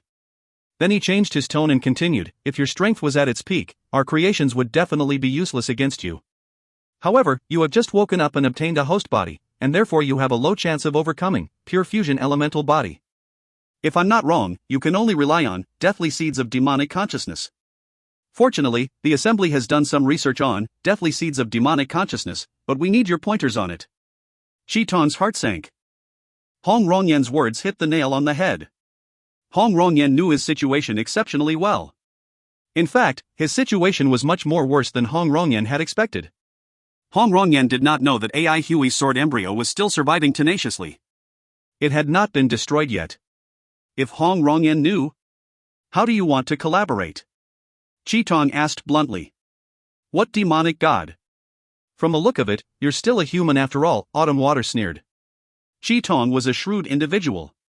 His facial expression remained as calm as usual even after hearing Autumn Water's sneer, acting as though he had never heard her words. He then stared at Hong Rongyan. On the contrary, a look of admiration flashed across Hong Rongyan's eyes. He and Autumn Water were very confident in this trip. They understood Chi Tong and his situation extremely well. However, Chi Tong had many treasures in his hands, it would be best that they did not need to snatch them by force. As long as they could get Chi Tong on their side, they would obtain a treasure trove that possessed countless treasures. Senior's blood refinement art surpasses all others. Your deathly seeds of demonic consciousness is a peerless skill. If you can teach the Assembly of Patriarchs a thing or two about it, we will be indebted to you forever, Hong Rongyan said respectfully. Chi Tong was surprised by Hong Rongyan's words. I understand why you want deathly seeds of demonic consciousness, but why do you need the blood refinement art? We can only improve by accepting others' criticism. Our archenemy, the blood of God, specializes in blood refinement. If you can give us some pointers, we can identify the weaknesses of blood of God and seek revenge against them, Hong Rongyan replied. Chi Tong stared at Hong Rongyan's face, but he couldn't tell anything about him. His intuition told him that this matter wasn't as simple as it seemed. Chi Tong never exposed Hong Rongyan. Instead, he asked, whether it is deathly seeds of demonic consciousness or the secret to blood refinement, we can negotiate about it and make a transaction. But what do I get in return? Senior, you're right. Since it is a transaction, both parties must have some sort of gains. Hong Rongyan's eyes were blazing. How about God's blood? Chi Tong's eyes lit up. Soon after, he asked with doubt, you still have God's blood? Of course the Assembly doesn't have it, Hong Rongyan replied, but the blood of God has it. However, the Holy Emperor is overseeing the blood of God. I have yet to regain my strength, so if I confront him alone, I'm afraid that I can't defeat him. However, if you join forces with the Assembly, we have some chance of defeating the Holy Emperor. Your words do make sense, Chi Tong nodded his head and replied. But how do I make sure that you will hand over the God's blood to me? Without the God's blood, we can't obtain your secrets. It is a very fair transaction. If we want to obtain your secrets, we will definitely hand over the God's blood to you. That's true. Suddenly, Chi Tong pointed to the unconscious figures on the ground and said, I want their blood and flesh. You can have everyone except for my people, Hong Rongyan replied. The clay doll on Autumn Water's shoulder cast a glance at Hong Rongyan but did not say anything. Hong Rongyan lowered his gaze and his facial expression remained as per usual. If you find any errors, ads pop up, ads redirect, broken links, non-standard content, etc., please let us know. Report chapter so we can fix it as soon as possible. Chapter 687, The Sudden Attack. Chapter 687, The Sudden Attack. Translator, TYZ Editor, Lucas, TYZ. Shiyu's eyes were tightly closed. The black, worm-shaped seal on her forehead kept on wriggling. Her body was slightly trembling, looking as though she was experiencing extreme agony. In a crevice in a distant valley, there was a grain-sized, black-colored beetle that was motionless. You can have everyone except for my people. These cold and fuzzy words rang across Shiyu's ears. In the sky, Chi Tong snapped his fingers and shot a speckle of red light into a member of the Skyleaf Division. That person's body turned transparent with a visible speed. One could clearly see his beating heart and hair-like blood vessels all over his body. Following which, his blood vessels exploded and traces of blood seeped out from his entire body. In the beginning, his body was covered in red spots. Subsequently, the red spots began to grow in size rapidly. In the blink of an eye, his entire body was covered in blood. The blood kept on wriggling, resembling a hungry wild beast that was revealing an unrestrainable restlessness. Chi Tong opened his mouth slowly. The wriggling mass of blood on the ground rose into the air and flew into his mouth. A look of enjoyment and satisfaction appeared on Chi Tong. Shi Yu knew Ai Hui extremely well. She always thought of ways to understand more about him. Shi Yu planted the life and death sacrificial art on Ai Hui not because she thought highly of his strength, but because she was confident in her own strength.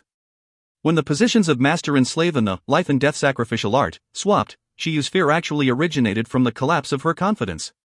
The figure in the sky looked so familiar. However, the look of enjoyment on his face did not match Shi Yu's impression of Ai Hui at all. Ai Hui was an individual that had an extremely high level of self-control. Such a look of enjoyment definitely would not appear on his face. Chi Tong is revived. Shi Yu came across this name only a few times in some ancient books back in God Nation. Even though this ancient entity had an extremely close relationship with Blood of God, she never thought she would encounter it one day.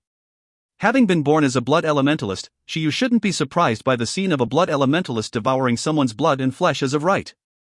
However, for some reason, she felt terrified when she saw how Chi Tong transformed someone into a pool of blood and then devoured it. Chi Tong's eyes were tightly closed.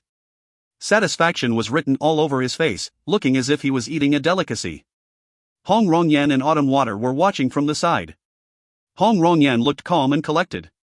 On the contrary, the clay doll on Autumn Water's shoulder had a disgusted look on its face. The Assembly of Patriarchs was the archenemy of Blood of God and therefore she naturally hated seeing blood elementalists doing this. With her sharp eyesight, she saw Autumn Water's facial expression and she made a mental note. Today, she had reaped a lot of gains and she had to slowly digest them. She wanted to deliver the news of Chi Tong's revival to the Holy Emperor as soon as possible. She felt instinctive fear towards Chi Tong. From a certain perspective, Blood of God was actually an extension of Chi Tong. There was also another issue, the Assembly of Patriarchs. The Assembly of Patriarchs had been Blood of God's archenemy for a very long time. However, Shi Yu knew that the Holy Emperor and Bei Shu Weisheng did not really care about the Assembly. When she saw the huge changes in Autumn Water and Hong Rongyan, she understood that the Assembly had achieved a crucial breakthrough in their cultivation. The worst thing was that Chi Tong was going to join forces with the Assembly of Patriarchs. Their target was definitely God Nation and His Majesty. The only thing that consoled Shi Yu was the fact that both parties had only the appearance of unity. They were actually divided at heart. Suddenly, a figure flew out across those unconscious people lying on the ground. Like an arrow that had been released, the figure stuck close to the ground and fled from the scene. It was Fu Sisi. Fu Sisi's escape path was right below Hong Rongyan and Autumn Water. Just as Autumn Water was about to attack her, Hong Rongyan stopped her. The clay doll on Autumn Water's shoulder waved its hands angrily, appearing to be mumbling something. Disturbed by Fu Sisi, Chi Tong opened his eyes and snorted, overestimating your capabilities. He waved his palm gently and shot a streak of bloody glow at Fu Sisi. All of a sudden, countless streaks of bloody glow appeared around Fu Sisi and engulfed her. Fu Sisi's body froze as the bloody glow had confined her. The streak of bloody glow shot out by Chi Tong then fused with the bloody glow that engulfed her body. Chi Tong let out a chuckle and waved his palm gently. Fu Sisi's body began to rise into the air and fly towards him. A bloodthirsty look flashed across Chi Tong's eyes. Out of everyone on the ground, Fu Sisi was the most powerful and hence her flesh and blood were the most nourishing. The bloody glow around Fu Sisi's body intensified, resembling blood now. At this moment, the gray-robed, middle-aged man regained his consciousness. He felt extremely nervous and his eyes were rolling rapidly. When he saw Hong Rongyan and Autumn Water in the sky, he was overjoyed and his facial expression relaxed. Following which, he stood up slowly. When he saw that Chi Tong did not have any intention of attacking him, he felt completely at ease and quickly flew towards Hong Rongyan and Autumn Water. When he saw Hong Rongyan and Autumn Water, his body trembled and a look of ecstasy flashed across his eyes. At the same time, a look of envy and expectation arose on his face. Hong Rongyan nodded at him. The middle-aged man quickly gave a bow and hid behind Hong Rongyan and Autumn Water. When he saw Fu Sisi turn into a mass of blood, he felt bitter, fearful, and relieved all at once. Fu Sisi's strength was a notch higher than his, but she was still helpless against Chi Tong. If it was him, he would have died by Chi Tong's hands. Fortunately, Hong Rongyan and Autumn Water had arrived in time to save his life. Chi Tong opened his mouth and the mass of blood that engulfed Fu Sisi flew towards him. Just as the mass of blood flew past Hong Rongyan and Autumn Water, it suddenly changed directions and flew towards them.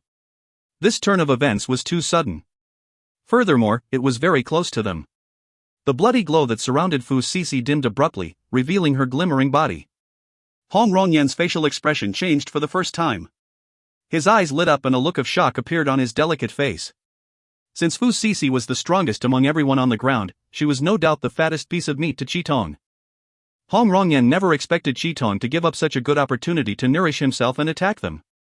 The bloody glow around Fu Sisi's body dimmed and her facial expression could be seen clearly. Not good. Hong Rongyan's heart was thumping. Fu Sisi had to do her utmost. Fu Sisi indeed had to do her utmost. At the moment she regained her consciousness, she knew the probability of her surviving was basically zero. She looked as though she was going to flee, but she actually was seeking an opportunity to take someone down with her. Initially, she was prepared to use her last attack on Qitong. However, she did expect that wily old fox to push her to Hong Rongyan and Autumn Water. When did Qitong see through her trick? Fu Sisi felt incredulous and fearful at the same time. Even though she knew she was going to die soon, she still could not help but feel fearful towards Qitong. At this point in time, she no longer had any chance of dodging or changing her direction. Her entire body had become sparkling and transparent like a piece of colored glass. When she saw the stunned look on Hong Rongyan's face, she felt somewhat happy. She hated people that treated her like an ant. The Assembly of Patriarchs betrayed Madame Yi and they were considered a hostile enemy to Sky Heart City. Even if she couldn't hit Qitong with her last attack, she still could give it to the enemy of Madame Yi and Sky Heart City. She did not sacrifice her life for nothing. Suddenly, her vision went blurred. A beautiful and alluring body appeared in front of Hong Rongyan. It was Autumn Water. Autumn Water's body lit up with brilliant lights and vibrant colors. So similar. Fu Sisi felt as though she was facing a member of the Sky Leaf Division. The Sky Leaf Division shared many similarities with the Assembly of Patriarchs. Could there be a relationship between these two? This was her last thought. A five-colored glow emitted from her body, looking as though she was pierced by countless colorful swords. Autumn Water made a surprising move. Suddenly, she spread open her arms and hugged Fu Sisi.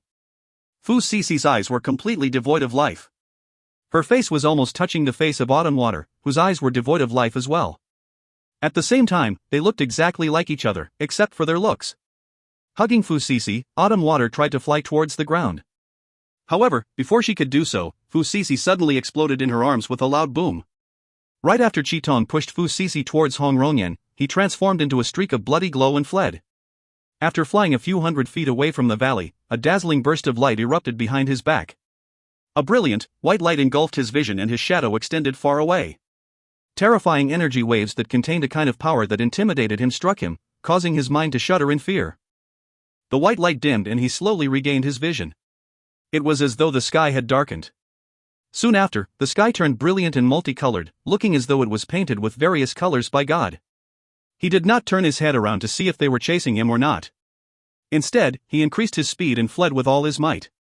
Qitong realized this wasn't a world where he could do whatever he pleased. This was a dangerous world. He had a feeling that many people had anticipated his revival. They had prepared numerous baits, traps, and tortures for him. They were more patient than all types of hunters. Humans had been waiting for him for generations. That was because they wanted to hunt a demonic god. The thought of this made Qitong tremble with fear. On a mountain ridge, there was an enormous and terrifying pit. This pit was so huge that it could fit 7 to 8 hills in it. The mountain peak had already been leveled. Black fumes were rising in spirals from the pit. Expressionless, Hong Rongyan was hovering in the sky above the pit. He was holding a small, clay doll. Behind him, the gray-robed, middle-aged man was trembling in fear. Everyone else had died. The clay doll was dim and lifeless and it was dangling like a rag doll. Hong Rongyan landed in the pit and looked around. After a while, he found Autumn Water's body in a thick pile of ashes. Autumn Water's beautiful body had turned appalling. The right side of her head was gone, both of her arms had disappeared, and her right thigh had vanished. "I'm so ugly." The clay doll howled in grief. The middle-aged man suddenly searched through the debris. After a while, he found a severed palm that had the seal of the Sky Leaf Division on it. It was Fu Sisi's palm. "Madam," the middle-aged man immediately yelled. "Bring her along." Hong Rongyan nodded his head at him. After finishing his sentence, Hong Rongyan picked up Autumn Water's remnant body. A gentle and prudent look that was rarely seen appeared on his ice-cold face, looking as though he was picking up the most valuable treasure in this world. If you find any errors, ads pop up, ads redirect, broken links, non-standard content, etc., please let us know. Report chapter so we can fix it as soon as possible. Chapter 688, Kill Me. Chapter 688, Kill Me. Translator, TYZ Editor, Lucas, TYZ.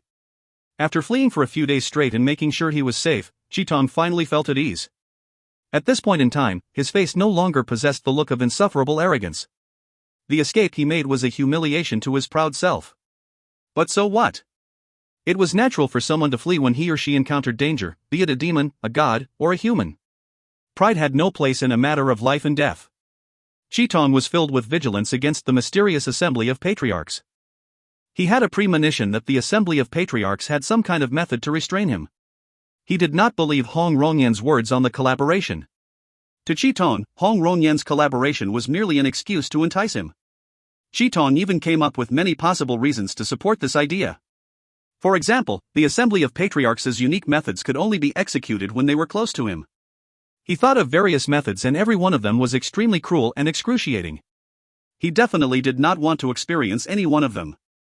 Whether or not his conjecture was right, Chitong felt that the assembly of patriarchs was a mysterious and dangerous organization. He did not want to have anything to do with them. It was a pity he did not devour that girl though. He smacked his lips. Devouring her blood and flesh would have been a rare enjoyment for him.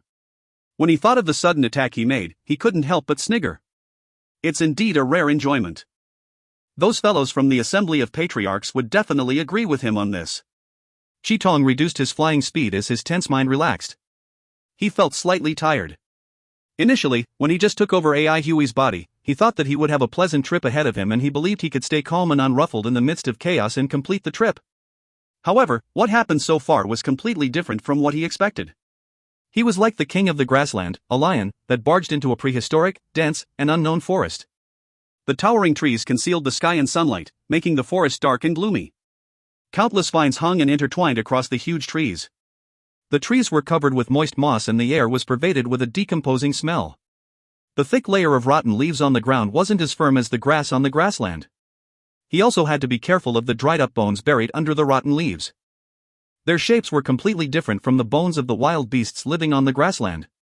Chitong hated this feeling, as he liked to have everything under his control. Given his current situation, he had to be extremely careful. A slight error could lead to a huge mistake. Fortunately, he had discovered AI Huey's weakness and had taken over his body. The combination of the banner of God and the sword embryo had caused Chitong a huge headache. Luckily, he was able to use words alone to waver AI Huey's mind and seize the opportunity to take over his body.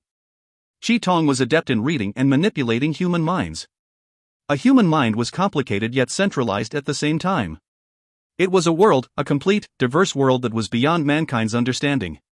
It could emit light and warmth like the sun, giving warmth to the souls surrounding it. However, it could also pile up shadows that were darker than the night in a secluded corner. It could be impregnable, enduring the cruelest torture and the deepest agony in the world. It could also be soft like an air bubble that could be shattered easily with a gentle poke from a crisp toothpick. Nobility and malevolence could be buried in the same tomb while courage and cowardice were like two vines that entwined each other. It was extremely difficult to make sense of them and tell them apart. The change in the sword embryo could explain everything. Previously, the sword embryo was indescribably sturdy, so much so that he did not know how to destroy it. Now, however, he saw a crack on it. This was a good sign. Self-doubt and self-denial caused the most harm to one's mind. The former was an invisible dagger that was sharp and unpredictable. It caused hair-like wounds that couldn't be seen. Every crevice on a soul was caused by it. The latter was a heavy axe. Every strike it produced was penetrative. Even the thickest tree trunk would break with a loud bang under it. Chitong had a deep understanding of human minds.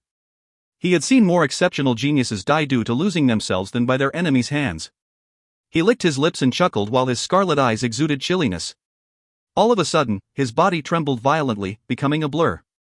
AI Hui was struggling, appearing to have known Chitong's intention. To Chitong, this kind of struggle gave an indescribable feeling of pleasure. What's more entertaining than killing such a resolute individual? Who should I start with? Chitong's voice was intermittent. However, he did not mind it at all and he was still smiling. Suddenly, a voice rang across his ears. I'll start with you then. Chitong turned his head and a red-dressed girl entered his line of sight. That girl was wearing a red dress, resembling a rose in full bloom. She was staring at Chi Tong coldly, not concealing the killing intent in her eyes at all. Staring at Chi Tong, Shi Yu unknowingly felt a strong killing intent arising in her heart. That's right, she was shocked when she realized this. She had never felt such a strong desire to kill someone before. This was a first for her. At the same time, she was feeling uneasy. It seemed that if she couldn't kill Chi Tong, she herself would die. Was it some kind of premonition? Shi Yu forced herself to stay calm. She wasn't an impetuous individual. The fact that Chi Tong fled from the assembly of God made her realize that this demonic god was strong in appearance but weak in reality. If she wanted to kill him, this would be the best opportunity for her to do so. A wily old fox like Chi Tong could regain his full strength even when he was gasping for air. She carefully landed behind Chi Tong. The look of panic on his face had confirmed her conjecture. Even though her decision was a risky one, she still decided to do it. It's a girl again. A trace of haze streaked across Chi Tong's mind. He hated women. This red dress girl reminded him of that girl from the Assembly of Patriarchs. Her ice-cold body made him instinctively loathe her. Suddenly, he relaxed his eyebrows. Oh, so it's just a little bug. It must be you that's been spying on me, right? I was on my way to find you, and I certainly did not expect you to deliver yourself to me. Shi Yu remained emotionless. After all, Chi Tong could be considered the primogenitor of blood elementalists. Therefore, how could she hide it from him? Chi Tong's reactions further reinforced her conjecture, proving that his escape from the Assembly of Patriarchs wasn't a facade. Chi Tong let out a gasp of surprise. Suddenly, his eyes lit up brightly.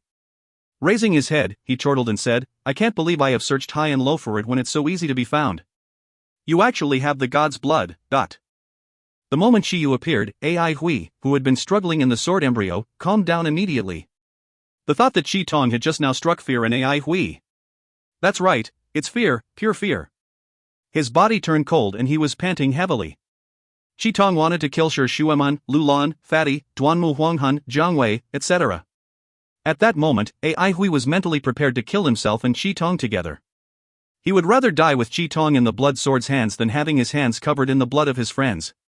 It was also the first time that he felt delighted seeing the demonic girl. He somewhat felt thankful that she appeared. Even if he died in the demonic girl's hands, he wouldn't blame or hate her. Of course, he was afraid of death. However, if death could lead to certain favorable outcomes, he could accept it with open arms. After all, he had already experienced death once. Fate is a funny thing. At Central Pine City, when he was at his wit's end, this girl planted the life and death flower sacrificial flower on him and allowed him to complete his last attack. His redemption was not completed, but he was still grateful to her. Today, he was at his wit's end again and this girl appeared once more. Even though she was about to take his life, he was still thankful to her. Ai Hui could clearly sense the ice-cold, intense killing intent in Shi Yu, appearing as though it was something that he could touch. At this moment, he was unusually calm. They seemed to be looking at each other right now. Kill me. The sword embryo operated with a whiz. A soft mumble resounded through the air. Kill me. Shi Yu seemed to hear someone speaking to her. Her mind jolted as she quickly looked around to see who was talking to her. Who was it? Her surroundings were empty and there was no one. Was it possible that she heard wrongly? Even though Chi Tong appeared arrogant and aggressive, deep down he was on the lookout. This girl had been chasing him for days and nights. She must have something up her sleeves if she dared to appear in front of him at this moment. Chi Tong hated women. Even though this girl possessed the god's blood and wasn't as cold as the girl from the Assembly of Patriarchs, she still exuded an aura that he hated. Shi Yu was staring at him as though he was her prey, a prey that she must kill. When Chi Tong saw Shi Yu getting distracted for a split second, he launched an attack without any hesitation. A bloody glow exploded in the air. The blood swords beneath Chi Tong flew towards Shi Yu like an enormous, blood-colored python. When Shi Yu realized that she was distracted, she silently cried out in alarm. At this moment, she felt regretful. Why did she commit such a low-level mistake? When facing a high-level opponent like Chi Tong, a moment of carelessness would consign her to eternal damnation. The torrential current of whizzing blood swords surged towards Shi Yu with a terrifying might. There was a multitude of blood swords, and all of them were shrouded in a dazzling bloody glow. The bloody glow exploded and blinded her in an instant, causing her to feel suffocated. Damn it! Shi Yu was about to dodge the blood swords when she realized that a faint, red glow had appeared around her out of nowhere. She couldn't break free from the red glow, it was like she was stuck in a pool of quicksand. Her facial expression changed drastically. She did not expect herself to be thrown into such a dire situation the moment she showed up. At this moment, she did not have time to think about whether or not she was too optimistic and underestimated Chi-Tong previously. The impending death caused her mind to go blank while her body reacted instinctively. All the blood in her body gushed into her heart in an instant. A boom resounded in her head, appearing as though something had exploded. She also heard a crackling sound in her head, sounding as if something was cracking. Time seemed to have frozen at this moment. Her eyes widened while her pupils lost focus. Just as the gigantic blood-sword-formed python was about to hit her, it suddenly changed direction and plunged into the ground. Boom, boom, boom. The earth shook and the mountains trembled while soil flew in all directions. The blood-sword-formed python had disappeared. The sudden turn of events caused Chi-Tong's facial expression to change. Exasperated, he squeezed out 2 words through his clenched teeth. Ai hui. The next moment, he sensed something. He raised his head abruptly and looked at Shiyu. If you find any errors, ads pop-up, ads redirect, broken links, non-standard content, etc., please let us know. Report chapter so we can fix it as soon as possible. Chapter 689, The Beating Heart. Chapter 689, The Beating Heart. Translator, TYZ Editor, Lucas, TYZ. Thud, thud, thud. A sonorous yet restrained sound echoed across the air. It sounded as though a ritual was about to begin. On a high altar, there was a heavy and old-fashioned leather drum. The passing of time had dyed it with a glimmering black color that made it look as though it was smoldered by flames.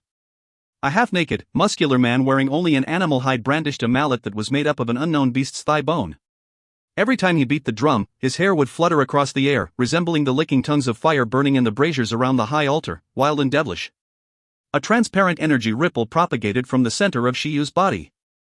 The air seemed to have frozen, causing one to have difficulty breathing. Chi-Tong stared at Shiyu, looking as though he had seen a ghost. Wait, no, he didn't really care about ghosts and spirits. He stared at Shiyu's chest. A faint, red glow was emitting from her chest. Her fragile-looking skin looked delicate under the red glow, appearing somewhat transparent. If the red glow was absent, her skin would be snow-white and alluring. Chi-Tong was extremely familiar with the red glow.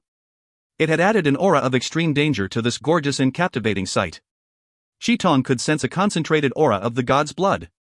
No one understood the god's blood more than him. He could even sense that this red-dressed girl had not fully refined the god's blood yet.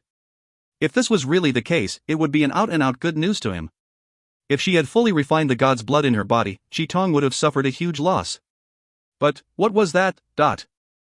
Something seemed to be devouring the god's blood in her body. Chi-Tong wasn't perplexed by the fact that the god's blood was being devoured, but rather, he was perplexed by that something. He actually did not know anything about it. This made him panic. It seemed to exist for only the god's blood. The red-dressed girl did not have much god's blood in her body. A hair-like trace of the god's blood was enough to kill a powerful dire beast. However, that something kept on absorbing the god's blood in the red-dressed girl's body without apprehension. Could it be a dragon's heart? Stop kidding me, how can a piece of trash like a dragon endure my god's blood? Even Chi-Tong did not dare to absorb so much god's blood when he just woke up. What the hell was that thing? A strong sense of danger engulfed Chi-Tong's mind. The Assembly of Patriarchs had come up with strategies that specifically focused on him. These strategies were meticulously planned. They involved elemental energy systems, cultivation methods, and even demonic consciousness. He had witnessed how his fruit of labor that he spent his entire lifetime worth of knowledge and cultivation on became other people's prey. The beating heart beneath her perky chest definitely wasn't something natural. It was a meticulously planned trap, a trap that specifically dealt with the god's blood. Following which, a scene appeared in Chi-Tong's mind. In a distant past, there was a group of people surrounding the god's blood. Their eyes were filled with greed and self-restraint at the same time. They did not enshrine and worship the god's blood. Instead, they were ambitious and arrogant as they tried to tame a boundless ocean. This vast and majestic ocean was the power contained in the god's blood. Chi-Tong shivered with cold. Lunatics! They are a bunch of lunatics. Before Chi-Tong died in the past, he had come up with different scenarios on the day he was revived. He visualized that people would fear, respect, and revere him. Even if they bore animosity towards him, they would be fearful of him at the same time. Wasn't mankind born with the instinct to revere unknown ancient entities? But the reality was different, it was cruel. Chi-Tong forced himself to calm down. He still did not know who the girl was. What exactly is so special about her heart?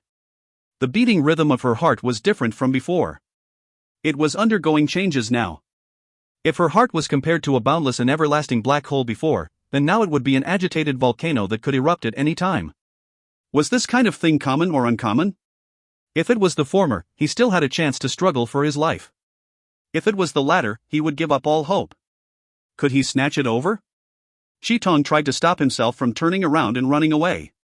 He needed to verify all the answers himself.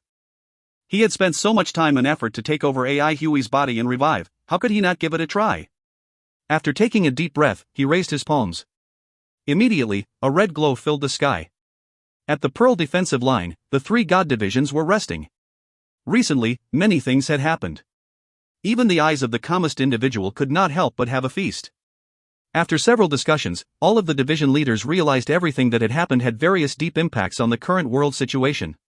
Putting things in perspective, the battles that happened on the Pearl defensive line seemed to have become insignificant. Both the elementalists and the blood elementalists would be completely helpless against a grandmaster. The nature of the war did not change, but rather, the number of grandmasters in this world had changed. The birth of a new grandmaster could cause many sudden changes in the current situation, making it unpredictable. As division leaders, they detested this kind of turn of events utterly.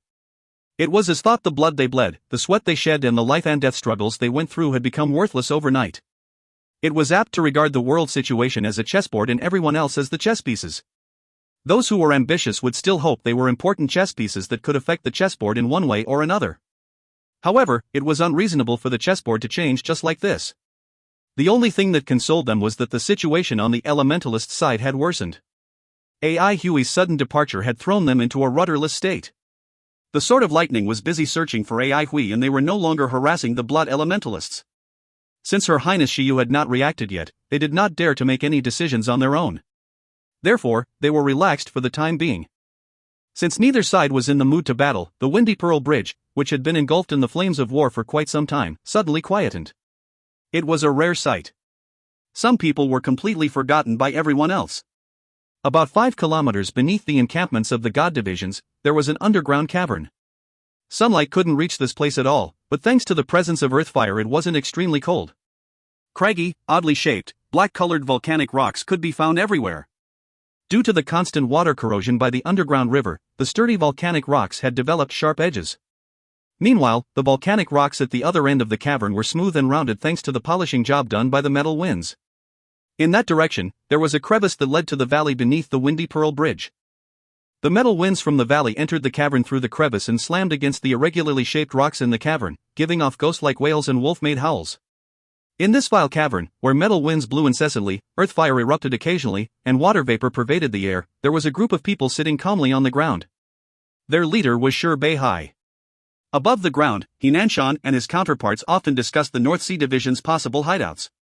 They had racked their brains but to no avail. Rescuing Commander Yi was their most important mission, and they did not dare to treat it with negligence.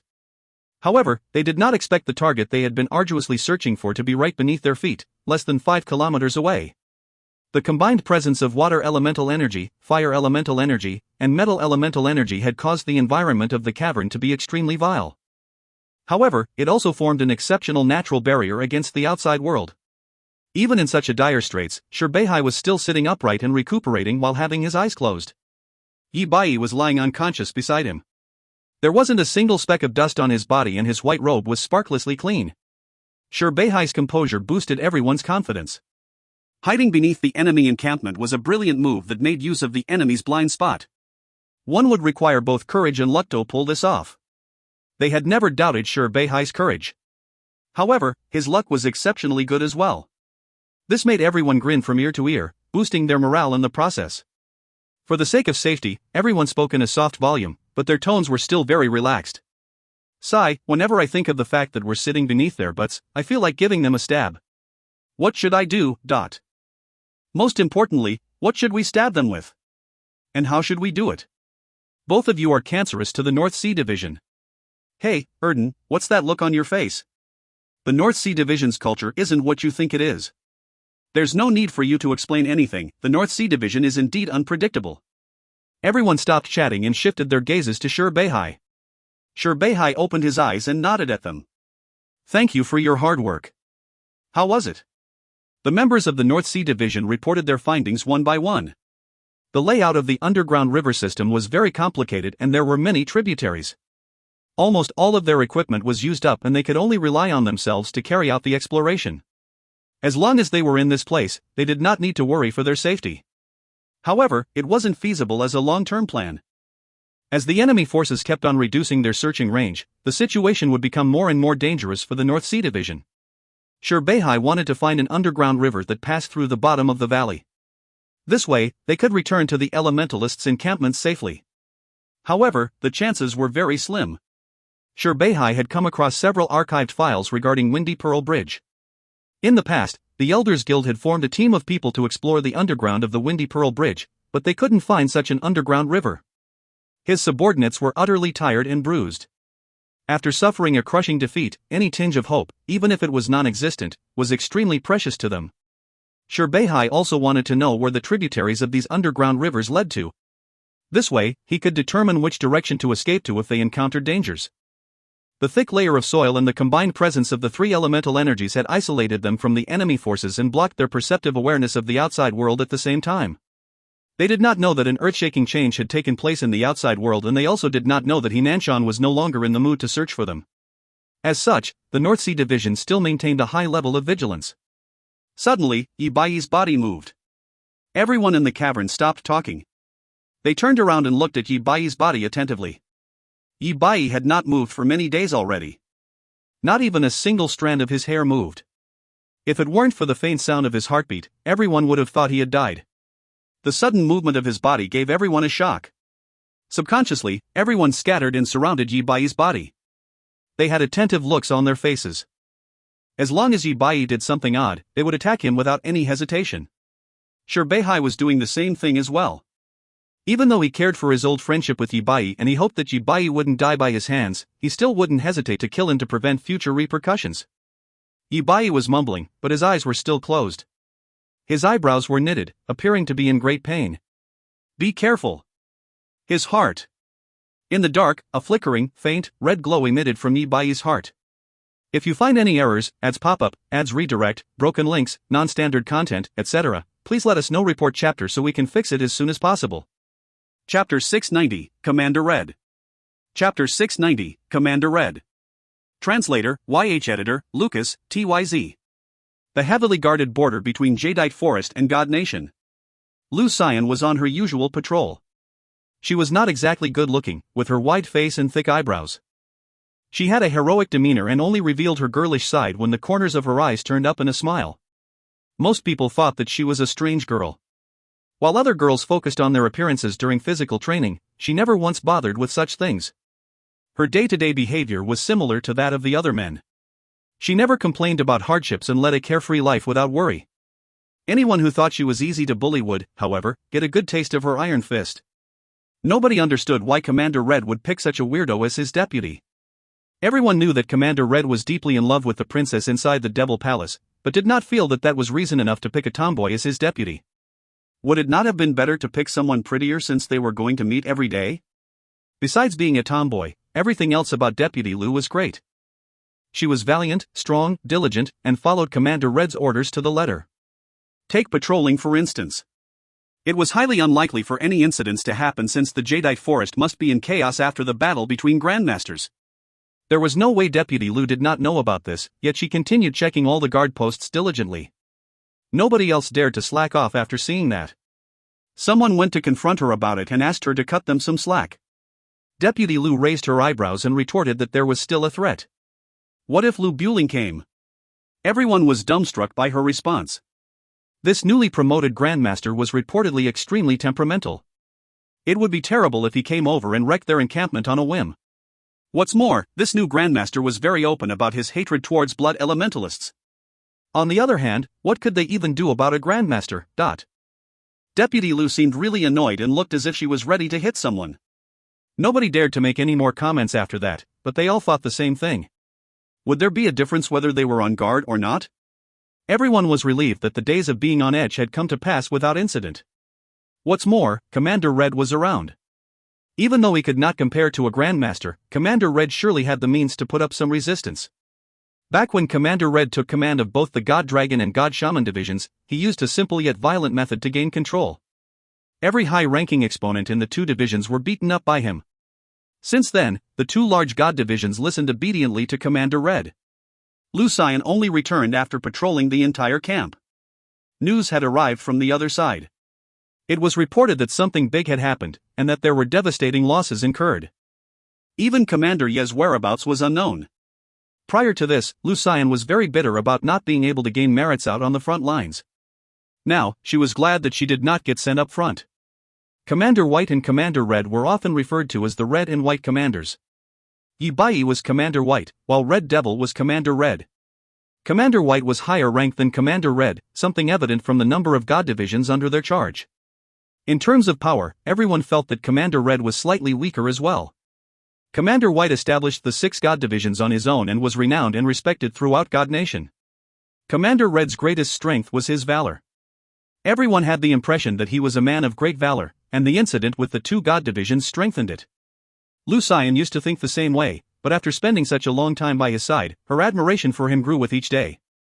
Sometimes she would wonder why people had that impression of him since he never did anything particularly valiant. But in that case, why did she feel admiration for him?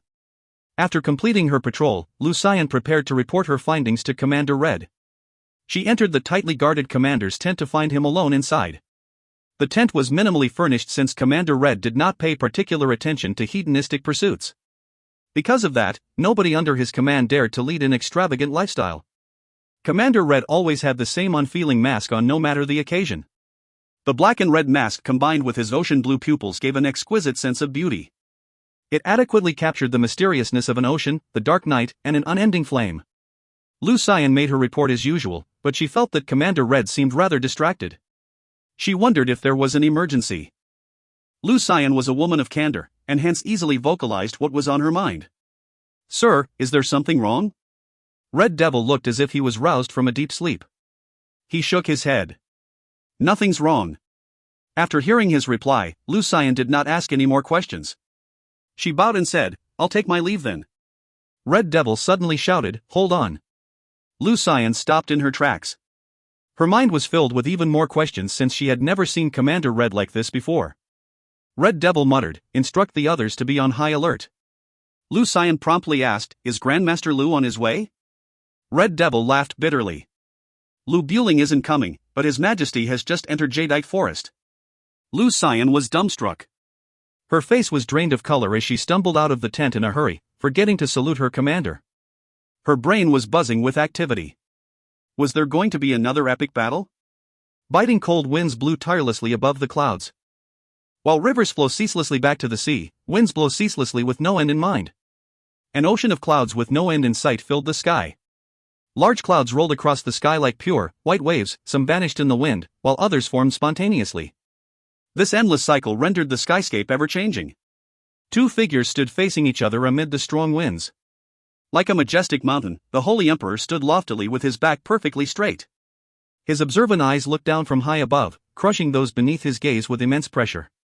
Lu Buling was vastly inferior in stature. He was stooped, thin, and wore ragged clothes, much like a common farmer in the rural countryside. The sun was clearly at its zenith, yet there was nothing but darkness in the small area around him. It was as if the sunlight was being consumed by something. The Holy Emperor said ruefully, "To think you were actually able to defeat Dai Gang." His voice was dignified and imposing. Lu Buling shook his head. He lost to himself. Lost to himself? The Holy Emperor asked, deep in thought. His eyes regained clarity in an instant. "Congratulations, Brother Lu, on fulfilling your wish." Lu Buling sneered, "Being addressed as Brother Lu by the great Holy Emperor is too much praise." The Holy Emperor did not get angry. "Brother Lu, you've earned your place as my equal and are as such truly worthy of being addressed as so." Getting impatient, Lu Buling replied, "I believe you're not here to talk about brotherhood. Come, let's fight." The Holy Emperor smiled.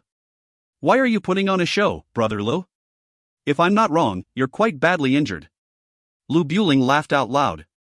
"Nothing escapes those sharp eyes of yours. However, we're both in similar states. And Muda's last gift feels good, doesn't it?" The Holy Emperor responded leisurely, "It's getting lonelier now that there are fewer grandmasters. What say we have a merry drink and a good chat?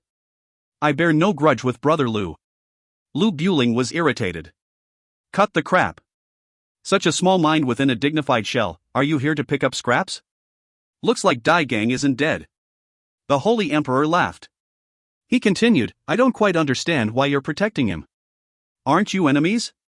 Lu Buling answered seriously, "I challenged him because I genuinely wanted to defeat him, not because I hate him.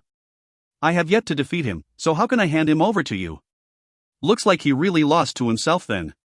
The Holy Emperor furrowed his brows. He felt both puzzled and relieved. Lu Buling was becoming increasingly irritable.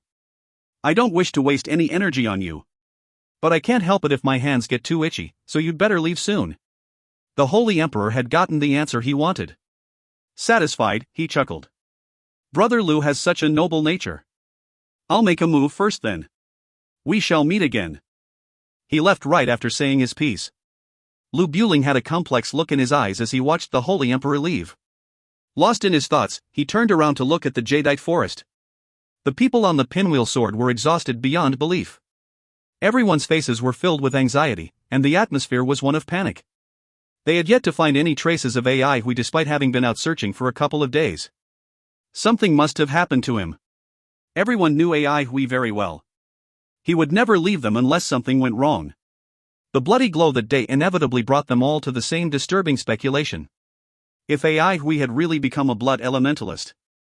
Nobody dared to say it out loud, but they could not help but think about it constantly. This made them worry about AI Hui even more. They were not worried about the ramifications that such a transformation might bring, they were anxious about AI Hui's ill-fatedness. Those that formed the backbone of the Central Pine faction knew very well the unspeakable pain and misfortune that AI Hui had endured during the Battle of Central Pine City. What would happen to AI Hui if he really became a blood elementalist? They shuddered to think that this was what fate had in store for him. Lu Lan hung his head in guilt and regret. It was Lu Lan's idea to use the sword formation to absorb the blood beast's flesh and blood. He was now aware that absorbing all that blood might have resulted in negative consequences. "Something's up over there," someone suddenly shouted. Everyone on the pinwheel sword immediately looked up. Shi Zhiguang turned the rudder and made the pinwheel sword draw a beautiful arc as it flew toward the northwest. He did not need to be told where to go. The target location was simply too eye-catching. A large, black pit sat in the middle of a mountain cluster. It was not hard to imagine the intensity of the battle that took place here. Lu Lan's eyes lit up. "I sense AI Hui's lingering presence here." Everyone's eyes lit up. All of them jumped off the pinwheel sword before it even stopped. What a strange elemental energy wave. Feels like the Sky Leaf Division's elemental energy. There's another type here. The Assembly of Patriarchs fusion elemental energy that AI Hui mentioned? This place reeks of blood. That sentence alone made the whole group completely silent. The member that said it was immediately filled with regret and would gladly give himself 2 tight slaps. Lu Lan's eyes flashed red as he scanned the area. The Sand Core, Midnight, was operating at full speed to analyze all the available information. An unusual wave was transmitted from afar. The Sand Core, Midnight, stopped with a clank. What was happening? This was the first time Lu Lan had experienced something like that. Before he could react, Midnight started functioning again. Out of control, it began operating at a much greater speed than ever before. If you find any errors, ads pop up, ads redirect, broken links, non-standard content, etc., please let us know. Report chapter so we can fix it as soon as possible. Chapter 691, Strange Power. Chapter 691, Strange Power. Translator, YH Editor, Lucas, TYZ. Thud, thud, thud. The air around Shiyu's body pulsed with each of her heartbeats. A plum blossom surfaced on the space between her eyebrows. The flower was brightly colored, tender, and beautiful. It seemed as though it was alive and gave the illusion that its petals were moving. A faint, black smoke hovered around her body. Her long eyelashes quivered slightly as she slowly opened her eyes. Her dull, golden pupils looked exceptionally striking under the bright sunlight. The air around her stopped pulsating, and her sonorous heartbeats became much fainter. The air began to move once again. This young lady hovered in the air with her red robes flapping in the wind, and faint, black fog that was reminiscent of night enveloped her body. Everything looked peaceful and serene, yet Qitong sensed danger. He did not panic. As a demonic god, he viewed humans the way they viewed insects. He was surprised that people had been continuously researching his past, and he anticipated that his future would be fraught with danger. But so what? He was a demonic god. A little demonic god that was born on a hill in the far reaches of the wilderness. And on that small hill he once witnessed the ocean engulf the sky, seen sword rays that pierced the heavens, and experienced the afterglow at the end of the cultivation era. He had spent those long days constantly finding ways to strengthen himself. He still had many moves up his sleeve. Chiton's expression was becoming increasingly serene. There was no joy or sadness on his face, and his blood-red eyes were exceptionally limpid. The red glow that filled the sky was gradually fading away. Shiyu was a little bit dazed. A strange feeling washed over her entire body, wrapping her tightly from within. Was this really her own body? She found it hard to believe so. Her flesh was full of vigor and seemed to contain an infinite amount of power. Shiyu felt like she could snap off a mountain peak. It was as if a vast ocean was hiding beneath her petite frame. That was not all. She was picking up the sounds of nature both near and far. She could hear the grass swaying in the wind, the insects crawling through the ground, as well as a myriad of other sounds. She could detect the threads of water elemental energy that were rising up to the sky. Moving along with the wind, droplets of water condensed to form fluffy, white clouds. Nature was an elegant painter, and she was its latest critic. She felt as though she had been transported to a different world. Filled with wonder, she looked down at her chest. Her skin had become much more exquisite and even exuded an alluring luster. Shiyu herself found it hard to look away. She placed a hand on her bosom. Her powerful heartbeats could easily be felt through her flesh and bones. Shiyu's mind was filled with questions. Her talent far surpassed other individuals. Star Divine Hallucination was considered the most profound and cryptic technique the God Palace had ever seen, and she was the only other person besides the Holy Emperor to have successfully learned it. Life and Death Flower Sacrificial Art was another unconventional skill that she successfully attained. These experiences were excellent examples of her unfettered ambition. She had never been a clueless little white rabbit. Her heart was definitely not ordinary. The first thing she thought of was the heart of God that Mr. Bay had told her about. Impossible. Why would she possess heart of God? The Beast Venom Palace only had one of those, and it was in Commander Ye's body. If the thing in her chest was truly a heart of God, where was it from? It most likely wasn't heart of God, but what was it then? She could not find anything similar in her memories. Could it be her ancestral mark's innate disposition? Countless ideas and questions flit across her mind. She calmed her mind down and fixed her eyes on Qitong. Now was not the time to think about such things, she needed to settle things with Qitong first. The red glow that filled the sky had vanished. Not a single trace of it was left. The sunlight was bright and beautiful, and the wind blew gently. Ai Hui quietly watched from the sidelines. He had regained his composure. The waves that Shiyu's heartbeats created were so strong and violent that Ai Hui could feel it from deep within the sword embryo. For some reason, however, Ai Hui felt a strong sense of déjà vu. Where had he seen this before? Ai Hui suddenly realized where his feeling of déjà vu was from. It was kind of like Lu Lan's sand core. He shook his head, unable to fathom why he would make such an illogical connection. Lu Lan's Midnight was Master Shao's creation, and it was known to be peerlessly elaborate. However, it definitely did not possess such a violent flavor. Lu Lan was such a cutie. Thinking about Lu Lan made Ai Hui smile. Everyone must be very worried about me right now. But now was not the time to feel sad. He turned his attention to his, or rather, Qitong's body. The ancient demonic god were indeed extraordinary. Qitong may seem reckless and arrogant, but he was actually really cunning and composed. He possessed a large number of killstrokes and his moves were highly unpredictable. Ai Hui may have lost control of his physical body, but at least he was now unfettered by physical constraints. All of the minute details in the world before him were laid bare without distraction. The elemental energy in his surroundings looked no different than before, but Ai Hui could feel something different. He could detect minor differences, but he found it hard to describe the experience. This made him very uncomfortable, but he could not identify where exactly this discomfort was coming from. However, he knew that this minute change was very dangerous. Shiyu did not waste any saliva talking. She did not think that there were any words that could shake a demonic god's resolve. Her body flickered as she overcame the binding force of the elemental energy in the environment with ease. She had never felt this free before. Whether it was thin, dense, water, metal, or others, elemental energy was omnipresent. They were everywhere, like a vast body of water. Elemental energy was like the ocean, and people were like fish. Elemental energy was the source of all power, but was also an omnipresent restrictive force. Shiyu easily broke free of the fetters of elemental energy, and her body vanished. Qitong turned his body sideways and lightly flicked his wrist behind his back. His movements were nimble as smoke. A crisp popping sound rang out. Qitong picked up something. Before he could even react, a powerful force rammed into him like a tidal wave, sending him flying down into the ground like a shooting star. Out of nowhere, a red figure appeared beside him. Wisps of black fog scattered, revealing a delicate, snow-white palm that was lodged in his abdomen. Red robes fluttered in the wind like a rose in full bloom. Sensing that something was amiss, she quickly retracted her palm. The Qitong before her eyes turned into a multicolored crystalline figure. Shiyu suddenly recalled the spontaneous detonation of the Skyleaf Division members in the ravine. In a moment of desperation, she spread her fingers and pressed downwards. A dangerous scent pervaded the air around her, and the air began to pulsate again. Boom! The crystalline body exploded, unleashing a rapidly expanding ball of light that was as radiant as the sun. The expanding ball was about to reach the snow-white palm but suddenly stopped dead in its tracks. It was as if it had run into an invisible wall.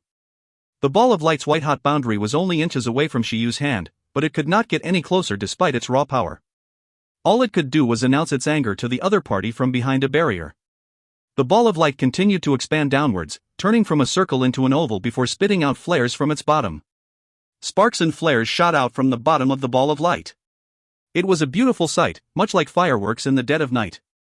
Shiyu's wildly thumping heart finally quietened down.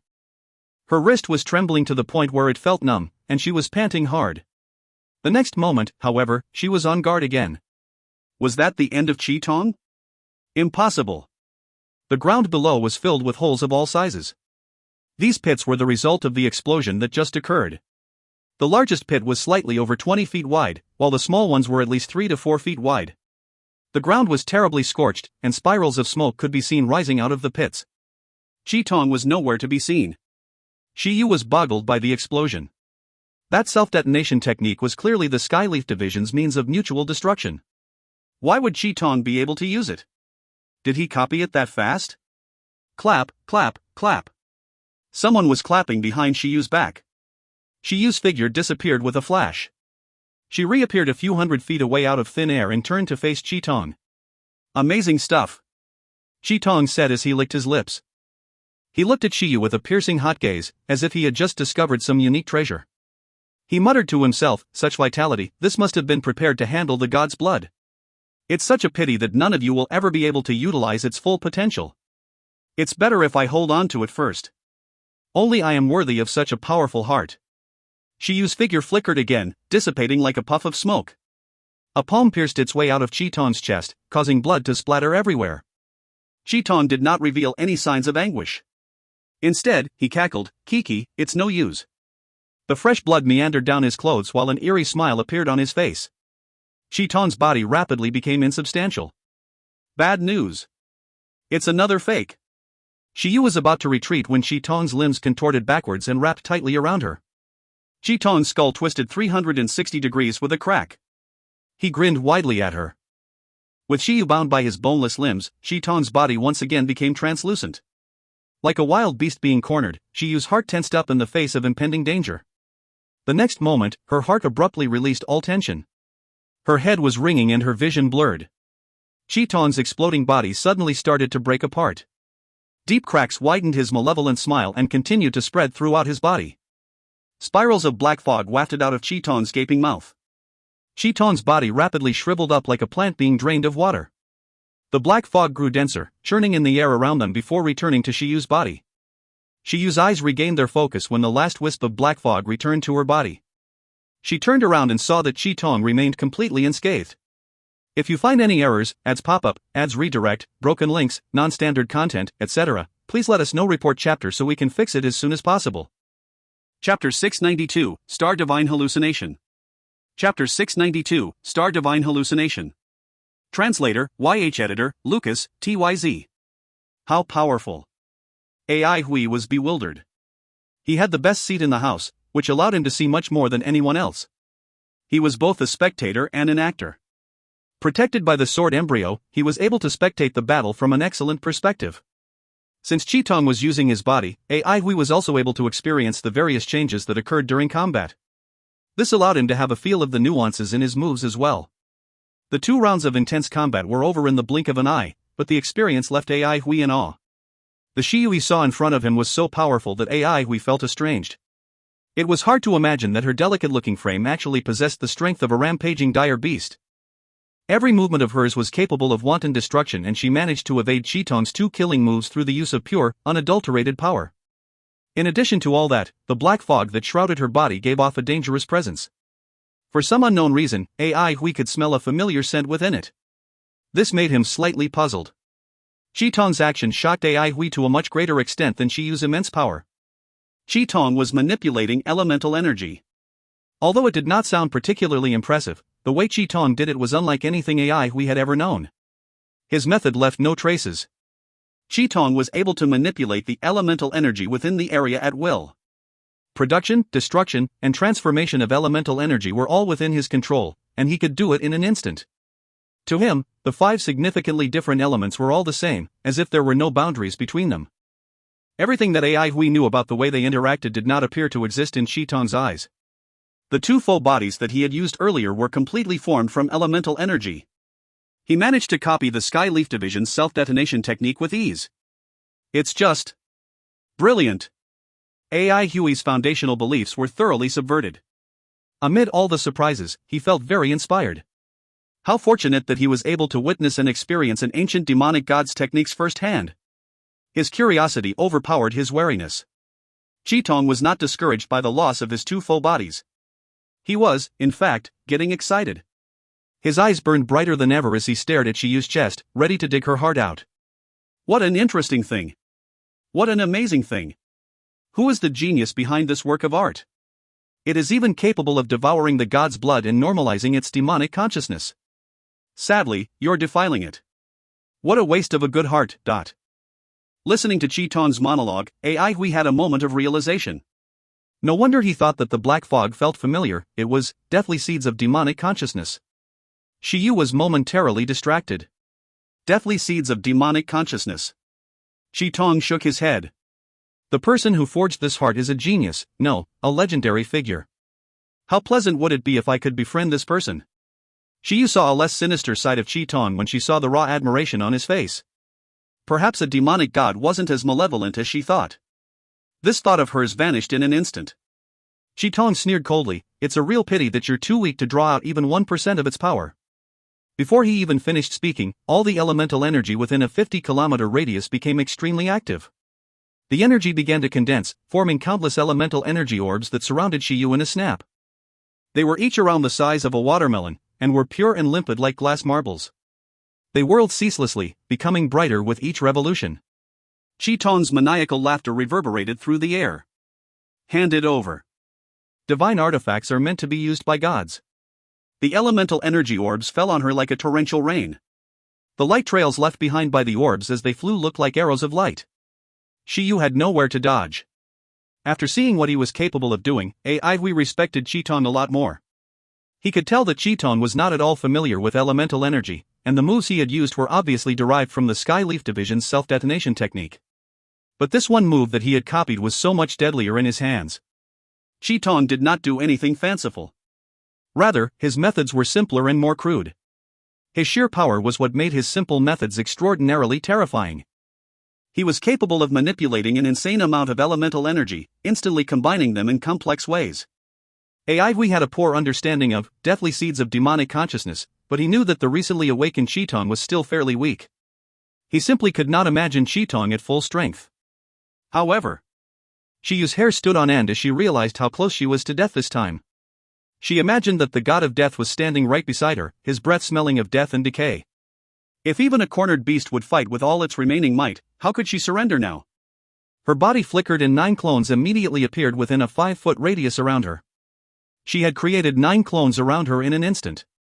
She intended to spread out the damage by luring the elemental energy orbs towards 9 different targets and in doing so, find an opportunity to survive.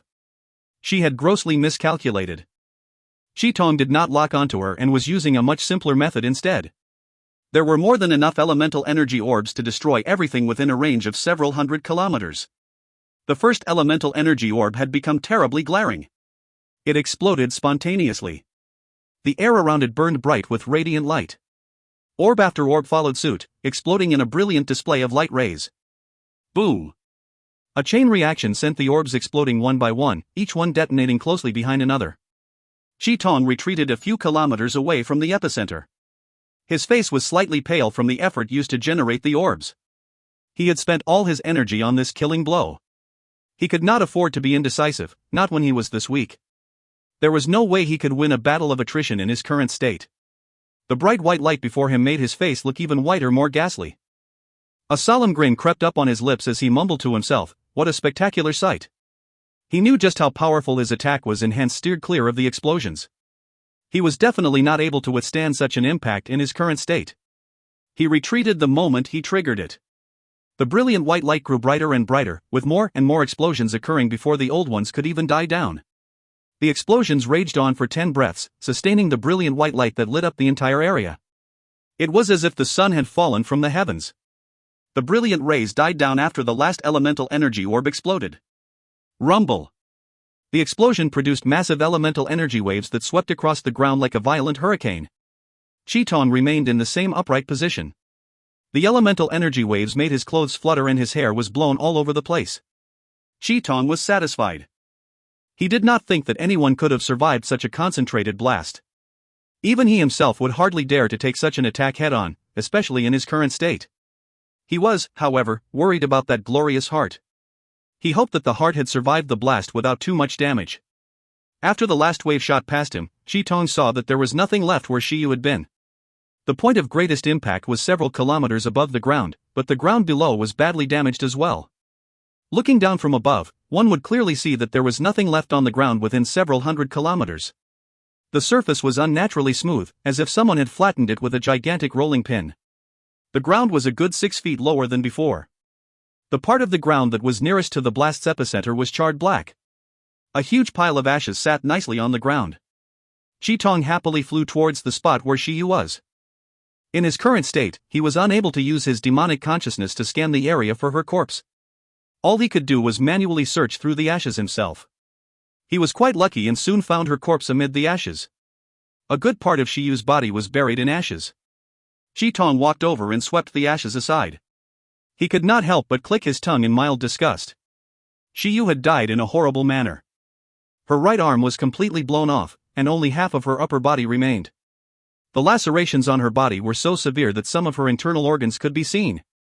Her legs were bent at odd angles, adding on to the terrifying image. Her wide-open eyes were filled with grievances. There were no signs of breathing nor life in her body. With a huge weight off his shoulders, Qi eyes lit up. Luckily, it was the right side of her body that was damaged. He was worried that his opponent's body would have been completely wrecked. Qi swallowed his saliva and stretched out his fingers. He traced a small arc on her chest. Shiyu's chest was sliced open cleanly, revealing her heart without much gore. Qi face was full of ecstasy. This heart was now his. Upon transplanting this heart into his body, his power would multiply in an instant. Over time, he would become even stronger than his previous self. This heart was truly a masterpiece, one that seemed to have been made for him. This was a heart of God, an actual heart of God. He reached out towards the heart within Shiyu's chest. His fingertips touched the heart. Out of the corner of his eye, he noticed something lying a short distance away from Shiyu's body. Turning to look, he saw that it was only 2 to 3 feet away. He had been so focused on the heart of God that he did not notice it. That's a sword hilt. Qi instinctively thought of Ai Hui. He soon noticed the lackluster blood swords that were scattered about the area. Following that, he realized that the damage done to Shiyu's body was much less than what he had expected. Ai Hui's blood swords had protected her. Not good, then this woman. At this moment, black fog emerged from Shiyu's unforgiving eyes, turning them as dark as ink. A beam of light the size of a needle shot out from the center of the plum blossom between her brows and struck Qi right in the middle of his forehead. Star Divine Hallucination. Qi was stunned. The silent heart at the tip of his fingers started beating again. If you find any errors, ads pop up, ads redirect, broken links, non-standard content, etc., please let us know. Report chapter so we can fix it as soon as possible. Chapter 693, Collapse. Chapter 693, Collapse. Translator, TYZ Editor, Lucas, TYZ. The thick layer of ashes on the ground was still warm and spiraling traces of black smoke were rising into the air. A single plant couldn't be found in the area. A gust of wind blew across the area and swept away the smoke. A man bent down and touched the girl lying below him. His body was motionless and his facial expression had frozen. The girl was exceptionally beautiful, but her body was utterly destroyed, resembling a rag doll that had been shredded. Her joints were in awkward positions, resembling twisted iron wires. The wound that cut open her chest was neat and clean, displaying the proficiency of the cutter. It was so neatly cut that it wasn't overflowing with blood, resembling the poultry that was killed and hung on the butcher's shelves in the marketplace. The heart within the chest was still thumping vigorously. It was so powerful that the whizzing wind in the air couldn't conceal its thumps. Chi-Tong, who was afflicted with star divine hallucination, was woken up by the heartbeat. Every time the heart beat, a wave of fear swept across Chi-Tong's body. He instinctively felt a sense of danger. His disorganized eye pupils regained focus while his mind gradually regained clarity. It was an unexpected failure. He did not expect his opponent to retaliate when she was in such dire straits. It was a careless mistake. Regret arose in his heart. However, he was able to regain his composure very soon. Now wasn't the time for him to feel regretful. Thump. His fingertip felt the pulsation of Shiyu's heart. At the same time, a wave of attractive force swept over him. Chi-Tong's facial expression changed. He wanted to run away, but to his horror, he couldn't even move his fingers.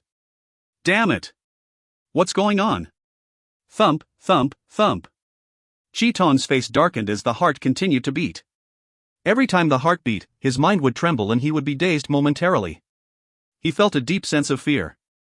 If this continued, his mind would be completely shattered.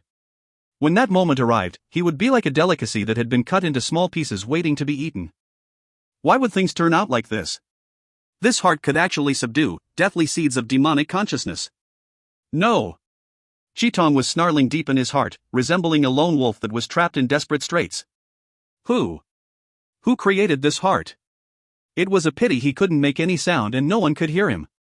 Other than Ai Hui, who was protected by the banner of God. Ai Hui was indescribably delighted despite the fact that he was in dire straits as well. The sword embryo that was revolving around him was utterly broken. There were only a few swords that were still flying. These swords were covered with cracks and they were no longer as nimble as before. However, he did not feel sad at all. Compared to Chi-Tong controlling his body to harm his friends, this outcome wasn't bad at all. At the critical junction, Ai Hui controlled the blood swords to protect Shiyu. Chi-Tong's terrifying power almost destroyed all of the blood swords in Ai Hui's sword embryo. For the first time, his sword embryo was damaged so severely. Chi-Tong was truly terrifying.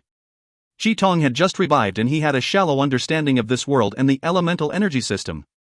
However, he was able to utilize elemental energy effortlessly after experiencing the Skyleaf Division's killer move for only a short while. If he was given a few more days to gain a deeper understanding of the elemental energy system, his deathly seeds of demonic consciousness would be even more powerful. Ai Hui did not dare to imagine the consequences if that happened. Could anyone stop Chi-Tong if that really happened? Perhaps even a grandmaster couldn't stop him. It was most likely that no one in this world was more dangerous than Chi-Tong, not even the Holy Emperor.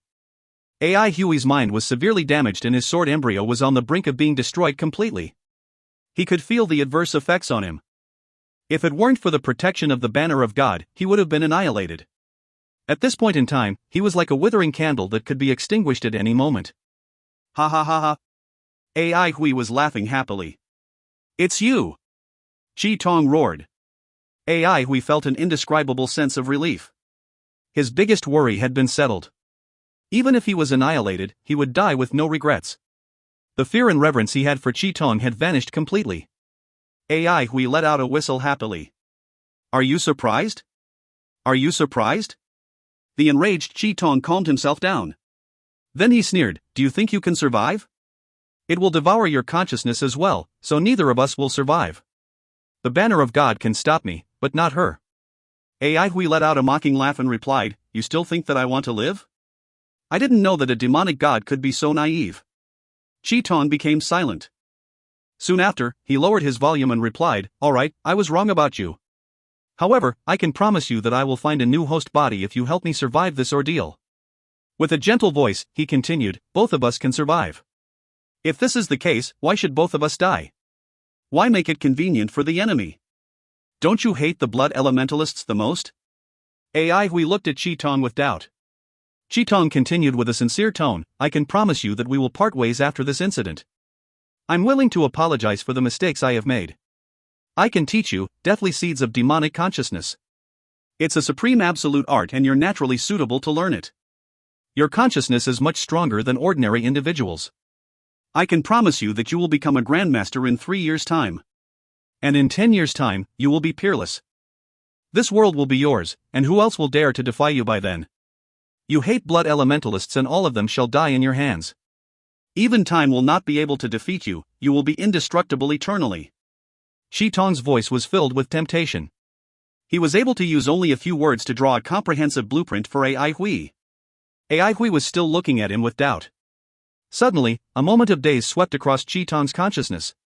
He could sense that he was collapsing. If he could see his own body, he would be shocked. Needle-like traces of black mist were seeping out of his pores now. He knew that time was running out. His only chance of surviving and resisting this horrifying heart was to join forces with AI Hui. Alright, let's not talk about these unrealistic goals. Think about it, if you become a grandmaster, you will be qualified to establish a nation of your own. Don't you want to secure a home for your friends? After all, they have risked their lives and limbs for you. Chi Tong sensed that AI Hui had wavered for the first time. Chi Tong knew he was going to succeed soon, and his voice became much gentler than before. They also have families, right? Who doesn't want his or her family to lead a good life? You can easily achieve this goal. Once you become a grandmaster, you can establish a nation of your own and they will be taken care of then. Think about the family members of those who have died on the battlefield. Right now, their family members are in such a miserable state. Some are impoverished, some have died of hunger, and some even have to sell their sons and daughters for money. You can be the one that stops these things from happening. You don't need to worry for your safety. I can make a blood pact and I will definitely not harm you. AI Hui turned silent. Chi Tong knew he had succeeded. Thump, thump, thump. The heartbeat was earth-shattering. Chi Tong knew his time was running out, but he still maintained his composure. After a while, AI Hui spoke with hesitance, teach me, deathly seeds of demonic consciousness, first.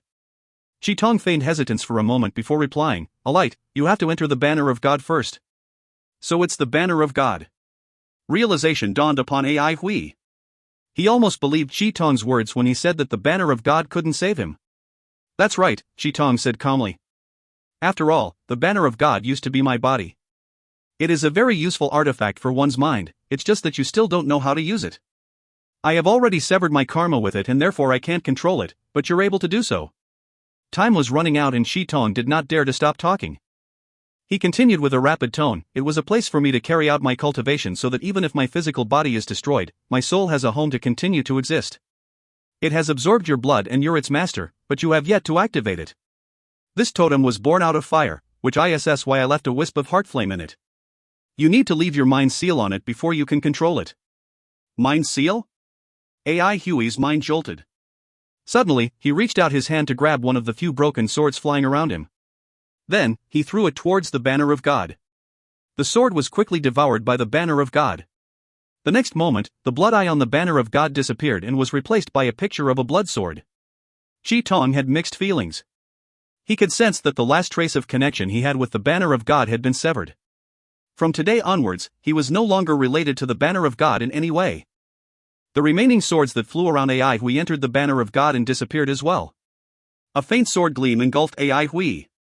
Faster, let me in, Chi Tong said with an anxious voice. His mind had already begun to destabilize, and it was showing signs of collapsing. Teach me the deathly seeds of demonic consciousness, first. Chi Tong clenched his teeth.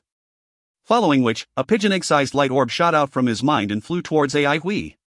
AI Hui did not dare to receive it hastily. The sword gleam surrounding him gathered in front of him and transformed into a palm and caught the light orb. After making sure it was harmless, AI Hui reached out his hand to take it. Faster. Let me in. Chi Tong urged AI Hui. A boundless amount of profound information gushed into AI Hui's mind. Following which, his mind was thrown into a daze, appearing as though it was flooded by a tsunami. Even though the light orb was very small, the amount of information it contained was surprisingly immense, stunning AI Hui in the process. He had no time to process the information carefully as it was too rich in content. Faster. Faster. The pitch of Chi Ton's voice changed uncontrollably. His mind was unstable, resembling a raging cloud of smoke that could dissipate at any moment. AI Huey's voice came out from the sword gleam. Mr. Demonic God, thank you for your gift. Bast *RD. You're a treacherous scumbag. Chi Ton shrieked with menace. Standing under the sword gleam, AI Hui looked on as Chi Ton's mind churned and dissipated bit by bit. A black-colored mist was spiraling around Chi Ton's physical body, and it was surging towards his fingertip rapidly. When Shiu's heart devoured a trace of the black-colored mist, it beat with more vigor. Dear Mr. Demonic God, no matter how pleasant you put it, I will never believe you. I'm not as ambitious as you think, and I don't think I am a very formidable person. I also don't really think about the future. I think killing you is worth more to me than establishing a nation. I will feel at ease that way even if I die. Ha ha ha. A howling laughter came out from the churning, black-colored mist. Kill me? Do you think you can really kill me? As long as I have the god's blood, I will able to revive again. Following which, Chi Ton's tone changed, sounding as though he was AI Huey's old friend. Speaking of it, other than the deathly seeds of demonic consciousness, I still have a skill that is unrivaled. My physical body is formed by fusing the blood of 10,000 beasts, and my blood refining skill is peerless in the world. Initially, I wanted to carry out my blood refinement slowly in order to prevent this physical body from being destroyed. Before I go, I will give you another present. A premonition arose in AI Huey's mind. Let me tell you a secret. In everyone's body, there are a few invisible sluices. This is the real secret to blood refinement. Chi Ton's voice was as gentle as water. If you find any errors, ads pop up, ads redirect, broken links, non-standard content, etc., please let us know. Report chapter so we can fix it as soon as possible. Chapter 694, Taking Action. Chapter 694, Taking Action. Translator, TYZ Editor, Lucas, TYZ. The Blood Elementalists' encampment on the border of Jadeite Forest in God Nation were on high alert, and the atmosphere there was extremely tense. The number of patrolling units was several times higher than usual. There was a solemn look on every one of those fully equipped soldiers. As long as anything weird happened, they would immediately attack Jadeite Forest. The hissing sound of beetles made the atmosphere more tense and solemn. That was because His Majesty was in the commander's tent. Actually, everyone knew that they did not need to protect him. The idea of protecting a Grandmaster was simply nonsensical. On the contrary, the security level of the camp had reached a new high due to the presence of His Majesty. All the sentries could actually rest now. After all, who could avoid a Grandmaster's sharp sense of hearing? Even the most bold individual in the encampment did not dare to chit-chat with other people. There had been many controversies and disputes since the outbreak of the blood catastrophe until the establishment of God Nation. That was because too much blood and hatred were involved. However, after God Nation was established and His Majesty assigned sages and talents to important positions, God Nation began to flourish. His Majesty hated corrupt individuals very much. His style of governing was well-ordered and honest. Even the lowest class of citizens led a rather good life. On the contrary, the Elders Guild was like a big, hollow, decayed tree that was uprooted by a huge gust of wind and broken apart. The ones that suffered the most were no doubt its people. They were like duckweed, as they had nothing and no one to rely on. Even after they moved to beyond Avalon, they had to face wars that occurred frequently among cities. The happiness of God Nation's ordinary citizens came through comparison. After all, their opponents' ruling government was foolish and decadent. The prosperity and stability of God Nation watered down the brutal image of the Holy Emperor. Which emperor doesn't step on heaps of bodies to attain kingship? Time diluted blood in pain. As time passed, the ordinary citizens began to look forward to a better future. The triumphant progress of the 6 God divisions also showed everyone how incompetent and weak the Elders Guild was. His Majesty gradually became a figure of reverence for everyone. The ordinary soldiers did not need to think too much. They could only do this as a way to express their respect for His Majesty. Inside the commander tent, the Holy Emperor was sitting on the seat of honor. That was where Red Devil usually sat. Red Devil was sitting beneath the Holy Emperor while listening to him speak. The Battle of Grandmasters did not happen, so there was nothing for him to worry about. The Holy Emperor seemed to be in a good mood. It's good that Dai Gang did not die. If he really died, it would be a huge pity. Le Buling still cares about his old friendship with Dai Gang, and he also doesn't want me to exploit Dai Gang's death. I also can't believe Le Buling actually attained the level of Grandmaster. He is one stubborn fellow, the most stubborn fellow in the world. I have really underestimated him, but it's a pity that he can't live long. Red Devil sat quietly on his chair, resembling a lifeless rock. He was very calm even though the Holy Emperor was right in front of him. The Holy Emperor admired Red Devil's strength and capability very much. The only problem he had with Red Devil was his nonchalant attitude. He just wasn't interested in achieving any goals. Only the princess at the Fairy Devil Palace could cause changes in his emotions. Previously, I transferred you here because I was worried about the Jadeite Forest. Now there's no need for me to worry anymore. Dai Gang's disciples are worthless and incapable. Even though Dai Gang did not die, he is severely injured. Jadeite Forest is afraid of us attacking them and therefore they won't dare to provoke us. Lu Buling's allies won't stay here to protect them. He doesn't have much time left, hence why would he waste time taking care of Dai Gang's home, the Holy Emperor continued. Can I go back now? Red Devil asked bluntly. No, not yet. The Holy Emperor laughed bitterly. Red Devil looked straight at the Holy Emperor. Under his ice-cold mask, his eyes were as clear as water. With a deep voice, the Holy Emperor continued, I want you to go to the Windy Pearl defensive line and stabilize the situation there. No, I'm not going, Red Devil replied bluntly. The Holy Emperor wasn't angry. He added, until now, there has been no news of Nangong Wulian and Yi Bai. I'm afraid their situations are bleak. That place doesn't have a leader now, and I need someone to stabilize the situation there. The current situation is too complicated and she is still too young to handle it. Qi Tong has revived and he will definitely target Xiyu because she has the god's blood in her body. No, I'm not going. If it was another person who behaved like this, the Holy Emperor would have slapped him or her to smithereens. However, when it came to Red Devil, the Holy Emperor wasn't angry at all. He said with a patient tone, if Nangong Wulian dies, Beast Venom Temple will be paralyzed. Red Devil raised his head abruptly. What about Fairy's medicine? When Fairy was found, her body was gravely injured. Nangong Wulian used blood refinement to restore her body. However, too many of her body parts needed to be restored. In order to maintain her life, Nangong Wulian had tried various secret arts on her body. This caused her to suffer from many illnesses that required her to take special medicines at certain times. With a serious tone, the Holy Emperor continued, I'm currently choosing a new palace master for the Beast Venom Temple. If anything happens to Nangong Wulian, there's still a replacement. There's no need for you to worry about the medicines, Nangong Wulian has already prepared a stock of medicine for Fairy. I want you to go there just in case something serious happens. It's best that nothing happens to Nangong Wulian.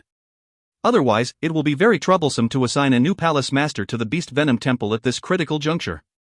Alright, I will go. Red Devil's reply was very clear-cut.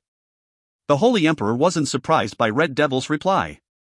He knew that Red Devil would go through water and tread on fire for the little princess of the Fairy Devil Palace without even knitting his eyebrows. The current situation there is very complicated. All you need to do is stabilize the situation. I also don't know what Qi Tong will know that he is revived. However, he will definitely look for Xiyu to get her god's blood. The Assembly of Patriarchs will definitely approach Qi Tong as well, as they have been waiting for this day for a very long time. A formidable individual was born in the Skyleaf Division, and I reckon that he will get involved in the chaos as well. You have to be careful, all you need to do is stabilize the situation and prevent the remaining god divisions from getting slaughtered. Suddenly, both of them raised their heads abruptly. They could sense a terrifying wave of elemental energy undulations. When both of them stepped out of the commander's tent, they saw streaks of brightly colored brilliance in the horizon, resembling a gorgeous rainbow. That happened to be the direction of the Windy Pearl defensive line. Grandmaster? Red Devil asked. The Holy Emperor squinted his eyes and replied, yes, Grandmaster. His face did not look so good. Even though the soaring, bloody glow, the sonorous sword chime, and the white glow from Skyheart City were extraordinary, they were still lacking in might in the Holy Emperor's eyes. He considered those individuals that caused these phenomenons to be merely pseudo-grandmasters. However, these elemental energy undulations were obviously released by someone that was on the level of Grandmaster. These energy undulations contain all 5 types of elemental energy. Could it be the Assembly of Patriarchs? No, it can't be. It's that bunch of people at Skyheart City. No, it can't be. How is it possible that they produced someone so powerful? Is it possible that a genius was born? The Holy Emperor mumbled to himself. His facial expression kept on changing. Red Devil remained silent. He looked at the propagating streaks of brilliance in the horizon, somewhat in a daze. Windy Pearl Defensive Line. The Elementalists. Ai Hui, Duan Mu Huanghun, Shi Shuemun. One by one, these names flashed across his mind. A look of agony appeared in his limpid eyes. Soon after, his eyes regained clarity once more. The Holy Emperor, who had been muttering to himself, suddenly widened his eyes, looking as though he had thought of something. Something's not right. It's Qi-Tong. His words captured Red Devil's attention. Red Devil wasn't a blood elementalist by birth, so he was unfamiliar with this word. However, he could tell that His Majesty feared Qi-Tong more than anyone else. This was the first time he saw such a fearful look on His Majesty's face. His Majesty never had such a look on his face when he was talking about Dai Gang and Lu Buling. Who is Qi-Tong? Red Devil asked. The Holy Emperor returned to his senses and looked around at his surroundings. Then he replied, "Go in first and we will talk." Both of them entered the commander's tent and sat down again. Following which, the Holy Emperor told Red Devil everything about Qi-Tong's history. Red Devil widened his eyes as he was dumbstruck. All along, he thought events like the revival of an ancient demonic god would only happen in legends. He did not expect it to happen in this world at this era. Furthermore, he might have to face him in the future. One could imagine how shocked he was. When the Holy Emperor saw the shocked look on Red Devil's face, he couldn't help but burst out laughing. It was incredibly hard for him to see such a facial expression from his favorite general. Even though Yu Bai was a near-perfect commander-in-chief, the Holy Emperor still preferred Red Devil. Red Devil never knew how to conceal his emotions or express his deference to the Holy Emperor. He was a quiet individual that lacked ambition. However, he was someone that valued loyalty and honored the promises he made. He wouldn't agree to anything hastily. Once he agreed to something, he would brave through all kinds of dangers to achieve it. He also wouldn't give up easily. Many people have targeted Qi-Tong. Once this news is spread, no one will be able to resist this temptation. Deathly Seeds of Demonic Consciousness is a supreme absolute art that allows one to revive indefinitely. Qi-Tong has just revived, and right now he is at his weakest form. It is also the best chance to seize him. The Assembly of Patriarchs in Skyheart City will be targeting him. Red Devil could not help but sit up straight. He finally understood how troublesome the situation that he had to deal with was. The Holy Emperor chuckled and continued, "Don't worry, as long as you bide your time, no one will find trouble for you. That's because they have a common enemy now." Who? Lu Buling, the Holy Emperor sneered. Lu Buling is going to die soon and he is the most anxious person that wants to get hold of Qi-Tong. Now that, Deathly Seeds of Demonic Consciousness, is right in front of him, why would he give it up? No matter powerful the rest are, they are only pseudo-grandmasters. Lu Buling is a legitimate grandmaster. Doesn't your Majesty desire the Deathly Seeds of Demonic Consciousness? Red Devil suddenly asked. Me? The Holy Emperor burst out laughing and replied, "I want a different thing from them. They want Deathly Seeds of Demonic Consciousness, but I don't want it. What's the point of defying the law of nature and having the ability to revive indefinitely? All I want is Qi-Tong's secret to blood refinement." Qi-Tong's secret to blood refinement? Qi-Tong was born out of pure will, but he was able to create a physical body. The method he used to achieve this is incredulous. Our blood refinement technique pales in comparison to Qi-Tong's. Reportedly, Qi-Tong used the blood of 10,000 beasts to form his physical body. The blood was so poisonous that his body couldn't take it and collapsed bit by bit every night. Because of this, Qi-Tong howled in anguish for 3 years before devising a unique blood refinement technique to create his physical body. Eventually, he did create a peerless physical body. Everyone knows of the existence of the god's blood, but they don't know that it begins with 10,000 beasts' blood. Without the body of God, how can there be God's blood? Subsequently, Qi-Tong severed his karmic relationship with his physical body for the sake of his reincarnation. His physical body became an immortal armor, but it was lost in the end. What a pity. Can his blood refinement technique cure fairy? Red Devil suddenly asked again. Of course, it can give your fairy a new body, the Holy Emperor laughed and answered Red Devil's question. Red Devil stood up from his seat and said, "I will set off tomorrow. If you find any errors, ads pop-up, ads redirect, broken links, non-standard content, etc., please let us know. Report chapter so we can fix it as soon as possible." Chapter 695, A True Blood Elementalist. Chapter 695, A True Blood Elementalist. Translator, YH Editor, Lucas, TYZ. Wisps of black fog emerged from all over Ai Hui's body and made their way down his fingertips into Shiyu's beating heart. The lively heart beat faster and faster as it devoured the black fog like a hungry animal. After consuming a large amount of it, the heart started to beat slower but stronger. The heartbeat now sounded more like a bass drum being slammed hard. The dense, black fog surrounding AI Hui thinned out quite a bit. His body was once again visible. AI Hui's body suddenly shook. Shi's beating heart stopped in apparent shock, but continued beating after one breath. It became much faster and stronger, like a wild beast hunting down its prey. Beneath the lingering black fog, AI Hui remained utterly still. His bare skin was completely devoid of color and looked pale and sickly. Like a bolt out of the blue, a single blue vein popped out. The vein wriggled like a tiny earthworm that was desperately trying to break out from under his skin. More and more blood vessels began to protrude, turning his body into a mass of gulches. It was a fairly terrifying sight to behold. Crack, crack, crack.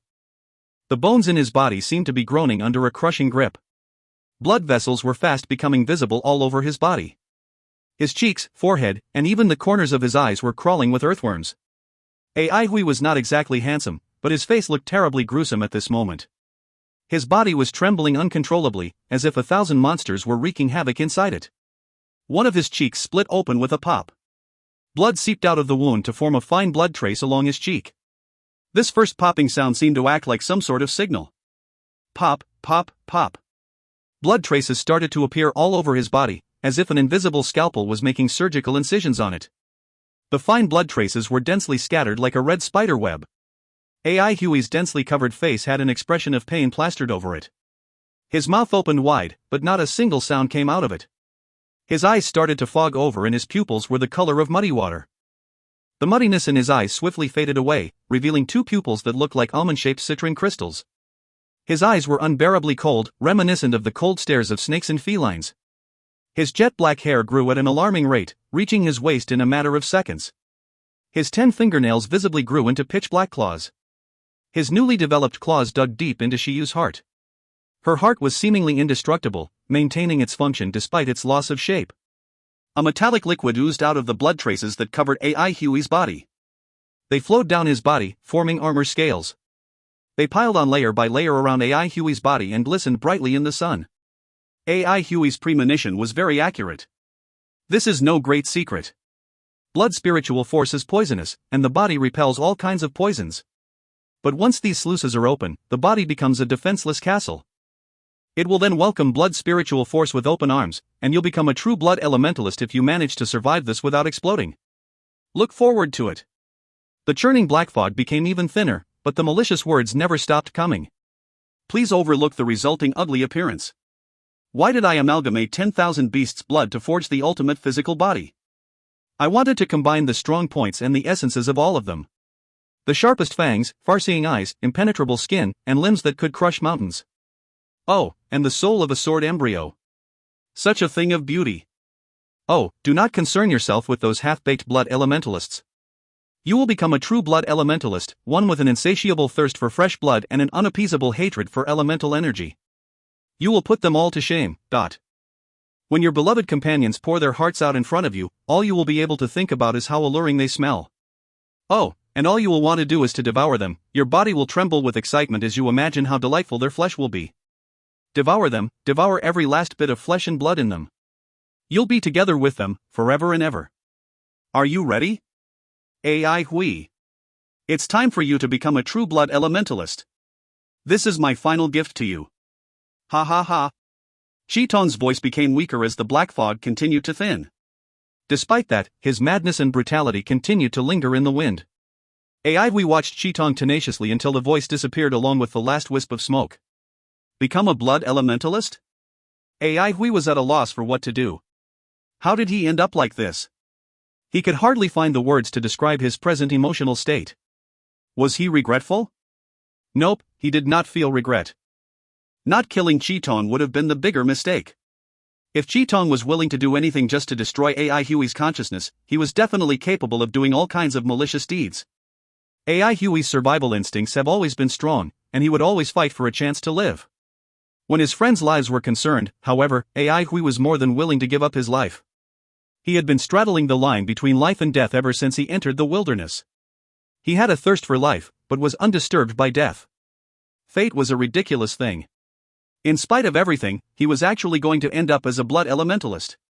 All that hatred, all that fighting, everything was going to be for naught. He found it hard to accept this. Perhaps death was an escape. This thought was immediately washed away by the severe pain that followed. The feeling flooded his entire body, racking him in pain.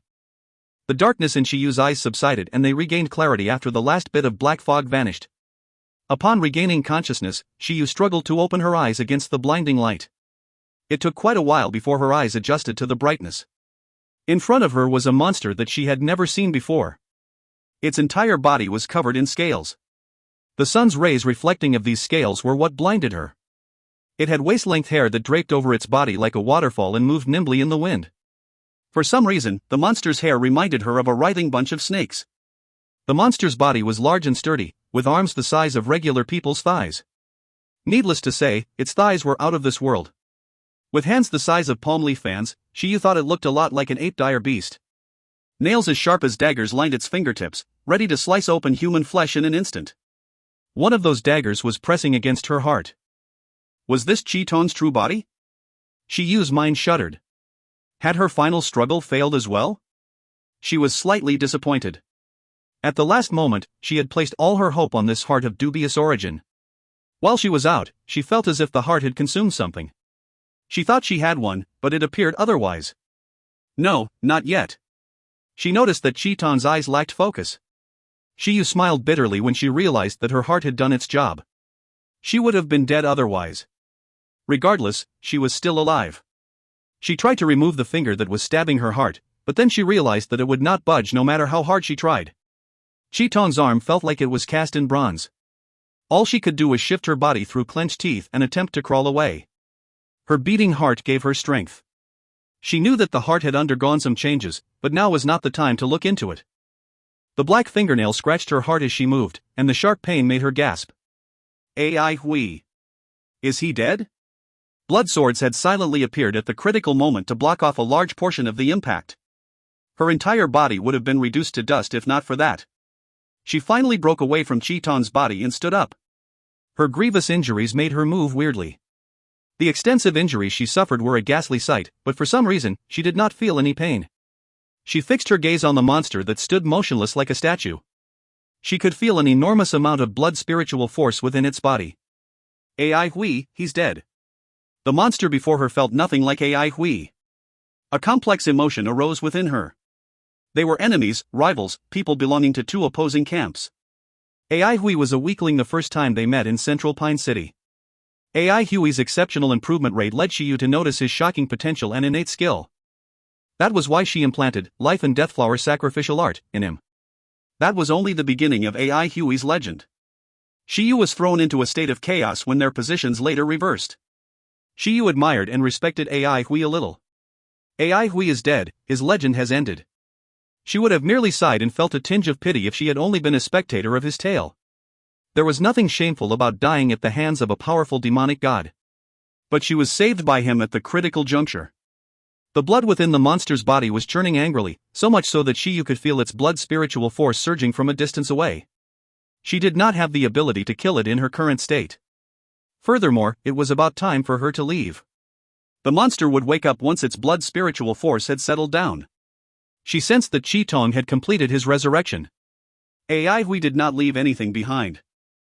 Chiyu noticed something from the corner of her eye. Bending down like a puppet with stiff joints, she reached into the ashes and grabbed something. A blood sword. Its blade had lost all luster and it was no longer as sharp as before. Deep-set cracks could be seen all over its body. She scrutinized the blood sword carefully. A keepsake. She raised her head and stared at the monster, her eyes brimming with a strong desire for vengeance. Without hesitation, Chiyu left the scene. I may not be able to kill Chitong now, but one day I'll present him as a sacrifice to your blood sword. If you find any errors, ads pop up, ads redirect, broken links, non-standard content, etc., please let us know. Report chapter so we can fix it as soon as possible. Chapter 696, Blood Elementalist's Secret Art. Chapter 696, Blood Elementalist's Secret Art. Translator, TYZ Editor, Lucas, TYZ. Ai Hui is gone. Hong Rongyan stared at the undulating colorful ripples in the distance, slightly dazed. Autumn Water's clay doll laid on Hong Rongyan's shoulder and asked dispiritedly, "What do you mean by gone?" "I thought he was gone all along." Fu Cici's self-destruction had damaged Autumn Water's body terribly. Right now, she was feeling extremely angry. Every time she encountered AI Hui, something bad was bound to happen to her. Previously, AI Hui almost destroyed her mind. This time around, he caused her body to be severely damaged. Initially, she still thought she could seek revenge. Previously, Qi Tong merely suppressed his consciousness. Now he was officially obliterated by Qi Tong, Hong Rongyan replied plainly. Why? Autumn Water still didn't quite get what was going on. That's because only the legitimate, deathly seeds of demonic consciousness possesses such might, Hong Rongyan answered. Upon hearing these words, a fearful look flashed across the face of the middle-aged man that was standing beside Hong Rongyan with his head lowered respectfully. The revival of an ancient demonic god was already very terrifying. A demonic god that had regained his strength fully was even more terrifying than that. Does that mean Qi Tong has returned to his peak form? Autumn Water stammered. She began to feel scared now. The energy undulations reminded her of the battle of grandmasters at Jadeite Forest. The Assembly of Patriarchs had been studying Qi Tong for a very long time. They clearly understood that the level of grandmaster wasn't Qi Tong's ultimate goal. The Assembly had created many weapons that could be used to hunt Qi Tong. But nobody knew whether or not they would really work. No. Hong Rongyan was very calm, appearing as though he had anticipated this turn of events. Destroying AI Hui's consciousness could only release the might of, deathly seeds of demonic consciousness. Its impacts on us are still very limited. His weakness lies in his physical body. Physical body? Hong Rongyan nodded and continued, that's right. Right now, the physical body that Qi Tong possessed is AI Hui's. It's absolutely impossible for him to completely blood refine it overnight. Qi Tong's attainment in blood refinement might be peerless, but AI Hui's body is far too weak. Even if he possesses the god's blood, it will still take a long time to fully blood refine it. If Qi Tong tries to do it by force, either the body explodes, or... Suddenly, Hong Rongyan froze and went into a daze. Or what? Autumn Water blurted out. Hong Rongyan returned to his senses and continued, or he becomes a monster.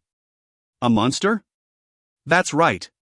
When I was studying Qi Tong, I realized that the god's blood is actually made up of the blood of 10,000 beasts. But why was the body that Qi Tong forged humanoid instead of animaloid? Qi Tong was born out of pure will. Therefore, he doesn't care about whether his body is humanoid or animaloid. However, when he forged his body, he decided to make it humanoid without any hesitation. Hence, I have come up with a conjecture. Autumn Water felt as though there was a cat gnawing on her heart. She quickly asked, what's your conjecture?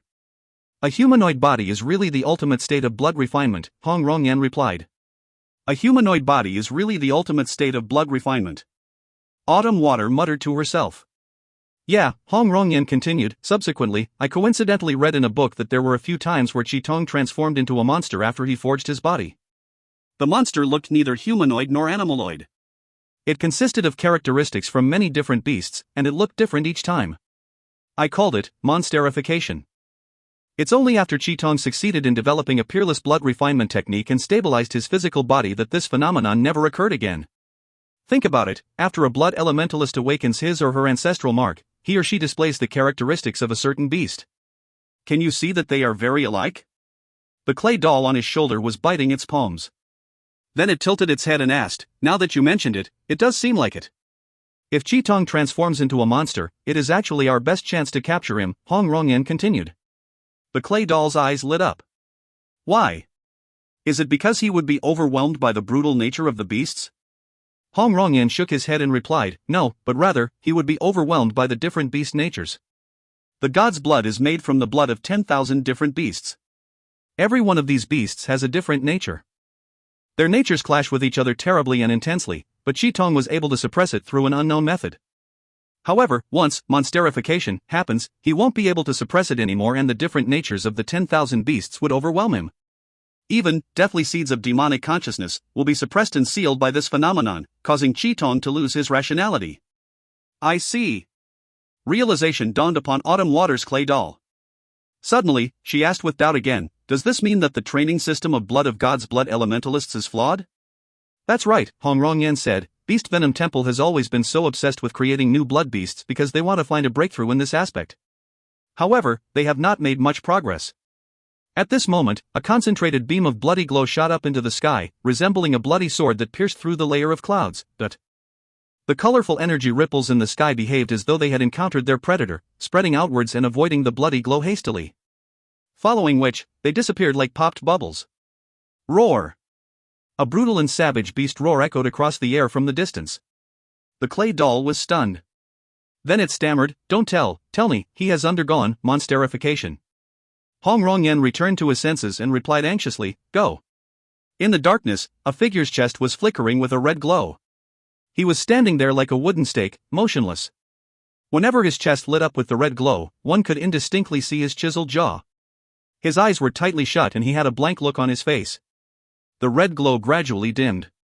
Suddenly, a group of figures appeared behind him and jumped on him, causing him to fall to the ground. "Got him! Faster, come and help! Grab hold of his legs! His other leg! Quick! Grab hold of it!" The sound of somebody falling to the ground and exasperated yells echoed through the air. Dust sprung up everywhere in the darkness. It was total chaos. A group of people was pressing Yi Bai against the ground. Some were pressing against his legs and some were pressing against his waist. All of them were panting heavily, but they did not dare to let loose the slightest bit. Everyone was covered in dirt, while Yi Bai was still sparkling clean. His white robe resembled the color of snow. A few days ago, Yi Bai was suddenly reanimated and his heart beat wildly while flickering with a red glow. Initially, everyone thought Yi Bai was not going to wake up. However, to their surprise, Yi Bai suddenly stood up straight and gave everyone a fright.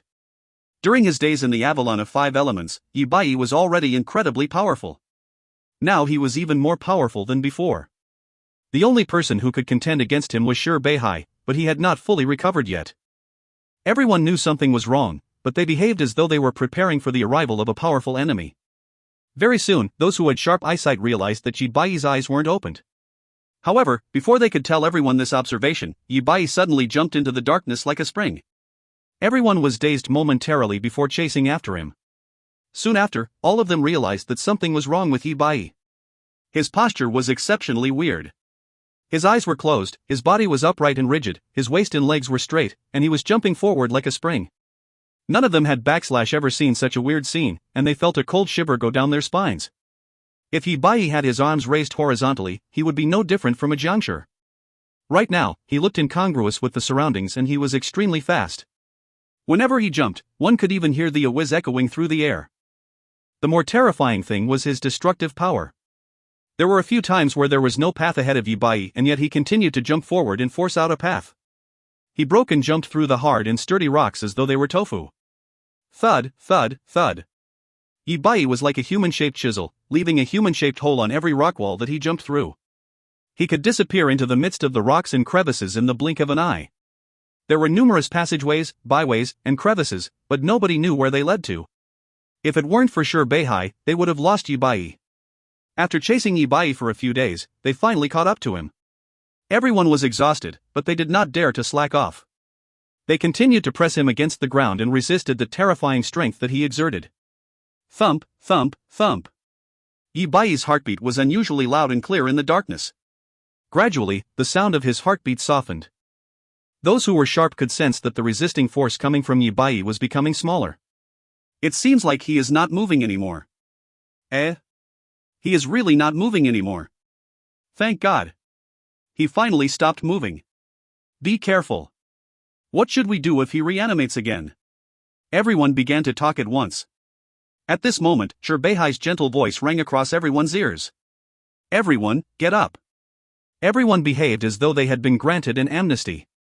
After letting go of Yi Bai, all of them sprawled on the ground while panting heavily. They looked extremely miserable, as they had exerted so much strength in order to catch up to Yi Bai. And they weren't exaggerating. Yi Bai wasn't tired at all. Even though he had jumped and broke through boulders for a few days straight, his speed did not decrease at all. The underground world wasn't exactly a safe place. There were various dangerous creatures lurking everywhere. The weird thing was that these creatures did not dare to provoke Yi Bai no matter how fearsome they were. What's worse, the person who roused them wasn't friendly at all. Damn it, I'm so tired. My legs are going to break soon. He is already so scary now, won't all of us be killed if he truly wakes up? Shut up. Don't jinx it. Shi Beihai did not mind his subordinates' complaints. He already knew Yi Bai wasn't as dangerous as everyone else made him out to be. Initially, Ibai's reanimation did give Shirbehai a fright, however, he soon discovered that something was amiss. Ibai looked as though he was being summoned by something. The sudden turn of events disrupted Shirbehai's plan. However, he was able to react quickly and he decided to follow Ibai. Ibai's behavior had confirmed his conjecture. Even though Ibai would make turns when he was advancing, he was still heading towards a particular direction. Shirbehai was very curious. What was summoning him? Could it be a secret art of the blood elementalists? Shirbehai did not think so. If it was really a secret art, why would the blood elementalists wait until now to use it? The person that worried the most about Ibai falling into the North Sea Division's hands would be the Holy Emperor. Ever since the heart of God was implanted into Ibai's body, he had been behaving oddly. The red glow emitting from Ibai's heart had disappeared. He became silent like a corpse once again. Shirbehai withdrew his gaze. Not only didn't the feeling of doubt in his heart disappear, but it became even stronger. Had Ibai arrived at his destination, or had that something stopped summoning him? Right now, all of them faced an important question: where were they now? Ibai seemed to have an extraordinary intuition towards the underground passageways. Furthermore, he was able to jump through boulders and proceed forward with an extreme speed. Shirbehai reckoned that they were very far away from their original position. However, there was no point in having a good sense of direction underground. What was waiting for them above the ground? Would it be friendly or hostile towards them? Shirbehai made up his mind and instructed his subordinates, "We will rest here for 10 hours first and then we will go up." His subordinates immediately stopped talking and the light-hearted look on their faces vanished without a trace. The dark, underground cavern became silent once more. The tired and bruised members of the North Sea Division were recuperating their strength. If you find any errors, ads pop up, ads redirect, broken links, non-standard content, etc., please let us know. Report chapter so we can fix it as soon as possible. Chapter 697, A Dire Beast. Chapter 697, A Dire Beast. Translator, TYZ Editor, Lucas, TYZ. Lulan, are you alright? Lulan is alright. Lulan's tone was the same as usual, setting everyone's mind at ease. Lulan's appearance for the past 2 days had scared everyone out of their wits. In the aspect of relations with other people, nobody could be as good as Lulan, even AI Hui wasn't as popular as Lulan. Lulan's eternal vigor was unrealistically beautiful in this brutal and exhausting era. What happened? Lulan doesn't know either. It seems like there is somebody calling out to me. Suddenly, Lulan widened his eyes. Below! Immediately, Shi Ziguang pushed his palm forward. Like a nimble swordfish, the pinwheel sword descended and pierced through the sea of clouds. In an instant, the pinwheel sword was engulfed by the sea of clouds. Pure white clouds skimmed past the pinwheel sword, giving off a mournful shrill. After passing through the sea of clouds, everyone was able to see what was ahead once more. Everyone heaved a sigh of relief as the ground appeared before their eyes. There was a huge pit on the verdant mountain range. On the charred ground of the huge pit, there were numerous potholes. The pit was extremely dazzling, resembling an ugly mark that was branded on a piece of gleaming, gorgeous mink fur. The potholes that were of various sizes were countless and they covered a distance of hundreds of miles. Was this place attacked by meteorites? Was it caused by a grandmaster? Every member of the Sword of Lightning was shocked. They swallowed their saliva with difficulty while staring at the ground. Lulan's eyes were flickering with a red glow. Suddenly, he jumped down from the pinwheel sword. The rest returned to their senses and quickly followed suit. There was a thick of gray ashes covering the ground too, and it was almost knee-deep. The faces of those who jumped down from the pinwheel sword turned slightly white. It was very hard for them to imagine how powerful an attack must be to create such a scene. Lulan bent down and extended his hand into the ashes. When he pulled his hand out, there was a fragment in his grasp. The rest turned around and looked at it. It's a sword fragment. AI Hui. Everyone's faces turned deathly pale. Could it be? Suddenly, Lulan looked as though he had sensed something and turned around to look at one of the potholes. The next word he said put everyone on high alert immediately. Who? Where is this? The distant horizon was engulfed in a faint, orangish glow, looking as if it was on fire. The clouds above it were tinged with sunset hues. The last trace of afterglow was abandoning the boundless sky as darkness began to embrace the vast land.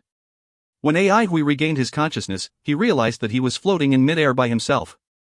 Before he could make sense of what was going on, an indescribable pain engulfed his body like a tidal wave.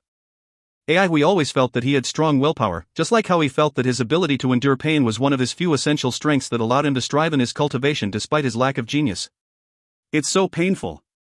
We felt as though every muscle, every bone, and every blood vessel in his body was being ripped apart, shattered, and popped respectively. His endurance that he was intensely proud of collapsed within a split second and he lost consciousness once again.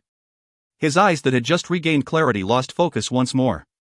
A monster that had fish scales all over its body and long, hook-like fingers floated silently in the air, resembling a stationary, weightless statue. When the last trace of afterglow disappeared from the blue dome of heaven, darkness took control over the sky and the earth.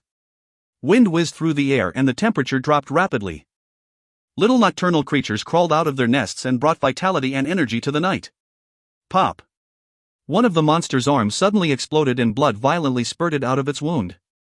In the wind, the blood became a cloud of bloody mist that flew 30 meters before landing on the ground. When the cloud of bloody mist landed on the ground, the grass on the ground withered rapidly. Within seconds, the verdant underbrush became deathly white in color.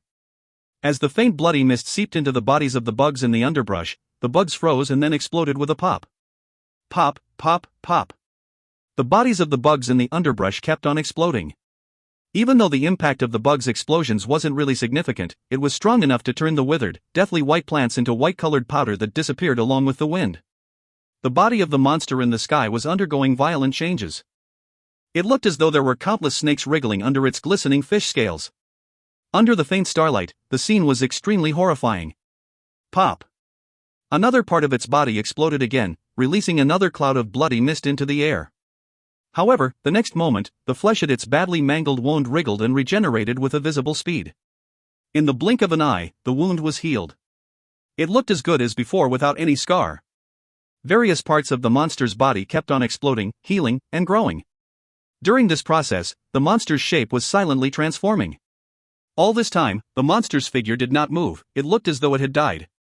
Suddenly, its dazed, almond-shaped pupils regained focus and an ice-cold, dangerous aura filled its eyes. Following which, it disappeared.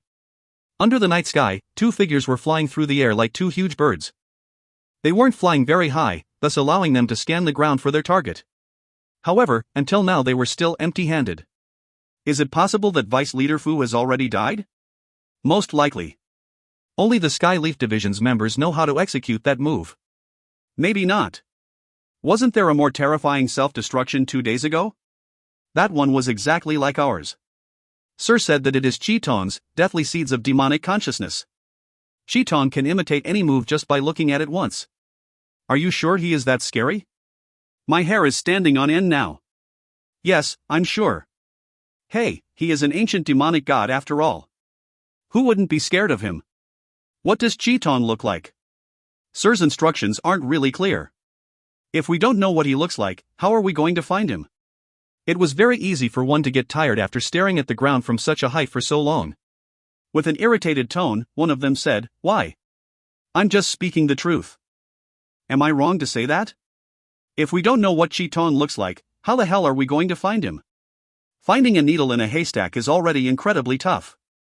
If we don't even know what the needle looks like, how will we find it? What is that?" His partner's light breathing jolted his mind. He quickly stopped whining and asked, "Where?" "Directly in front of us." Directly in front of them? The moonlight was bright and the sky was clear without any clouds.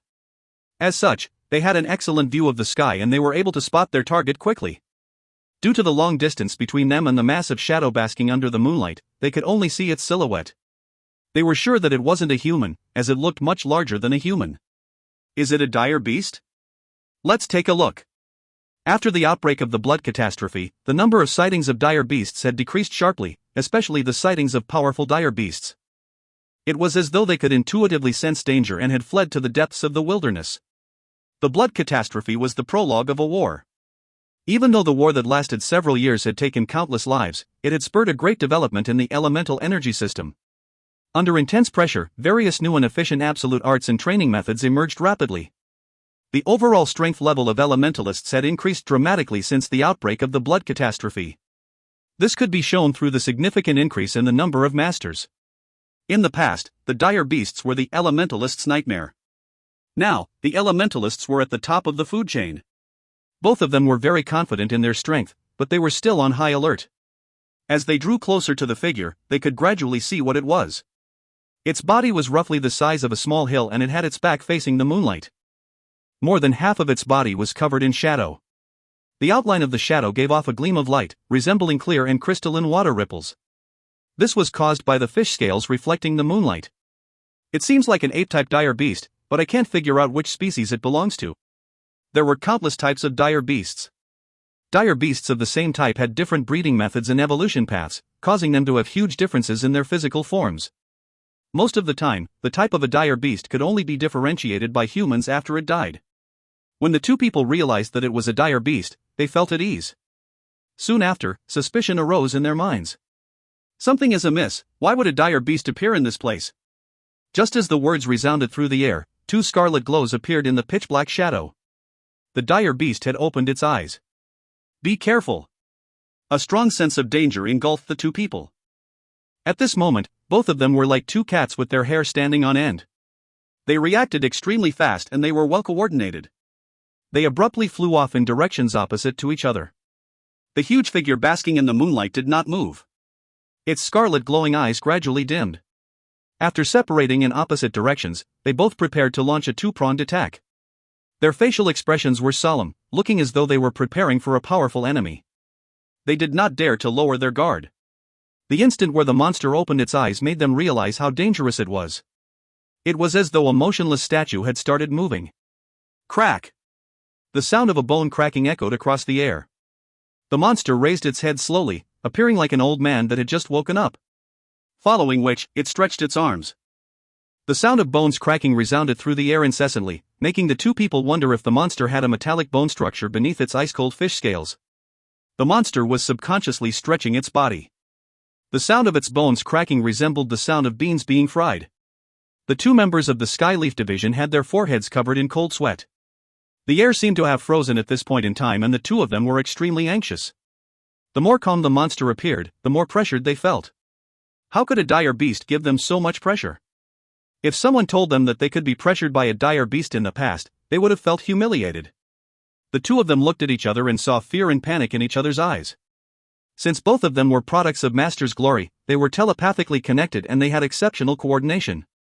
They knew what each other was thinking without having to talk. One of them reached out his palm and 5 elemental energy extended through his arm like intertwining vines.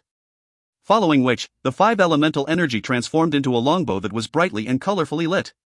He had an ice-cold look on his face. After taking a breath, he placed 3 arrows on the bowstring and pulled the bowstring, preparing to shoot them as soon as he had accumulated enough power. And the other person suddenly disappeared. Boom! The bowstring gave off a thunderous boom. 3 streaks of light shot through the air and exploded like the blossoming of a flower, drawing 3 perfect arcs in the sky.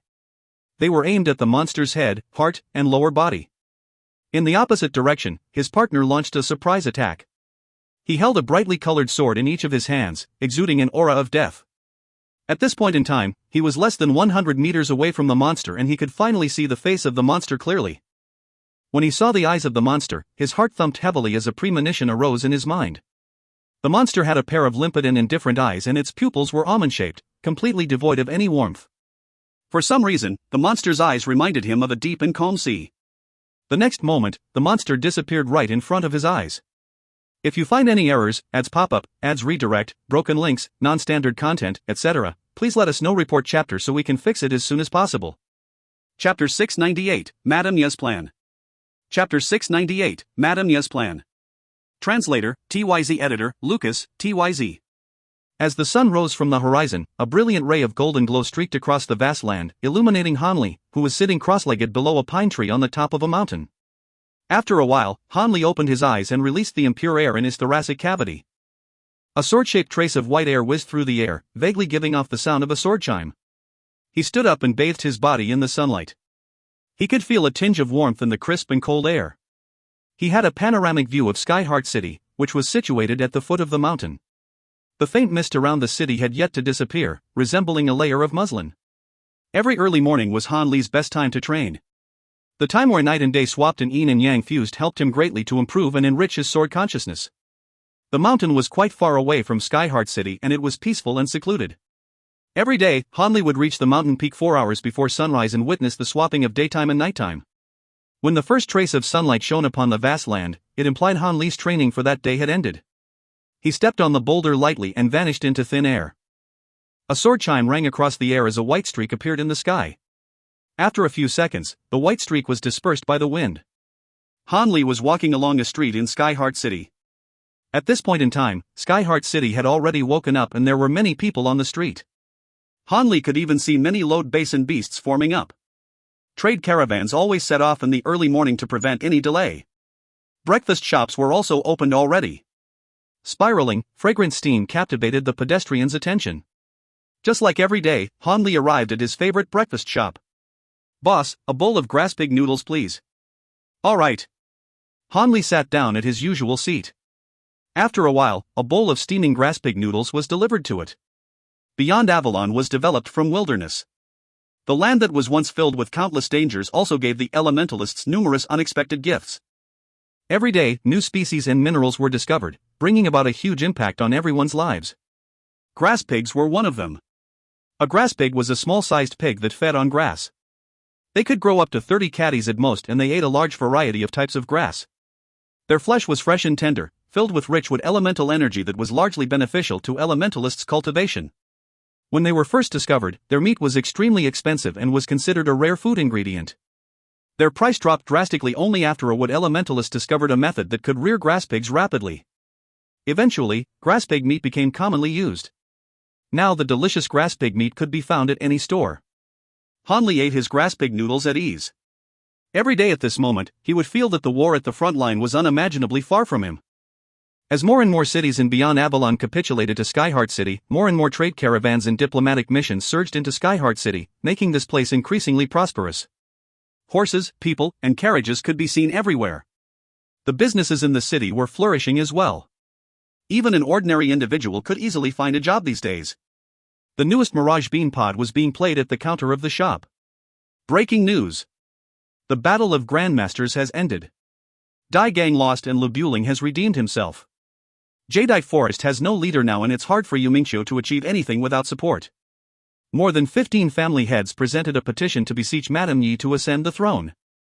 By unifying Beyond Avalon, Madame has surpassed all great men and women in the history of Avalon of 5 elements and she will be remembered for thousands of years.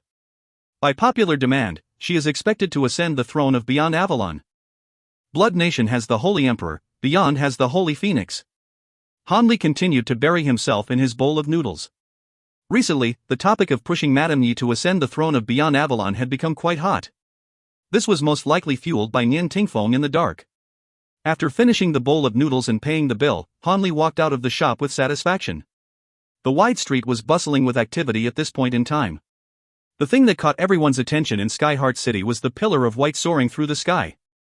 It was extremely spectacular. Looking from afar, it looked as though it was half the size of Skyheart City. Closer to the ground, the white light was extremely intense, so much so that it looked like it was made up of a solid material. Higher in the sky, its intensity decreased. The border of the pillar of white light undulated unsteadily, resembling an enormous and inextinguishable white flame. That was where the Lake of Masters was. The white light had been there for a few days already. The citizens of Skyheart City were already used to it, but those on diplomatic missions that had just reached this place were still amazed by it. They were stirred up and some of them even kneeled on the ground with tears flowing all over their faces. They finally had a new Grandmaster to protect them after the death of Enmuta. The absence of a Grandmaster was the direct cause to the fall of the Avalon of 5 elements. They did not care how Skyheart City handled issues. The sense of security brought about by a Grandmaster was always irreplaceable. However, for some reason, Han Li felt that the white light today seemed slightly unstable. But he did not really care about this and withdrew his gaze. Then he headed for the Gong residence. Pei Yao should have woken up by now. The Lake of Masters was heavily guarded, with 1 guard every 10 meters. Madame Yi was walking slowly by the lake.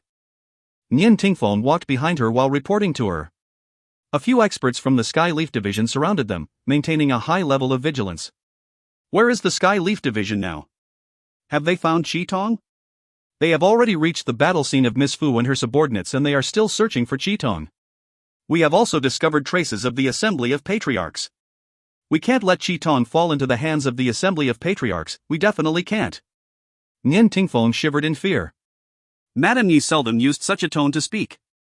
He knew Madame Yi was hiding something from him, but he did not reveal any emotions. He did not even hesitate to reply. Yes. Madame Yi remained silent for a while before saying, "Tell them, if they discover Qitong, don't do anything reckless.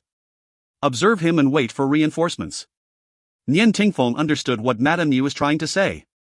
He cast a glance at the center of the lake and replied, "Is Grandmaster Gu going?" "That's right," Madame Yi answered bluntly. "It's a great opportunity for us. Likewise, it is the same for Blood of God in the Assembly of Patriarchs.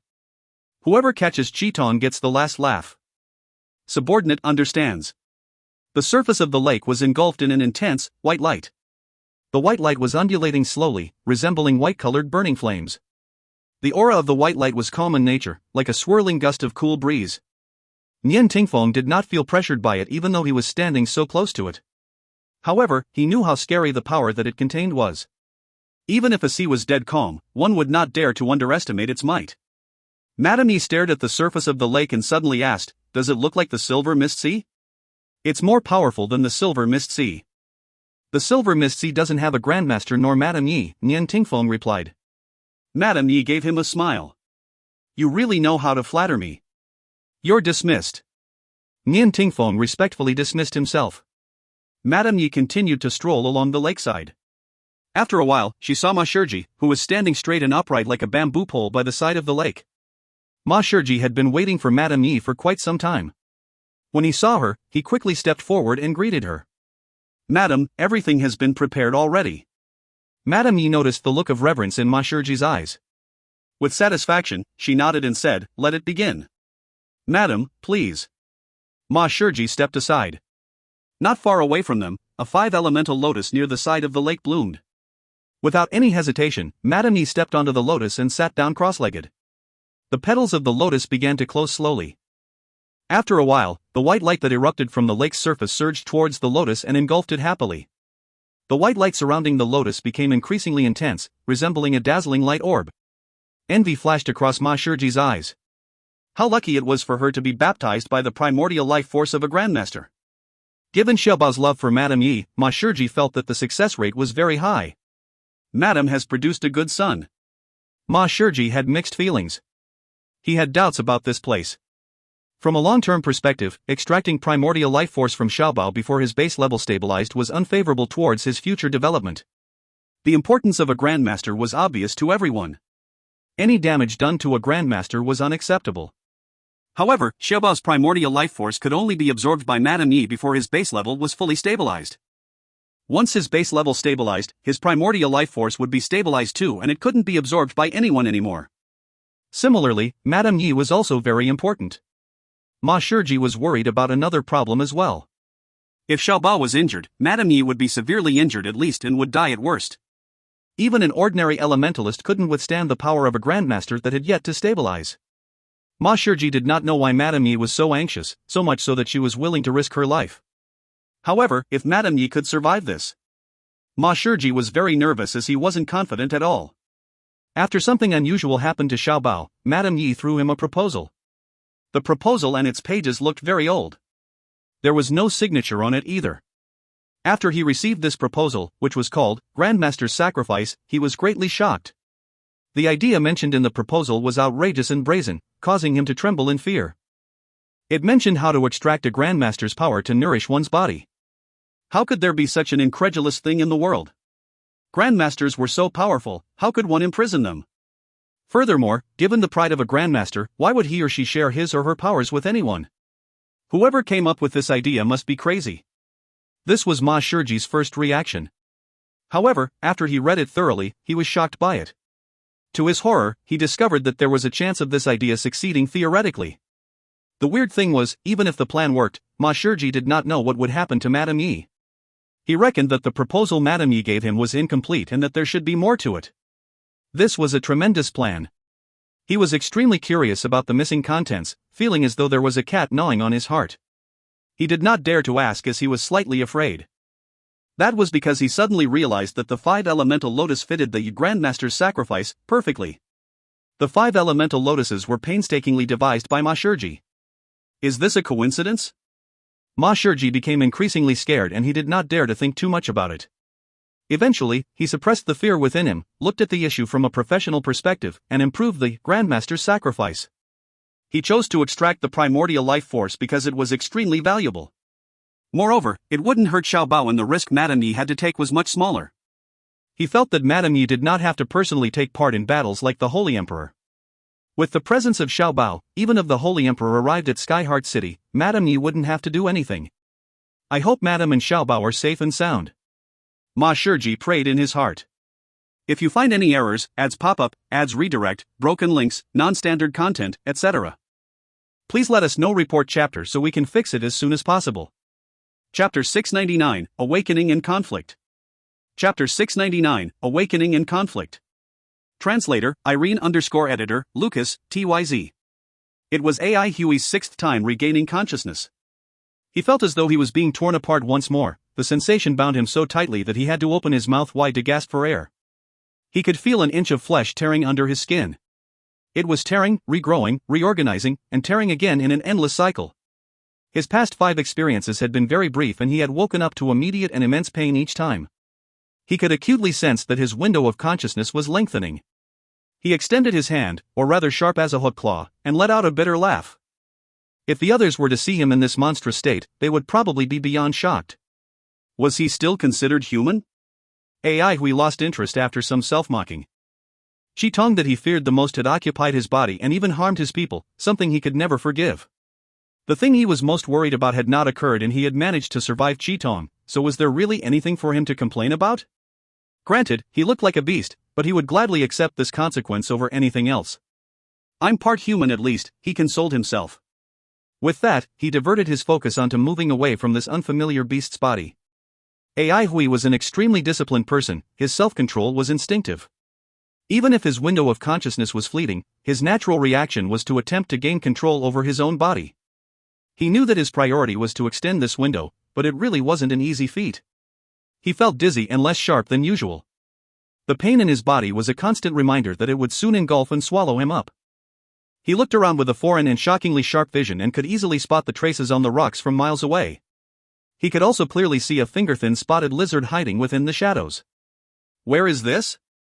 He was in a boundless wilderness, surrounded by grit. The earth elemental energy was rich and heated.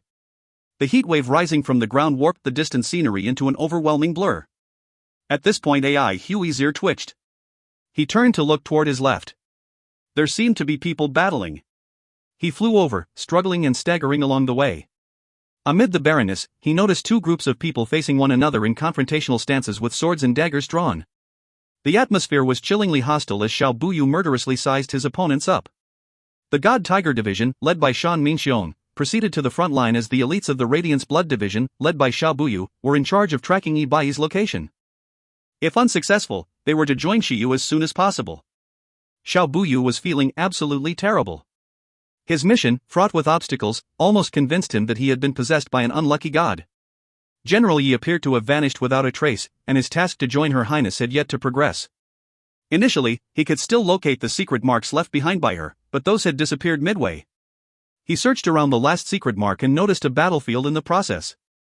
It was filled with thousands of holes, each an evidence of a gruesome battle that had taken place. In this battlefield, Xiao Buyu spotted a trace left behind by Her Highness's blood spiritual force. Apart from that, there was another kind of eye-grabbing trace, one left behind by the 5 elemental energies. His heart jumped right out of his throat. He hadn't seen anything like this before, but according to previous records, he could vaguely guess who the opponent was. These people before him validated his conjecture. The passion in Xiao Buyu's heart was set ablaze in that moment. Sky Leaf Division, he shouted through his gritted teeth. The traces left on the battlefield contain all 5 elemental energies, which were only possessed by the Assembly of Patriarchs and the recently established and enigmatic Sky Leaf Division. There was only one possibility, Sky Leaf Division. Su Jing was the head of the division. He had a calm personality and was well liked within the division. The division leader, Gu Xiaobao, was still in seclusion, so he had to take over and assist Fu Sisi. Su Jing had a great build. With broad shoulders and a big chest, he looked just like a door god. On top of a square face and copper skin, he possessed a gaze sharp as lightning and eyebrows dense as blades. He looked intimidating even without trying. While taking a clear look at the fellows, he said in a deep voice, "So it's Xiao Buyu, the head of Radiance Blood Division." Despite it being a fire versus water situation, Su Jing had no plans to complicate the issue. His priority was to locate Fu Sisi and not to get tangled with Radiant's blood division. As he thought about how to get away, he heard a cold laughter coming from Xiao Buyu. Kill. Spare no one. A bright light flashed across Su Jing's eyes. Throwing all distracting thoughts to the back of his mind, he yelled coolly, "You're courting death." A bloody battle broke out. Hui followed the battle sounds, but the moment he moved, he sensed something amiss. His vision blurred and he vanished from the spot. Before he could react, the ground magnified within his field of vision. Right in the center of his sight was a rock that is tall as a few men combined, and the traces on it were extremely familiar. Exposed to strong sunlight, the rock emitted clearly visible heat waves that looked like transparent, billowing waves. Wait, wasn't that the rock he had just seen a moment ago?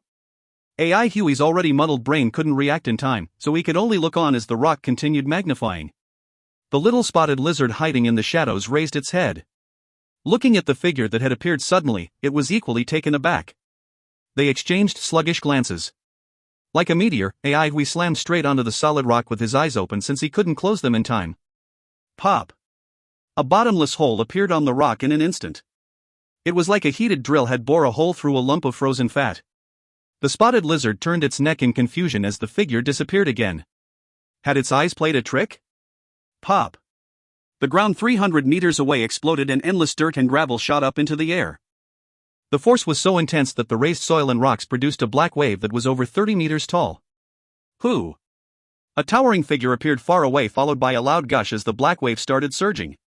The raised dirt and rocks rained down at this point. A rainstorm took over the wilderness as the debris hit the rock, crackling and rattling incessantly. Startled, the spotted lizard slid into a crack of the rock. In midair, Hui was unable to control his own movement. Initially, he was shocked too, but he was quickly pleased to find that on top of being unhurt from the massive impact, the searing pain in every corner of his body seemed to have faded a little. This discovery excited him and snapped him out of his daze. The widespread pain was causing him to be on the verge of collapsing. According to past experiences, he would soon fade into this boundless agony. Now that he had accidentally discovered a way to reduce the pain, Hui dove down without hesitation. Bang! The moment he smashed into the soil, a formless ripple spread rapidly. The ground within a 150 feet radius became soft as water as the ripple continued to expand in a visible speed.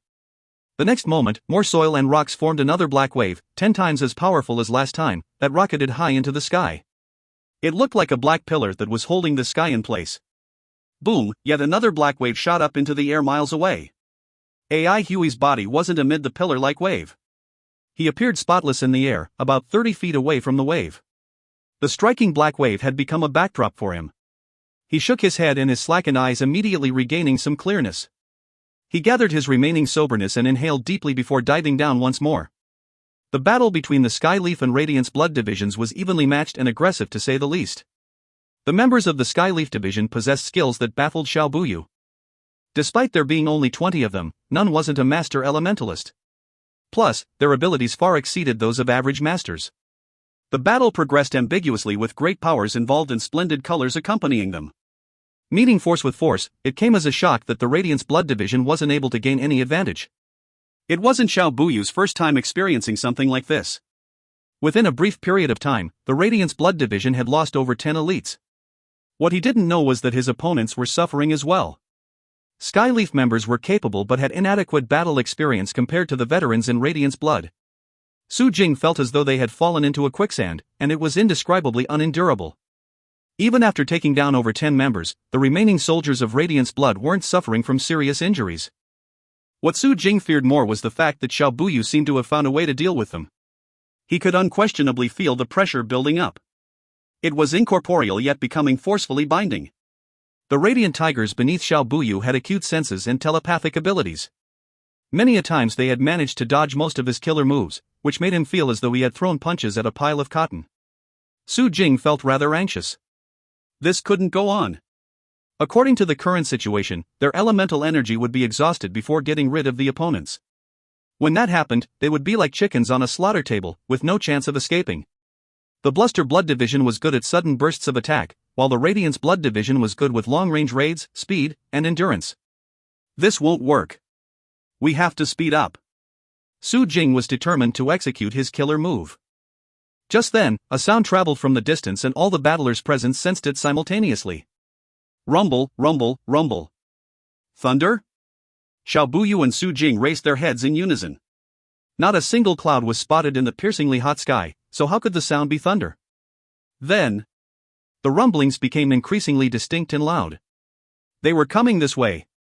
Once again Xiao Buyu and Su Jing looked up toward the source. There was no need to fly up, since the vast and unobstructed field fell right into their field of vision.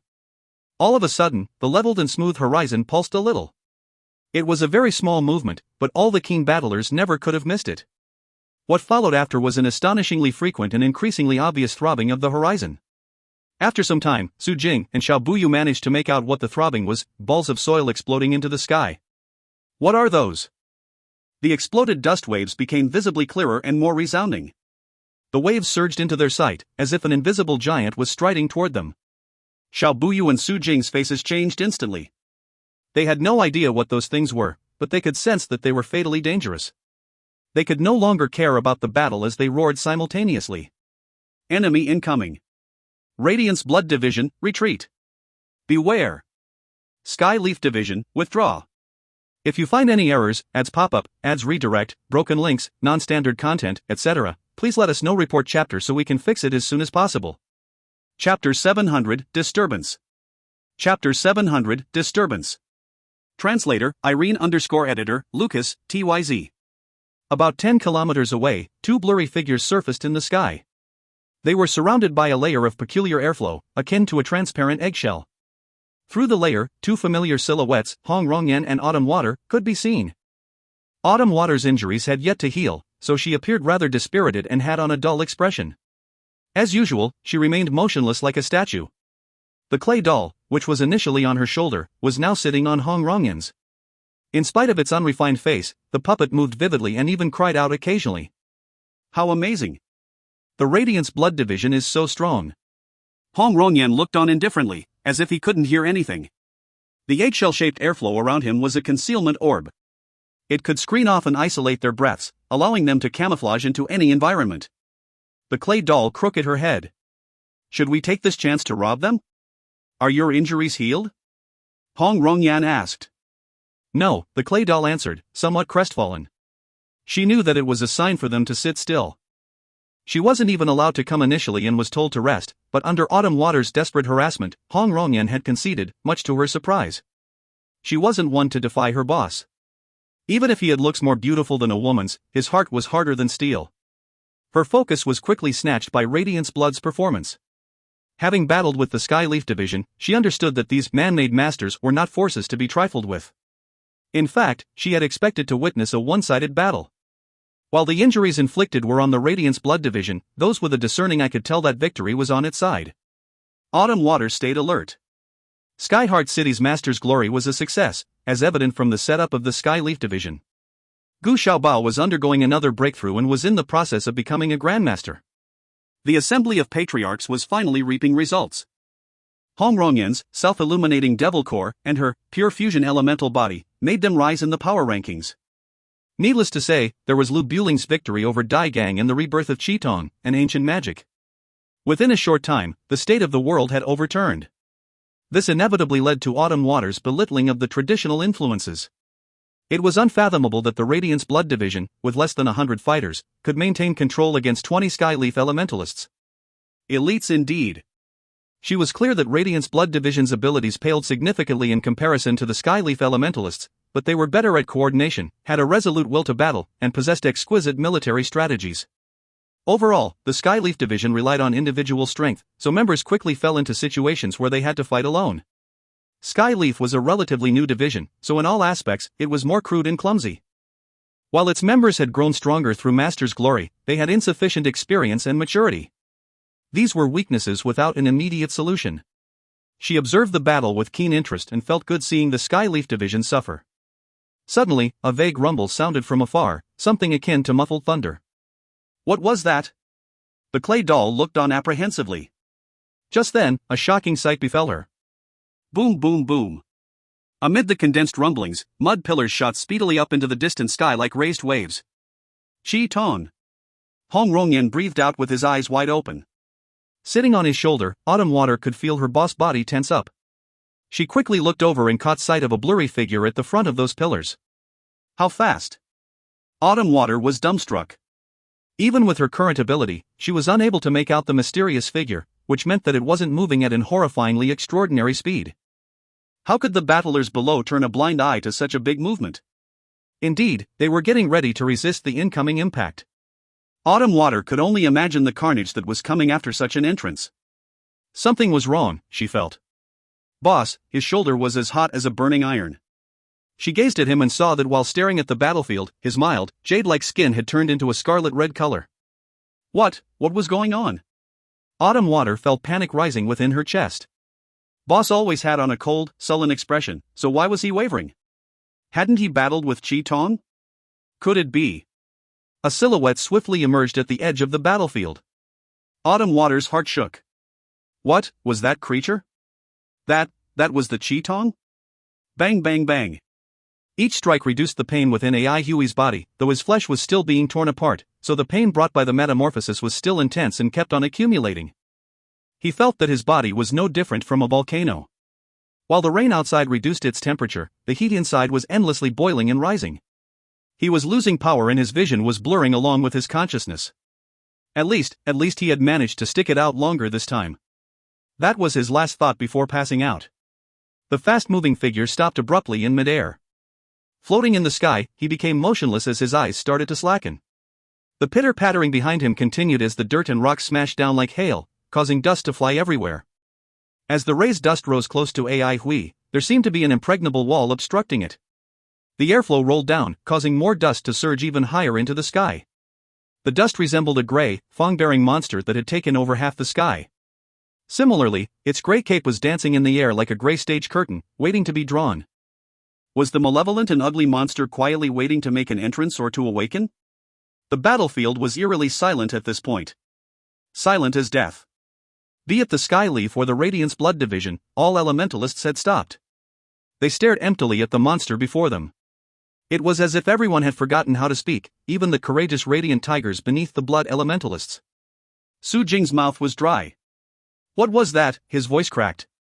The massive figure was like a floating mountain, its golden luster made exceptionally glaring under the scorching sun. Its almond-shaped eyes seemed to have lost focus. Upon closer inspection, one would notice an abyss deep within those eyes. Its black, waterfall-like hair fell down to its waist, and each strand was pencil-straight and sharp as an iron wire. Its claws were like hooked daggers, fatally dangerous. Dire beast? Out of the corner of his eyes, Su Jing caught a glimpse of Xiao Buyu trembling. Is Xiao Buyu trembling? He gave it a second look and was sure that his eyes weren't malfunctioning. As if enduring an intense kind of pain, Xiao Buyu's body was indeed shivering ever so slightly. Su Jing scanned across the field and was shocked to find all the Radiance Blood Division's blood elementalists and beasts shivering. He recalled a rumor that claimed how blood elementalists would instinctively cower in front of an existence mightier than theirs. Mightier? A mightier blood beast? Could that be a secret product of the Beast Venom Palace? Su Jing found this theory ridiculous. As the Radiance Blood Division head, Xiao Buyu was undoubtedly the mightiest existence within the whole of God Nation. If that was a mightier blood beast, a mythological beast perhaps? The monster was still as a statue. While he was unable to wrap his head around this thing, Su Jing could sense the dangerous aura it released and dared not overlook it. The rich blood spiritual force was as attention-grabbing as a sun would be in the night sky. He did not understand why Xiao Buyu and gang had such a strange reaction, but he saw it as a good opportunity to attack. It was doom for his people if the blood elementalists started working with the monster. With a gentle stirring of heavenly elemental energy within their bodies, his members started snapping out of their daze. The Skyleaf members were mentally linked. While they weren't able to send complicated messages, sharing simple signals wasn't a difficult feat. Prepare for attack. Kill. Su Jing's thick growl broke the silence like a clap of thunder. 20 Skyleaf elementalists conjured faint but brightly colored ripples and their bodies vanished from the ground. The next moment, they reappeared around the monster, their hands lighting up with colorful rays. They executed a killer move in unison, the bewitching light rays so dazzling that it was impossible to look at them straight on. The sonic boom, like that from a bellowing wave, caused the sky to quake. Having 20 masters land a blow simultaneously was a rare sight. Su Jing was maximally satisfied with this sudden attack. The Radiance Blood Elementalists were still standing on the ground like wooden blocks. So was the monster. Eh? Something seemed odd. Su Jing's pupils shrunk. Something was wrong. The colorful rays of all shapes were about to strike the monster, but it remained motionless and had zero reaction. When faced with danger, absolutely anyone or anything would instinctively flinch or dodge. Nevertheless, he was confident that nothing could resist 20 Masters' united attack unless the person or thing in question was a Grandmaster. Screech! An ear-piercing sound overtook the sky like sharp blades scraping against an iron sheet. The frontmost light arrow stopped suddenly, as if it had hit an invisible wall. Next, the other uniquely shaped arrows experienced the same phenomenon and were blocked off. It was an extremely strange scene. The monster was surrounded by floating light rays of all shapes and sizes, some as straight as a pencil, some shaped like a willow leaf blade. There were even spiraling light balls and snake-like light tapes that coiled around. They were all stunningly splendid and indescribably enchanting. Su Jing's face changed. Impossible. Impossible. Shrouded by the glorious lights, the monster's unfocused eyes started to contract. Amid the dark abyss within its eyes, a scarlet red dot lit up. It spread open in both eyes like blood. Su Jing noticed that the monster's waist-length hair was swaying like a tree hit by the night breeze. He had never in his life felt such danger, and a dark cloud enveloped him deep down. His heart dropped. If you find any errors, ads pop up, ads redirect, broken links, non-standard content, etc., please let us know. Report chapter so we can fix it as soon as possible.